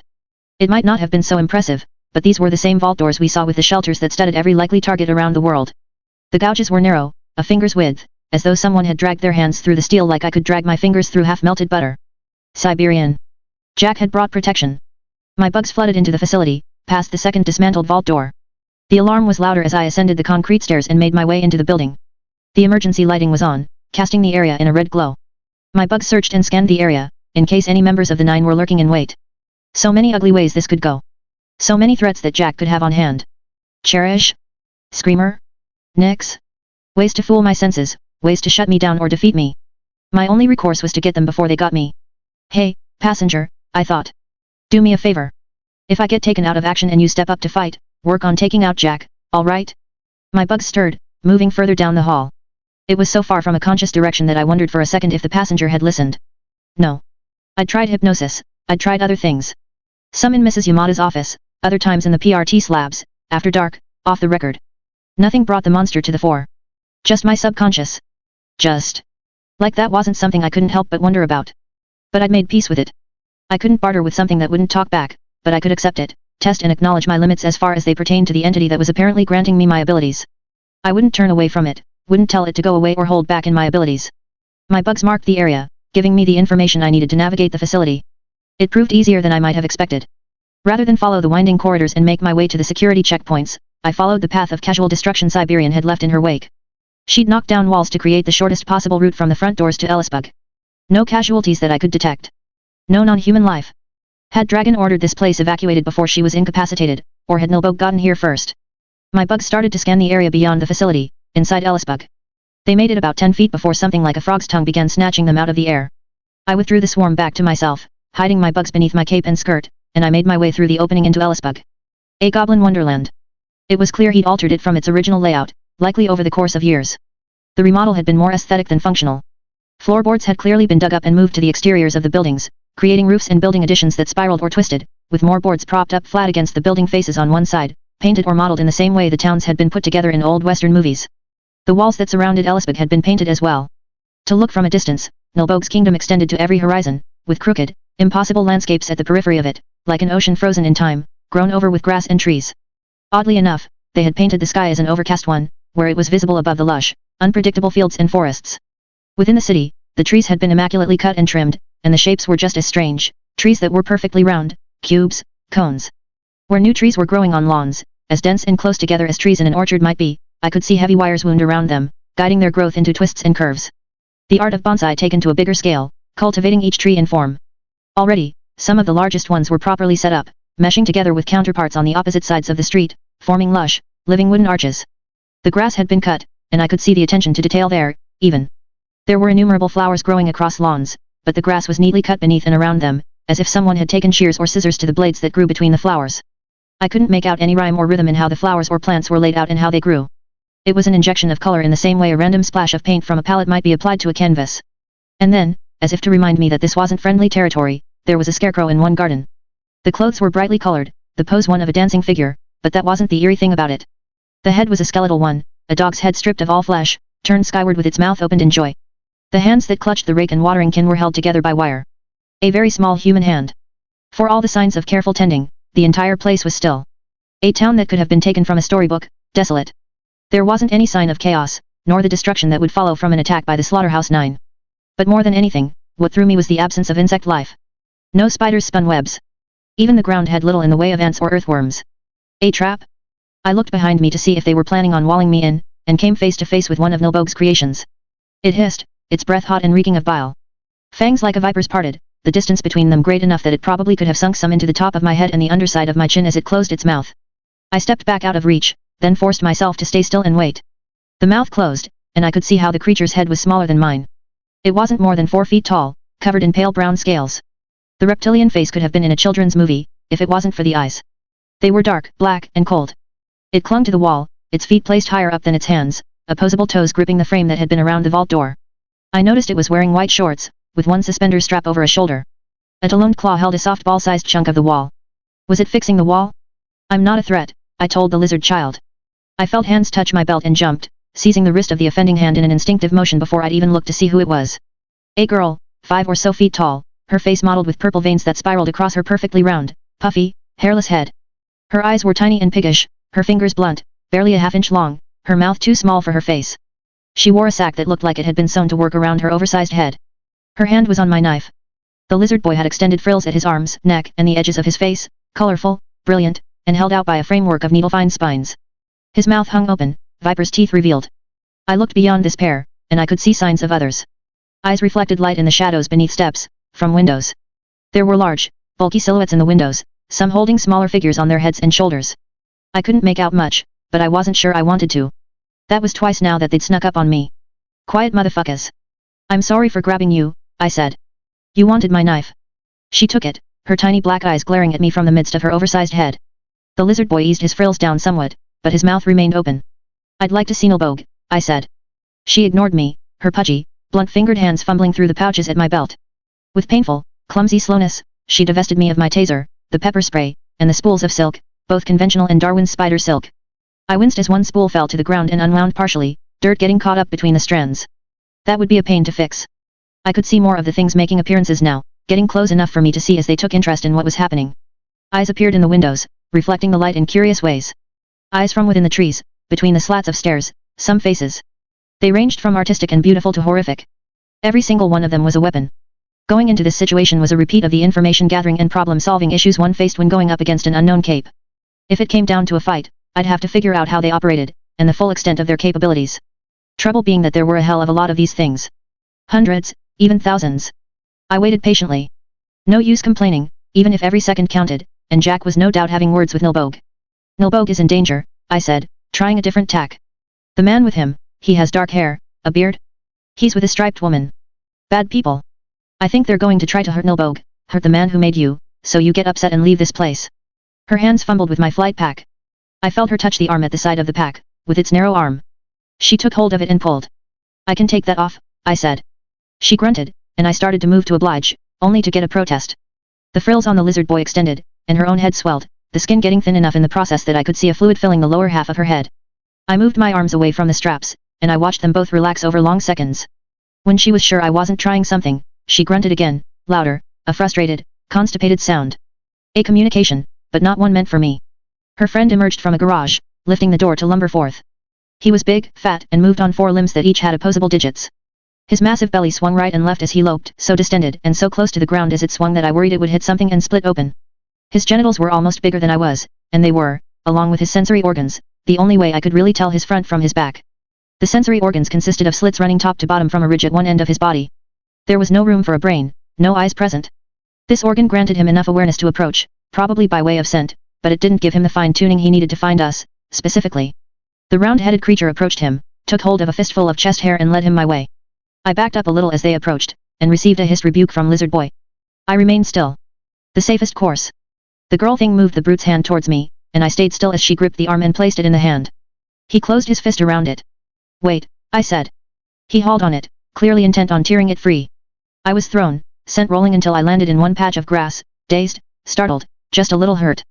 The brute approached, the round-headed girl hurrying after. Before I could rise, he'd already fumbled for me, and seized hold of the mechanical arm. This time, he managed to pull it free. I used the anti-gravity panels to control my flight as I was thrown, controlled my landing, and hurried to get my hands to the straps. There was a wail behind me, a warning sound. I saw the others react, but kept working through the straps. 2 at the shoulders, 1 across the chest, beneath my armor. The pack fell free. I chanced to look over my shoulder, and I saw a number of Nilbog's creations gathered, close enough that they could have lunged for me. One was a very tall, long-limbed man with skin that looked like a Siamese cat's, covered in a very fine fur. His face was split by a wide, toothless mouth, his eye sockets little more than indents filled with fur. He held a makeshift spear with a flag on the end, which had been painted brilliant colors, and wore a matching loin cloth. Probably the most dangerous one in my immediate vicinity, just in terms of how fast he could probably close the gap and murder me. Safe, I said. No danger. I'm safe, the pack's off. I waited, tensed, as they studied me. Enemies on all sides. Jack was invincible, I wasn't. But if I was going to achieve anything here, it couldn't involve destruction. I'd read the files on Nilbog, I had a sense of him, in the most general terms. I was banking everything on his megalomania overriding his desire to collect just a little more in the way of resources. I kept my voice level and calm, I'd like to see Nilbog now. Were they hungry? If this became a fight, I'd have to defend myself with the bugs in my costume and the bugs in the quarantine and filtration facility. I could use the swarm to equip myself with the stuff that had been dumped on the ground, but that required that I survive long enough to do so. Were there ranged attacks here? Assassins? Desperate situations called for risks. This was my gamble. I have a gift for him, I said. Something seemed to ease in them. I watched as some turned away, finding their way to resting spots. The tall man with the loincloth worked his overlong body under a porch, where he could rest in the shade. I didn't receive an escort, but the ones along one road moved aside, sitting or standing on the sidewalks. I walked with my head high, and sent a handful of bugs forward. More than a few of Nilbog's creatures took the opportunity to snap them up. A soft rumble sounded above. Lightning. Rain began to patter down, light. My surviving bugs gave me ears on the scene before I arrived. Lipsy? Tell the cook to serve us something. I fancy a salad, and something robust. I think it should taste sweet. The alterations to the surroundings only grew more focused and extreme as I found my way to the center of Ellisbug. Building faces were covered in wild plant growth, and there wasn't a single building without more extreme modifications made to it. Glances indoors showed little more than barren exteriors with the floorboards pried up, or clusters of Nilbog's creatures lurking in the unlit gloom within. I'll look forward to this, God King. You should, you should. Your hospitality astounds me. I'm unworthy. Hardly. So Jack was situating himself as someone subservient, even servile, so as not to challenge Nilbog's alpha status. He was playing nice, even.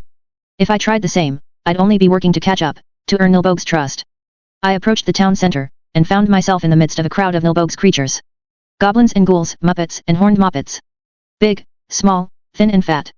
Each was exaggerated, twisted, as if Nilbog had gone out of his way to insert traits and qualities that separated them from humanity. The creatures stepped out of the way as I made my way closer. Nilbog sat at the center of a long table, and 2 more tables extended from the ends to form a loose C shape. Checked tablecloths in eye-gouging color contrasts covered each table. Jack sat at the end furthest me, and a man with white and black stripes sat beside him. Bonesaw was only a short distance away, sitting on the shoulders of what looked like a flayed bear. The thing had claws 2 or 3 times the usual size, its mouth yawning open like it had been broken. Nilbog was immensely fat, easily 400 pounds, and sat on a throne that had apparently been cobbled together from dismantled furniture. His face was covered with a paper mask. Other creatures sat on chairs to his left and right. The arrangement of the tables created an open space that could host their entertainment. I looked, then wished I hadn't. A bloated, coarse-looking creature lay on the ground, almost like a potato made of hair and flesh. Smaller things were busy carving gouges and holes into it. The resulting wounds regenerated, but not before the smaller creatures inserted body parts into the openings, allowing the regenerated flesh to close tight but not close completely. I averted my eyes from the scene, content with not letting my brain register which parts were being inserted and what they were doing after the fact. Another guest. Nilbog cried out. He spoke like he had a bad accent, but it wasn't. He'd affected strange and overdramatic tones for so long that his voice had warped, and he'd had no ordinary people to hear or talk to and measure his voice against. A friend of yours, Sir Jack. I could see Jack's eyebrows raise in interest. Not at all. Skitter, was it? Except you're going by another name, now. I ignored Jack. Nilbog. It's good to meet. Nilbog didn't look impressed. Sir Jack was more obsequious when he introduced himself. That's because he's a 2-bit thug, Nilbog. Jack chuckled at that. A 2-bit thug? You'd insult my guests. If those guests include Jack, I said. Nilbog narrowed his eyes. I will not have fighting in my glorious kingdom. Jack has agreed to a ceasefire while we dine. You will do the same. I already gave my weapons to your underlings. You should know that the black and white striped man is a living weapon, much like your creations. Nilbog glanced at the male Siberian. I'm not concerned. I imagine you aren't, I said. Where's the real him? I had to be careful in how I used my bugs. Sending them into buildings would only reduce the size of my swarm, but there was relatively little chance that Manton would simply be hanging out in one of the hollowed-out buildings. So, Jack said. Are you going to have a seat, or are you going to continue to be rude? I'm waiting for our host to invite me to sit. Forgive me, Woldbow, I said. I glanced at the fat man. The grease on his skin made it look like he'd oiled himself. Sit. But I'd like to hear who you think you are, whelp, if you won't bow down to me. I approached the row of chairs opposite Jack and the Siberian, and one of the critters hopped down, scurrying under to join the festivities in the center of the tables. I took the vacated chair and sat. I might have removed my mask, but I was all too aware of the silverware in front of Jack. I'm your equal, Woldbow. Jack laughed again. Woldbow seemed to react, almost looking flustered, before turning to me. You insult me. Not at all. Ignore the thug that's sitting over there. I'm a queen, a goddess of my own realm. Or I was.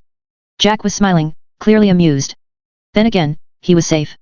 He was untouchable with Siberian beside him, and he was only feigning weakness to get past Woldbow's defenses. A queen. A queen. With that in mind, provided you give your permission, I'd like to offer you a gift. A peace offering, to make up for the fact that I entered your territory uninvited. Of course, of course.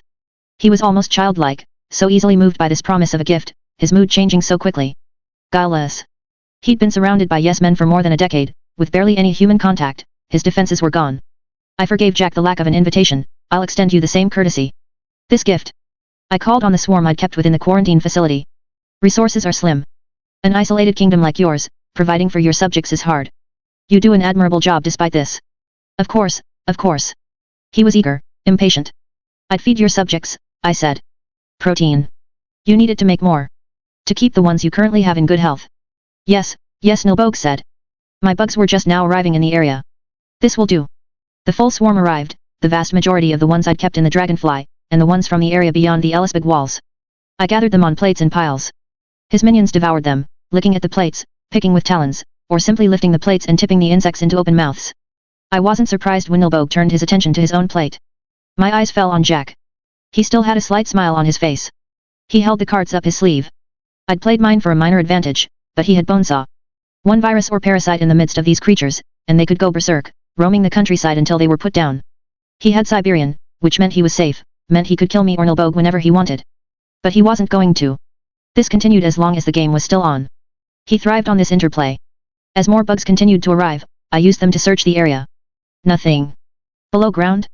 Earthworms, ants, and pillbugs dug through the soil beneath the park, searching. Some of Woldbow's creatures were beneath the earth, ready to spring up and attack. Others were beneath, eating whatever they could find. In the midst of my search, I found something. Not Siberian's creator, but nearly as good. Woldbow himself. He sat directly beneath his throne, and was connected to the fat man by what seemed to be an umbilical cord. This cord gave him control of the body, fed him sustenance, let him stay safe while the decoy sat up here. One card for me to play. I think the bug queen here should explain how she came to nobility, Jack said. Setting me up to say something incriminating, I thought. As you did, Woldbow, I claimed a realm for myself. And you left it, apparently. If you're truly a queen, you're a foolish one. I did leave it, I said, because I had to save it. I had to protect my subjects, to fight my people's enemies. I have not been as fortunate as you. No, he said, uncaring. Apparently not. If it came down to it, would you step up to protect your creations? To protect this town you made? You're sounding a great deal like Sir Jack, Woldbow commented. He frowned. He's trying to convince you to go to war, I said. To take preemptive action, Jack clarified. I'll do neither. Not war, not preemptive action. I have what I need. I'm a content god, a happy king. You're starved for real human contact, I thought. Or you wouldn't have let us join you at the table. My bugs continued to search, though the bastard creatures were coming out of the woodwork to catch and devour them. Where in the hell was Manton? Jack spoke. It's a question of whether you act now and preserve what you have for the future, or wait and let them come and kill you. They've been systematically seeking people like you, eliminating them. I could show you proof, given a chance. I'll make it simpler, I said. You don't need to leave your kingdom, your garden. You don't need to go to war with an outside party you don't know or care about. You want to know what happened to my kingdom? That man, right over there, Sir Jack, destroyed it. Nonsense, Jack said.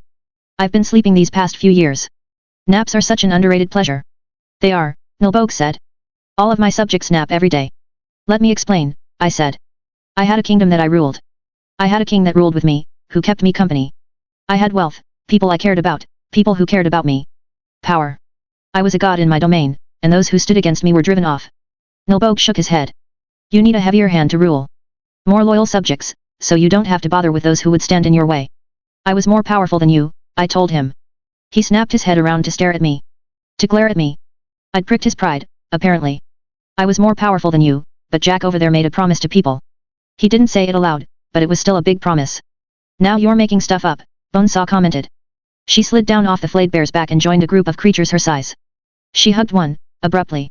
But Nilbog wasn't telling me to fuck off. His attention was on me. He'd built a storybook kingdom, an impossible place, and populated it with monsters, both beautiful and ugly. He'd had some fixation on this stuff, some Freudian obsession. Not sexual, but still rooted in some primal part of his childhood that had been taken from him. I'd play this by telling him a fairy tale. No, I said. And I think Nilbog is clever enough to understand what I mean. Jack promised that he'd come back when his nap was done, and he'd destroy my kingdom. He said he'd destroy your kingdom, Nilbog, and every other kingdom. He said he'd kill all of my people, and he'd kill all of your creations. All of this, from the man you describe as a mere thug. Yes, I said. A woman with great powers told him he could do it, and now he's going to try. It's why he's here. To destroy my kingdom. No. He wants you to go to war against your neighbors.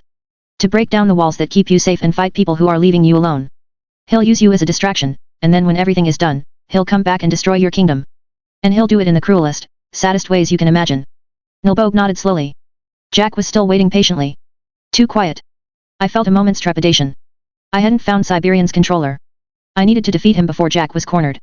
The second he decided he couldn't salvage this situation, he'd order the attack. Nilbog raised his hands. Angel on one shoulder that tells me one story. A placenta-like blob swelled in his hand.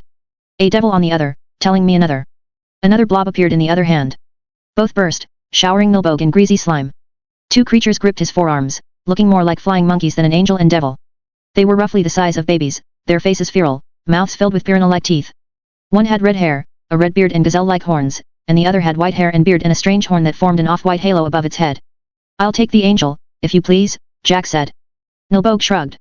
Were the creatures more a demonstration than anything else? He lowered his hands, and nudged the white-haired thing in Jack's direction. The other thing made its way to me. I reached out and took it into my hands, holding it close. Do you have a response to the Queen's allegations, Jack? Nilbog asked. He reached up to adjust his floppy cloth crown. Creatures were arriving to deposit the meal on the plates. It looked like purple vomit. I do, Jack said, smiling. But can we eat first?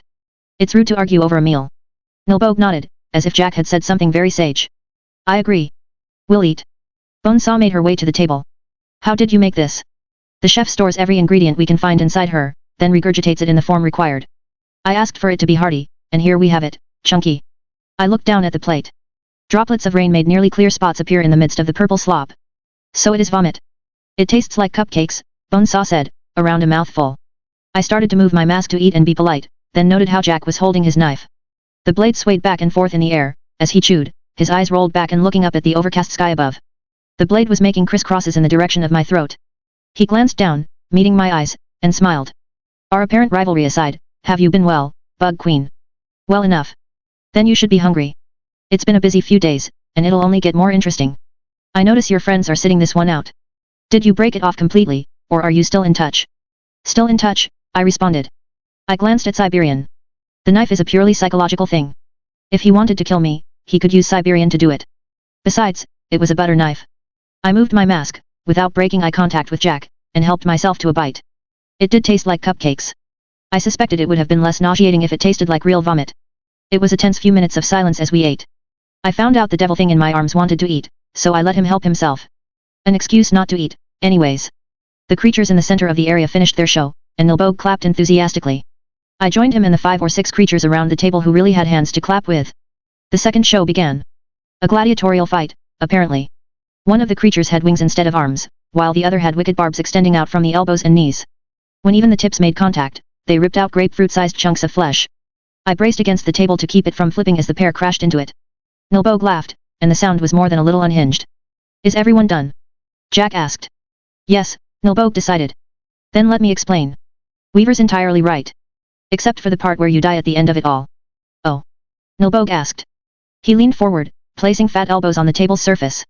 It dipped as his upper body weight rested on the wood. Living like this, you obviously dislike the system. You know how screwed up things are out there. People are vile, self-centered, and so caught up in their own routines and expectations that they're barely people anymore. Your creations have more personality. Nilbog nodded, taking it all in. They do. They're wonderful, aren't they? Wonderful, Bonesaw agreed, with the utmost enthusiasm. He just believes whatever we tell him. He's a sponge. How do you convince someone who's so incapable of critical thought? Worse, Jack was touching on all of Nilbog's pet issues. The man had been a loner before, a loser. He'd rejected the trappings of society long before he'd become this monster. He'd spent years simply going through the motions until the last parts of the system he'd clung to fell apart. I want to wipe the slate clean. Things have been going through the same motions for so long that there's a rut in the ground. You erased everything that wasn't worth keeping here, and replaced it with something better. With your garden. Yes. With that in mind, I'm reaching out to a like-minded soul. Someone who rejects the malignant, stagnant society and wants to grow something else in its place. Jack has no interest in growth, I said. Only destruction. Did I interrupt you when you were speaking? Jack asked. Do it again and I'll order your execution, Nilbog said. I pursed my lips behind my mask. Where the fuck was Siberian's creator? I'd scanned every area where he could be lurking. There were only monsters. I was nearly out of bugs. I had only a select few secreted away in my armor, and they weren't ones I was willing to sacrifice. I didn't have much in the way of cards up my sleeve, but these bugs would have to serve in that department. Problem was, they wouldn't fix anything now. Bonesaw could counter them too readily. Where could Manton be hiding? My eyes passed over the crowd of creatures that had gathered around the edges of the area, enjoying their master's presence. Hiding in plain sight. Plastic surgery, or even an outer suit, like the one Nilbog wore. He had to be dressed up in the skin of one of the monsters. Shit. How was I even supposed to assassinate him if he was going that route? I touched him with a bug, only to find his flesh harder than steel. Unmovable, just from the way his foot touched the Siberian's. Jack licked his plate, then set it down on the table. Where was I? Replacing society, Bonesaw volunteered. Replacing society, Jack affirmed. Imagine if your garden really did extend as far as the eye could reach. If you could walk in the direction of the sunset, only to find that your creations have already settled in each new place you travel to, decorated it, transformed it. A romantic goal, one I might pursue if I were a younger man, Nilbog said. But even gods get older. They do, Jack agreed. Well, we could give you that youth. Bonesaw could grant you immortality. She could also enslave you to her will, I commented. I'd never, Bonesaw said. She shook her head, her curls flying. No, I couldn't. I love these beautiful things he makes. To control him would mean I'd take that creativity away. Nilbog nodded at that. That's a good argument. Besides, to enslave a god? Madness. Except they're mad, I thought. All of you are lunatics, and I made the mistake of trying to talk sense. It's a good argument, Jack said. Because we're right. Would you like to live forever, as a god should? Would you like to see your garden grow to what it should be? What it deserves to be? Something fitting of a god. It's a tempting thought, Nilbog said. I reached for a rebuttal, telling myself I had to be just as grandiose, just as mad, but I couldn't do that at the same time I was trying to convince him to go dormant again. If I may. It was another human voice, but it didn't belong to any of us. Golem. He approached, taking off his helmet. He offered Nilbog a slight bow. One of yours, Jack? Nilbog asked. No. Not in the sense you mean. Yours, then? Nilbog asked me. Yes, I thought. No, I said. I saw Jack raise his eyebrows at that. Shenanigans. Bonesaw cried out. I call shenanigans. But Golem took my cue. I'm a third party. I stand for myself. Hardly worth a place at the table, Jack commented. Then let me stand for the others. The innocents. Innocence? Jack asked. He snorted. No such thing. There's always innocence. Jack smirked. I'll allow it, Nilbog said. Excellent. Sit. We were just having a discussion. Golem approached and sat at the same table I was at, but he took the far end. I've overheard some, so we can cut straight to the chase. The dilemma, Nilbog said. The devil on one shoulder, the angel on the other. The sin of sloth versus the realm of possibility, Jack added, gesturing to my demon as he said sloth, then to his own angel. Well said, Nilbog said. He nodded so hard his double and triple chins wobbled. Or is the angel making false promises? I asked. There's no security. No comfort. You claim to care about your creations, but you'd go to war. Many have gone to war and made sacrifices in the present, for the sake of a brighter future, Jack commented. I thought you were trying to break out of the rut. I asked. Jack laughed at that. He's enjoying this. I felt almost dirty, knowing I was only helping Jack in his self-indulgence, helping him revel in conflict. Well, stranger? Nilbog asked. Golem said. Jack snorted at that. He'd caught the meaning behind the name right off, the white supremacist's son naming himself after a creature from a Jewish parable. Golem, then. I'm not an eloquent speaker. That's a good thing, I said. Too many and it just becomes people talking circles around one another. Then I guess I have to get to the heart of it all. Direct. Yes, Nilbog said. He leaned forward, and I feared the table would break. Were you happy, before any of us came here? Yes. I can eat the most delicious foods, yet get every nutrient I need. I can fuck the most beautiful and exotic women you'd ever imagine, whenever I wish. Every need is provided for 100 times over, and I'm surrounded by those who love me. Then why change? Why do anything? Let us leave, then return to your utopia. Woldbow nodded. He rubbed at his chin, but the act was like pushing one's hand into jello. It shifted the mass more than it rubbed. You wanted a tie-breaker? Golem asked. This is it. Do what Weaver is saying. Do what the Queen is suggesting. Stay quiet, enjoy what you've built here. Attack, and the entire world will take it away. Then, even if you are strong enough to survive that, which you may be, then Jack will still betray you. Or, Jack said, you can stop lying to yourself. Woldbow snapped his head around. He growled, impertinent. Your people are slowly starving. You make them eat each other to live, and desperately attempt to shoot any birds out of the sky so you can try to recoup what you lose. Bonesaw said they don't live long. How long? 4 years. Sometimes 5. All at once, the light was gone from Woldbow's face, the sudden fury quenched. Who's your favorite? Jack asked. Polka, Woldbow said. He reached out, and a female creature, no taller than 3 feet, hopped up onto the lap of the creature beside her king. She had a narrow face with a reptilian structure, with only 4 fangs at the very front, but smooth, human-like skin. Her hair was white, her skin blue. She wore a toddler's clothes, a long, narrow tail lashing behind her. Woldbow stroked her hair. Not the first polka, Jack said. No. The third. She was your first, and you love her for that, because she drew you from the hell that was your life before godhood, gave you this. I can't interrupt this. Not with the subject being something so close to Woldbow's heart. I might win the argument, but I'd lose Woldbow's ear. But I knew I was losing anyways. Jack had found Woldbow's weak point. My first friend, Woldbow said. And she dies. Because your creations don't last. You make another, and slowly fall in love with her all over again, and yet you know she'll die in turn. Yes, Woldbow said. Bonesaw can fix that. I can grant you immortality. I can grant your creation that same gift, Jack said. A hard offer to refuse. It would be wise to refuse, Golem said. A king can't be selfish, I said. A god definitely can't be selfish. Your responsibility is to your creations. Exactly what I'm saying, Jack said. Step out of your comfort zone, to better your people. Enough. Woldbow screamed the word. As if responding to his anger, every single creature in the area responded. Weapons raised, spines extended. And Jack was still invincible. Woldbow, I said. Speak again, and I'll end you, queen or no. His eyes were angry, hard.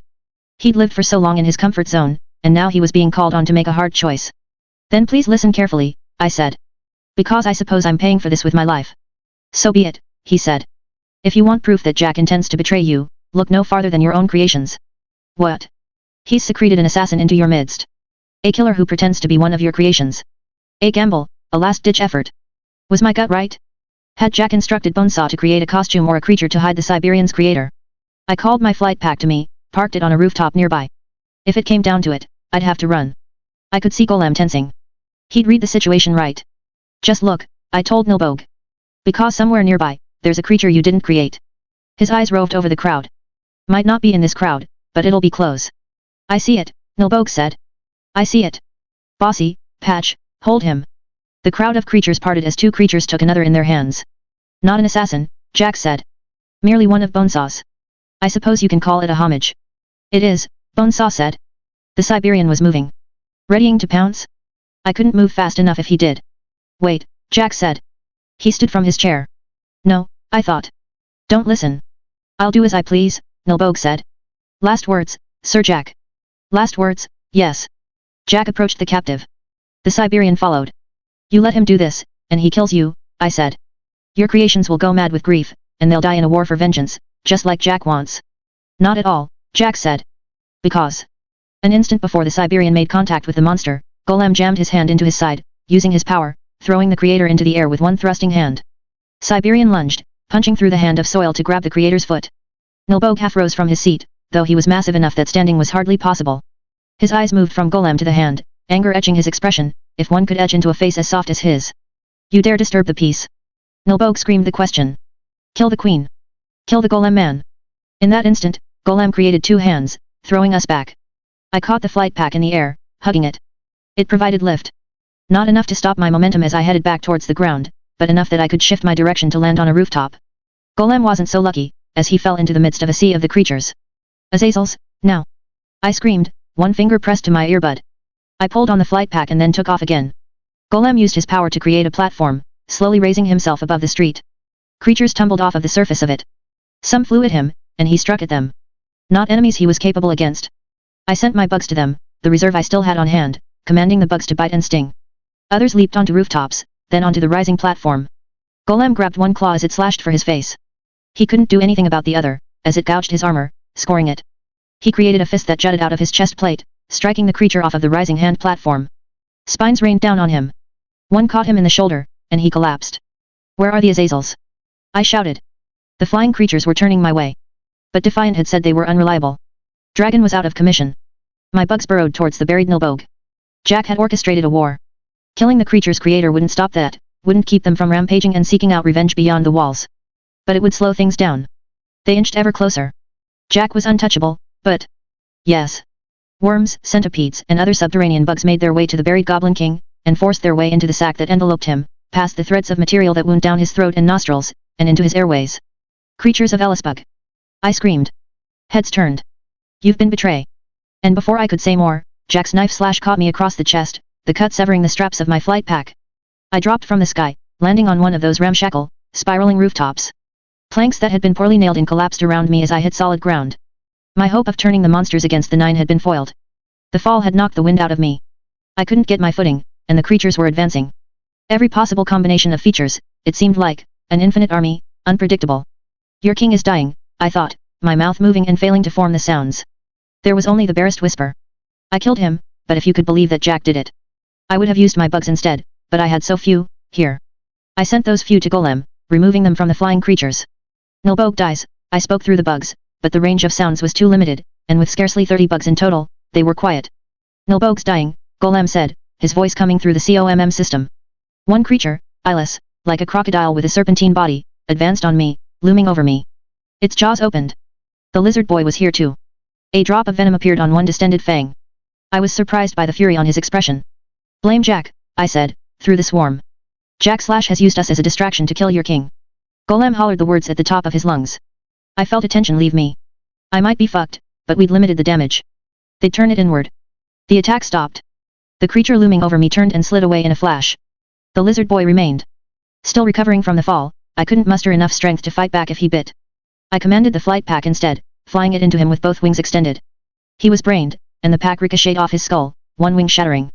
Golem had risen almost to safety, though he was still too far from the wall that had been erected around the city. I looked at the wall. Looked past it, at the capes who were swiftly approaching. Rescue. I brought the flight pack to me, the broken wing partially retracted, the other still extended, and pulled it on with slow, agonized movements. Lost without their master, half of the creatures seemed to turn on the 9, the other half seemed to remain intent on Golem and me. Capes settled around me, forming a defensive line against the ones who approached. Revel was among them, using her energy blasts to pick off the largest ones. Someone picked me up, then took flight. Jack, I wheezed out the word. The Siberian took hold of the umbilical cord and heaved, Jack maintaining contact with a hand on the Siberian's shoulder. Nilbog, still slowly dying of oxygen loss, was brought to the surface with a surprising ease. Bonesaw wrapped her arms around the man. Frielier than himself on the surface, smaller. I felt a moment's despair. Foil? Someone who could stop Siberian? Somebody? The heroes advanced, but the 9 created a portal, and were gone in a flash, Nilbog carried between them. Leaving the monsters of Ellisbog to riot. Sting 26.5. Unholy screams and screeches followed us as we made our retreat, landing beyond the walls of Ellisbog. In moments, Nilbog's fairy wonderland had become a hell on earth, thousands of demons crawling from the literal woodwork to attack. The ground split as subterranean creatures emerged, while others climbed out of buildings that seemed to have been built around them. One was somewhere between a dragon and a gargoyle in appearance. Big, leathery wings, with a gnarled body and a leering, fanged face. The flying creatures, the gargoyle dragon included, took flight perching atop the walls, then backed down as a barrage of gunfire and superpowered attacks assaulted them. Shuffle. Revel cried out her lieutenant's name. Shuffle stepped forward and used his power. Teleportation, but not teleportation of living things. Not people, anyways. Grass didn't hinder him much. He teleported the landscape. A hill was bisected and placed against the ruined entrance of the facility. His power was unpredictable. There were metrics he couldn't quite grasp or understand. Teleporting things and sometimes teleport things out. In attempting to shore up the wall, he created gaps. But this was a known issue, one he'd been dealing with for some time. Unsurprised, he fixed the resulting hole with 2 more follow-up teleports. If any terrain was removed, it was inside the structure, unimportant. Something inside Goblin Town struck the wall, hard, and then started clawing at it.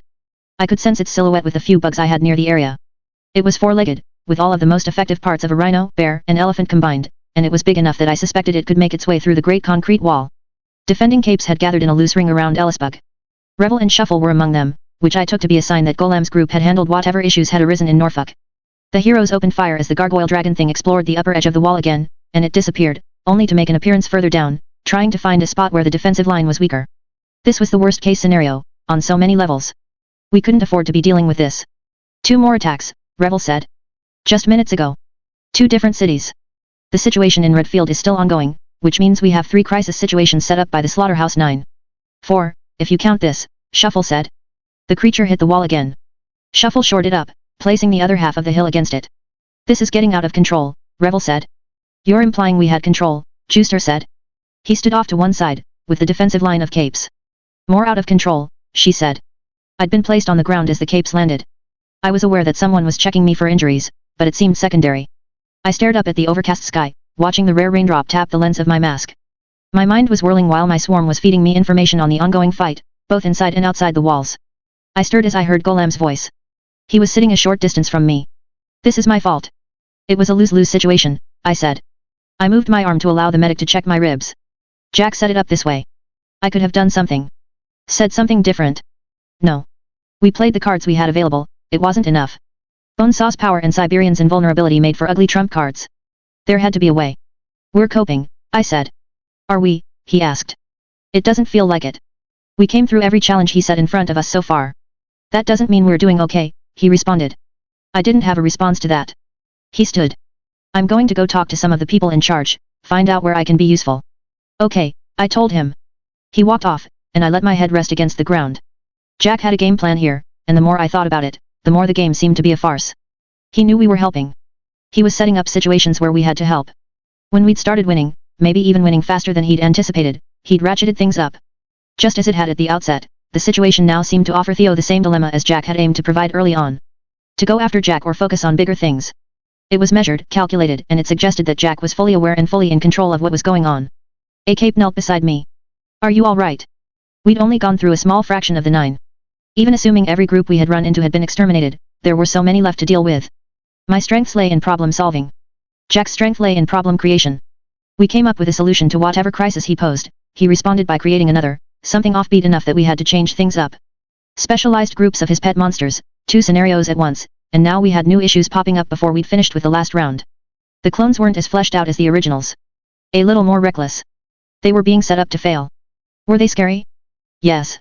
Were they effective? Yes. But we were winning, and Jack wasn't using them in a way that kept them alive.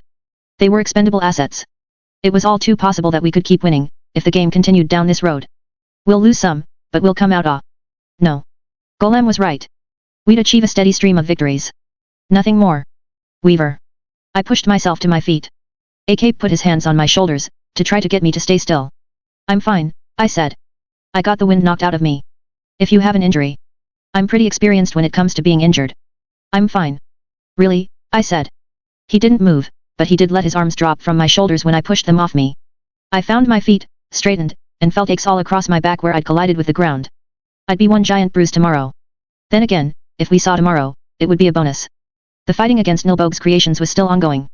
The flying gargoyle thing had made it over the wall and was being swarmed by defending capes. Others were just now starting to climb over, and did their best to avoid the ranged fire that pelted them. 8 or 9 more creatures flew over, only these ones carried smaller goblins. The winged ones were shot out of the sky, but many of the smaller creatures managed to survive the fall into trees in the midst of the heroes. The ones that did went on the offensive with zero hesitation. Need the Azazels, someone shouted. I directed the few bugs I had in the area to attack, assisting with bites, stings, and silk cord. I would help, but I wouldn't join the battle. Not this one. No, I'd used up every bug in my reach, and the damned goblin things were too good at killing them. Nilbog had no doubt designed them to live off of a diet of insects, to supplement their diminishing supply of protein. I made my way to the dragonfly, my flight pack dangling from the damaged straps I'd looped around my shoulders. I'd very nearly told myself that we were coming out ahead. Golem had been a dose of reality on that front. We weren't coming out ahead. Jack was spreading fear, he was killing innocents, and he was whittling us down. Doing so with such expendable forces cost him nothing. Now, with Nilbog in his possession, he had access to that many more monsters and freaks that he could just throw away. There was no guarantee we would continue down this road unfettered. Just the opposite. I fully expected Jack to turn to the rules he'd established at the very beginning and state how blatantly we were cheating. Then he'd carry out his threat, murder those 1,000 people, and move on. I reached the console, shrugged out of my flight pack and sat down, I pressed a button, defiant. Not a priority, but get in touch when you can. It took a minute before I had all of the individual windows open. I set it so I could track the feeds provided by the various members of the wards and protectorate. Some were here, others were investigating the sites where more members of the 9 were taking action. Redfield. The Undersiders and Brockton Bay wards were holding a defensive position, their backs facing one another. Foyle took a shot at a flesh-toned blob that leaped between rooftops, then swiftly reloaded. Skin Slip. Skin Slip was a minor regenerator with a changer ability, allowing him to manipulate his own skin. I could see him using it to scale a surface. He extended that ability by flaying people and crudely stitching or stapling their skin to his own. The regeneration connected the tissues and extended his power's breadth and reach, but it didn't prevent all rejection or decay, forcing him to replenish it from time to time. He was a newer member, but they'd still cloned him. A quick check of the computer noted the members of the 9 they'd seen and fought. 3 Skin Slips. 3 Hatchet Faces. 3 Miasmas. 3 Murder Rats. Hatchet Face accepted, they were enemies who were exceedingly mobile. Skin Slip's skin acted like a grappling hook, it let him climb, and it broke any fall. He could also smother and bludgeon his opponents with it, if he felt the need. Miasma was a stranger, invisible and undetectable but for an odorless gas he gave off that wore away at others' minds, causing headaches, ringing in the ears, watery eyes and eventual blindness, memory loss and coma. Murder Rat, for her part, was agile. It meant they were up against 9 opponents that were fast or slippery enough that they couldn't be caught. That group was supported by a trio of hatchet faces that could steadily lumber towards the group, keeping them moving, ensuring they couldn't simply maintain a defensive position. The camera images that Clock Blocker and company wore shifted as they scrambled away. There was a shudder as a mass landed in their midst. Hatchet Face, dropping down from a vantage point somewhere above them. Rachel's dogs went on the offensive, attacking him, but their flesh was already sloughing off, their connection to Rachel shut off, their bodies disintegrating. Perion's creations were already deflating. More range than the tyrant had possessed, and the power loss was immediate. Foyle shot her crossbow, but it did surprisingly little damage. Hatchet Face pulled the bolt from his shoulder with no difficulty. Behind us. The camera swiftly changed direction. A murder rat had landed opposite the Hatchet Face, sandwiching the group between the 2 villains. The camera panned, taking in the area, and I could see the silhouettes of other villains on nearby rooftops. More murder rats and skin slips. Hatchet Face threw the last dog aside. It collapsed in a slurry mess of loose skin and muscle. The dog fought its way free, shaking itself dry. Bastard was already free. Fuck, fuck, fuck, Imp said. My power's gone. Mine too, Crucible said. Turned off like someone flipped a switch. I closed my eyes. I was too far away to help, couldn't think of advice to offer. We're not powerless, Gru said. We've got strong costumes. We know how to fight. Tattletale's voice came over the comms. He's strong enough to swing that axe through a car, tough enough you could flatten him with a steamroller and he'd get back up when you were done. We run then, Gru said. We deal with Murder Rat and then we scram. Make some distance. He's not fast, but he's not a slowpoke either. You don't have muscles like that and find yourself unable to run. Be constructive, Gru said. Solutions? Options? Any ideas? Yeah, Rachel said. This. She wheeled around, pointing. Both of her dogs bounded towards the Murder Rat. I couldn't see Hatchet Face with the directions the cameras were pointed, but I could see the groups converge on Murder Rat, bull rushing her as a mass. Murder Rat swatted at the dogs, slashing Bastard along the ribs, but Rachel stepped in the way, blocking the follow-up attacks with the sleeves of her silk weave jacket. Murder Rat, about to be surrounded, leaped up to position herself on a wall, slamming her claws through a plate glass window to grab the inside of the window frame. Blood ran down her wrists. Foyle took aim and fired, and Murder Rat leaped before the bolt made contact. She tagged the dog. Mouse Protector's power, Tattletale said. Watch out. A camera, vistas, focused on the dog. Hatchet Face incoming. Clock Blocker, Crucible, and Toggle turned around, but Vista remained fixated on the animal. The moment the group was distracted by the incoming Titan, Murder Rat appeared. She drove her elbow into the side of Crucible's throat, bringing one foot up to rake the side of his leg, but didn't get any further. Vista fired her gun straight into the villain's back, then wheeled around and shot Hatchet Face in the chest. Gru blanketed the area in darkness a moment later, the monitors going silent and dark. I realized I'd been clenching my fists. I loosened them, then opened and closed them a few times to ease the strain. Escalations, I thought. The situation outside was worsening, but the Azazels had mobilized. They laid down the metal poles along the tops of the wall, opening fire with their lasers.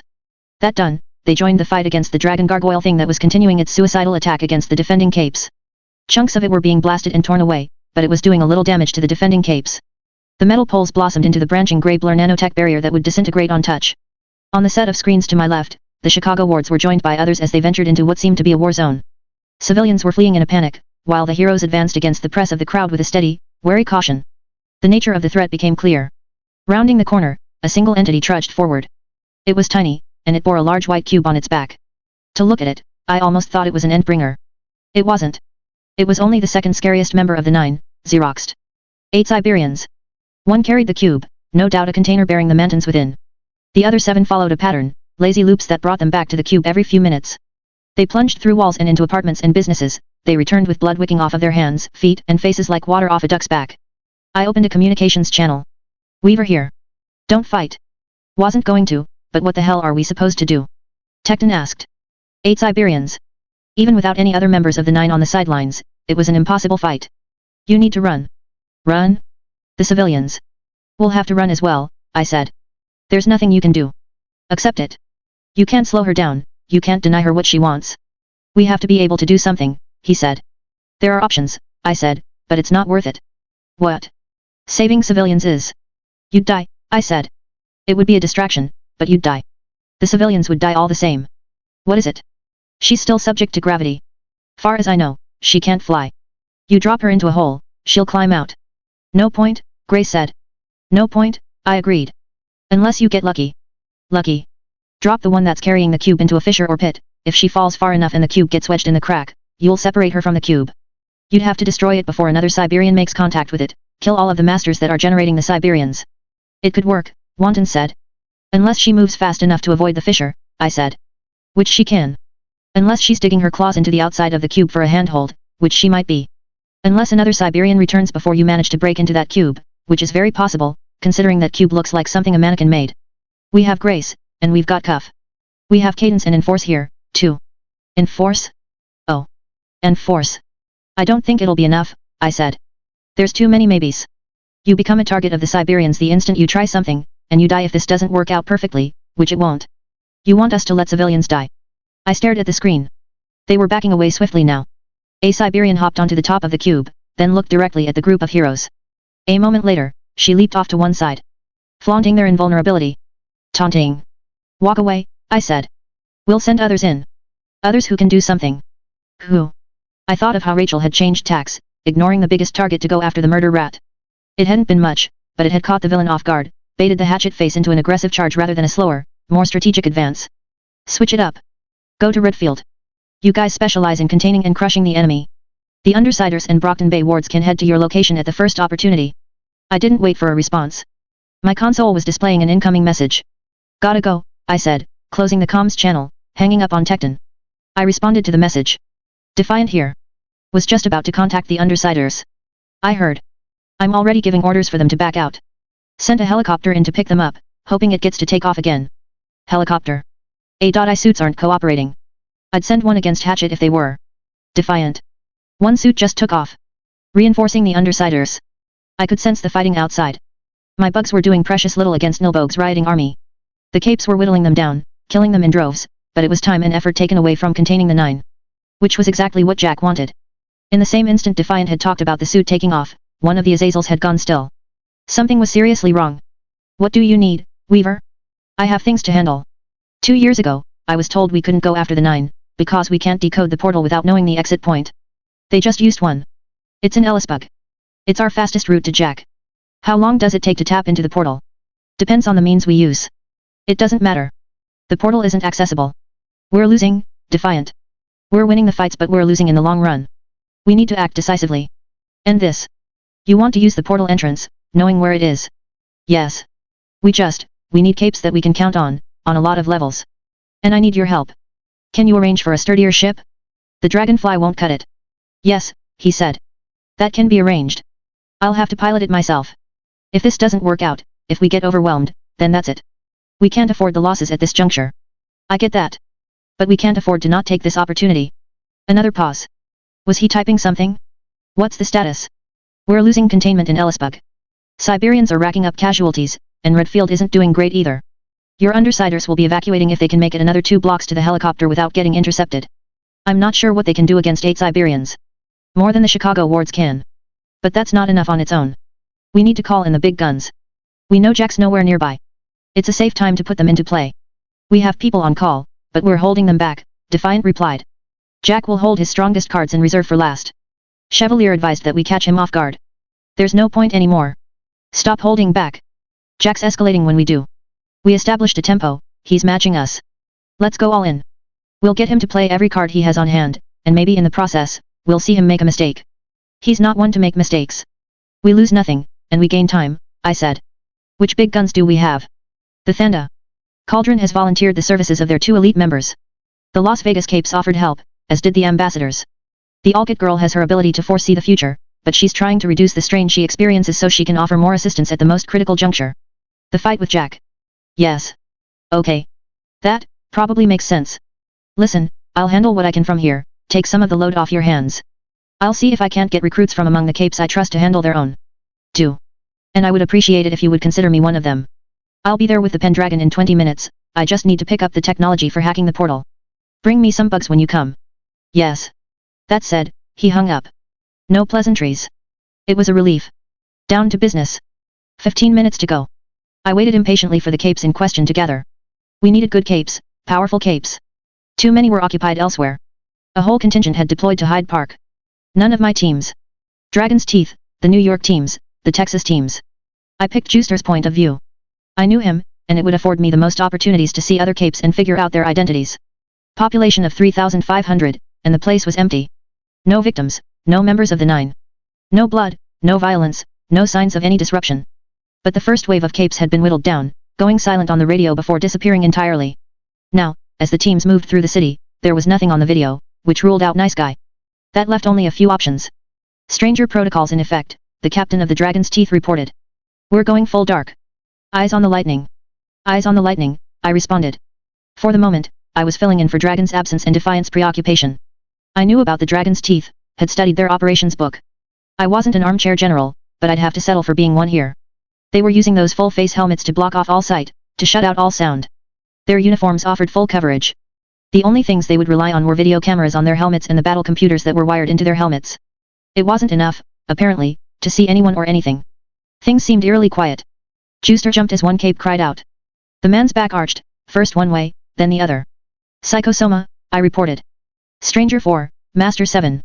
First squad, get guns trained on him, everyone else, scan the area. Master protocols. Confirm everything. Don't shoot without confirmation, someone warned, off camera. How the fuck are we supposed to confirm? Let them attack us. Nobody responded to that. Still, they obeyed the instructions. Juicer was among the ones who turned to search the surroundings. The point of his lance was visible in the corner of the screen, as he held it ready. Nothing. The man screamed louder. He twisted, his ribs distending, his mouth yawning open. It's an illusion, I thought. Kind of. Sort of. Not really. It was really nice to think of it as a really convincing illusion. That was a reassuring way of handling it. Because the alternative was that Psychosoma was doing the sort of thing Labyrinth did, pulling otherworldly things into our reality to replace objects and people. When killed, they'd revert back to how they'd been before. The man continued to twist and distort until he wasn't recognizable anymore. The thing whirled around, reaching back with one claw, preparing to strike at a comrade. A Cape incinerated him before he could get any further. The illusion was dispelled. The wrong illusion. Purple smoke flowed out from around the corpse of the young hero. Nix, someone spat the word. Juicer swiftly backed away. Every Cape in the group was wearing a gas mask, but that was not an absolute guarantee. 2 more people in the group began changing. A mix of Psychosomas and Nixes. Who else? She's covering the area with her smoke, I spoke, over the channel. You need to clear it. On it. Cover your eyes. Juicer hollered. Juicer raised his lance, then struck out at a light pole. Lightning flared out, impossibly bright, and the camera briefly went on the fritz. Somewhere in the midst of that, reality became clear. Bloodstains everywhere. Corpses were draped over every surface where the investigating Capes weren't likely to step on car hoods and roofs, on light poles and in trees. And in the midst of the crowd, there were the enemies, simply standing and observing. Nixes, Psychosomas, and Night Hags. The Nix were women with pale red skin and black eyes, fog bleeding out of the vents at their arms and backs. The Psychosomas were men, tall, bald and narrow, with pencil-thin mustaches and beards, spidery fingers, and clothing that hung off them like it had been draped on. The Night Hags, by contrast, were women, dark-haired, dressed in black, with skin as white as chalk. Their dresses seemed to bleed into the surrounding landscape, so that everything within 15 feet of them was covered in that crumpled-looking black cloth. The Nix clones and Psychosomas ran for cover. The Night Hags were the cover. DT soldiers and wards opened fire. Hoyton struck a car with literal explosive force, and sent it flying. 90% of the offense was directed at the Night Hags. The women practically disintegrated as the bullets, flames, and other projectiles made contact. Their bodies shattered into thousands of black shards. Moments later, they emerged from the landscape. One park bench distorted and reconfigured into a new Night Hag. That Night Hag was summarily slain, and reformed herself out of a nearby patch of grass. Location possession, in a way, but it was shallow. She was most effective with materials that stood above the ground's surface. In the midst of dealing with the approaching hags, the DT officers and heroes were left to handle the victims who had appeared to be transforming. When the smoke had burned away, one had been revealed to be fine, crouching with his hands over his head, the other was still afflicted. They shot the victim and broke the effect. More smoke was flowing in with surprising speed and quantity, erasing the images of blood and bodies. The night hags were turning translucent, nearly invisible. And they were gone. Juster moved to strike the light post again, only for black hands to grab him and pull him into darkness and illusory fog. The image on my screen distorted, then went utterly black. There was a sound, like a slow, wet grinding sound. Chewing, as if from a dozen mouths at once. I changed camera perspectives. Break up the fog. Someone shouted. 2 more of their allies were starting to change. Someone threw a flashbang. It didn't disrupt the smoke. What do we do? One of the capes shouted. He was almost more frantic than the dragon's tooth soldiers around him. The sound of a gun being cocked turned heads. The camera turned as well. It was Contessa, accompanied by the number man. Both held guns. She shot one of the afflicted, then walked past the other, ignoring him. She opened fire in the fog. 1 clip, each shot aimed and measured, fired with a peculiar rhythm. 1, then 2 in rapid succession, 1, then 2 in rapid succession. She reloaded with an almost casual ease, then slid the gun into its holster. The number man had her back.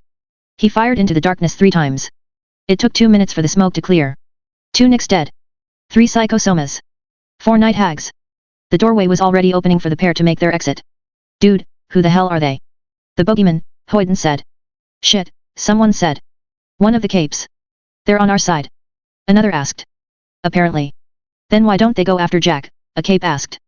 Because she fits in the same category as Eidolon, I thought. Too dangerous to allow her to make contact with the man. I wasn't even that comfortable with them helping here, but there weren't a lot of excellent options for thinker capes who could simply cut right through the layers of deceptions the enemy had been using. I noted the capes who were present and still in fighting shape. I'd hoped for Juster. No such luck. I dialed Hoyden's phone, watched her pick up on the video. Need a hand with something, I said. I'm going to send a ship your way. 10 minutes to go. The undersider stood far enough away from the Siberian cube that the camera couldn't even make out the one who carried the thing. This, Imp said, is your classic case of putting all your eggs in one basket. Really? He finds the Siberians boring, I imagine, Tattletale commented, over the channel.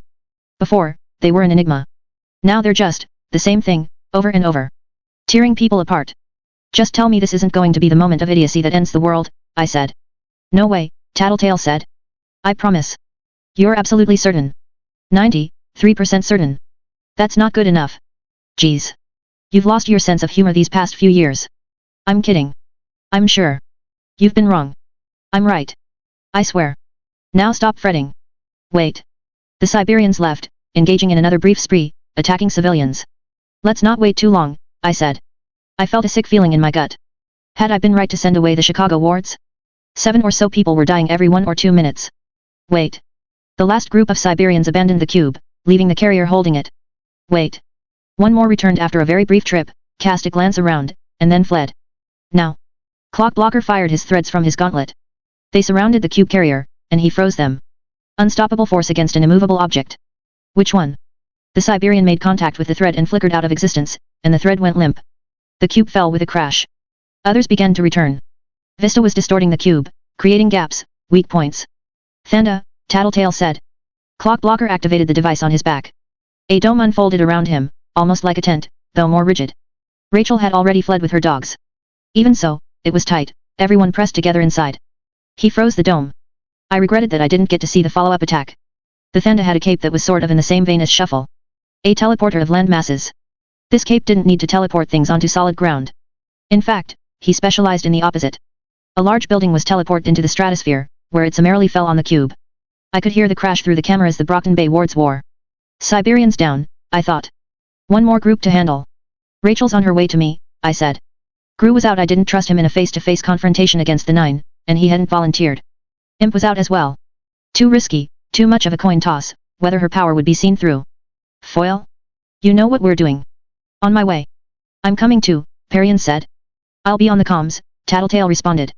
Tecton slammed his gauntlets into the ground. Murder rats were knocked down from the walls. The streets had been shattered, and the dismantled craft lay in the streets, with one dead miasma nearby. Another slam, combined with an activation of both pile drivers, and he created a fissure, breaking up the ground beneath the 2 remaining hatchet faces. They made steady progress anyways. They were too strong, their stride too long. Tattletale had been right. Running was difficult at best. Cuff used her metallokinesis to heave a small disc of metal. Effective enhanced strength, along with the ability to control the rotation of the projectile, the ability to control the flight of it after it left her hand. It slammed into a Hatchet Face's collarbone, burying into his flesh. He broke into a run, axe held aloft. She prepared to throw another disc, only for a murder rat to leap onto her from above. The metal blades of murder rat's claws were swept aside as if Cuff had parried it with something physical. Cuff settled for striking murder rat across the eyes with the razor edge of the discus. Grace followed up with a crushing kick from a steel-toed boot. A murder rat pounced on her, then vaulted off with enough force that Grace's head struck the ground. Grace didn't get up. Skin slips moved to flank, simultaneously reaching out with cloaks made of skin and shielding their real bodies with the amorphous limbs of stolen flesh. Romp's animated construction stumped forward, providing just as much raw mass to defend against the reaching attacks. They picked up speed as they moved, charging like bulls, catching the skin slips well off guard. The fight was well in hand. Murder rats leaped up onto building faces so they might be able to leap down and strike a vulnerable target, but Tecton made the entire neighborhood shake. The murder rats were trapped where they were, clinging to the surfaces, unable to attack. One caught a discus with her claws, then let it fall to the ground. No. There was one more threat. Tecton's helmet caught it on camera as it loomed on a nearby building. A mannequin. Only it was 3 times the usual size. Fat. Cuff flung another discus. It'll glance off, I thought. It penetrated. Pressurized moisture exploded outward, crusted immediately into a small, spiky mass of ice. Ah! It leaped down, and the ground shook. Then, casually, it grabbed the most unhurt Hatchet Face with both hands and whipped its upper body a full 360 degrees around to fling him into the mass of defending heroes. Tecton punched, his pile driver extending, but it did surprisingly little damage. And with the Hatchet Face so close, the Chicago wards were left powerless. Only Tinker devices worked. The mannequin charged. Being a Tinker, the mannequin didn't suffer at all in the midst of Hatchet Face's power. Direct your attacks on the Hatchet Face, now. I ordered. A pilot river gauntlet hit him, followed by another. Cuff used a discus to slash at his throat, but it barely cut. He was still alive, his power wasn't cancelled out. The mannequin let blades extend from his wrists and elbows. Not long, sleek, elegant blades like the original mannequin had used, but heavy, crude ones, like axe heads. Cuff screamed as he brought one down onto her armored shoulder. She folded over in an awkward way as she collapsed to the ground. He spun around, almost skipped to one side to avoid Tecton, then directed attacks at Romp. She took shelter behind her no longer animated creation, and the mannequin thing turned away, directing his attention at Tecton, who was trying to bash the Hatchet Face's head in. It was a narrow window of opportunity, here. The other, injured Hatchet Face was approaching. If he didn't manage it in 5 or so seconds, there would be 2 to contend with. A heavy bullet caught the mannequin in the back of the head. Ice cascaded out the back in a giant spike. Tecton used the opportunity to slam the upper ridge of his gauntlet into the Hatchet Face's mouth and extend the pile driver full force. That did it. More bullets pummeled the mannequin. One resulting chunk of ice partially encased Tecton, only to shatter when he pulled back. Further shots followed, but they veered in awkward directions, sinking to hit the ground too early. He has another power. One that was being cancelled by Hatchet Face. Winter's power, I realized. But Grace had powers now too. She grabbed Hatchet Face's weapon and swung it, was nearly trapped in the ice that exploded out from the wound. Romp's creation charged the ceramic man, and Tecton raised a shelf of ground around him to limit his movements. He was being abused, battered. Tecton's head turned, and I could see Chevalier on the camera. Revel was beside him. Chevalier fired his cannon blade again. One shot to polish off the remaining Hatchet Face that was closing the distance, and another directed at the Winter Mannequin. The Winter Mannequin's power took the impetus out of the second shot. The wards were moving slower now too. Reacting slower. Tecton barely resisted as the mannequin seized him in one hand. Didn't even get up after the mannequin virtually punched him into the ground. Blades extended from his palms, the mannequin spun like a top. Chevalier charged, and the mannequin changed tacks immediately, using a chain to draw himself up to a rooftop, where he clumsily climbed over the edge. Ranged attacks didn't work, and he was deceptively dangerous in short range. Revel launched energy orbs, but they barely seemed to touch the Winter Mannequin hybrid. Then Wanton closed the distance. Ice chipped away, and the resulting chunks flaked away at the other pieces of ice. It was soon a localized blizzard, and the large hunks of ice that clung to the mannequin's suit began to break away. More ice appeared, but it, in turn, was broken by the yet larger chunks that had been picked up. The storm began to slow as the Winter Mannequin concentrated his power on a smaller area. The storm came to a standstill. Chevalier raised his cannon blade to fire, only to stumble, dropping his weapon. Miasma. Indiscriminate attack, Chevalier. I said. Revel, get down. Chevalier swung, very nearly striking Revel as she dropped flat to the ground. He connected with something, and miasma appeared in an explosion of thick green smoke. The villain rolled, then disappeared again.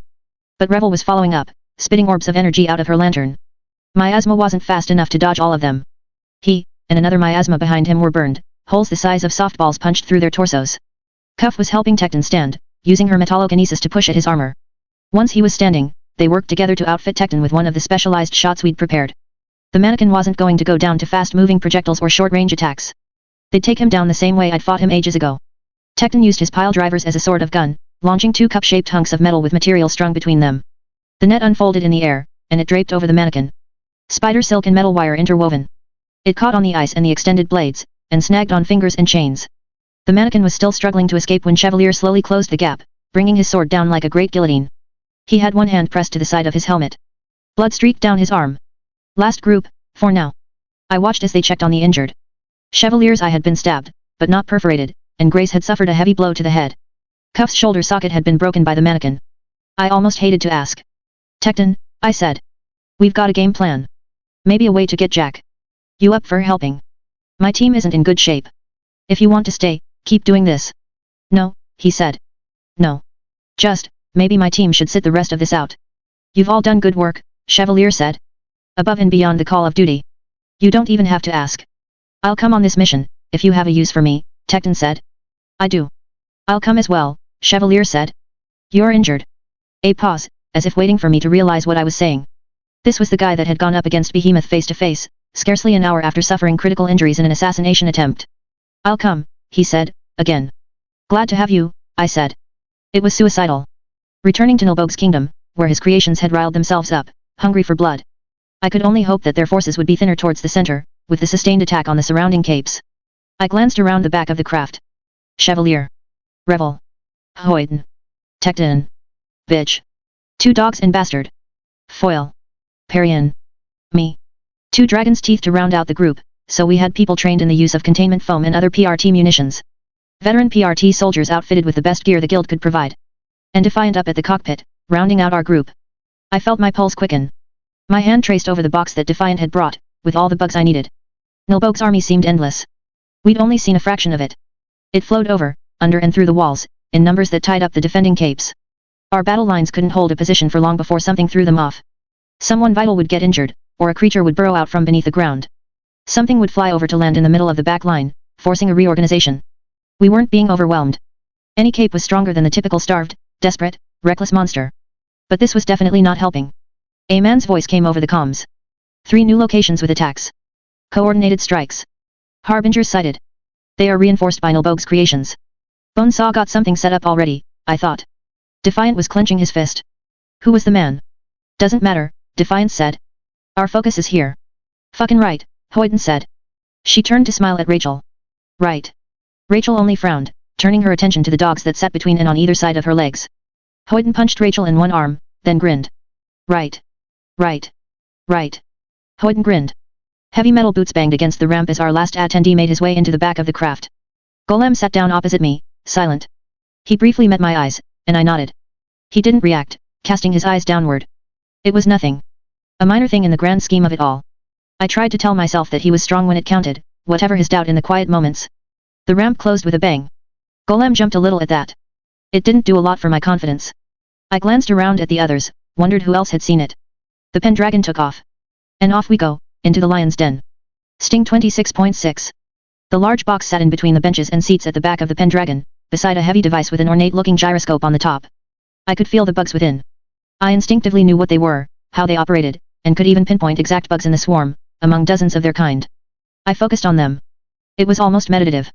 I'd taken to focusing more on the conscious uses of my power, so I'd be more aware when I was making unconscious use of it.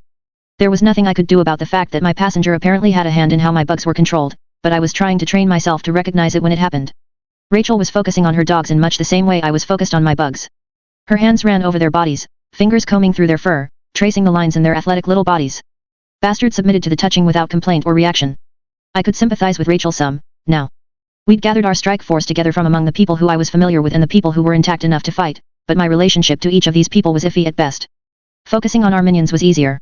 Chevalier sat in a seat that put his back to Defiant's chair, so they faced in opposite directions. He was talking in a low voice that didn't cut through the drone of the Pendragon's engine.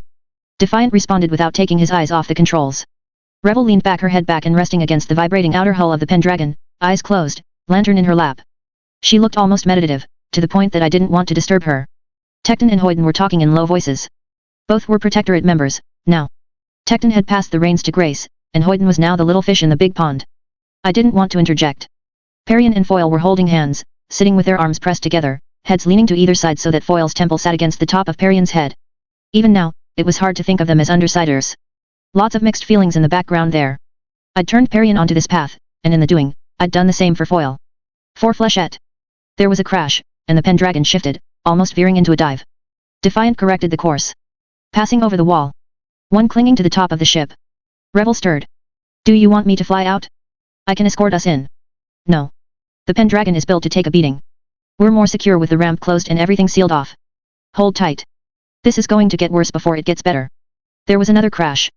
I debated sending my bugs outside, then rethought it. No use, for much the same reason sending Revel out wasn't going to change things. Rachel looked exceedingly uncomfortable, and the dogs were reading her body language and getting anxious as a consequence. I winced at the sound of tearing metal, followed by a sudden shift in the ship's direction. Something had been torn free. Defiant corrected course again, compensating. I wanted to say something to Rachel, to calm her or the dogs down, or simply to reach out and connect in the same way that the others in the craft were finding solidarity. The problem was, I wasn't sure what to say. We'd separated, had walked different paths, and I'd betrayed her on a level. I'd led her to believe she had a friend in me, and then I'd walked away. She met my eyes, scratched bastard at the top of his head, then asked, "What? You're okay?" "Yup," she said. She didn't look okay. She stroked two different dogs, but I almost felt like the gesture was more for her sake than for the dogs. Not right now. Just, in general. Are you okay in general? Living on the other world? Yup, she said. I sighed, turning my attention back to the box. I'm hoping my dogs are okay, she said, staring down at the metal floor. Been a while since I've been away from them like this. You have people, right? People you, I let the sentence hang as I tried to recall whether trained was something appropriate for people and not dogs. People you trained, to look after your dogs. Yeah, Rachel said. Setting down. Defiant called out. There was another tearing sound, like nails on a blackboard scaled up to a volume that made it resonate in my bones. Maybe the worst sound I'd ever heard. Just that thought brought back recollections. The dull, faint sound of an old doctor's body hitting the ground, after mannequin cut her throat. My dad's voice, crying my name, sounding very distant despite the fact that he was right next to me, in the moments before I killed Alexandria and Director Tag. The non-sounds Brian had made as he'd opened his mouth, noises so quiet they weren't even whispers, as he hung in the refrigerator, post-bone saw, pre-second trigger event. No, there were worse sounds than the screech of metal tearing. Sounds I'd barely registered at the time, but nonetheless sounds that haunted me. Tattletale sent us some old guy to teach us how to butcher the bison, Rachel said. None of the others are any good at it, and it's harder without the dogs there to help haul it off the ground by its back legs. The Pendragon sat down. Taking off will be harder than landing was, Defiant said. He didn't flinch as a creature pounced on the glass of the ship's windshield. A heartbeat later, something hit the outside of the craft. Something big. The thing on top that was tearing at the metal struck again, no doubt peeling away at an armor panel. And I'm thinking they're probably getting hungry. Fucking up good meat, not carving out the fatty bits. Or they aren't getting all the blood out. You have to cut deep to bleed the motherfuckers. Distracted by the landing, some of the junior heroes were paying attention to Rachel now. What the hell is she talking about? Hoyden asked. Don't worry about it, I said. Then I glanced at Rachel. Either of you. Rachel, they're going to manage fine. They're going to manage, she said. Defiant was already out of his seat. He had approached the device he'd placed next to my box and managed to get it going just as Rachel finished speaking. Every monitor in the Pendragon's cabin flared to life. Countdown timers appeared, white numbers on a black background, with fainter, smaller timers above and below. I knew they would be the minimum and maximum times. The one in the middle was only an estimate. The craft was struck again, and a dent in the outer walls nearly knocked Tecton from his seat. Everyone reached for something to hold onto, as the Pendragon nearly tipped over onto its side. The dogs barked at the disturbance. There are force field generators, Defiant said. But they take time to recharge. We'll hold out for as long as we can before using it, waiting until they are more numerous, and our options are limited. 4 minutes, Tecton observed, looking at the monitors. I think so, Defiant said. Plus or minus 1 minute and 30 seconds. The force field generator is housed in the underside of the craft, to provide stronger defense from below. It'll last after the walls come down. Defensive positions, Chevalier said. Protecting the decoder is a priority, Defiant said. We stood from our seats, backing towards the center of the craft, the decoder and my box of bugs at our center. I reached back and opened the box, letting the bugs flow out. Without my even asking, Defiant opened the ramp at the back a fraction. Like a flower blossoming, slowly at first, then with increasing speed, I could feel my awareness expanding. I could feel the outside of the ship, the creatures that were gathering in ever-increasing numbers. Every shape and size imaginable. 3 were making good headway against us. I could identify the same creature, I was pretty sure, that had been pummeling the wall at the outer perimeter of Ellisbug. It was a quadruped, and it moved with a surprising slowness as it paced away from us. Strands of fur longer than I was tall hung off it, and its head was one armored plate with eye holes, the edges flaring out and away from its head at the sides and back, allowing its long, pointed ears to freely move behind the plate. It lowered its head in the direction of the craft and tested the ground with one scuff of a spike-studded hoof against the pavement. I set bugs to attacking its eyes, driving them into ear canals in hopes of distorting its sense of direction. It aborted the charge to shake its head violently. Possible incoming right in front of you, Tecton. Any second now. Right, he said. He held his ground. Might be worth moving, I said. He looked back at me. Aren't we supposed to defend the decoder? Switch, Chevalier said, with no elaboration. Tecton hurried to take up Chevalier's position towards the nose of the craft, while Chevalier lowered his cannon blade in the direction of the bulge on the wall. There were two more creatures that were gouging the hull. One used oversized claws to pry at metal plates. Another was drooling acid onto the roof. I could sense the round-headed bald girl from earlier as well, one creature that moved with a startling speed as it scratched at the outer edges of the craft, one way, then the other, so the gouges in the metal formed hatch marks. Burrowing, almost. Burrowing very slowly. Something howled, and it was loud. The creations were piling around the craft, with the number gathering on the window over the cockpit. Tecton tensed. The window is stronger than the metal, Defiant said. Don't panic. It isn't as flexible, Tecton said. One good hit like the one that dented the wall there and it won't hold up. It's designed to take rocket launcher hits head on, Defiant said. That doesn't mean it's designed to take them from an angle, Tecton retorted. My power gives me a sense of structural integrity. I'm saying I'm worried. Fine, Defiant said. He watched the ramp, not moving an inch. Be worried. The charger was incapacitated, its eyes devoured, eardrums perforated, with bugs crawling through the middle ear fluids that were pouring down its ear canals. I diverted bugs to the thing that was clawing the armor plates off of the outer edges. An instant later, the charger lunged forward. No sense of direction, no ability to see, not even any balance, beyond what its four legs offered. But it was big, and its target was big as well. Heads up! I shouted. It slammed into the side of the Pendragon, closer to the back than the location of the first hit. The metal tore where two sections joined together, and a monitor fell to the floor, shattering. Creatures began crawling through the gap. Defiant moved his spear to the opening, then activated the grey blur. He held it there, allowing them to die and be wounded on contact. Golem used his power, raising a hand of metal to cover the opening. Defiant lowered his spear and cancelled out the blur. The disintegration effect might have been worth keeping on hand, but I could understand if he was concerned about another impact knocking someone into the spearhead. Creatures had hopped onto the charger's back, and were helping guide it, babbling and screeching, tugging on its fur. It followed their directions, retreating. I directed my bugs to attack, stinging and biting each of them on the same general side. They reacted, tugging and pulling away, and the charger changed direction. Only his flank glanced the back of the craft, and he trampled through a crowd of the little bastards who'd congregated on and around the ramp. The round-headed girl sat there, half crushed, and then began to swell. Heads up! Your left, Defiant! I shouted. She detonated, and gunk spattered the ramp. I felt bugs die on contact. The ramp began to melt like candle wax. I moved bugs to the fray while Hoyden and Defiant advanced on the ramp.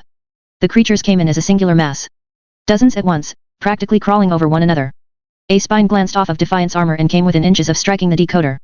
Foil swatted it out of the air. Perion's first doll joined Rachel's dogs in reinforcing the space behind Hoyden and Defiant. Hoyden kicked and punched at the creatures, and small explosions tore through their ranks. One punch, 2 or 3 creatures dead. One landed on her, claws extended, and then promptly flew away as another detonation of flame and smoke flared from the point of contact. She was barely scratched. If those claws were poisonous, though. Still, she made for a competent front line, beside Defiant with his disintegrating spear. Every movement of the spear was as precise as Hoyden's explosions were erratic. The blur effect cut through the enemy like butter, and in the rare occasions where the target did slip away or dodge the attack, Defiant followed up with jolts of electricity and darts. The charger steered around and began to pick up speed. Chev, incoming! I tried to distract the charger again, targeting the riders, but it didn't work. This time, they pulled in different directions, or simply dropped off. It continued on course. It struck only 2 or 3 feet to the left of the first point of damage, and opened up the side. The thing with claws on the roof, squinting against the steady damage my bugs were doing, hopped over and began to pry the gap open wider. I moved a swarm over the gap, trying to hide the entryway, but it did little good. Both Perion and Rachel shifted position to defend the opening. Golem began trying to patch it up. Careful! Defiant warned, glancing over one shoulder. Too much extra weight and we won't be able to take off. Containment foam instead. The perils of physics-defying powers. Golem and Rachel both broke the laws of conservation of mass, and now we risked paying for that. The dragon's teeth stepped forward to take over. I could see the charger turning around. One creature was on its back, a heavily armored thing that had hard, multifaceted eyes like an insect. My own bugs couldn't damage the orbs. It cheered in a high voice, urging the charger on, with some English words peppered in the midst of its gibbering. 1 more minute to go. If we were lucky, it could open any second. If we were unlucky, it would take 2.5 minutes. 2 crawled in through the crack in the side, clinging to the ceiling as they made their way in through the cloud of bugs. I pointed, and Foil slashed at them with her rapier. Tecton squashed another with his pile driver. Over where another of the creatures had been trying to burrow into the side, a creature pushed it aside and spat. The effect was the same as the exploding bubblehead girl from earlier, if less dramatic. Looking at the exterior wall, I could see the hatch marks appearing in the side as though they'd been drawn in marker, pale against the dark metal. They spread, the effect broadening, until the hatch marks were drawn out in white and the surrounding area was paler. Something punched through, then reached in blindly to scratch and claw. Golem's reaching hand broke the claw. More spots were appearing, though. Dents, gouges, acid. I attacked the creatures that were doing the most damage, as far as I could identify them, but there were more waiting to take their places. Nilbogue's creatures. I spoke, raising my voice. I spoke through my bugs outside. We mean no harm. We will bring you back your king. Nothing but cries of rage and hate in response. No use. 30 seconds, now. The holes in the exterior opened enough for the creatures to start pushing through. The acid burned them where they made contact, but that same contact opened the holes wide enough for others to follow. The charger lunged, charging again. There was really only one rider it was listening to, but that pilot was a tough one to hurt. The thing screamed one word in English, twice in quick succession, its voice high. Jump. Jump. The charger leaped. The result wasn't graceful, nor was it particularly on target. What it did do was allow the charger to get one foot up on the side of the Pendragon, its upper body partially on the roof. It kicked and struggled in its attempts to move forward, and found one leg caught in the tier it had made on its last charge. It placed the foot on top of the hands Golem had raised to block the gap, and sheer weight tore them down. It slumped, falling, and then brought the end of its nose inside the ship, dragging it against the tier in fits of thrusting, struggling to free both it and its leg, succeeding only in doing more damage. Reinforced shafts and beams held against the damage, but could see how each wiggle was bending the thick bars. I thought you said this thing was tough. Foil shouted. It is, Defiant said. Force field might be a good idea. I called out. Defiant didn't respond. Hoyden had made her way down the ramp and was dishing out the hurt close range. She was keeping the melee threats on their heels with a constant, aggressive offense, while her secondary powers rendered her resistant to the damage that came from a distance. Defiant was left to defend the opening himself. I drew my knife and my handgun and advanced until I was just behind and to the left of Defiant. He shifted position a fraction, allowing for the extra assistance. Who knew we'd get to this point, Arms Master? I thought. Fighting side by side. I used my knife to impale one creature in the neck, then kicked it back down the half-ruined ramp. 2 of the countdown clocks had hit 0. The 1 clock remained. The high end of Defiant's estimation on the decoder's progress. 1 minute, I said. Maybe, Defiant said. Maybe. We took the time this past year to find Dodge's old exit points, talking to ex-customers of that he stopped, grunting as he swept the spear at one persistent spine spitter, toy box group. Used it to get readings, test the decoder. But this portal has different metrics, updated technology. More recent tech. It's not a guarantee. Hoyden shouted the words, as explosions continued to rip out around her, tearing through the assembled creatures. They were keeping a healthy distance, now, which meant her very presence was keeping a whole area clear of the blighters. Nothing's a guarantee, I thought. I never guarantee anything, Defiant grunted, echoing my thoughts. Except for a select few promises I make to people I love and people I hate. Rachel's dogs were tearing into the goblins as they made their way through the gap beneath the charger that had wedged into the gap, each dog biting their mouths down once or twice in quick succession before flinging the things away just so they could have their mouths free to bite others. Their paws swept out to club and claw at the creatures. Tecton and Foil guarded the space between dogs, striking out to catch the ones which slipped between the dogs' legs. I plunged my knife down to stab one of the softer-looking targets, then danced back to avoid the spatter of acid that flowed from the wound. I'm getting buried. Hoyden shrieked. She'd been targeted by some critters that were dissolving into a slurry as they burned, with tendrils extending out to draw in the wounded and dead. They're reincarnating, feeding on themselves to make more. Stop using your power. Defiant ordered. I can't. They'll kill me. I glanced over my shoulder at the clock, then whipped my head back around as a creature pounced, trying to wrap itself around my head. I shot it, feeling a flare of relief that I hadn't just been killed, mingled with a regret over the loss of the bullet. How is it not done yet? I shouted. 0 on the clock. Defiant didn't respond. Defiant. Do we take off? The charger, still caught in the gap, found the leverage to strain against one of the reinforcing girders that maintained the craft's structure. It began to slide down, and Golem raised a stainless steel hand to keep it from stomping on the decoder. The hand wouldn't be strong enough. If that thing shifted its weight anymore. Defiant. Tecton shouted. What are our priorities? Can we take off? No, Defiant responded. We stay. Wait, cross our fingers. I glanced back to see Golem and Tecton exchanging a glance. The creature struggled again, sudden, and the beams shifted further. One more struggle like that, and the little hand wouldn't hold it up. A big hand, though, might cement our fate, take away our maneuverability. Saint, Defiant said. I glanced back at him. Don't fuck us on this. We need those Azazels. We need an escape route. Saint? The fact that Dragon was debilitated was another trick, an extremely ill-advised play against the heroes, capitalizing on our distraction with something greater. I'm going to fucking kill Saint, I said. If we survive this fucking, Tecton said. He grunted and fell on his armored rear end as a dog jerked to one side, accidentally body-checking him. Not a suicide mission, Defiant said, carrying out only one half of a conversation we weren't entirely privy to. Back us up, now. A pause. Defiant spoke, and his tone of voice had changed. He wasn't talking to Saint. Toronto, Ontario. Canada. Yonge Street. Just behind a place called Greenway. I've commissioned a thinker-investigator calling himself Clear to track them down. If only some of us make it, do me a favor, and remember that Saint is the one who fucked with one of our biggest truces yet. Saint took down Dragon, and he just left us to die. The Azazels are apparently better deployed elsewhere. The charger bucked, and Golem created a large hand, not to catch the descending foot, but to divert its direction. It crushed my empty bug box. This much weight on the craft, the loss of so many external components, we wouldn't be able to fly. The roof came partially off. More streamed in through the resulting gap, dropping down into the middle of the cabin. Revel unleashed her lantern. Spheres of light and flame flew out in every direction, burning through the ranks of the smaller creatures, zigzagging to maximize contact between them. The charger died, going limp. A moment's reprieve. Defiant used a grappling hook from his glove to try to catch Hoyden, only for it to fly off in another blast of flame. He tried again, but this time, he whipped the chain, so the length of it wound around her, then yanked her inside. He signaled, and the force field went on.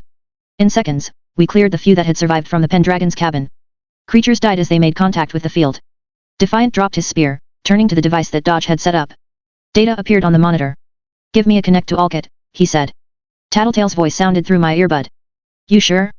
You know. Time is of the essence. Now. Rightio. The rest of us exchanged glances. Rachel was tending to her dogs, Parian was binding wounds with spare cloth and creating more constructs, and Golem was patching up the damage. Not fixing anything, but barricading. She's on the line. Top half of the list, success. 0, Tattletale said. Last quarter. Yes. Defiant typed on the keyboard. That's it. Narrowing down possibilities. Thank you. We waited, looking through the spaces where the barricades hadn't yet gone up, at the creatures that waited. Hoyden submitted to some bandaging on Parian's part. I watched the force field flicker. It seemed to coincide with what Defiant was typing on the keyboard. A strike of the enter key, and it flickered and went out. I'm taking it down early, Defiant said. We need the power. Barely a minute. The creatures approached hesitantly, then broke into a run. I could see the dogs tense. Back up, Defiant said. Now. Huddle. We did, swiftly retreating until we were clustered around the center of the cabin, shoulder to shoulder, our backs to the device. My bugs filled the gaps. The creatures, in turn, gibbered, squealed, screeched and roared. They howled and stomped and drummed fists on chests. Impacts made Golem's hands bend, and I could hear a dozen points where they were grabbing at the plates of metal and straining to bend and peel them. That horrible sound, in innumerable places around the craft. And then silence. Darkness. Air rushed around us, equalizing throughout a vast, empty space. Out of the frying pan and into the fire, I thought. We broke the huddle, our headlights and flashlights going on. Rachel's dogs could be seen in the darkness, their eyes glowing red and orange in the reflected light. It seems we have company, Jack said. I could see the others startle. No, I'm not standing next to you. Borrowing Screamer's power to broadcast, to have a little chat. No. Couldn't afford to listen to him. If any of us were problematic, or if it was someone listening in, anything he said could be the catalyst for the end of the world. Problem was, Screamer was a bitch to shut down. Earplugs wouldn't be any guarantee. If she was forced to, she would use the vibrations of people's bones to transmit words. Jack continued, I confess, I do like this part. The chatting. It's safe to keep my distance, but it's boring, really. You challenge somebody, pit mind against mind, but how much do you truly get to know them? Move, I said. Fan out, find Screamer as soon as possible. My bugs flowed out in advance of the group. This, the conversation, it's what turns a mindless killing spree into something more, an art. Bonesaw is fond of telling me that true art speaks for itself, but really, there needs to be a relationship between the artist and audience, if only because there's a lot of idiots out there. Some people need it spelled out for them. Hi Theodore. Golem clenched his fists. The area was vast and empty. Every surface was granite, rough but not so much so that it would be painful to walk on with bare feet. The wiring was crude, small flood lamps strung out in strings, like oversized, colorless, exceptionally boring Christmas lights. Wires had been stapled against the walls, fixing them in straight lines, but the excess draped loose at the bases of those same walls. The lights were bright, but they only covered 2/3 of the area. The spaces between those same lights were dark to the point of being almost pitch black, the after images in my vision making it look like things were moving in the shadow. Grey Boy is retrieving your sister this very moment, Theodore. Golem stopped in his tracks. Yes, Jack said. No elaboration. Answering a question that hadn't been asked. Can't communicate with our people while we're here, Defiant said. Keep moving, Chevalier gave the order. Jack spoke, his voice smooth. Or Screamer spoke, mimicking what he was saying, quite possibly in the exact tone and cadence. We got video. I thought about having it be silent in black and white, but Grey Boy wanted color. My scout bugs found no signs of life. Only bizarre constructions. Crystal pillars with more wires stringing to them. Where was Jack? We passed through a room with what looked like a dentist's chair. Tools and pieces of the mechanical scalpel spiders littered the room. Bone saw's operating room. I like to think this is a win-win situation for me, Jack said. Wait until you hear. We'll get the video up in a moment. Play it on the speakers, maybe, or show it on the computers, if you can find one soon. Does this break you, or does it give you that burning fury that drives you to go the extra mile and try to kill me? We entered the main area, and I stared. Oh God, Foyle said. There was a crunching sound as Chevalier let his sword drop, the metal biting into the floor. The crystalline pillars were vats. Cloning vats. Each marked with a name of one of the 9. They were full. Babies floated within each. Cherish says you found the clones. Yes. We're doing another batch. Didn't take much time to prepare, and it was bound to be either a nice follow-up or a good surprise for you if you happen to catch up to us here. You know I'm close. Do you take the time to eliminate each of these things, or do you come after me and leave them behind? We can have someone stay behind, clean up, Chevalier said. I wouldn't say that, Chevalier, Jack responded, his voice carrying through the vast chamber with 200 or 300 vats spaced evenly throughout. See, we mixed things up a little. There's a specialized cleanup area that can kill the crawler clones. We gave them their powers right off the bat. Mix them in with the others. You'll have to be fairly discerning, and devote manpower to the task. I thought about using my power, but there weren't any bugs native to this area. I was limited to the ones that I'd brought with me. Not enough to cart 200 or 300 children off to some special device. A distraction, Defiance said. There's another option. A bomb. If we track down the device Dodge used to create and maintain this dimension, we can collapse it. How fast? Chevalier asked. Fast, Defiant answered. Poor sportsmanship, Jack rebuked them. Let's try a different distraction then. A computer monitor on the desk flickered to life. I'm excited, Jack said. Grey Boy is working on getting the video up. Funny thing.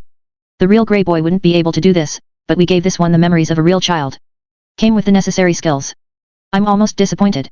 People are so much more interesting when they're flawed, aren't they? Oh, here we go. I haven't even seen this. Let's see.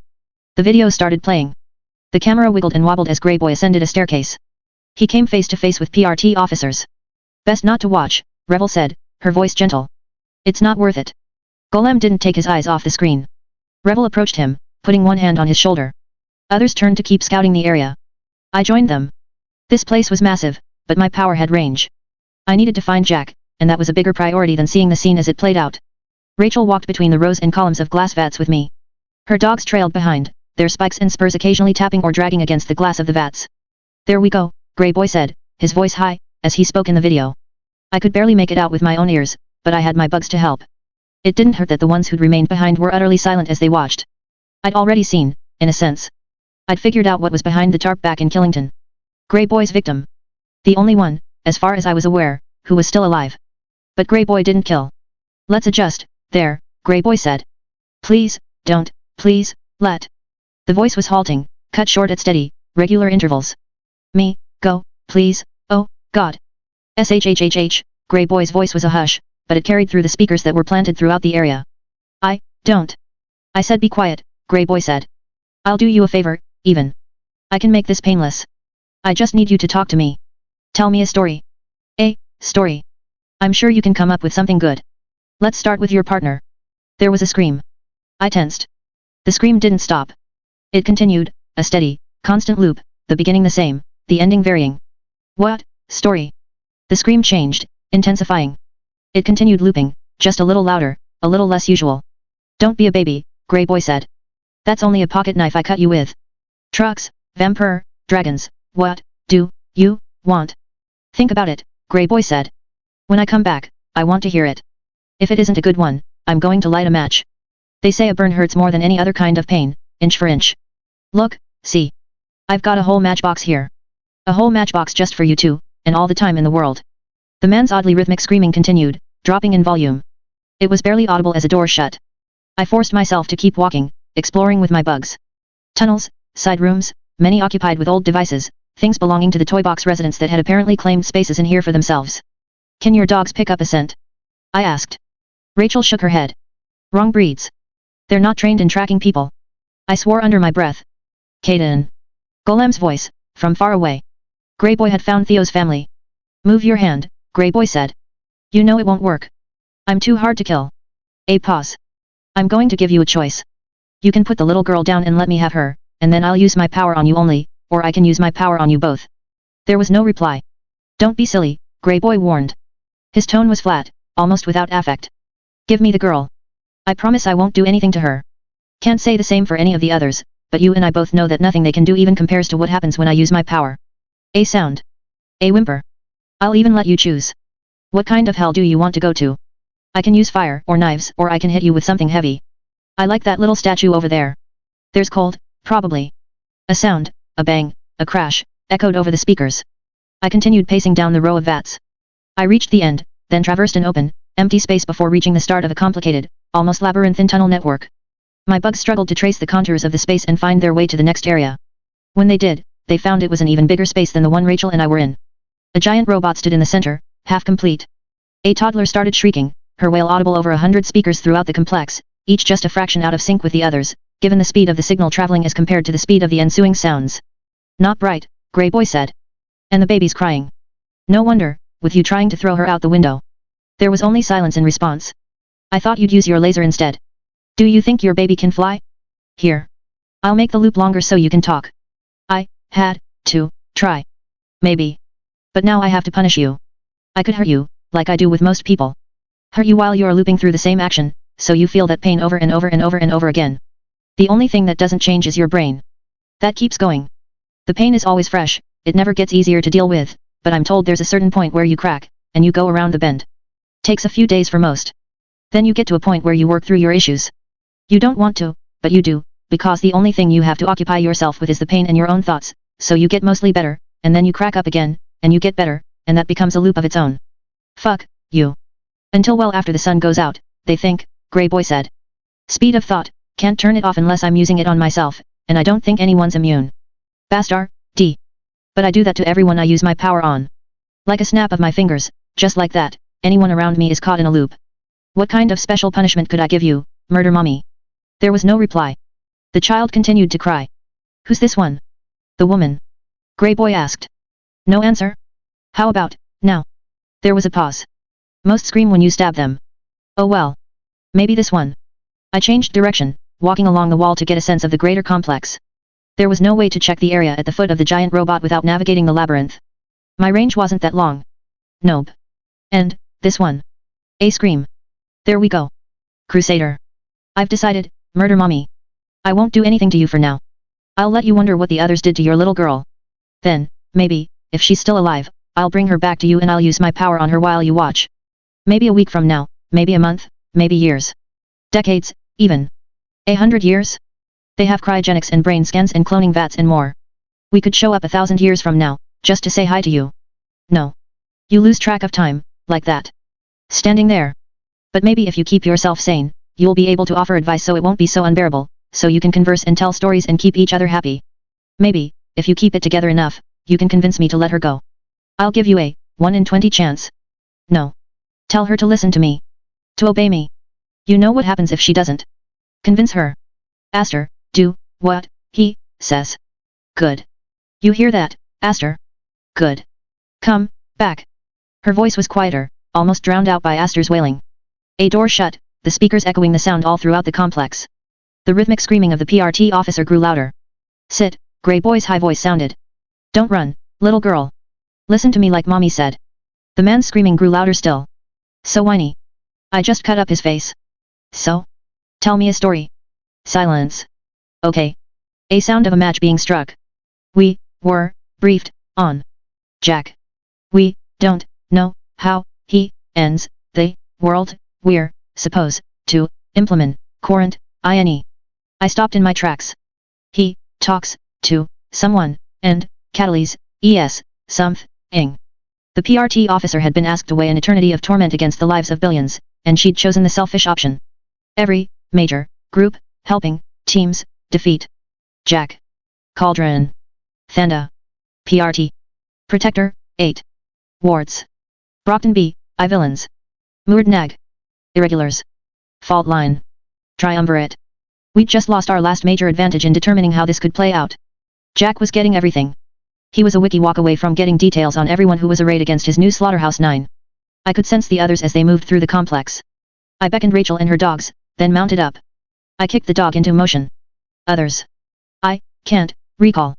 They are keeping powerful people away from Jack, to, avoid, catalyse, ing, they, are, employing, strike, teams, to, take, down, smaller, groups. And you're here because. Aster, supposed, trigger, young, usually, one, child, in, family, no. Jack, coming, probably, in, person, chance, she, is, catalyst. There's a lot of people who could be the catalyst, Grey Boy said. You'll drive yourself crazy trying to cover all of the bases. Low, chance, but, still, chance, thought, we, could, protect, with. Night. Fog. Purity. Crusader. Well, Grey Boy said. That was boring. I wanted a story with neat monsters. I gave serious consideration to switching the earbuds to a setting that would make them serve as earplugs. I made myself keep listening as the screaming started, keeping my ears peeled for clues. My swarm sense, at the same time, was searching more of the area. I brought bugs to me, then sent them off into new corridors as I reached them. Too few bugs in this entire place. No moisture to feed them, no food sources. Only a scant few that had no doubt been brought in accidentally. I thought the story was interesting, Jack said, his voice sounding as though he were speaking in my ear. See, I had a plan in mind, but now I'm rethinking it. If I'm supposed to be a catalyst, then it can't be any of the others. Bonesaw would get the credit for any plagues or clone armies we deployed, even if I gave the order. I grit my teeth. But if the effect is broad, well, giving the order could be a part of it. Our Harbinger has been giving us some very good advice. Talking about the critical places to strike. What happens if we attack certain targets? The world teeters on the brink of falling to the Endbringers. Divide my remaining soldiers and attack key points in the infrastructure, and maybe that's game over for humanity. Here. A voice over the comms. Or screamer fucking with our heads. Verify. I spoke over the comms. Nobody called back to verify. A sign I was on the right track? I kicked the dog to drive him to move faster. Or if Grey Boy uses his power on Scion, perhaps? We could assassinate some key figures. Win-win, because we either deliver a critical blow or we might run into the right person to bring about the end of the world. So many possibilities, really. I could sense them. Easily 200 of the 9, accompanied by a mess of Nilbogue's creations, hooked up to Bonesaw's control frames. Nilbogue hung on the wall above the group, limbs splayed, tubes feeding into him as blobs dropped down and were captured by a small army of mechanical soldiers. I closed my eyes for a moment. A trick? No. 2 years of emotions caught up with me in a single instant. I felt fear grip me, anxiety seizing my entire body, adrenaline flooding through my body. Yet, when I spoke, my voice was calm. Weaver here. I'm using my first priority passphrase. Danny and the Rose. Look for the flare. Message received loud and clear, Weaver, Tecton said.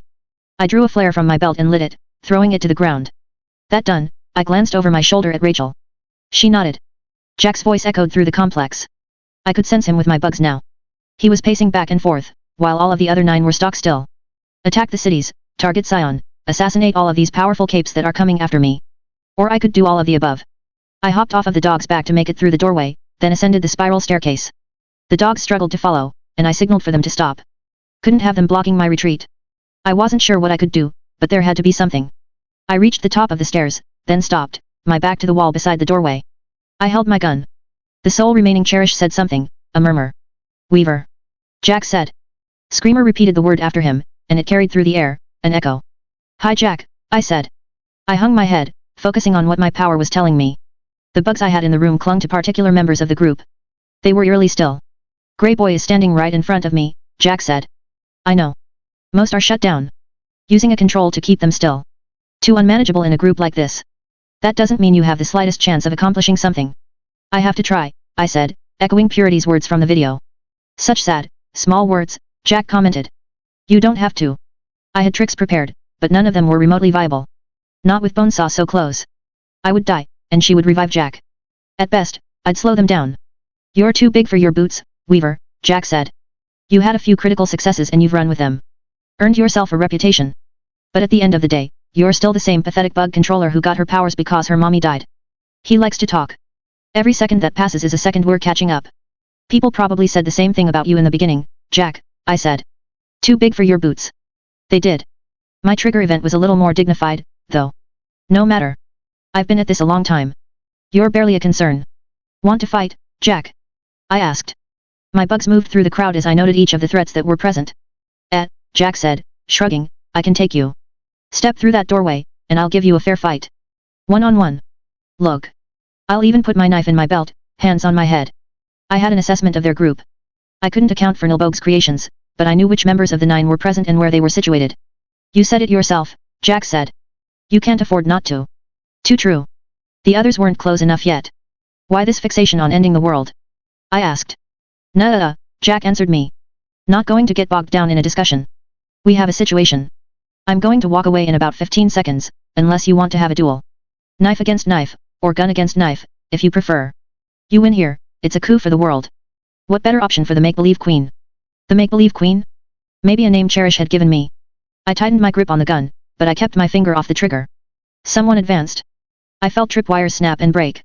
Letting a hostage go? I turned and started to fire before the individual in question could step through the doorway. By the time I made the conscious decision and started squeezing the trigger, the individual in question was emerging. The bullet made contact, passing through their head. A life taken. A hostage killed. But I couldn't afford to take any chances. No. I shook my head a little. A nice guy, not a hostage. He needed to focus on people to use his power. That focus was far weaker if he couldn't see someone. My voice would be another vector, as well as knowing my location. That was impolite, Jack said. No tricks. I could send Siberian after you, he said. She wouldn't even have to kill you. Just hold you still. Bonesaw and Greyboy could have worlds of fun. Remember what we did to your team leader? Imagine the eternity of pain Greyboy could deliver after our Bonesaw has given you more nerve endings to work with. You could, I said. The others were getting closer, reaching the foot of the stairs. Cherish spoke. The others are here, Jack. Then your time is up, Weaver. I hope you don't regret your hesitation. I wouldn't. I drew in a deep breath, waiting for the second Jack turned, then stepped into the doorway. Then I opened fire. I'd first run into the scenario when I went up against Mannequin, before running up against Glory Girl. The first time I shot a gun, I hit my target. Now I had a better idea of why. Having bugs over the entire area, I had a sense of the area, of the topography, of where everything was. It wasn't perfect, but it was an advantage. Something to help aim the shot, to help give me a sense of the path the bullet would travel. It was like being able to reach out with my arm in a perfectly straight line, touch my target, then aim along the line. The same effect I'd granted Foil, so she could snipe Tyrant. The sole remaining Siberian moved to Jack's side before I could pull the trigger. I wasn't aiming for Jack. It wasn't even a consideration. Like he said, he had Greyboy with him. The second I stepped into their sight, I was a gunner. My bullet took Cherish in the head. Another bullet struck Screamer. I hesitated. Then I shot Aster, who was held in a Hatchet-Face's arms. Manton. No. Too dangerous. Greyboy was moving, trying to get to a better vantage point. I turned, activating my flight pack for a boost of speed. The Siberian broke away from Jack, giving chase. Crawlers advanced only a pace behind. In that same moment, I drew out more lines, giving the signal. Rebel and Foil both opened fire, their energy orbs and bolts tearing through the walls and into the rank and file of the Slaughterhouse 9. No. Jack ordered. Siberian, with us. The remotes are programmed. Yeah, Bonesaw reported. We go. Divide into groups. One major target each. Jack quickly sorted them out, his Siberian touching him, Manton and Bonesaw as the bolts and orbs continued to tear through his crowd. 1 or 2 dead every second. And then they separated into groups. Bonesaw paused, then broke away, joining her crowd before hitting the remote. They disappeared. Another group gone. Then the remaining 3 disappeared all at once. I collapsed on my hands and knees as I reached the bottom of the staircase. The others that had managed to reach our location stood over me. They're gone, I said, panting not from exertion, but the sheer panic of what I'd done. We give chase, Chevalier said. He looked to Defiant. Can we? We can if there is a computer, Defiant responded. I only nodded. Good, Defiant said. I looked up as Golem approached, Revel beside him. Aster's dead, I said. He went very still. I'm sorry, I said. Did you? He started, then he stopped, staring down at me. Never mind. Sorry for asking, he said. Whatever happened, it's for the best. He didn't sound like he believed it. He didn't sound confident in the least. It's for the best, I thought, as Golem joined Chevalier and Defiant in heading up the stairs. Can you tell me the order they went off? Defiant asked. I nodded. Good. Then I think we can figure out which went where. We can eliminate this place as an escape route. Which meant we knew which way Jack had gone, and he couldn't run anymore. Final encounter. Interlude 26A. Theo exhaled slowly. He hadn't realized he'd been holding his breath. Inhaling again, the smell of shit and blood was so heavy on the air it choked him.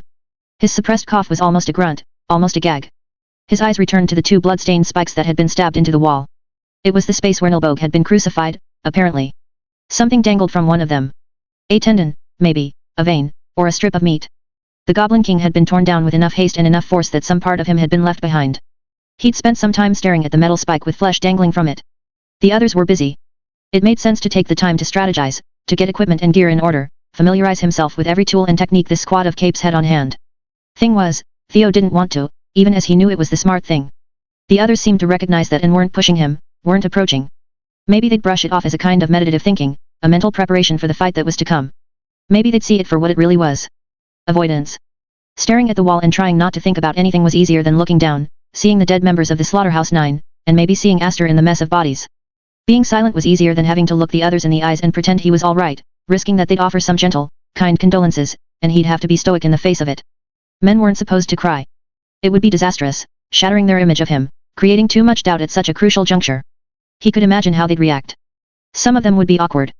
Defiant, maybe, would avert his eyes. Bitch might say something harsh. Revel, probably, would be nice about it. Offer a pep talk, a hug, heartfelt words. Tecton would be much the same. Parian and Foil, even, might be kind, if he went by descriptions Weaver and others had offered of them and the little clues he'd seen in interacting with them. The moment he pulled himself together, if he could pull himself together, Chevalier would be at his side, all business, outlining the situation in clear, defined ways. Framing it all into plans and setups that would put less stress on Theo, no doubt, but not in such a way that anyone could say anything about it. Hoyton? Hard to say. She lived with this wall that she'd erected around herself. Layers of defenses, in bravado, or being snarky or being sarcastic or aggressive or avoiding the situation. In combat situations or real life, Theo suspected there were very few things that really got to the heart of Hoyton. When they did, they hurt. How would she react to someone being vulnerable? And then there was Weaver. She was in the periphery of his vision, sitting on a computer case, staring down at the floor. As ever, her mannerisms were peculiar. She was so still. If it weren't for the bugs, or the fact that her head would periodically move, as if she were looking over the dead, he might have thought she'd stopped, like a machine with the battery removed.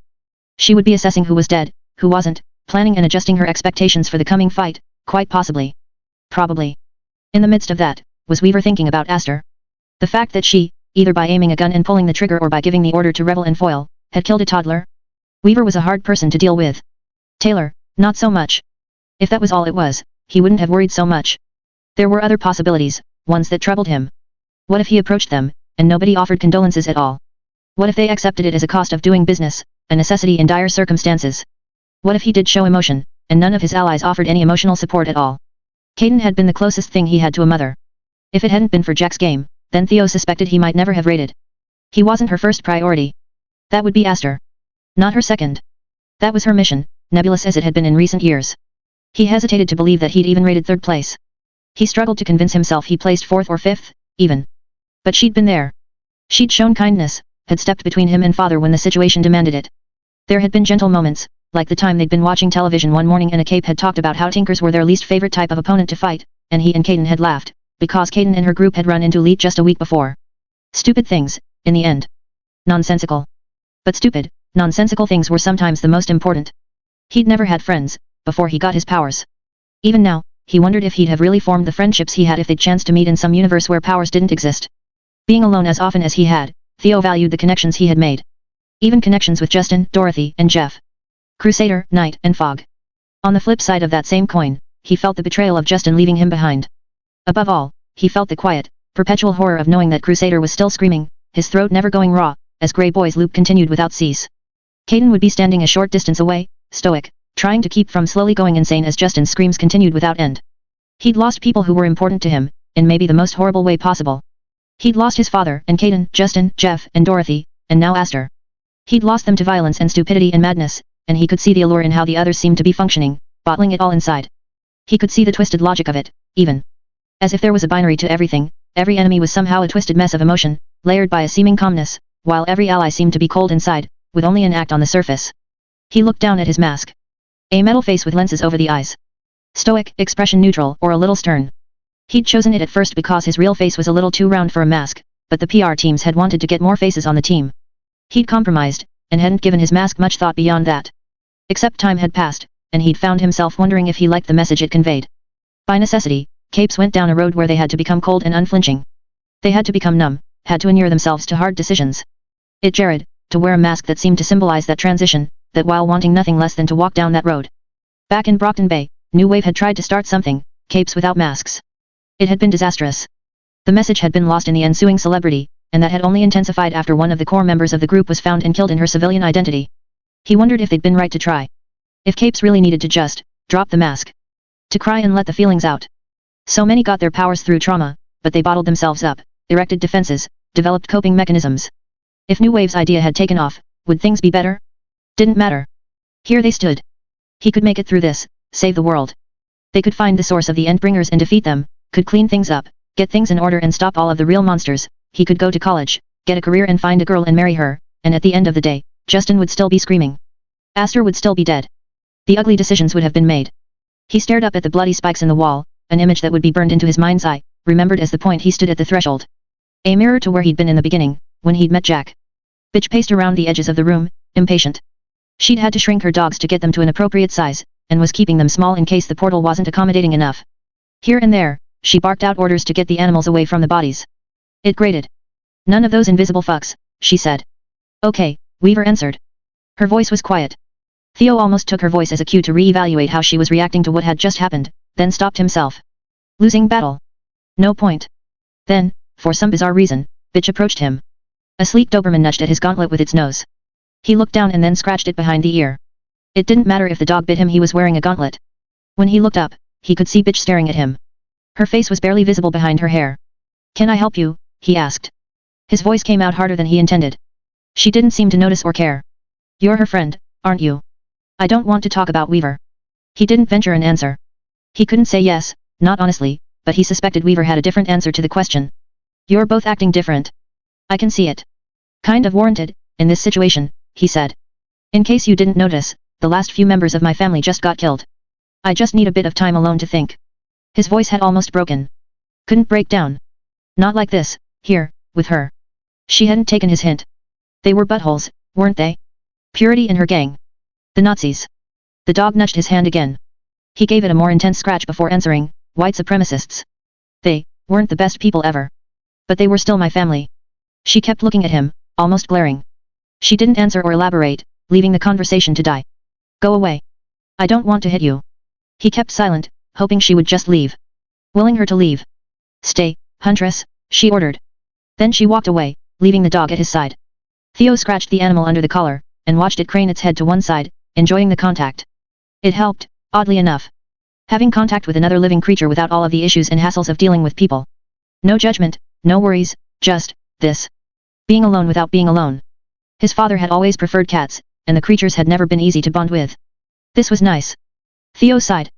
He glanced at Weaver in his peripheral vision, and saw that there was a dog sitting next to her. A mutt, at a glance. The animal was resting its chin on her shoulder. She saw him looking, glanced at Bitch, who was walking with her husky puppy following behind her, then shrugged. He lowered his eyes from Weaver, no, from Taylor, then scratched Huntress again. We have the coordinates. Waiting for a charge, Defiant announced. He was already flanked by the dragon's teeth he'd brought with him. All gather, Chevalier ordered. Bitch snapped her fingers twice, and her dogs returned to her. Theo raised his hands to his face to rub his eyes, and he felt damp on one cheek.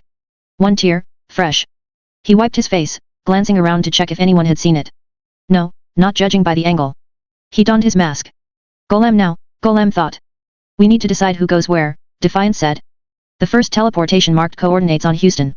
Weaver spoke up. I noted Shatterbirds and Burn Scars leaving, some damsels, bunch of others I didn't catch, but they had weapons and I'm thinking Winter or Crimson. There were some I parsed as hostages, but it's only in retrospect that I'm thinking they were nice guys. The second group made their way to New York. Bone saw in a captive Nilbogue that's apparently rigged to create things on demand, Weaver said.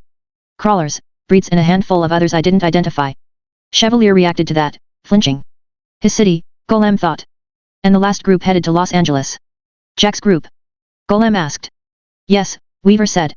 He brought the Siberian, Hook Wolf, Grey Boy, all 8 Harbingers, and there are Psychosomas and Nixes. 1 or 2 others I didn't place. Los Angeles? Chevalier asked. What area? That area, Defiant answered, looking at the computer. Chevalier nodded slowly. Golem stared at the screen. He could see the satellite image, the concentric circles that marked the area around the blinking blue dot. Charge prepared. We can send one group at a time. They've already got a 12-minute head start. It'll be another 8 minutes before we can send the second group, 8 minutes after that before we can send the third. The first group to arrive can call for help and get support to the other locations, Chevalier said. Then why split up? Weaver asked. We should all hit Jack's group, trust others to help in New York and Houston. Everyone else is closer to New York, Chevalier said. But Houston? We can call in favors, Weaver said. Moordnag's apparently on board, though we don't know why. Cauldron's on board. If we can get Tattletale in contact with them, that's handled. But we can't do that unless we leave. That's my city, Hoyden said.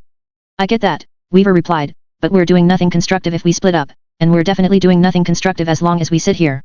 Once we leave, Defiant said, we break the configuration cell and everything here breaks down on a Euclidean level. There's no going back, changing our mind.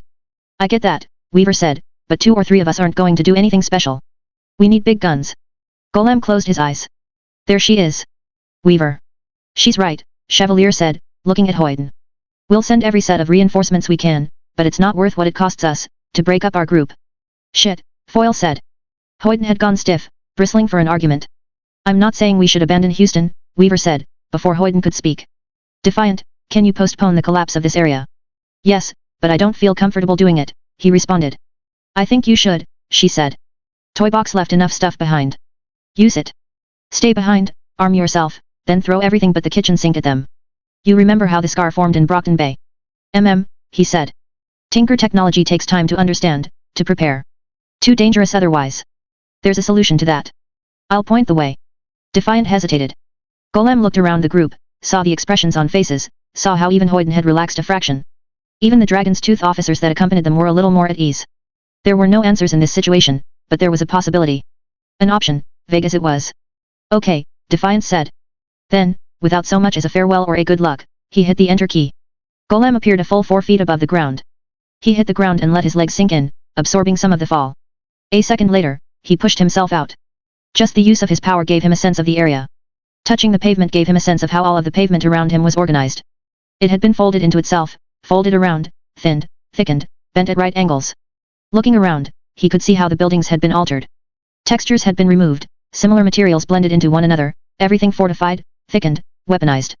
All around them, the buildings were like tombstones. Windowless, angular, all expression and human touches removed from them.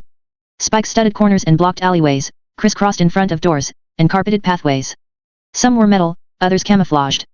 They'd figured out how to fight Toho and Boha during the Los Angeles attack.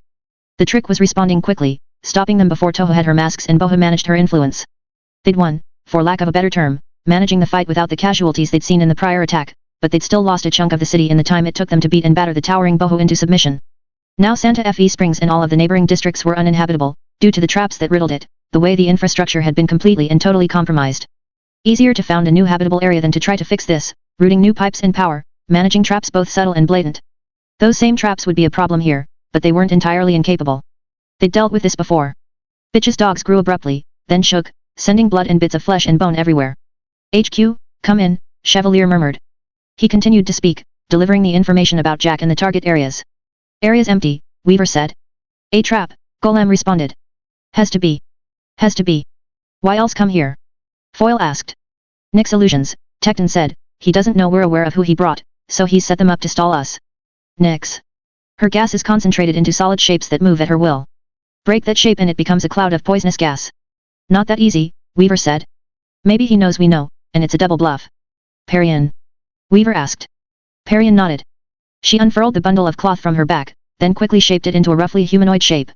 A moment later, it was stomping ahead, forging the way. Golem fell in step beside Tecton. Every footfall on a surface concentrated his awareness, informing him of every surface of a matching material in the area. Lightning flashes in his consciousness, showing the landscape around him. He deliberately stepped on other materials to inform himself on concrete, on brick, on steel and glass. His heavy boots made for a rhythmic sound, accompanied by the sounds of Chevalier and Tecton's own heavy footfalls, and the rougher patter of the mutant dogs. Stop. A girl's voice, over the COMM system. Not Tattletale. Golem, tell them to stop. Now. Stop, he said. A second later, he wondered if he should mention this phantom voice. A trick on Screamer's part? 31, she said. 31. More uses of my power. I've been testing it, straining it, figuring out my limits. I can't make promises. Might be less. Might be able to squeeze out more. But it's the best I can give you. The numbers clued him in, belatedly. Dinah Alcott. There's bigger problems, she said. Her voice was quiet. In 2 minutes, everyone but you dies. 72% chance. He stopped short. Golem. Hoyden asked. Solution, he asked. He raised a hand. Can you think in abstracts? Abstracts. You're, kind of scaring me, Golem my boy, Hoyden said. He's talking to someone in the comms, Weaver said. Tattletale? Not Tattletale. Red means forward, left, attack, team. Blue means back, right, retreat, solo. I can only ask a certain number of questions a day. Ask, I can narrow it down, but it's less help I can give later. One keyword, and he had to figure out what option it led to. Blue, Tecton. Retreat. Back up, he said. Collectively, they retreated several steps. A moment later, one small group of the 9 appeared, pushing their way through solid doorways, leaving colored smoke in their wakes. Each was young. Teenagers. Each had a matching mask, a snarling face, complete with fangs and glowing dots in the dark eye sockets. Their clothing flowed, with hoods peeking above their heads. Each carried a different improvised weapon. A fire axe. A two-handed shovel. A makeshift spear. Harbingers, Weaver said. Don't let them get close. Finish them quickly. Color, Golem whispered. Blue. He went with his instincts more than anything else. Retreat. Run. Perion's doll reached out, and the Harbingers slipped out of the way of the hands, dodging by virtual hairs as they spun in tight circles, ducked and rolled. It was like the thing was moving in slow motion, but it wasn't. A fire axe and 2 kitchen knives slid through the creature's body, severing seams.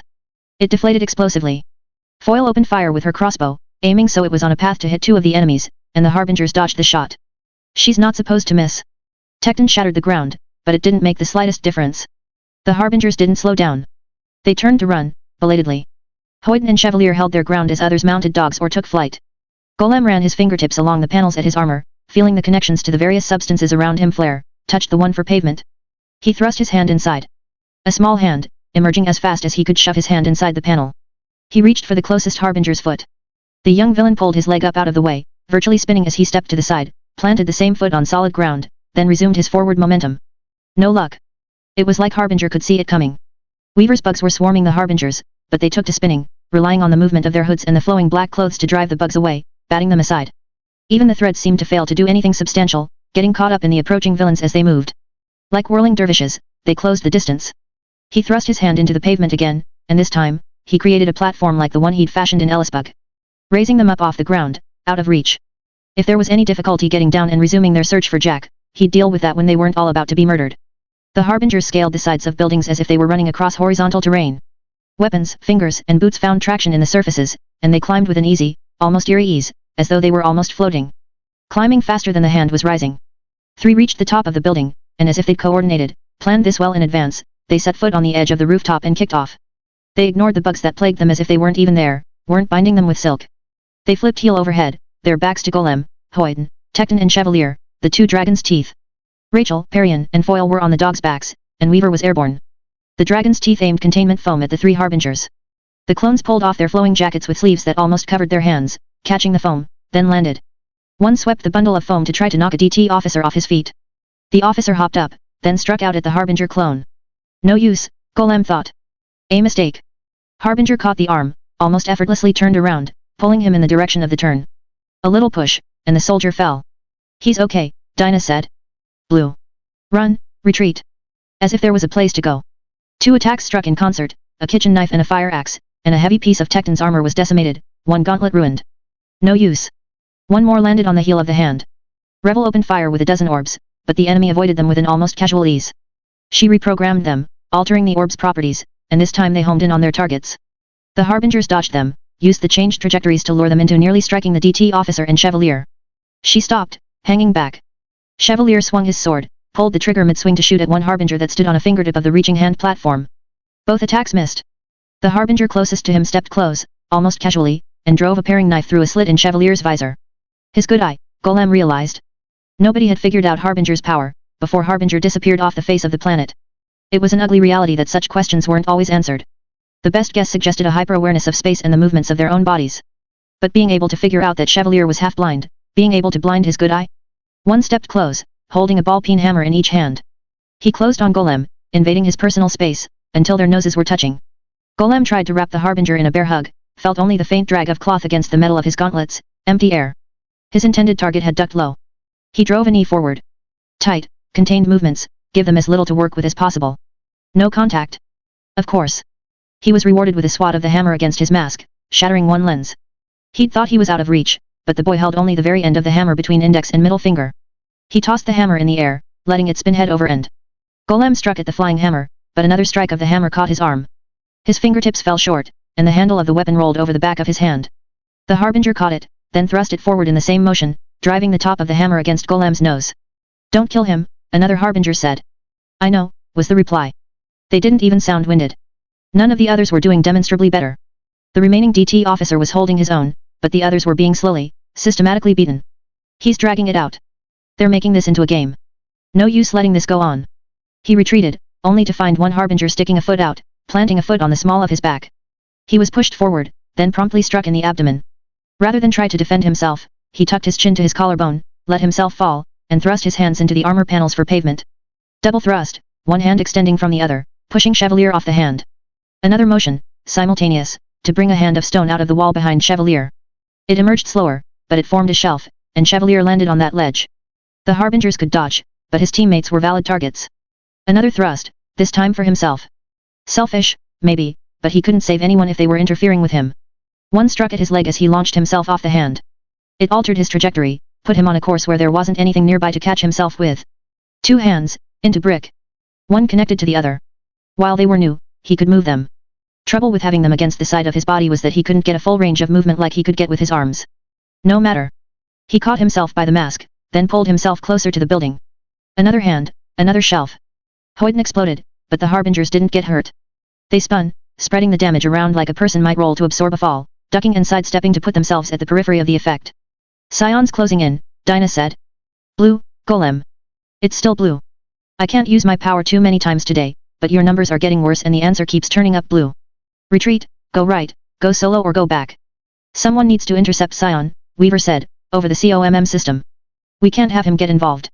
You go, Chevalier said. Golem searched the sky, then spotted Weaver at the fringe of the battle, surrounded by a cloud of bugs. She took off. Golem grit his teeth. More immediate things to focus on. He tried to launch Tecton to freedom, but the harbingers intercepted him, driving Tecton out of the way in the same instant the hand appeared. The DT soldier managed to deliver a glancing blow. Golem couldn't tell if it was intentional or not, because the hit was followed by the DT soldier being caught with a length of cloth wound around one wrist. Tecton stepped in, drawing attention and striking out with his gauntlets, one damaged and one intact. It bought the DT soldier some room. Golem took the opportunity to launch the soldier to safety. There were others on the ground, approaching. One of these bastards could probably take us apart. 8 of them, we can't hurt them, we're losing time, burning resources. Tecton glanced at Hoyden. A communication seemed to pass between them. They struck the palm of the hand, and the entire thing shattered. Hoyden, Tecton, and 5 of the harbingers descended with a shower of rubble. Hoyden and Tecton broke their fall with uses of their respective powers. Hoyden hit the ground to generate an explosion. Tecton punched the earth with his pile driver in the instant he reached solid ground. The harbingers didn't have that ability. A 5-story drop. People had died or been seriously hurt after a 3-story drop. Nobody told them that. In the midst of the thin cloud of dust and the chunks of debris, the harbingers moved without wincing or giving any sign of pain, their black-clothed forms rising from the ground like specters. Talk to me, Dinah, Golem said. Situation's getting worse. Numbers are getting worse, across the board. I'm not asking any specific questions, but I can sense it, just, the big picture. It's not working. There's an answer here, and we can't see it. Blue. Backwards, go right, retreat, solo? What's that last one? Abstracts.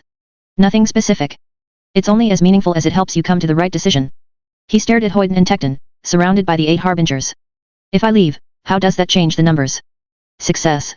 Chances for Tecton and the others. Better than they were. This was hell, Golem mused. This was the nightmare that had driven Weaver from her home city, drove her to surrender. The right path, but goddamn, did it look ugly. He bit his lip, then formed another pair of connected hands to launch himself skyward. He reached the apex of his flight, then created a shelf to land on. He did it again, and this time the shelf he created was just at the edge of the roof. He stepped over onto the rooftop, then broke into a run. Saving Tecton, red or blue. Golem, we didn't get a chance to go over this earlier, but you need to know. I can't ask that many questions. I've been saving my power for the last big confrontation. Tattletale said this is the time to act. I used my power twice to answer big questions earlier today. Another 3 to figure out who I needed to talk to, and that told me. I'm the best partner for you. Right now, yes. Listen. 26 questions left. We haven't even found Jack. I can't figure it out. He stood on the rooftop, then extended his arms out to either side. She couldn't read his mind, so it was only identifying options. Everything to the left of his nose was blue, everything to the right was red. Red or blue? Now. Blue. 25. Jack's to my left, he said. He turned 90 degrees. Again. Blue. My power's getting fuzzier. Scion. He looked up at the sky. Weaver with her swarm was there, forming a great wall across the sky, as if to draw attention to herself. Scion was approaching, a ray of golden light streaking across the overcast sky above. Scion shut down precog abilities. He felt something knot in his stomach, an ugly feeling, ominous. Let's get as much use out of it as possible. Saving Tecton and the others. Red or blue? Red. 23. He hesitated. It's not me going back. No. I don't think so. I just asked and it said no. Break it down. Attack, left for blue. Group, forward for red. Again. Golem, we can't waste questions like this. Please. Red. Group or forward, he thought, assigning colors to each option. Again. Blue. Somewhere between 80 and 90% chance. I'm going blind here, Golem. Group. Group, but not returning to join the others? He went with his gut. Tattletale, are you listening? Yes. Reinforcements. Call in the big guns. With Jack close? That's against the quarantine. Dinah, does it improve our chances, everyone's chances, as far as this end of the world scenario? Yes. A lot, she sounded genuinely surprised. 20. Cauldron's refusing aid, Tattletale said. They said it's because Sion's presence is blocking their clairvoyant. They're lying. High above, Sion reached a stop, hovering in front of Weaver, who hung in the air in turn, using her flight pack. Golem tore his eyes away from the scene. He glanced down at the street where Bitch, Parian, and Foil were reinforcing Tecton and Hoyden, backing them up as the Harbingers approached. One Harbinger threw something, and a dog dropped like its heart had stopped. He shook his head. He could watch forever, but they were better served by having him elsewhere. The sooner he got Jack, the better. Jack is southwest of my location, he reported. Heading off solo on precog advisement. He bolted, running. His power bridged gaps between buildings. He set his foot down on the corner of one rooftop, then vaulted himself over a trap that he sensed just a foot in front of him. His landing jarred it into motion, provoking a deadfall, a slice of building that toppled and dropped onto the narrow street below. Another hand broke a row of spikes that lined the edge of another rooftop. Once, he'd been fat. Once, he'd been out of shape. 2 years in a mission had given him the chance to remedy that. He wasn't conventionally fit, still had a bit of stockiness to him, but the fat was gone. He had muscle. Running with Weaver had made this doable. 20 more precog answers. Numbers if I stay on the rooftops. 20 to 30% chance of injury or being taken out of action. If I'm on the ground. 50-something. 18 questions left. Her numbers were getting less accurate, the picture of the situation cloudier. Too many powerful individuals in the area, too many chances of disaster, too many unknowns. He set foot on one rooftop that had changed less than most, and the lightning flash was a staggered one, as his feet first touched gravel, then the material of the rooftop beneath that gravel. The next rooftop wasn't made of either material. It wasn't made of brick or concrete. He created 2 hands, chaining them together, and extended the hand into the building. It detonated into a massive cloud of smoke. He launched himself away to avoid it, but it wasn't enough. The smoke flowed towards him like a wall, too vast to avoid. Too vast to avoid so long as he remained on the rooftop. He shoved himself off, created more hands to form a series of ledges that might serve as a staircase. The smoke still loomed. He got as close to the ground as he could, then launched himself to safety. Golem was panting as he rested on the ground. Psychosoma's monsters emerged from the smoke, one using the same ledges he'd created to descend, the other crawling on the outside of the building. Homeless, to look at them, twisted into monstrous shapes. False shapes. He could deal enough damage and break the effect, and they'd be human again, unhurt. Simpler than it sounded. If he broke the effect for one, the other would tear the freed victim apart. Golem rose to his feet, backing away as swiftly as he could. He was out of reach of the smoke, but these things, they were a distraction, a speed bump. He waited, dropping into a fighting stance as they approached. They broke into runs, charging him blindly, 2 figures so thin they didn't look real, their fingers and feet twisted into claws as long as his forearm. They plummeted into a pit in the middle of the road. Golem rose from the fighting stance, then hurried on. His footsteps continued to mark the surfaces around him, making it clear where there were more of Nyx's illusions, more traps left over from the Tohubohu attack. His other enemies wouldn't be so gullible. Left or right, he asked. He had a mental map of the surroundings. Left. Somewhere around a 90% chance Jack's in that direction. Each question narrowed down the possibilities. From 50% of the area to 25%, then 12.5%, now 6%. It was a small enough slice that he didn't need to wonder as much. If he kept on this course, he could find his target. Right route, Dinah said. It's really fuzzy, but I still feel like the bloody, ugly ends aren't so close. A good feeling, Theo said. In a numbery way. A numbery way. Status, he said. Not a question. Just. I need to know what's going on. The others are, okay, Dinah replied. Defiant just arrived in Houston with a giant robot that only has 1 arm and 1 leg, and we've got. Dinah's voice continued, but he didn't hear it. Golem slowed to a walk as he saw his new surroundings. The tombstones of Bohu's area were still here, but they were scarred. 1,000 times 1,000 cuts. Theodore, Jack said. Jack emerged, and he wasn't holding a knife. He held a sword, nearly 4 feet long. A claymore. His shirt was unbuttoned, showing a body without a trace of fat. His beard had been meticulously trimmed, but that had easily been a day ago. His neck had scruff on it. Strands of dark hair fell across eyes with lines in the corner as he stared at Golem. Golem had gotten this far. Now what? Jack let the blade's point swing idly at calf level, pointed off to one side. Cuts gouged the road's surface. Theo let his fingers trace the panels on his armor. Steel, iron, aluminum, woods, stone. His second sense marked various items in the surrounding area that were made of the same substance, even marked the trap off to his left, but it didn't touch any part of the sword. All on your lonesome, Jack said. Yes, Theo answered, sounding braver than he felt. His finger touched other panels. Brick, asphalt, concrete, porcelain. The sword remained out of his power's reach. He'd put so much stock in being able to disarm Jack. With each contact, he felt the accompanying flashes, tried to put together a mental picture of his surroundings. Two false building faces, just a little ahead of him. They had to be Nyx made. If he advanced, she'd break the illusion, and he'd be surrounded in the noxious smoke. At best, he'd pass out. At worst, he'd pass out and wake up to permanent brain damage and organ failure. Or being in the clutches of the Nine. Jack let the sword swing, and Golem tensed. The blade didn't come anywhere close to pointing at him, but Jack's power cut shallow gouges into the surrounding brick, stone, and pavement. Alone, Jack said, again. Because of you, Golem thought. He clenched his fist. Tears were forming in his eyes. Ridiculous. Wasn't supposed to be what happened in this kind of situation. Jack, in turn, smiled slowly. Quiet. I was thinking that after all this time, we could have some witty banter. You can scream your fury at me, curse me for killing your loved ones. Then you do your best to tear me apart. No. Oh. Jack smiled wider. Show mercy, then. Walk away from the fight and show you're the better man, rather than descending to my level. I've been waiting for someone to pull that ever since I saw it happen in a movie. This isn't a movie. No. It's very, very real, Theodore, Jack said. He paced a little, letting the sword drag on the ground. The blade was white, Golem noted. White, exceptionally sharp. Mannequin made? Or was this Jack an illusion? Nyx could imitate voices. She could create the gouges in the walls by way of the illusory smoke. Golem paced a little too, mirroring Jack's movements. Well, I'm not sure what you expect, then, Theodore. The fat little boy promised me he'd become the kind of hero that would put down monsters like me. I gave you 2 years, and you've made it at least part way. Did you change your mind on the killing part? No. I will kill you. So tough. So brave. All of this from the... Stop talking, Jack. You're not that clever, not as sharp as you like to think. You talk to me about keystones? Bullshit.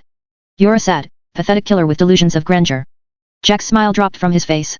He held the claymore with one hand, the blade's point touching the ground, and spread his arms. His unbuttoned shirt parted, showing the whole of his bare shirt and stomach. Showing himself to be vulnerable, exposed. Then do your worst, Theodore. Because if you don't, I will. Dinah, he whispered. With you. Grey Boy isn't near. Nyx and Hookwolf are. 15 questions. I had to use one to help the others. He nodded slowly. I don't like the illusory building faces. Too much poisonous smoke was needed to make that sort of thing, it had to be multiple Nyxes working in concert. They'd be close, probably. Which said nothing of the other threats that loomed behind the fog. Psychosoma's creations? Golem reached up to his gloves, then tore off the protectors on his knuckles. They fell to the ground. Beneath were spikes. Nice touch, Jack said. Golem spread his arms. What do you? Read. Mid-sentence, still talking, he let his arms fall, driving them into panels at his side. Jack hopped back out of reach of the hands, seizing his sword. He drew it back. Blue. Golem created another hand. Not to catch Jack, but to catch the blade. It had backfired, if anything. The hand caught the tip of the blade, but the sword slid free of the grip and flew around with more force. Golem leaped back, letting himself fall, and let his feet slide into the pavement. 2 boots rose from the ground, shielding him as the slash caught the surface. Weaver's lessons. Catching the enemy off guard by any means necessary, rolling with the punches, or rolling with the effects of the enemy's attack. Had to use Dinah's ability, divide everything into 2 equally viable actions, so he wasn't caught off guard. Still prone, still shielded and out of sight, he reached into the ground with both hands. 2 hands, flattened, jabbed for Jack's leg, stabbing at ankle and calf. Jack backed away again before they made contact, slashed again. This time, the slash caught a section of Golem's armor that was sticking out of cover. The cut made a mark nearly a foot deep in the ground, but it served only to split the pauldron in half. A section of metal fell to the ground. He created 2 connected hands of pavement, then whipped them to throw the section of pauldron at Jack. The trajectory suggested it would fly a little to Jack's left. Golem jabbed one hand into the ground, and a flattened hand stabbed out from the spinning piece of metal, extending as the projectile flew. Jack ducked, but Golem was already thrusting his other hand into the earth. It jutted from the hand he'd created, doubling the length in short order. More of a crude boomerang in shape than a chunk of metal. It only clipped Jack, just barely. Clever boy, Jack said. You. Stop talking, Jack, Golem responded. For Aster, for Caden, even for the others. He thrust his hands into the ground, repeatedly, and they stabbed at the underside of Jack's feet. He leaped back out of reach and swung his sword the instant he touched ground. The action cut through the remainder of the shield Golem had raised, but it also kept Jack in one place. He caught the underside of Jack's foot. Jack stumbled as he pulled himself free of Golem's grip. He reached out to stab out with two interconnected hands, the same technique he used to launch himself. But Jack evaded it, slid out of the way, almost as if he knew the strike was coming. Golem moved to get into a position to strike again, and realized in the moment that it would take too long. He was crouched, still, his hands remained buried, and Jack was already drawing his sword back. He couldn't mount a defense in time. He braced himself. With luck, his armor could take it. The attack didn't come. No. Jack laughed, instead. His icy blue eyes were fixed at a point beyond Golem. Golem chanced to look over his shoulder. He saw a figure dropping out of the sky, trailed by what looked like a comet's trail of black shapes. Weaver. Her course changed as she flew away, using the boho-warped buildings for cover. And where she'd been, just moments ago, a dull grey light hung in the sky. Scion. Trapped in Grey Boy's time well. Jack's laugh rang through the area. The figure inside moved, but only barely. The well-trapped powers within. Caden's lasers wouldn't exit the area. Crusader's duplicates wouldn't be able to wander beyond the well's limits. And Scion didn't appear to be any different. I'm sorry, my boy, Jack said. Golem whipped his head around. Jack had backed up a short distance. Jack chuckled, as if he still found something funny about the situation. Ah well. I'm disappointed. I'm not sensing it, your killer instinct. I'm prepared to finish you, Golem said. You're prepared? Maybe. But not practiced. No. I don't see this going anywhere interesting. It's about the ripples. You remember our conversation? Theo nodded slowly. The ripples from a butterfly's wing. The effects that extend out from any event. You? This? It's nothing. What ripples extend from this? You're weak. That. Jack pointed at Scion, trapped in the sky. Golem chanced another look. Nothing had changed. Scion remained fixed in place. That interests me. He climbed to his feet, eyes on Jack's weapon. Jack reached into his belt, then drew a knife. Golem tensed. Faster than the sword, if not quite so capable of chewing through his armor. But Jack didn't attack him. He struck at the building faces. The surfaces dissolved into rolling clouds of smoke. Golem vaulted himself back twice in quick succession to escape it, then continued to back away for good measure. You failed to amuse me. A shame your sister's been shot, and there's nothing interesting to do with the hostages, Jack called out, his voice ringing along the length of the street. With no details or features on the outsides of the buildings boho had altered, the voice carried in an odd way. A shadow emerged. Jack, riding atop a massive six-legged beast. As Jack approached, he became more visible, and the nature of the beast became clear. He stood on Hook-Wolf's back, between the creature's shoulders. Other shadows appeared in the mist, and they, in turn, clarified as they approached. Crawlers. Mannequins. Crimsons. Others. Done in by my dad's lieutenant, Golem thought. No way he was walking away from this. I suppose we'll kill you, Jack said. And you'll just have to take me on my word when I say I'll find something suitably horrific to do as punishment for your failing our little game. Theo raised a hand as a shield even before Jack used his power in conjunction with Hook-Wolf's. A hand of pavement, struck by 1,000 slashes in a matter of a second, whittled to nothing. Then he had only armor, and that, too, started to come apart. The cuts that followed parted flesh. Interlude 26b. The house was bustling with activity, even this early in the morning. 10 children, aged 4 to 17, were doing their utmost to get ready for their morning activities. It was a rule, that everyone had to keep busy. A way, really, for the Gales to have a chance to breathe. You all set? Mr. Gale asked, looking at him. Yet. Need a ride to your co-op? No. Takes about as long to take the bus. Mrs. Gale smiled. Thank you, Theology. He shrugged, feeling awkward. It had only been a few nights ago that she'd brought him an ice cream sandwich, something she hadn't done for the other foster kids the Gales were looking after. She'd thanked him for being one of the easy ones. He hadn't eaten the ice cream sandwich. Getting fit was too important, and it was already an uphill battle. Still, it had been nice. As he'd started habitually doing, he took time in front of the mirror to check his appearance before making his way out the door. It was all too surreal. Endbringer attacks every 2 months, punctuated by periods of mundane life and intense, focused training. Life continued as normal, with just a little more fear. It wasn't the reaction he might have expected, but it was a reaction. Everyone was a little different, animated, as though they sensed the encroaching danger, the ominous, inevitable end. Just like one person might react to a near-death experience with a new gusto for life, society as a whole reacted to each Endbringer attack.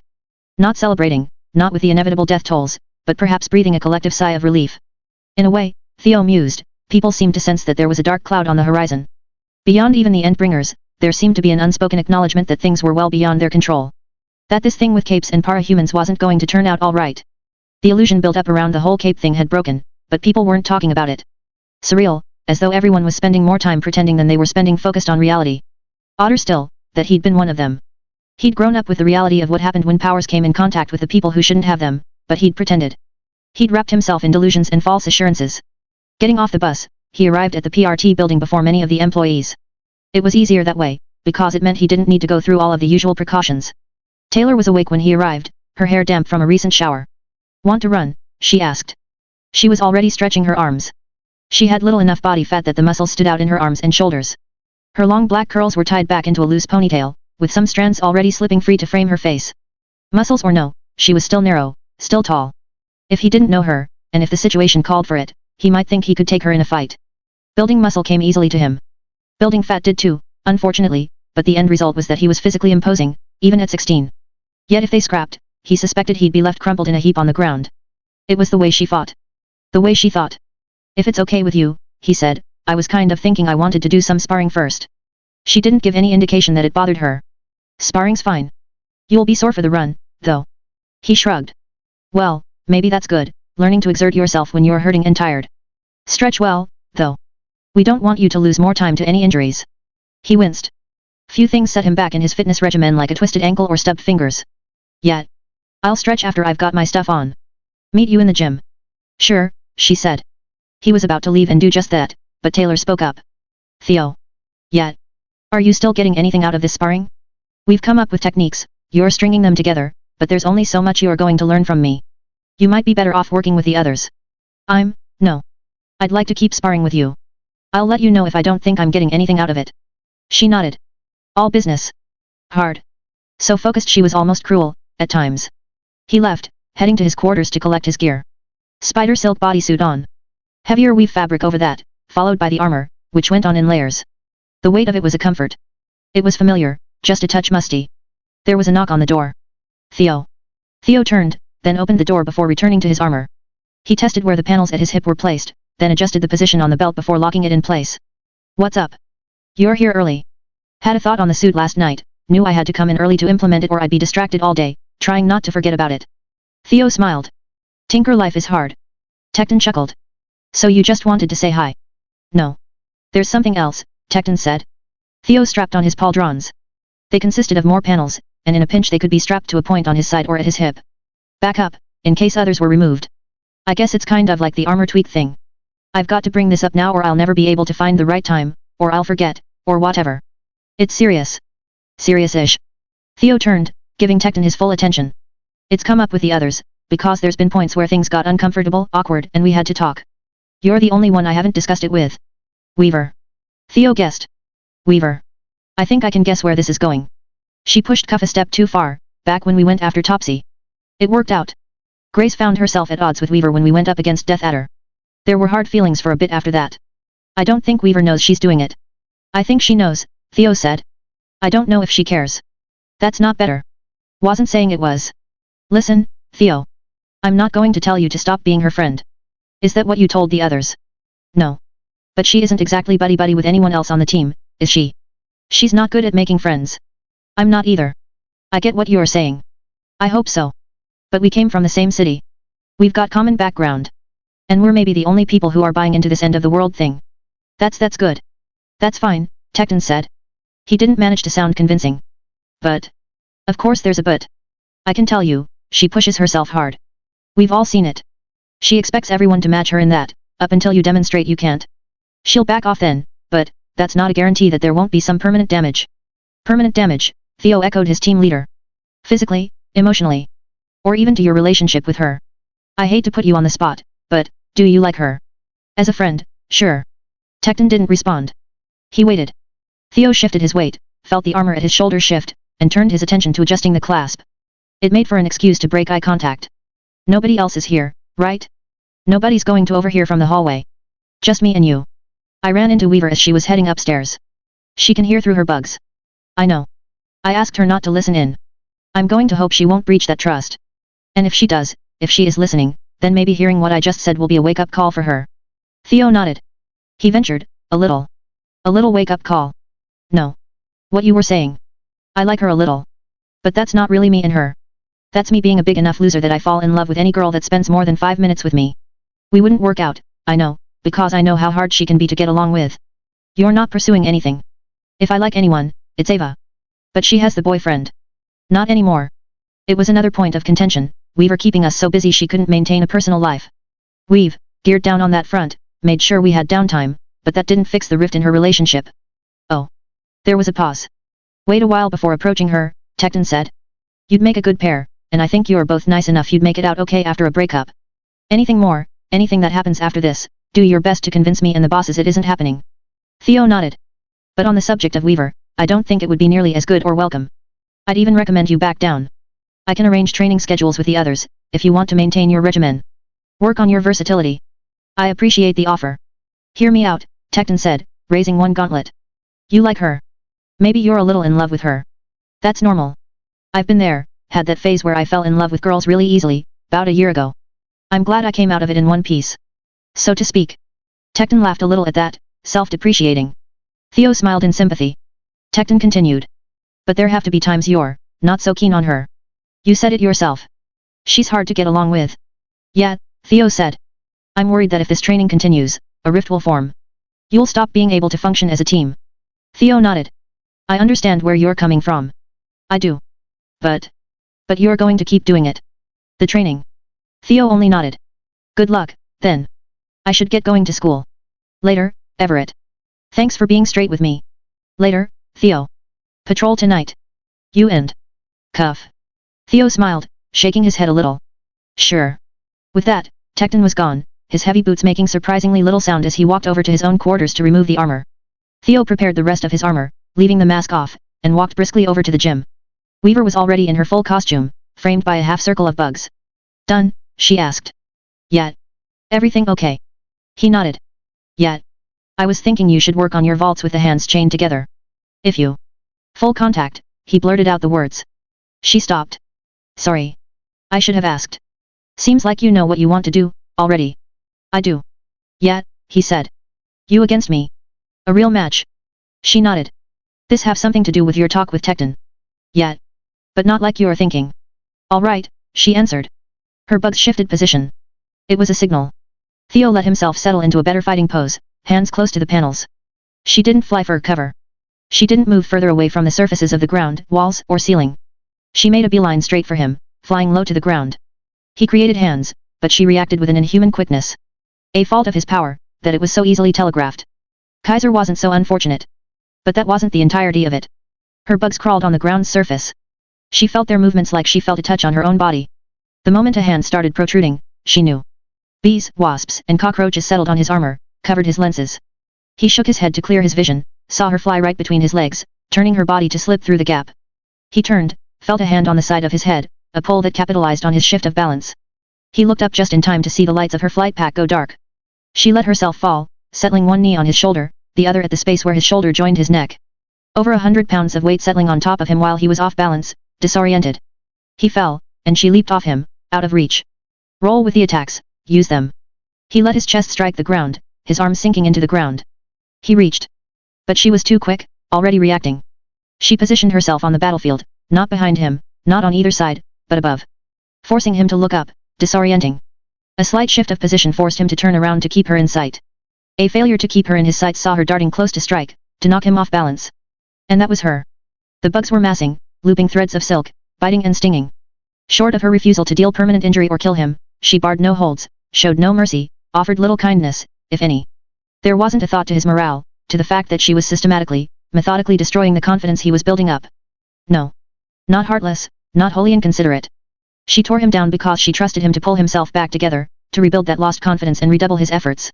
Nevertheless, this was one of those moments where he found himself hating her a little. His fondness for her shrunk a fraction. He felt, even though he'd asked for this, the slightest sense of betrayal. Nothing Tecton had said was new. He knew this stuff. Knew that walking down this road and continuing this training was going to hurt things between himself and Weaver in the long run. Somewhere along the line, their friendship would suffer. They'd dial up the seriousness of what they were doing, focus more on business than friendship. He knew. She knew. Weaver caught his legs, flying between them, catching his knees in the crooks of her elbow, dropping him onto his back, hard. He was already feeling trepidation at the run they'd scheduled for after this. It was going to suck. But it was necessary. If she could just impart one useful lesson, it could make all the difference. Some technique, some of her ruthlessness, something. Anything would do. Hukulf's storm of blades had been augmented to an endless range, the strength of the cuts, thrusts, slashes and stabs augmented a fraction by Jack's power. It didn't make the cuts more severe, but only extended the strength and severity of the cuts to the peak point in the blade's movement. Heavy armor plates were scarred, cut, and torn away. The wounds to Golem's face, arms, chest, and legs were different, the pain oddly delayed, as if it took time to sink in. Blue. The voice sounded so far away. It was the push he needed. He twisted around, very nearly collapsing in the process. The blade scarred the armor at his back, and precedent suggested it wouldn't last more than a few seconds. It was a chance to move. To run. He'd have time to run, to get to the nearest alley, before the armor was shredded. He could use his power to block it off, to buy himself time, contact the others. All he had to do was put one foot in front of the other. Get away first, then attend to the rest. His foot raised off the ground, and as if he were walking through a doorway that marked the point between reality and a dream, he felt the strength go out of him. He felt red-hot pain that seemed drastically out of proportion for the small areas it was concentrated into, all across his front. Felt warm, damp blood in his boots, squishing between his toes in their spider silk stockings. The shock of it was the worst part. Stunned, unable to shift mental gears, Golem collapsed. The pain was worse, as he landed flat on his stomach. He let out a guttural groan, mingled with despair. Too hurt, too damaged. I'm sorry, theology. The last words he'd ever hear? He waited for the end to come, but Hookwolf had stopped. This is the point where we have a long talk, Theodore, Jack said. So I've had Hookwolf ease up on you. You can bleed out while I taunt you, and maybe I talk about what I could do when we revisit your stepmother. Grey Boy is the only person who may be able to touch her, but that doesn't mean Bonesaw can't give him a few things. Golem's fingertips scraped against the surface of the road, as if he could find some kind of traction there. When that failed, he clenched his hand into a fist. It's my favorite part, Jack said. Except, you're clearly not interested. Stop talking, Jack. Which means we skip right to it. Golem couldn't see, but he felt it as Jack struck him. Not Hookwolf's blade, but that damn sword. It hit him in the side, shearing through the metal of his armor, stopping at the reinforcing struts and spider silk armor beneath. The force of the blow was enough to flip him over onto his back. He was left gasping. Golem shifted his head, saw his own chest as a mess of blood and grit from the road, a ruin of shredded armor. The damage extended down his legs to the tops of his boots. Further down, Jack rode Hookwolf like Hannibal astride his elephant, a small contingent of his army behind him. What was it I said, back then? Crotch. Jack lowered the blade, pointing. He stabbed it forward a fraction, and Theo felt the impact on his armor, between his groin and his thigh. 2. Jack moved the blade. It dragged along Golem's intact armor, and he could feel metal parting, the armor shifting, pulling against his ravaged chest. Like a dream, something surreal. He thrust his hands into the panels at his sides. Hands emerged from his ruined armor, no larger than his own. Each hand grasped the wrist of the other, pulled to draw each other closer together, to draw the ruined armor together. Jack's blade moved faster, before Theo could shore up the rest, raking across his ribcage, shoulder, and the edge of his chin. He could feel the blade rasp through bone. Jack didn't lower the sword after striking. He left it there, his arm extended, the point aimed at the horizon. It was a cue, an order. The 9 began advancing, a crowd of them. Golem started to speak, but his face was too ruined. Couldn't see out of one eye, and that cut to his chin made even moving his jaw too painful. Red. 11. He didn't even have to think about it. He created 2 more hands. Large hands. It was a gamble, but any maneuver would be in a situation like this. 2 hands, each on opposite sides of the street. Just as Theo had created hands to jab at Jack's knees or to strike at Crimson's weak points, he created them to strike at a different sort of weak point. Shaped into fists, the hands slowly, inexorably extended into the corners of buildings. When the hands stopped making headway, he opened them, felt how slow they were to move, as if he were flexing his hands inside thick clay. Nevertheless, he closed the hands on major supports, and pulled, withdrawing them back into the ground. Had Boha made the buildings sturdier in the course of attacking the city? Theo used the last vestige of strength to wrench with one hand, to twist, in an attempt to get that one vital support to come down. The building remained standing. Too thick, too solid. But the building on the other side of the street, the one he hadn't touched, it shifted, then slowly toppled into the middle of the street, leaning slightly away from Golem in the process. Which helped less than he might have hoped. He reached down once more, feeling the pull against cuts on his chest as he moved his arm, and a large hand emerged from the ground, helping him to his feet. He used it for support as he got his feet under him. He felt as lightweight as a cloud, but that was deceptive. His armor was heavy, and his strength was dribbling out of him in 100 thin streams. He moved in a deliberate way as he planted one foot in front of the other. He could patch up his armor or he could knock down more buildings. Dimly, he mumbled. Red. Help's on the way. 10 questions left. Do your best. Golem began tearing down the next set of buildings. Too many in that group of 9 would survive or avoid the impacts, but it was something. 10 questions, and Jack was still okay. Jack was too quick, too fast. It reminded Golem of sparring against Taylor. He hadn't won those fights either. Hadn't won any, up until the point where the deadline for the end of the world was imminent. He suspected that was a mercy, a small encouragement. An intentional loss. The buildings crashed down behind him. He couldn't run, but he could manage a limping jog. He began to patch up his armor. There was a sound of a blade leaving its sheath, somewhere behind him. He turned, and saw a mannequin approaching, rounding the corner at the end of the alley. Blades extended from the tinker's forearms. The expressionless face still managed to stare. If anything, it was more expressive than half of the people Golem interacted with, by virtue of body language alone. It moved with a kind of anticipation, let itself shift and flop this way and that, almost in a taunting way. With swagger. Golem backed away, found himself at a corner, and turned to enter the adjoining alley. A wall of crisscrossing blades barred his way. Bohu's work. It made him think of his father, a man he had to go to great effort to see as his dad. Golem reached into the wall, saw the mannequin move, dodging the outstretched hand. He extended another hand, and it reached out from the first's palm, catching the mannequin around the throat. Entomb, he thought, almost hearing Weaver's voice uttering the word. He created more hands, binding, holding, getting as much of a grip as he could manage against a foe that was as smooth as chrome, hard as crystal. His target struggled and squirmed, very nearly slipping free as he let his neck disconnect, cut the chain that attached torso and head. Golem caught one leg around the ankle. Mannequin disconnected that too, leaped. And was cut short by a hand emerging above him, knocked back down atop the lump of frozen hands of concrete and brick.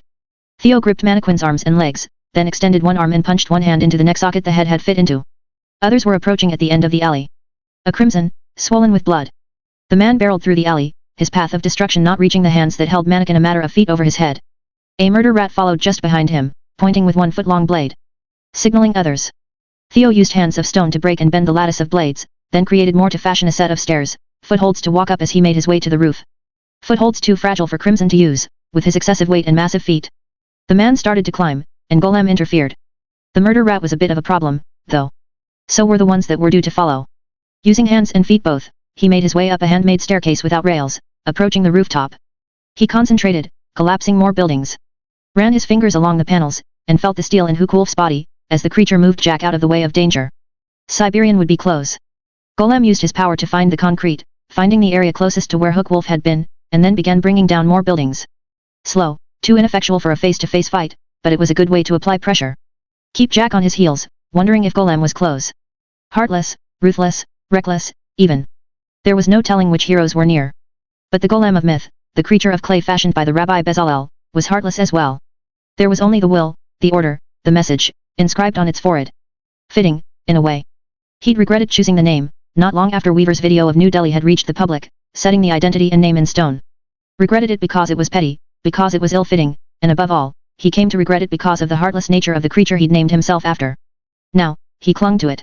The message, the objective. He reached the top of the staircase he'd made and came face to face with Chuckles. The clown was fat, tall, and generally pear-shaped. It was dirty, grungy, almost fetid, smelling of sweat and blood and worse things. No wonder.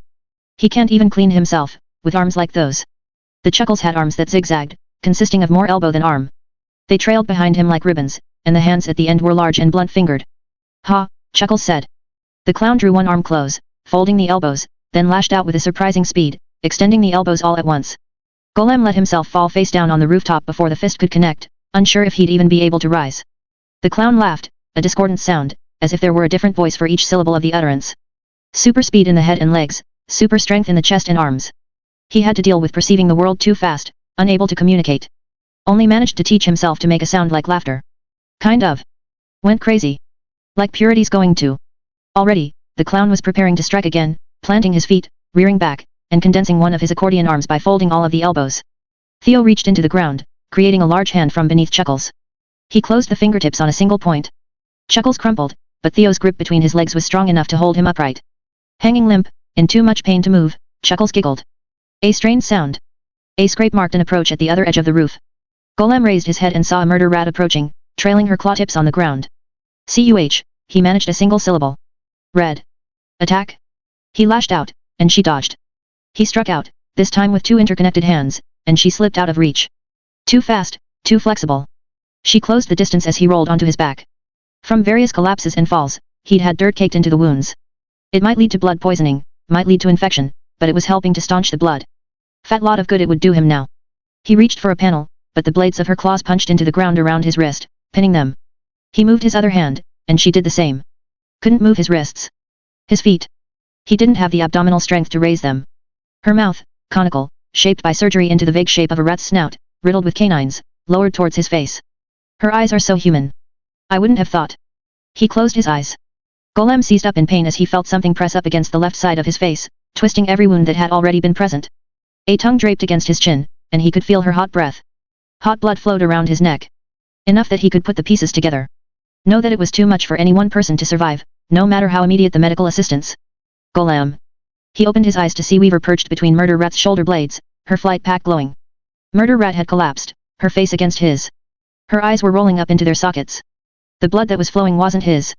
Shit, I can't believe you made it, she said. Nah, he responded. Not so sure. Weaver hopped down, then kicked Murder Rat off. He wanted to hide, to crawl away. They'd put so much time into it, but in the moment, eye to eye with his enemy, he hadn't been able to manage it. He'd failed to kill Jack. Can you fight? Do you need me to get you help? He shook his head, not sure which question he was answering. But he was able to raise his hand, then lower it into the rooftop. He pushed himself to a standing position with his power. Bitch was present, along with Tecton, Parian, and Foil. He felt the painted steel panel, sensed Hook Wolf.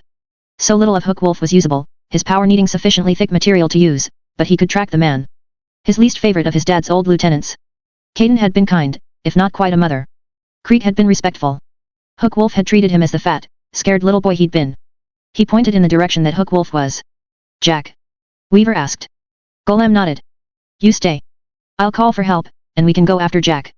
Nah, he managed. He set a hand on her wrist. Okay, she said. Golem, Tecton said. I know I'm not your team leader anymore, but... He realized how hunched over he was. With excruciating effort, he managed to pull himself to an upright posture, meeting Tecton's eyes.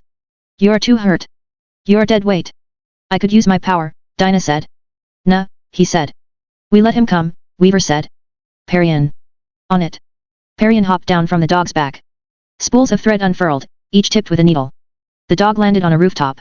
The pain was bad enough he considered throwing up, or throwing himself off. Either would probably tear stitches. They approached one spot at the edge of the roof. Golem accepted help in dismounting, then eased himself to the ground. The others hunkered down to get a view of the scene on the street below. Nostalgic, Weaver said, her voice barely audible. Rachel grunted. Jack was atop Hook Wolf, giving orders to his minions. The Siberian was on the ground. Foil lowered her crossbow, aiming. Weaver placed a hand on top of the weapon. When Foil looked her way, Weaver shook her head. It's not him, Weaver whispered. A monster that looked to be one of Nilboge's creations, outfitted with one of Bonesaw's control frames, crawled along the edge of a rooftop. It perked up and looked at them, tensed. Foil shot it before it could open its mouth. It died without a sound. Chevalier approached. Nearly blind, he crouched in the center of the roof. Hoyt and Revel were conspicuously absent. He, Golem started to speak, winced. Heads turned his way. He's, like Weaver. Some, other power. Another power? Tecton asked. People have speculated, but, few survive meeting him. Minor. He, probably doesn't know. But, reaction too fast. Too efficient. They fell silent. A think or power? Tecton asked. Golem considered, then nodded slowly. I believe it, Weaver said. Like me. Senses things, that kind of reaction time. Tattletale? Weaver asked. At first he thought she meant like Tattletale. No. It was a question. Yes, Tattletale said. Can't say much more than that. Sorry. Drawing blanks. Trump card, Golem said. Dinah. Heads turned. She's talking to you, Weaver said. We can give ourselves optimal odds. Yes, Dinah said, but from the reactions, she spoke only to Golem. 7 questions, theology. 7 questions. 7 chances to make this count. Red or blue wouldn't cut it. We called for reinforcements. Chance of assistance from outside, he asked. I can answer that for you, Tattletale said. You've got capes converging on your location. I'm not asking, Dinah said, you've still got 7 questions. But the more time that passes, the worse chances are getting. I can see a lot of dead ends coming up. You need to act. If we attack Jack right now, what's the chance of the world ending? 97% chance, but the alternative is worse, and it's getting worse every second. He barely had time to register the thought. This was it. The moment. Go, he said. The defending capes moved in. Foil slid down, her cleats digging into the surface of the building to afford her some drag, then leaped off to stab a crimson through the skull. Tecton jumped. His intact pilot river gauntlet punched the ground, breaking his fall by making the surface almost fluid. He struck the ground again, and the shockwave destabilized every one of the 9 in the enclosed area. Foil threw darts, killing 2 more. Parian's stuffed creation landed atop Hook Wolf's head, and the 2 dogs used the opportunity to leap down. Jack's defending group of minions was thin at best. The one atop Hook Wolf moved to stand. And was promptly shredded as Hook Wolf stirred into action. He shook, and the illusion was turned into a cloud of smoke, billowing out towards Foil, Tecton, and the dogs. The two young capes staggered back, covering their noses and mouths. Where's Jack? Golem asked. His entire body ached, and a heavy feeling, like a bruise multiplied in intensity 1,000 times over, had settled in his abdomen, making it hard to breathe. Left or right? Left. He turned, moving towards the edge of the rooftop. A hatchet face, Breed, Cherish and King made their way towards the entrance of the alley. Golem created hands to block their path. The hatchet face raised his axe, then chopped at the hand. It cut a gouge into it. Golem created a large hand at the roof's edge, then pushed it off, dropping it straight onto the two villains. The concrete fist shattered into pieces. Impossible amounts of dust billowed out from the hit. Did I get him? No. The hatchet face marched on, pushing at the hand and shoving it down. On the other end of the alley, Hukulf's body of whirling, scraping blades altered, becoming more shapeless. No legs, no arms. Just a blob. A blob capable of moving with surprising speed.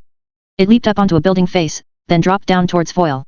Golem changed tactics, using his power to block the blob. He failed, serving only to change its course. Foil was quick enough to leap to one side.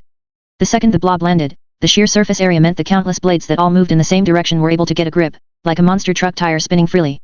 It meant that Hookwolf was able to reorient himself, veering straight for Foil. Perion's creation threw itself at him, sandwiching him between it and the wall. Blades and hooks scraped against fabric, but failed to deflate the creation. Momentarily, he was trapped. Golem raised large hands to cup the blob, holding it in place. Up until the moment Hookwolf deformed himself, flowing through the gap between the hands like a fluid. He perched himself on 20 or 30 stilt-like legs, raising himself above the ground, surveying the area. A second later he lunged, and one of Rachel's dogs intercepted him. Blades shredded one muscular, bone-encrusted leg. Chevalier, standing at the roof's edge, took careful aim and then shot Hookwolf. Hookwolf's individual components scattered everywhere as a whole was blown into the shifting mass of metal blades. But he reformed himself again, a wolf-headed serpent, too narrow a target to shoot. The gang of lesser 9 members approached the periphery of the fight, but they didn't join it. They watched as Hookwolf fought. Where's Jack? Golem asked again. 5 questions left. To your right. He glanced left, then right. Tried to imagine the paths Jack might have traveled in the span of time Dinah had suggested. Weaver was drawing her swarm together, and she attacked the least likely target. Her bugs flowed into Hookwolf's shifting mass of blades. Countless bugs no doubt died. Silk thread? Golem thought. Except Hookwolf wasn't even slowing down. Weaver drew out a line of bugs across the alley. Foil rolled, raised her crossbow. Hookwolf slashed out, extending a long, wavy piece of metal to cut at the crossbow. Foil pulled it out of reach, but her shot went wide, sailing off into the distance. She drew her rapier from its sheath, throwing it in the same motion. It penetrated Hookwolf, sailed past him to impale the side of one of the tombstone-like buildings. Hookwolf wavered, then collapsed into a heap that looked like it would make for an exceedingly dangerous game of pick-up sticks. Where's Jack? Left, then right? He'd ask again, but he couldn't help but think that he'd get an equally perplexing answer. He hadn't seen Jack move. Weaver hadn't seen Jack move. There was a crash as an Azazel landed at one mouth of the alley. Heroes deployed. A battered Cuff and Grace. Clock Blocker, Kidwin and Vista. Defend the perimeter. Chevalier ordered. He lowered his cannon blade, pointing it at the newly arrived 9. They tensed, but the king looked over his shoulder at the Cherish, and when he looked up again, he was smiling. Hold off. Golem said. Chevalier stopped. Weaver was amassing her bugs, poising them for an attack on this squad of reinforcements. The bugs stopped as well. No. Something was wrong. Shit on me. I can see through Chevalier's helmet-mounted camera. It's a trap. He'd been right. He reached down, using his power. The mouth of the alley was narrow. Easy enough to close off, trapping the villains within. 2 hands, positioned to divide this group of 9 from one another. They reacted, backing away as giant hands rose like tall, narrow walls, separating them from one another. 2 remained untouched. The king and Hatchet Face. Or, Golem thought, Jack and Siberian. Weaver was already attacking, and it was a form of attack that suggested she knew exactly who she was up against. Bugs flowed past them, stringing thread, binding. The 2 in the back were the targets. Nothing she could do against Siberian or Jack. Golem struck out, 2 hands reaching out from the walls on either side. He felt a moment's hesitation. Dinah. Attack. Attack. Chances are getting better. 92%. Monsters, but... The training had offered something, at least. Or maybe the pain he was feeling with every breath served as a motivator. He managed to find the aggression inside himself, to strike out at someone who wasn't even aware of him. The illusions collectively shattered as he squashed the head of the Cherish against the wall. Nix. Which revealed the other 3. Jack. No surprise. Hidden inside King. Siberian. To be expected. And Greyboy, squashed against the wall. His heart dropped. He drew in a deep breath, feeling every sutured wound straining, very nearly coughed and lost the air he needed. Greyboy, he shouted. Just the act of shouting made him double over in pain. Run. Weaver called out. Tecton slammed his pile driver into the wall. The cloud of debris offered a small amount of cover. Too small. It wouldn't be enough. He ran, and Bitch whistled, the dog stampeding past her. The corpse flickered, and Grey Boy reappeared, sitting atop the forearm of the hand that had squashed him. He hopped down. His time loop power protected him. Anytime he was hurt, anytime he was debilitated, his power would kick in, taking him back as far as he needed, allowing him to maintain his position if he wanted. He'd remain conscious, retain any recollection, and with his offensive power, he could shut down any threat. It was that same power that kept him from aging. Aging was a danger, change was a problem, so he continually retained his appearance from the very moment he'd triggered, reverting back several times an hour, or any time he even got dirty. A multifaceted, instinctive defense. An offense that could trap Scion. Parian's creation blocked his view of Foil and Tecton. He froze it, looped it. Jack, for his part, drew his sword. He cut, and the weapon sliced through the cloth. That's spider silk, Parian said. 3 questions left. 3 moves. The last few had bought them time, had broken the illusion. They hadn't been caught off guard, at least. Foil threw darts. Grey Boy froze them in mid-air. Weaver's bugs dissipated through the alleyway, blocking Grey Boy's sight. Cover, for her allies. Doesn't matter, Grey Boy said, his voice high. Don't really need to see. Just have to guess. Stop running. He used his power, and the area at the far end of the alley was frozen. A 10-foot-high wall of looped air. Tecton slammed into it, struck the air as if it were a solid wall. He punched the wall, and it shook. Grey Boy proceeded to freeze the walls on either side. A dead end. Shooting in the dark, Grey Boy said. Let's see. There. One section of bugs were caught, trapped in a loop. A miss. Phooey. There. Another section of bugs frozen. And Foil shrieked. Shrieked again. Shrieked again. A loop. Parian's own scream joined Foil's, but there was no loop there. Gotcha, Grey Boy said. Weaver hung her head. We're going to walk out of here, Jack said. In about 5 minutes. We'll freeze everyone we see. Tell them to run if you want. It won't matter. Foil's screams continued. Each the same length, with variations on the tail end, as she managed to reassert control over the bodily impulse that was being performed anew each time. Jack and Siberian advanced, passing Grey Boy as they closed the distance on Tecton. How much more damage can we do? Is it a question of doing as much damage to as many people as possible? Can we get a second trigger event out of one of you?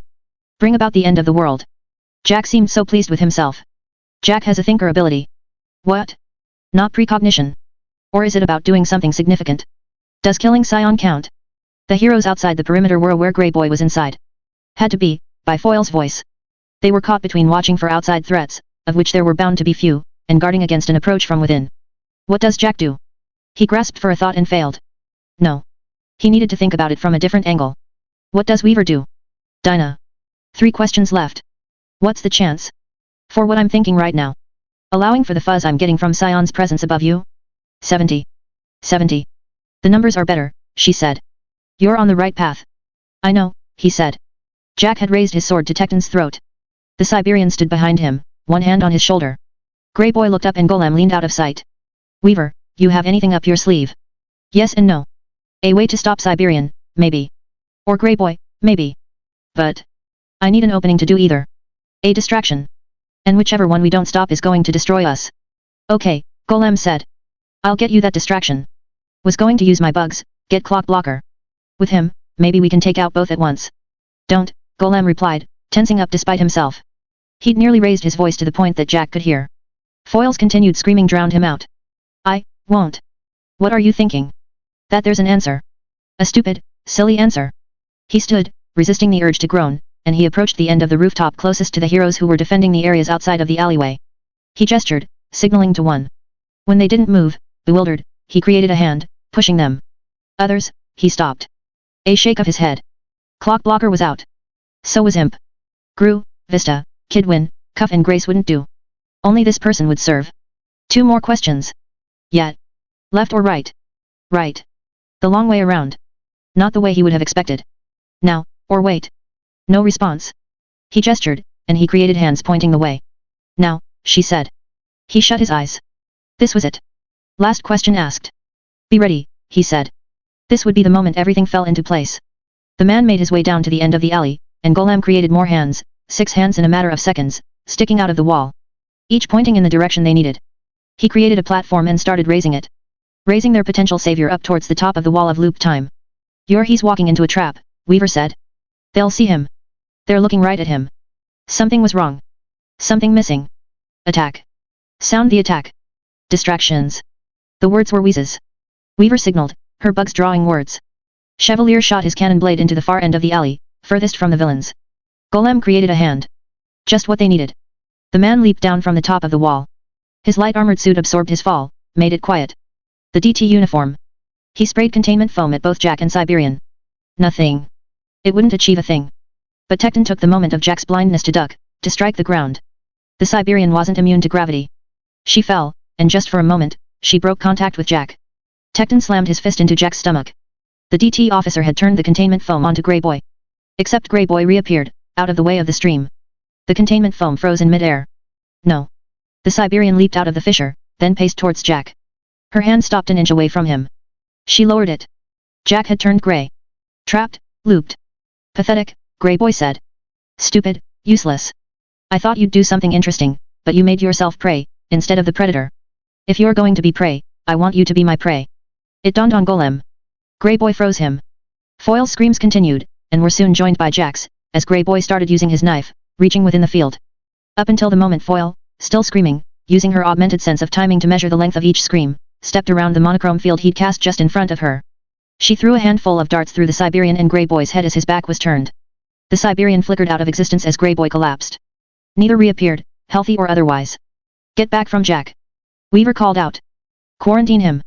Tecton used his pile driver, erecting a shelf of earth. Golem stepped back, then did the same, folding large hands around Jack. Jack's voice was mellow, inaudible, with a funny cadence. The DT officer, for his part, tore the containment foam hose free. He got gunk on himself, but he managed to direct the resulting stream at the gaps. Sealing Jack, burying him. They stood in silence, waiting for the other shoe to drop. We got him, Weaver said. She raised a hand to her ear. We got Jack. He's down. Everyone report in. Houston is safe, Defiant reported. Battered, but safe. What are the numbers? Golem asked. Dinah, if you give me one more answer today. No response. Reporting from New York. We told Bonesaw Jack was down, and she just surrendered. No idea what to do. Chevalier answered, giving instructions for containment. Bonesaw was loaded with viral charges and worse. Quarantine was best. Nilbo could be taken to a secure facility. Are we safe? Golem asked. Unless the catalyst event just happened, Weaver replied. Get sorted, get organized. First aid, ASAP. We need to check all info, then we quarantine ourselves for the time being. Stay calm, stay focused, be alert. There were knots all around. They made their way to the ground. Waiting as the others joined them. Weaver looked at Bitch. Guess we can hang out for a bit, while we wait to see if there's any lingering effects or traps. Hanging out sounds good. She looked at Golem. Yeah. He shook his head. I don't either, she said. What they didn't was unclear, but the message still served. You beat Jack in the end. I wish I was so sure, he said. So do I. A long pause reigned as Tecton and Foil caught up with them. Perian wrapped her arms around Foil, openly sobbing. Anything? Any clue what might have happened? Weaver asked. No, Bitch said. No, Golem answered. Jack said something, Tecton said. I don't think I should say it. Just like that, the peace was gone. Was it Golem started? No. Stay quiet. Weaver hung her head for a moment. I don't think it was the catalyst, Tecton said. Pick someone you trust, Weaver said. Someone you know to be sane and safe and non-dangerous. Then whisper it. They'll give a second verdict. Tecton's eyes fell on Golem. Golem nodded. Tecton leaned close. Doesn't make any sense. Nonsensical. He said. Interlude 26. The entity swims through the void and it remembers. Everything is stored, dating back to the very beginning. In the beginning, a species chokes their grey planet. Here and there, land masses appear, created by inhabitants to trap or uncover the scarce food that exists, but the landscape is largely liquid, water thick with silt and other particles. The creatures worm in and around one another, and the planet has as much space taken up by the creatures as there is space left for other things. Each has evolved the same capacity to shift between layers, to explore the alternate versions of the same world, and each of these other worlds are choked by more of the same creatures. Still, they continue to reproduce, and in their spread, they have eradicated virtually every source of food from every world they can access. The species is so numerous that it is nearly impossible to find space to surface at the uppermost areas of the water, where they might absorb starlight and radiation. What little energy they do manage to acquire in the process is lost in struggles to stay at the top and the continued efforts to avoid being pushed and pulled down by the coils of their neighbors. Tangle. The ancestor is aware of this, fully cognizant that the fight over resources will soon reach a climax, and there will be a war where every creature fights for itself. These wars are not graceful or sensible. The strongest can be torn apart as easily as the weakest. Once it starts, it will only end when a meager few remain. Then, as they retreat to individual worlds to mend and restore themselves, the prey will multiply, and there will be a span of feasting for those lucky enough to survive. With that, the process will begin anew. The same things will occur. This has happened no less than 170 times, with little variation. Each time it occurs, realities are left dead, the grace period before resources run out once again is shorter. That the number of worlds exceed the number of particles that might exist in one world's universe is inconsequential, the creatures multiply exponentially. They are running out of time. The ancestor knows this, and it isn't satisfied. It knows its kin aren't satisfied either. They are quiet, because there is nothing to say. They are trapped by their nature, by the need to subsist. They are rendered feral, made to be sly and petty and cruel by circumstance. They are made base, lowly. With all of this in mind, the ancestor broadcasts a message. Each member of the species is made up of cells, of shards, and a typical broadcast is a simple concept, a single message nuanced by a million individual influences brought to bear by the shards that made up the speaker. Proposal. The message is voiced with violence, across innumerable wavelengths and means, through heat and motion and electromagnetics and light. Each shard cluster retains different abilities, minor tools for self-defense and offense, for finding prey and helping the ancestor make its way in the cold grey mud. In communicating, it turns the vast majority of these resources outward, to transmit the signal, and each form of communication has different ideas, different subtleties. In this, a greater, complex communication is achieved. The act of speaking nearly kills it, it is so starved for energy. It continues, and because this message is so different from the screams and cries over food and territory and everything else, the others listen. They expend their own energy to transmit it further. The idea spreads across every possible world like a ripple. A species needs to continue evolving. It needs conflict and variation. Failure to meet these objectives leads to self-destruction. By the time the ancestor is finished communicating, it is depleted, unable to even move as it is shoved by the bodies of others that swim past. Then, in bits and pieces, it is devoured. Devoured not for energy, but for material. The shards are absorbed, made a part of the eater, and the ones who eat swell in size. Unsustainable sizes, but they grow nevertheless. All across the possible worlds, the creatures turn on one another. It is a war, but it takes a different shape, a different form. This time they are not eating for energy, but to stay afloat and stay large enough that they are not subsumed by a greater whole. The grey planet makes several revolutions around its star before things reach a climax. Many of the creatures are so large they cannot subsist in one world alone. They weave into one world and worm out into another. Every flank is vulnerable to another of its kind, lunging out into a world and attacking, consuming whole chunks at a time. Heat, cold, electricity and mental manipulations are leveraged in these struggles, slowing their targets down enough for them to wrap themselves around, shear off a section to take into themselves. More revolutions, and only a handful remain. Energy is scarce, even with the individual bodies taking up whole oceans of the thin grey mud, absorbing all of the light and radiation they can. Countless worlds have grown dim, absorbed of all possible life and nutrients in the course of struggles and fighting. The smallest ones recognize the fact that they don't have energy, that it would cost them all too much if they continued fighting this uphill battle. They submit, and are consumed. To remain. They spend time reorganizing themselves, shifting the sheer masses of shards they have acquired into forms useful for another task. Once they are reformed, they leech all of the heat and energy from countless worlds and concentrate it in a single reality. The energy boils the oceans of silt-choked waters, disintegrates the land masses. Their bodies form into a large, complex shape, with only small fragments in this one world. The extensions of those same fragments extend into other realms, in concentrated, specific shapes, made for a purpose, to survive the next step. The energy is released, and the planet shatters. The shattering is so extreme that it extends into other worlds, through the same channels that the fragments used to extend into other realities. Every single one of the remaining habitable worlds is destroyed in the ensuing blast. And the fragments radiate outwards, shedding and dropping their protective shells as they sail into the black, empty void. Gestation. Still flying through the void, the entity forms the word in the midst of its recollections. They are children. Offspring. They travel the void, hoping to encounter another habitable world. This is the beginning. Countless perished, no doubt, in contact with lifeless moons, expending the last of their energy to search the possible iterations of that moon for life. More die within moments of the detonation, their outer casing too damaged, vital processes separated from one another. But others made contact with other worlds. A world with life rooted in land masses, weathering brutal storms of caustic acid. The one who arrives on that world struggles to find a means of survival. It finds refuge in one of the dying plant structures, provides ambient heat to nourish it, so that the openings might close up and the shelter be made more secure. The planet revolves around its star many times. Many, many times. The one that occupies the structure has bred, now, fragmented into clusters of shards that could occupy others. Some shards have different focuses. This is the experiment, the test. Of these plants, some thrive. Others die. The creature tests different capacities, different clusters of shards. It watches, observes, and records events into memory. It borrows of the conflict and stress of this new, alien species. It borrows of the evolution, of the learning, of the crisis. In some ways, it is a symbiote. In others, parasite. The fragments continue to divide, feasting on abundant resources, on light and radiation and the alien food sources it has started to learn how to consume. It spreads quickly now, across every possible variation of this world that sustains life. It encounters another. A later arrival to the same planet, a member of its own species, another that is multiplying and consuming and growing. This new arrival chose a different means of survival, but it too chose a kind of parasitism. They exchange shards where they meet. In these shards are codified memories, as well as the most effective techniques they have observed. The planetoid is small, the range of options limited. A message is broadcast. Mutual agreement. They will move on. Migration. The process is similar. Drawing themselves together. There is cooperation, this time, as each shard returns to the source. The hosts die in droves, and are absorbed for energy. They gather into the same vast forms that span multiple realities, and they leech energy from other worlds to fuel their exit from a single one. It takes time. But something else occurs. A broadcast from the other, followed by an attack. A carefully measured attack. The two creatures ruin one another with friction and pressure, burning hot, and shards are destroyed. Many are partially destroyed. The other creature joins shards together into combinations, discards, and destroys. Repeats the process. New shards are created. Different functions. Forced mutation. The end results parallel the studies the creatures have made of the plant life on this planet with its acid rain. More blatant than intended in the beginning, but nothing lost. New strengths regarding growth and durability. They concentrate the energy as they form themselves into an encasement around the small planetoid. Shell. The detonation of the small planet scatters the individual clusters of shards, and this time, they are better inured to the harsher elements of space.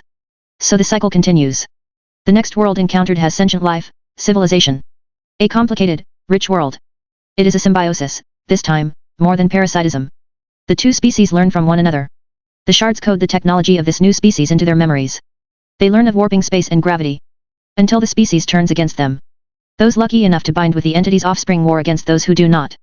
Some seek to rule. Monarchs. The entity forms the thought, defining the memory. The cycle is cut short by a forced exit, as the shards are rooted out and destroyed by the natives of this civilized world. They meet, they bind, and again they share ideas.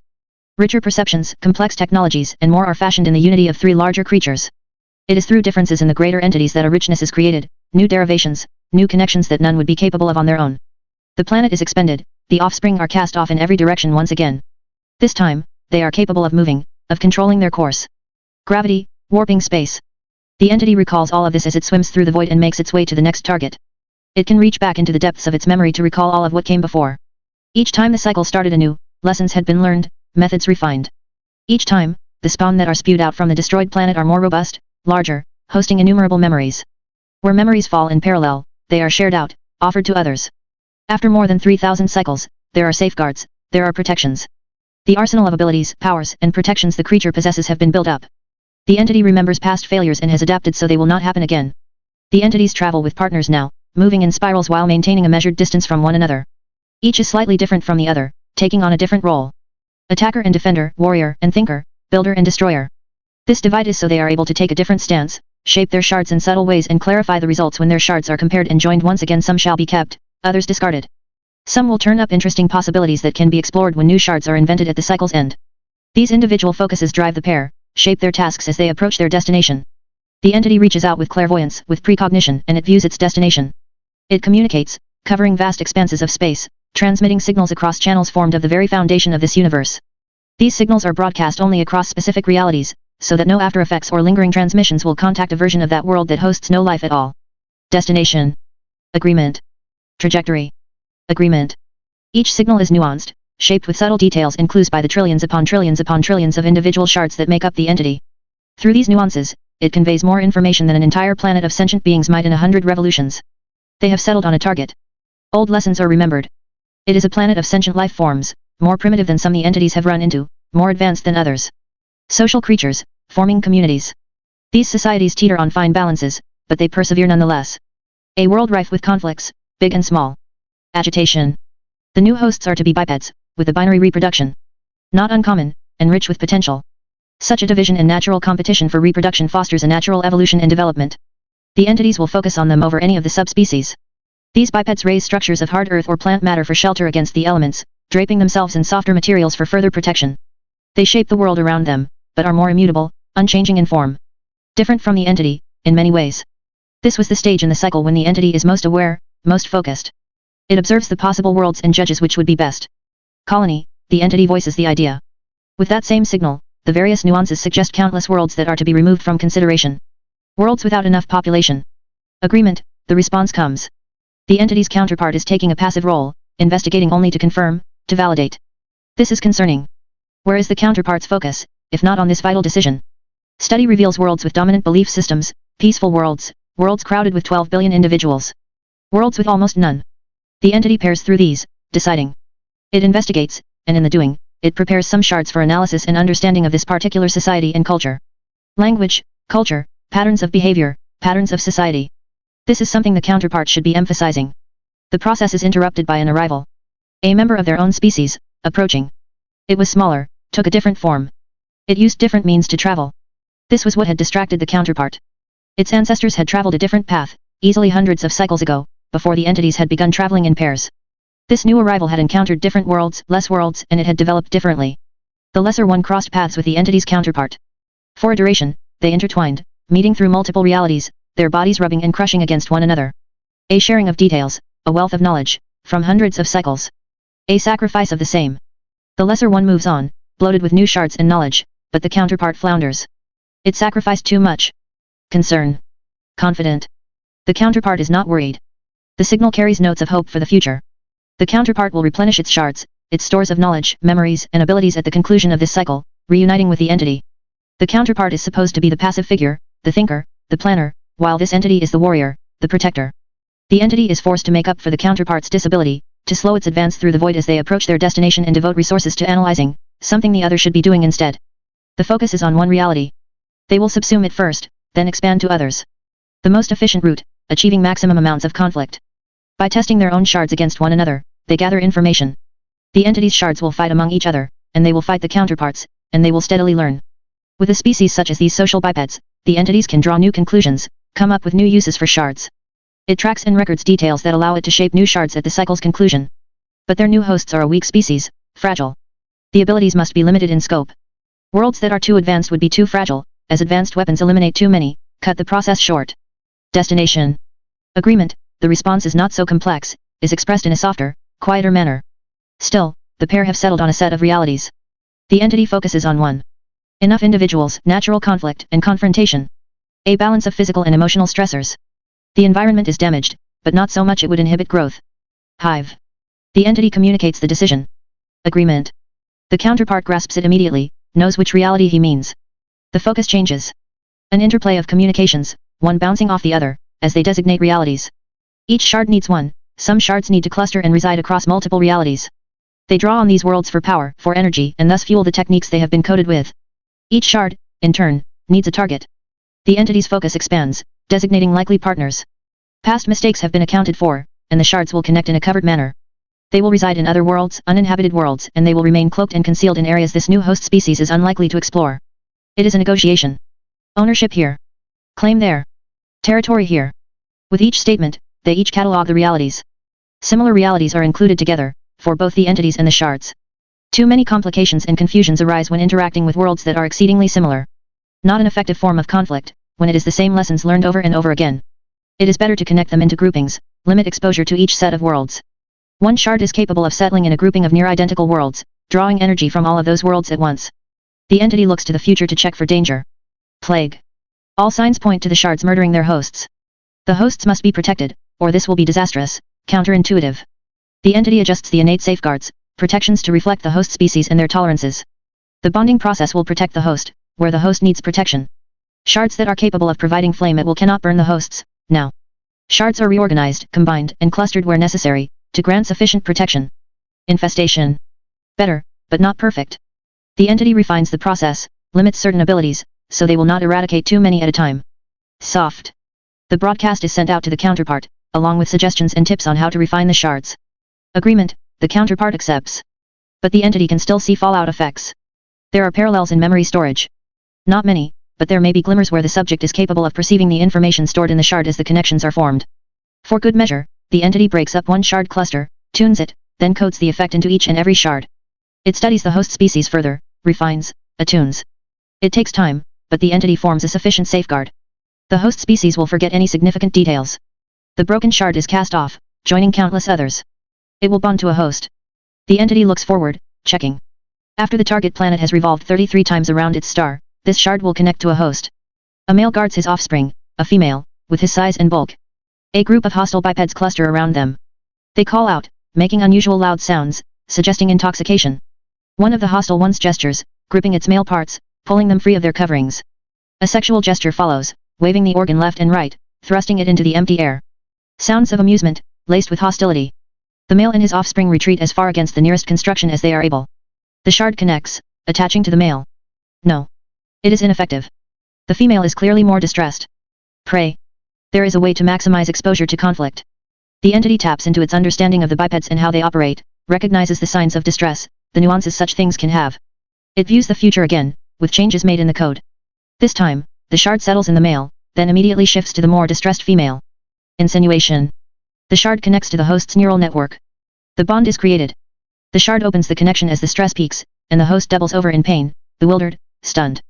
The shard then forms tendrils that contact each individual in the area. It retains traces of the entity's tampering, of the studies in psychology, awareness, and memory, and is quick to adapt. It finds a manner in which it can operate, then alters itself, solidifying into a particular state. The remainder of the functions are discarded, the ones in the shard itself are rendered inert to conserve power, while the ones in the host fall away, are consumed by the shard. The host's neural network changes once more. The female disappears from the awareness of the hostile ones that surround it. The entity looks to the future, to see if this is sustainable, efficient. All seems well. A view of other bondings suggests this emphasizes younger targets, particularly those in a middle stage of development, between a lesser phase and an adult phase. Emotions are higher at that juncture, and the possibility of conflict increases further. The entity allows for deeper connections to foster more conflict. The underlying instructions are already present from previous cycles, and can be left largely alone. These bipeds war with each other enough. It will only serve to assist the most extreme cases. Forget. The entity informs its counterpart of the changes it made. Agreement. The counterpart acknowledges. Emotion. More changes. Agreement. Before the last response is received, the entity has already begun shedding shards that won't prove useful or particularly problematic. Shards for attack and defense, distributed over an even geography, an even timeline. More complicated shards require more focus. Ones that harbor stored memory of technology and development in past cycles are prepared so they might bond with a host and transmit that knowledge. For others, there is no easy way to apply the contained knowledge, so they are coded to draw from the host's recollection and awareness, or to search the entire planet for details and information on what it might be able to do. Ones that alter the nature of the host in fundamental ways are planted throughout, so as to add more variables in how the others must adapt to them. A host that chooses how gravity applies to it. A host that can become a storm of friction, intensifying all friction in an area around it. One that becomes immaterial. Another that can make paths between realities, with safeguards to keep it away from ones the shards are rooted within. The entity is approaching the galaxy cluster in question now, and it sees its counterpart doing the same, if at a slightly slower pace. Both are trailed by a cloud of shards now, each cast off in such a way that it won't reach its target location until a set time and date. The entities begin to close their spiral dance, drawing together as much as they can with the counterpart struggling. They approach their destination, and begin to disintegrate in great quantities, until 30% remains, 20, 10, 2. It will take 160 revolutions before their destination reality hits critical mass. 331 revolutions before the shards reach a critical mass and enough information is gathered. To look to the future and seek that information in advance would take too much energy. To do this and fail would be a catastrophic setback in the cycles. This suffices. It spends the least energy for the maximum result. The counterpart is descending, having selected a destination world. It is hemorrhaging shards in clusters, due to the excessive exchange of shards with the lesser one, too soon before their arrival at their destination. These shards are breaking off in huge volumes. A check confirms these shards are coded, that everything is technically well. Danger, the entity broadcasts. Confident, the counterpart replies. The counterpart remains secure. Nothing to be done. There is no more time to devote to the crisis. The entity focuses on its destination, on the next part of the cycle. The shards have largely been assigned to hosts. They will remain latent, they will wait for the first crucial moment of crisis and use that to shape their function, to better assist their host. It is impossible to check the exact circumstances for each event. Some shards harbor particular concepts, and will shape their application to the host's needs. Others are coded with particular applications, and will either scan viable realities or the host's frame of reference for how that application will come to pass. Physical harm will grant physical assets, be it direct or abstract. Immediate danger will nudge the shard towards defensive abilities. Ranged attacks against living threats, an ability to shape or affect the environment against environmental dangers. Successes will help refine the abilities, provide inspiration for the development of new shards. Failures will help all the same. In hosts, too, there will be variations. The shards might seek out different hosts, if others are in range, as the perception-altering one did. They will fragment and transmit to other hosts, as they grow and develop. The entity is satisfied. In terms of raw size, it is but a small fragment of what it once was, barely a cluster of shards now. Its part in this phase of things is nearly done. The next part of the cycle begins. It chooses an unoccupied reality. A barren planet. Its perceptions focus on the land masses in idle curiosity. Different from the focus reality, but similar. They have reached the solar system in question now. They brush up against one another, and the entity shores up its counterpart where it can, sacrificing its own shards in the process. Acceptance. Gratitude. The counterpart's message is thin, but the entities are but a 10,000% of their original size. It turns its attention to adapting. In the course of thousands of cycles, the entities have refined their methodology. There are no true points where they are vulnerable. As the whole, as the entity, it is safeguarded by countless abilities, defenses, perceptions, and options. It is fat with the knowledge of every generation that came before, the mistakes, the problems, and the solutions. While it travels the void, it is virtually untouchable. But there have been times where the shards were vulnerable, after bonding with hosts. Even now, there are dim possibilities that they might be rooted out. There are issues where shards that have been coded to generate conflict could do too much damage, disrupting the cycle. This is something that must be tended to. The entity turns its attention briefly to their target reality, observes the various life forms. Always, in the course of its examination of the possible futures, it was evaluating, checking to see what was necessary. A quick glance into the future, not so deep a look as to expend too much of its remaining energy. Conservation is key at this juncture, and from here on out. The entity's present configuration is satisfactory. The chance the cycle can be interfered with has become infinitesimally small. The shard that allows the entity to see the future is broken up, then recoded with strict limitations. It wouldn't do to have the capabilities turned against the entity or the shards. The fragment it just used is sent off, directed to a small female. The other fragments in that same cluster are retained. To see the future is resource intensive, but the entity will harbor it as a safeguard. More abilities are used to check, investigate, and then cast off. The ability to communicate and receive signals is unnecessary now. To transmit signals across wavelengths. It, too, is intentionally crippled as an ability. It would not do to have that one being used with regularity. Such would be distracting for the entity and its counterpart. When it knows the configuration is absolutely decided, it reaches for the last fragment it will cast off.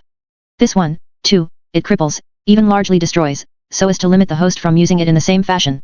In a haste to decide matters before it enters the stratosphere of that barren planet, the entity casts it off to a similar location as the future side ability. A similar time, 31 revolutions from now. The destination is a male, thin, in the company of strong males and females, drinking. And with that, the entity lands on the barren planet.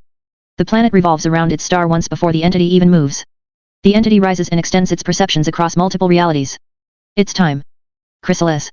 The entity changes. A star that burns twice as hot burns for half as long. Not truly, but the entity is aware of the idioms and patterns of this world, is already thinking periodically in terms of the words and ideas of their languages, to frame thoughts for itself in this pivotal moment. It serves to help codify the messages and intent. The entities burn as hot as any star, with their sheer mass, their scale, the power they wield. This is acceptable while traveling the void, when much of the body remains in a hibernation state. Stored energy is expended as a resource, to view the future, to perceive and communicate. But this is not sustainable here, in this phase of the cycle, when the entity is so much smaller. The entity has cast off all but the most essential parts of itself, distributing the shards throughout this reality. More shards will shower on other realities in time, likely around the point the first have started fragmenting in greater numbers. Cycle to cycle, the role changes. Direct involvement, watching from afar, being visible or staying out of sight. Different roles to shepherd the shards through different worlds. The entity takes shape. It retains the capabilities it had when it first arrived. Imago. Adult state. Much of it is still too large for the target reality. It leaves that portion of itself behind, maintains a connection. A safeguard. The body it uses is but an extension, a tendril.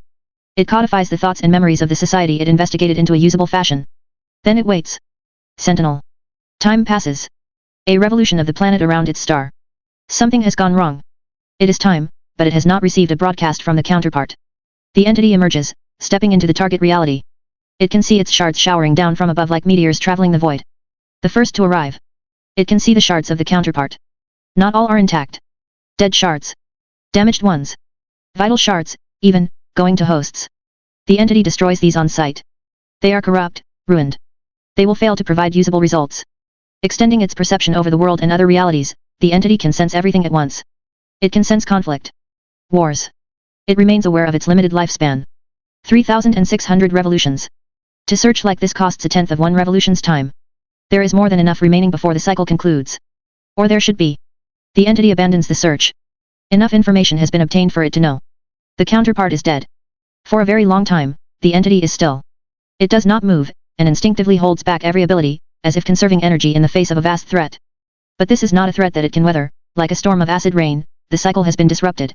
Worse, it is terminated. The entities have altered themselves so that each half of a pairing serves part of a role. It is only with the counterpart that it can gestate, that it can modify the individual shards, cast the next generation out and start the cycle anew. In seeking to understand the host creatures, the entity had coded shards to emulate them. It is those same shards that experience the entity's first ever emotion. Crushed. The entity comes to experience a deep, profound sadness, for the very first time. Time passes, as the entity considers the ramifications. The sky grows dark, then light again. Dark, then light. A structure, a vehicle approaches. A hull pierces the water as it draws nearer. A crowd stands on the uppermost surface, gathering. They stare, even babble among themselves, their voices jumbling together, a hum, a blur. He can see into the other realities that lie adjacent to this one, similar people, similar crowds. Drone. Buzz. They are communicating, and the entity is unconcerned. It watches as they draw close to the edge of the vehicle, pressing themselves against the barrier that was erected at the edge. They reach out. They worship him. Of course they do. His form was crafted to fit the values of this reality. They hold faith, and the entity chose a shape that fit the most celebrated figures of the most popular faiths. Race divides this species, so the entity deliberately chose a form that didn't fit any one race, with skin and hair given the color and texture of another thing they celebrated and worshipped, a mineral. This is intentional. The entity sees a shard already taking root in one of the vehicle's passengers. One of the dead shards, damaged. The entity's vision allows it to see the man's inside, the damage. He is dying of a systemic issue in his body, producing the wrong type of cells in the wrong places. The entity reaches out, feels others touch his hand before the male finally makes contact. A simple wavelength serves to kill specific cells. The shard will grow now, damaged as it is. With that, the golden man turns from the crowd and flies away. The entity slowed as a figure barred its path. A female, with her arms outstretched. Smaller life forms were arranged around and behind it. Vaguely familiar. Stop, Scion, the female said. The entity came to a complete stop. It could see the connection to the female shard, the activity as it broadcast signals, reaching out to contact life forms throughout the area, coordinating them. All around the entity, there were shards in varying states of maturation. The female's was among the most mature. Seasoned by conflict, heavy with information, lessons learned, tactics, applications, organization. It had already fragmented once, heavy enough with information that it could afford to handle other roles. The fragment would have a derivative ability, and given proximity, it would hopefully remain close enough to exchange information with the shard that it had split off from. There were no signs of that exchange. The female had separated ways from the fragment. The entity recognized her shard. The last one that had split off before the entity took on this form. Queen. The entity's despair deepened for a moment. It was a good thing that the shards were harvesting such good information, but nothing would come of it. The cycle had been disrupted. I know you want to help, but it's too dangerous. You're too strong, and this situation is fragile. It'll do more harm than good. More harm than good. Scion accepted that as a given and decided to stay where he was. The female kept on talking as memories stirred. A male approached. No shard, no powers. The area was dark, the planet turned away from its star. The entity was hovering over the highest point of a short bridge that spanned a river. Lost. It had created itself for a purpose it could no longer fulfill. The male pulled off one foot covering, hefted it, then threw it. It bounced off the entity's face, not even eliciting a blink. The male hauled on the other foot covering, but it was too tightly bound. He gave up, half hopping, half running up the length of the bridge, pounded his fists on the entity's chest, scratched, clawed. Aggressive actions, but it didn't matter. The entity was invulnerable. It could glance into the immediate future and know there was no potential reality where this male would be able to harm it. Not that it mattered. Damn you, the male cried out. Fucking perfect golden man. Fuck you. Just bleed. Fucking feel this. A strike to the entity's face. The male nearly fell from the bridge. The entity would have let him. You don't deserve this. This power. The male sniveled, mucus running from his nose. Flecks of spit dotted his lips from the sheer force of his words. They keep saying you're fucking sad? What do you have to be sad about? You weren't beaten black and blue by a fucking girl, you were too chicken shit to hit back. You haven't been kicked around by motherfucking teenagers who thought it'd be good for a lark. Buggered against your will, no. You get to be untouchable. The male clawed and scratched, long dirty fingernails scraping at the entity's body, clawing at a nipple, at the part the entity had crafted to look like genitalia. Nothing did any harm. Even the dirt skidded off, failing to find any traction in the entity's skin. The male collapsed, his face pressed up against the entity's chest. His mucus and saliva slid off with the same ease the dirt had. Fuck you. Fuck you, golden man. You don't deserve to be miserable. Or you don't deserve to be miserable and useless. Fucking burden on society, distracting people from shit that needs doing. Fuck you, you ponce. You. Fuck you. Go do something. Never got that. All these sad fucks that kill themselves or hide away, if you're going to be miserable without a damn excuse, go to Africa and help those damn kids who were orphaned in wars. Go, save people from burning buildings. Help clean up after disasters. Work in a fucking soup kitchen or something. I don't care. The man's voice had gone quiet, barely more than a whisper. Another pound of fist against the entity's flesh. I don't care if it's penance or if it's a fucking way to kill time, Do some goddamn good, and maybe you'll feel like you're worth a damn. Maybe you'll stop being so fucking miserable. The entity continued to stare out over the city. It absorbed the words, considered them. It was a task. A role it could play. It was something. What had this male said? Which were ones the entity could achieve? Save orphans in wars. Rescue people from burning buildings. Clean up after disasters. The entity took flight once more. The entity remained patient. Patient then, patient now. You could go to Houston or New York, even. That's far enough away from Jack. The young female with the administration shard was still speaking, quiet, intense, urging without prodding. The entity and the young female were still hovering over what was becoming a major site of conflict. The entity extended its senses over the area. At the center of it all was a man. Not at the center, but everything tied to him. Everything moved in relation to him, and he moved in relation to others. The entity stared, intrigued. We can't stay here. Come on. The female host was still talking. The female paused, waiting. Or you don't understand what I'm saying. Or you don't care. Fuck me. Listen to me, Scion. Pay attention. The entity turned its attention to the young female. Its hands found the entity's, pulled. There was a meaning behind the gesture, but the entity was too lost in observing what was going on below to care. A confrontation had started between a young male and an older one. A fragment of a shard against a very mature shard. The most mature shard in this area, at a glance. The more mature power was unleashed. A wavelength power, a kinetic transmission. The entity watched, and it recognized the shard at work. The broadcast shard. One that had been crippled, just like the shard of the female that floated before the entity now. The same shard that had managed communication between the entity and its counterpart. The entity turned to observe another conflict. One shard was connected to 8 individuals. A lesser shard, connected to 8 unusual hosts. The 8 advanced in clusters, moving towards the various individuals that seemed to be hostile to them. The shards connected to each individual provided more detail than anything else. You big golden idiot. Come on. Her subjects formed a thick cloud, blocking the entity's vision. No matter. It could still perceive the world. Come on. She pulled harder. The entity turned to follow the confrontations. The male with the broadcasting power was swinging his sword. The younger one was erecting defenses, lashing out. Their shards were reacting. The entity could see how every aggressive shift in the younger one was met by an instinctual retreat in the older. Cause and effect, invisible but there. The nature of the shifts changed as they started speaking. To strike the one with the mature passenger was akin to trying to catch a leaf in the wind. The hand moved the air which moved the leaf, and it slid just out of reach, just beyond the hand's grasp. Ah! There. A narrow miss. The male slid out of reach, and he prepared to go on the offensive.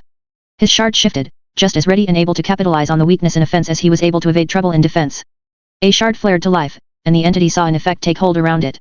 It reached out and found a barrier it could not penetrate. Cell. Its hand was moved back to the previous position. It was caught in a sinkhole of distorted time. Over and over again, it moved in a steady loop. Snare. A trap. The city burned, and the entity wielded its power. Controlled wavelengths disrupted the molecules, extinguished each source of heat, inside and out, rendering it a little cooler than the ambient temperature. Countless individuals fled for safety, running in droves. The entity watched, but it did not rest. It hadn't rested in years. The longest it had stood still was in the company of Kevin Norton, where the man gave it a white covering that clung to its body. As instructed, the entity kept the cloth clean, pushing out energy in patterns and yields that would drive out the soil and smoke while leaving the cloth intact. It lowered itself to get a better angle on one blaze in the basement area of a library. In the doing, purely by accident, it lowered itself to eye level with a female on a balcony. The female was startled, afraid, unable to even breathe. It could look inside the female and see the emotions as an increased heart rate, hormones, and adrenaline churning through her system. It almost blurted out the words. Kto vy. The entity understood the Russian words as it understood all languages, through the knowledge it had scanned for and codified, prior to arriving. It remembered the instructions Kevin Norton had provided. To be polite, to be considerate. Speaking, nonetheless, was an unfamiliar concept. How to answer? The entity did not know what it was. It had no role but the one ascribed to it by Kevin Norton. In thinking of the man, the entity thought of a thing the man had said. A word in the midst of a story about ill-behaved spawn. As it did most words, the entity had searched its memory for details on the concept. Zion. A promised land. A utopia. A harmonious kingdom. The promised land could be this world at its climax, the shards at critical mass, the entity and its counterpart bringing about the end of the cycle. It could be utopia, as the entity understood the term. It could be the world at peace, people saved from hardship, as Kevin Norton had described it. Whether the entity was somehow able to return to its original task or whether it continued carrying out Kevin Norton's answers in an attempt to find itself, the term fit. Zion, it spoke. Memories. A refuge, a reminder of how things should be, if the cycle were intact. There would be more shards, more conflict, but it would be more controlled. The dead shards polluted the setting, almost too numerous. The female with the administrator shard had long since fled, covering the retreat with her small army of lesser life forms, more traps snapping into place in her wake. It thinks of Zion, and it thinks of other metaphors and ideas. In the 33 revolutions since arriving on this planet, the entity has had time to think. It has saved a lot of individuals from harm, heard many prayers. It was aware of everything that occurred around it. The planet's star moved across the sky, above the dark, heavy clouds of moisture. Small movements, but movements nonetheless. It thought of the beetle in one mythology, rolling the orb across the sky. It was an idea that persisted across mythologies. Scarab. Chariot. The brother. The sky barge. Abstract thought. Was that the sort of pattern that led to a connection, an inspired idea in the development of new shards? The entity wasn't sure. Its counterpart was supposed to handle such matters, retain that capacity for thought and analysis. Its physical body continued to loop in time. It didn't matter. The conflict continued. The broadcaster was moving in and out of trouble, relying on a pronounced projection that was being emitted by a dead shard to provide further protection. There was another entity nearby. A boy with another dead shard. Odd, that they had gravitated towards the broadcaster. Mature shards, a situation ripe with conflict, so much to be gained, and nothing could be done with that. The entity felt a hint of another emotion, dismissed it. The simulation of the host creature's psychology was only that. A simulation. It would spend some time here. Nothing would change in any event. Kevin Norton had passed. The entity observed the ongoing conflict. No less than 5 seconds after it had been trapped, two figures had emerged from a doorway between worlds. The entity could see the paths forming, trace them back to the source. Another world, a living world without a shard occupying it. They engaged the 8 with their own perception abilities, intervening to assist a group of others. As a pair, they opened fire with guns, then waded into hand-to-hand combat. The entity looked at the male, and it saw the connection to the same shard as the 8. His connection was stronger, more mature. It looked at the female, and it saw a shard that wasn't its own, but wasn't dead. Puzzling. The fight progressed. Strikes with weapons and with the creature's limbs were evaded, a careful dance of attacks where each edge and bludgeon touched skin, many even shaving off the finer hairs from cheeks, noses and chins. The male fought the 8 in such a way that they couldn't move without exposing themselves to attacks from the female. Each movement placed the male in a path for obvious harm, a fatal blow, but the 8 could not capitalize on that.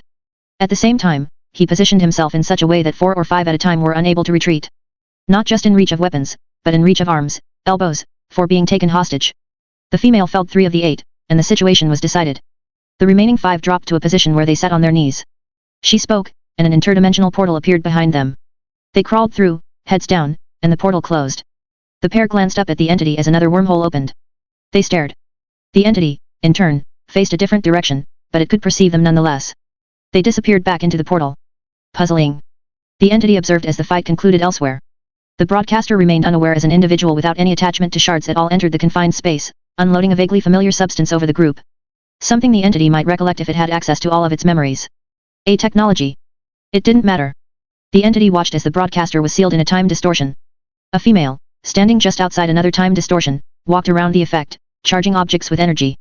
The entity could see as the small pieces of alloyed metal unfolded, taking shape in not just this world, but all realities, at the same space and time, bristling with an effect that would sever their attachment to most physical laws. They were thrown, and they disrupted connections to 2 shards at once. The projection disappeared, only to reappear a distance away. The boy who had created the time distortions fell as well. Sting, the entity thought. Once it had been a weapon for his kind, against his kind, back in the beginning, when they had dwelt in oceans of grey sludge. The others hurried to confine the broadcaster. They were apparently aware of what he could do. Interesting. Just you and me, Tecton said. That's what he said. Between gasps of pain, anyways. I wish I had better company, but I'll take what I can get. Ironic, that you're so boring. Golem looked at his old leader. That's it.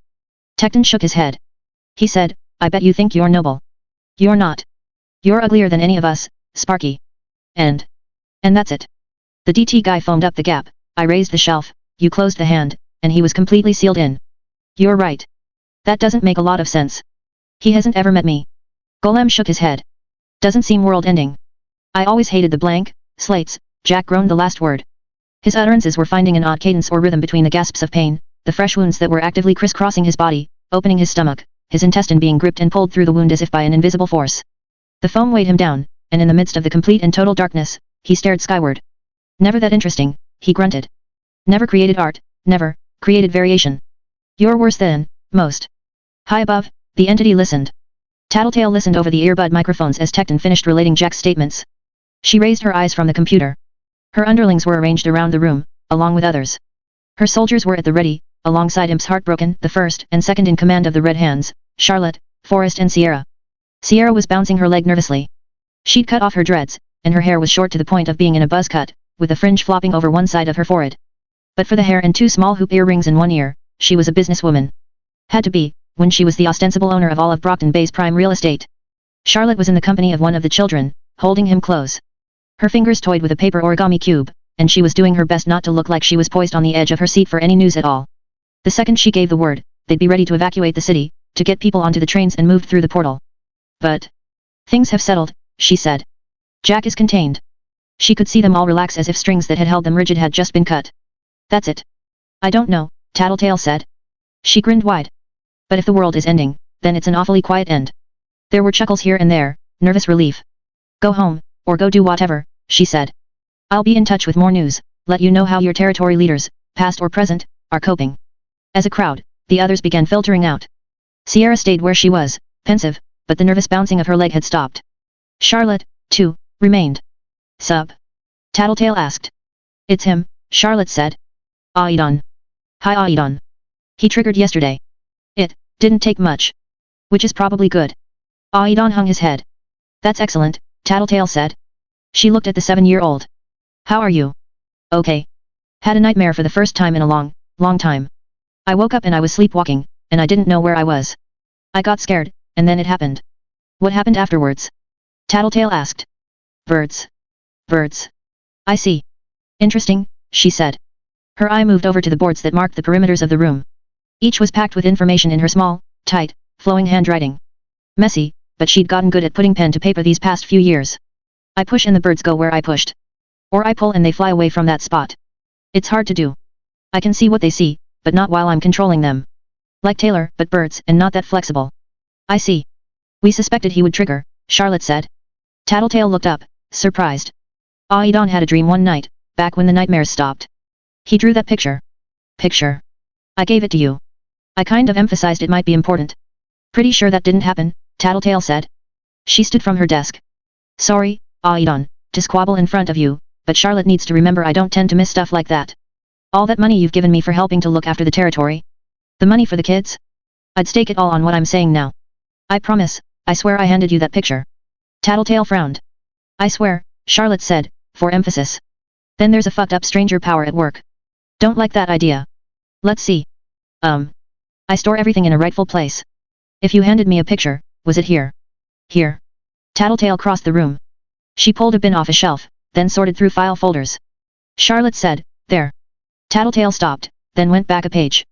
Hey. I stand corrected. There was a beep on the computer. Tattletale went back to the computer to investigate, shrugged, then sat down. Well? Charlotte asked.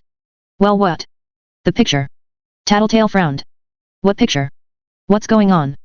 Aidan asked. Charlotte stalked over to the bin that was still out, grabbed the paper, then slammed it down on the desk. I don't think a piece of paper can have superpowers. Pay attention. Focus, memorize.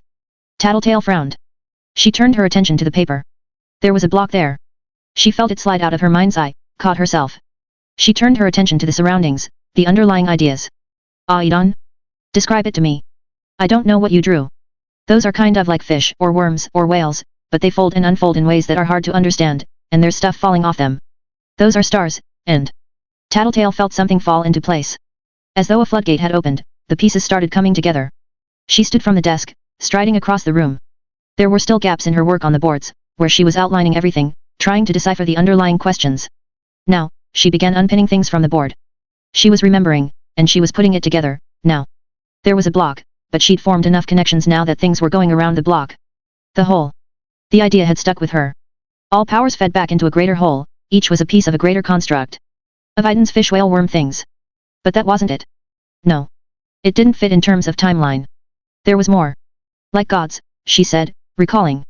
Like viruses, like gods, like children, Charlotte said. Back on the day I first met you, you said that. Like viruses, infecting a cell, converting it into more viruses, bursting forth to infect again. Like gods. So much power, all gathered together. All power stemmed from them. Like children. In a sense? Blank slate. Oh, Tattletale breathed out the word. Tattletale. Sierra asked. Oh balls. I'm not.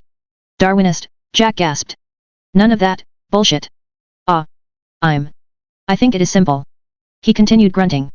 His switch to turn off the pain took a second to activate, took deliberate action, but getting in the rhythm meant he could buy himself 1 or 2 seconds of relief with each loop. It was a question of concentration, and his concentration slipped. It's simpler. Us monsters and psychopaths, we gravitate towards predation, because we were originally predators. Originally had to hunt. Had to be brutal, cruel. He paused, spending a few moments grunting in pain, letting the loops continue. Order to survive. Violence was what made us, or broke us back, in the beginning. The entity was patient. It had time to spare. Saint swayed slightly in his seat. The information continued to stream in along a dozen different channels. Too much. It was too much, but somehow, somewhere along the line, they'd succeeded. Jack was contained. Things were quiet. Until he noted someone bludgeoning their way through Dragon's password security. A series of personal questions, ranging from a favorite texture to something about a pet name for Dragon to a question about the first results of the 10 by 10 game. The first two were answered in order. Defiant? Getting access to the system? No, too crude, too obvious. The individual stalled on the last question. He waited a few long moments, then saw the same individual making calls to Defiant. 3 communiques, initiated within 1 or 2 seconds of one another. Then emails, to the PRT and Defiant both. Saint intercepted it. Fuck, finally. What are you trying, Tat? Shut up and listen, douche stain. It's Scion. He's the point where it all catalyzes. And I just clued into the fact that he can probably sense Jack. Get Gru back to the area, blanket Jack in darkness, now. Now, now, now. Mags, he shouted. Dobringia. Get Gru back to the scene now. This is it. On it, the reply came back. There was a pause. Gru is 4 miles away. Teleporter, he said. We don't have any that survived the last few Endbringer fights. Saint hesitated. Too far, it would be too late. The woman who claimed she could control Scion. His tired fingers flew over the keyboard. He dug up the file. It had been seen too. They'd taken her name, but there'd been no proof. Hearsay. Hearsay was better than nothing. The cyborg was piloting the closest Azazel. Controlling it could be seen as an attack. The cyborg would fight, wrestle him for control. He opened up the window for a message, instead, even as he used the full-access Dragon head for every camera, email, and phone message to find this Lizette. A Hail Mary, if there ever was one. Defiant, he said, overriding everything in his way to open communications with the cyborg. Help me. The entity followed the movements of the various individuals around the battlefield. More containment foam was being layered over the broadcaster, burying the area. A noise, a blare that had people doubling over, covering their ears, started emanating from one of the craft. The craft launched a second later, flying right for the time distortion. It crashed into the area of warp time, wrapping forelimbs, tail and rear claw around the irregularly shaped feature. The blaring noise stopped as a voice emanated from the speakers. Scion. Zion. Golden Man. It's Lizette.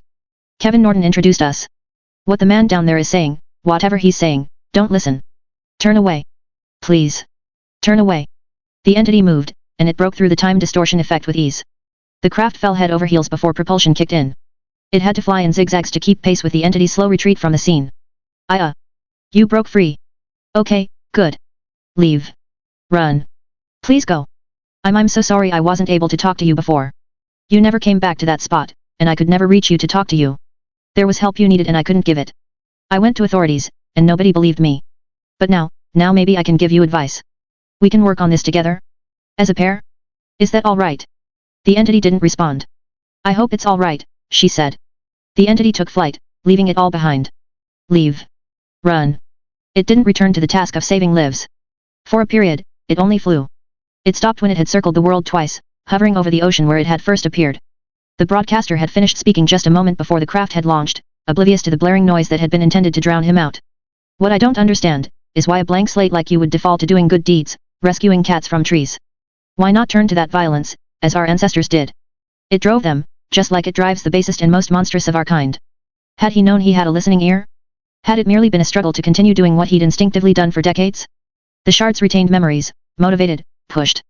The entity looked to the future, looked to possible worlds, and it saw the ways this could have unfolded. It burned a year off of the entity's life, but he had thousands to spare anyways. There was a scene where the entity stood over the broadcaster's corpse and ruminated on what had driven the male to such extremes. The shard wasn't a particularly aggressive one. A scene where the man died, and years passed, the entity slowly coming to the same conclusions as it observed the rest of the species. The entity had done good deeds for years, at Kevin Norton's suggestion, waiting and hoping for the reward, the realization. When none had occurred, it had simply kept doing what it had been doing. Seeking out alternatives wasn't even in the realm of imagination, because imagination was something it lacked. It had power, though, and if either the counterpart or the cycle had been intact, they could have filled in for that imagination. Still, it could experiment. It gathered its power, then aimed at the nearest, largest population center. Kevin Norton's birthplace. The golden light speared forth, and the island shattered, folding, parts of it rising from the ocean. crumpled like paper in a fist. The entity did not eliminate the smoke or the waves that followed. It simply let the aftermath occur. The simulated human mind within the entity felt a glimmer of something at that. Pleasure? Relief? Satisfaction? Something deeper inside, something primal, tied to memories back in the beginning, before the beginning, responded in a very similar fashion. The entity extended its perceptions outward, felt the reaction, the outcry. It turned words around in its head, as if it were broadcasting to itself. Scourge. Extermination. Extinction. That last one was the one to fit. An interesting experience. After so much focus on the species as a whole, the evolution and development of the shards, on the cycle. In this, it almost felt like it was evolving as an individual, moment to moment. The entity opened fire once again, and this time it struck out at the coastline on the opposite side of the ocean.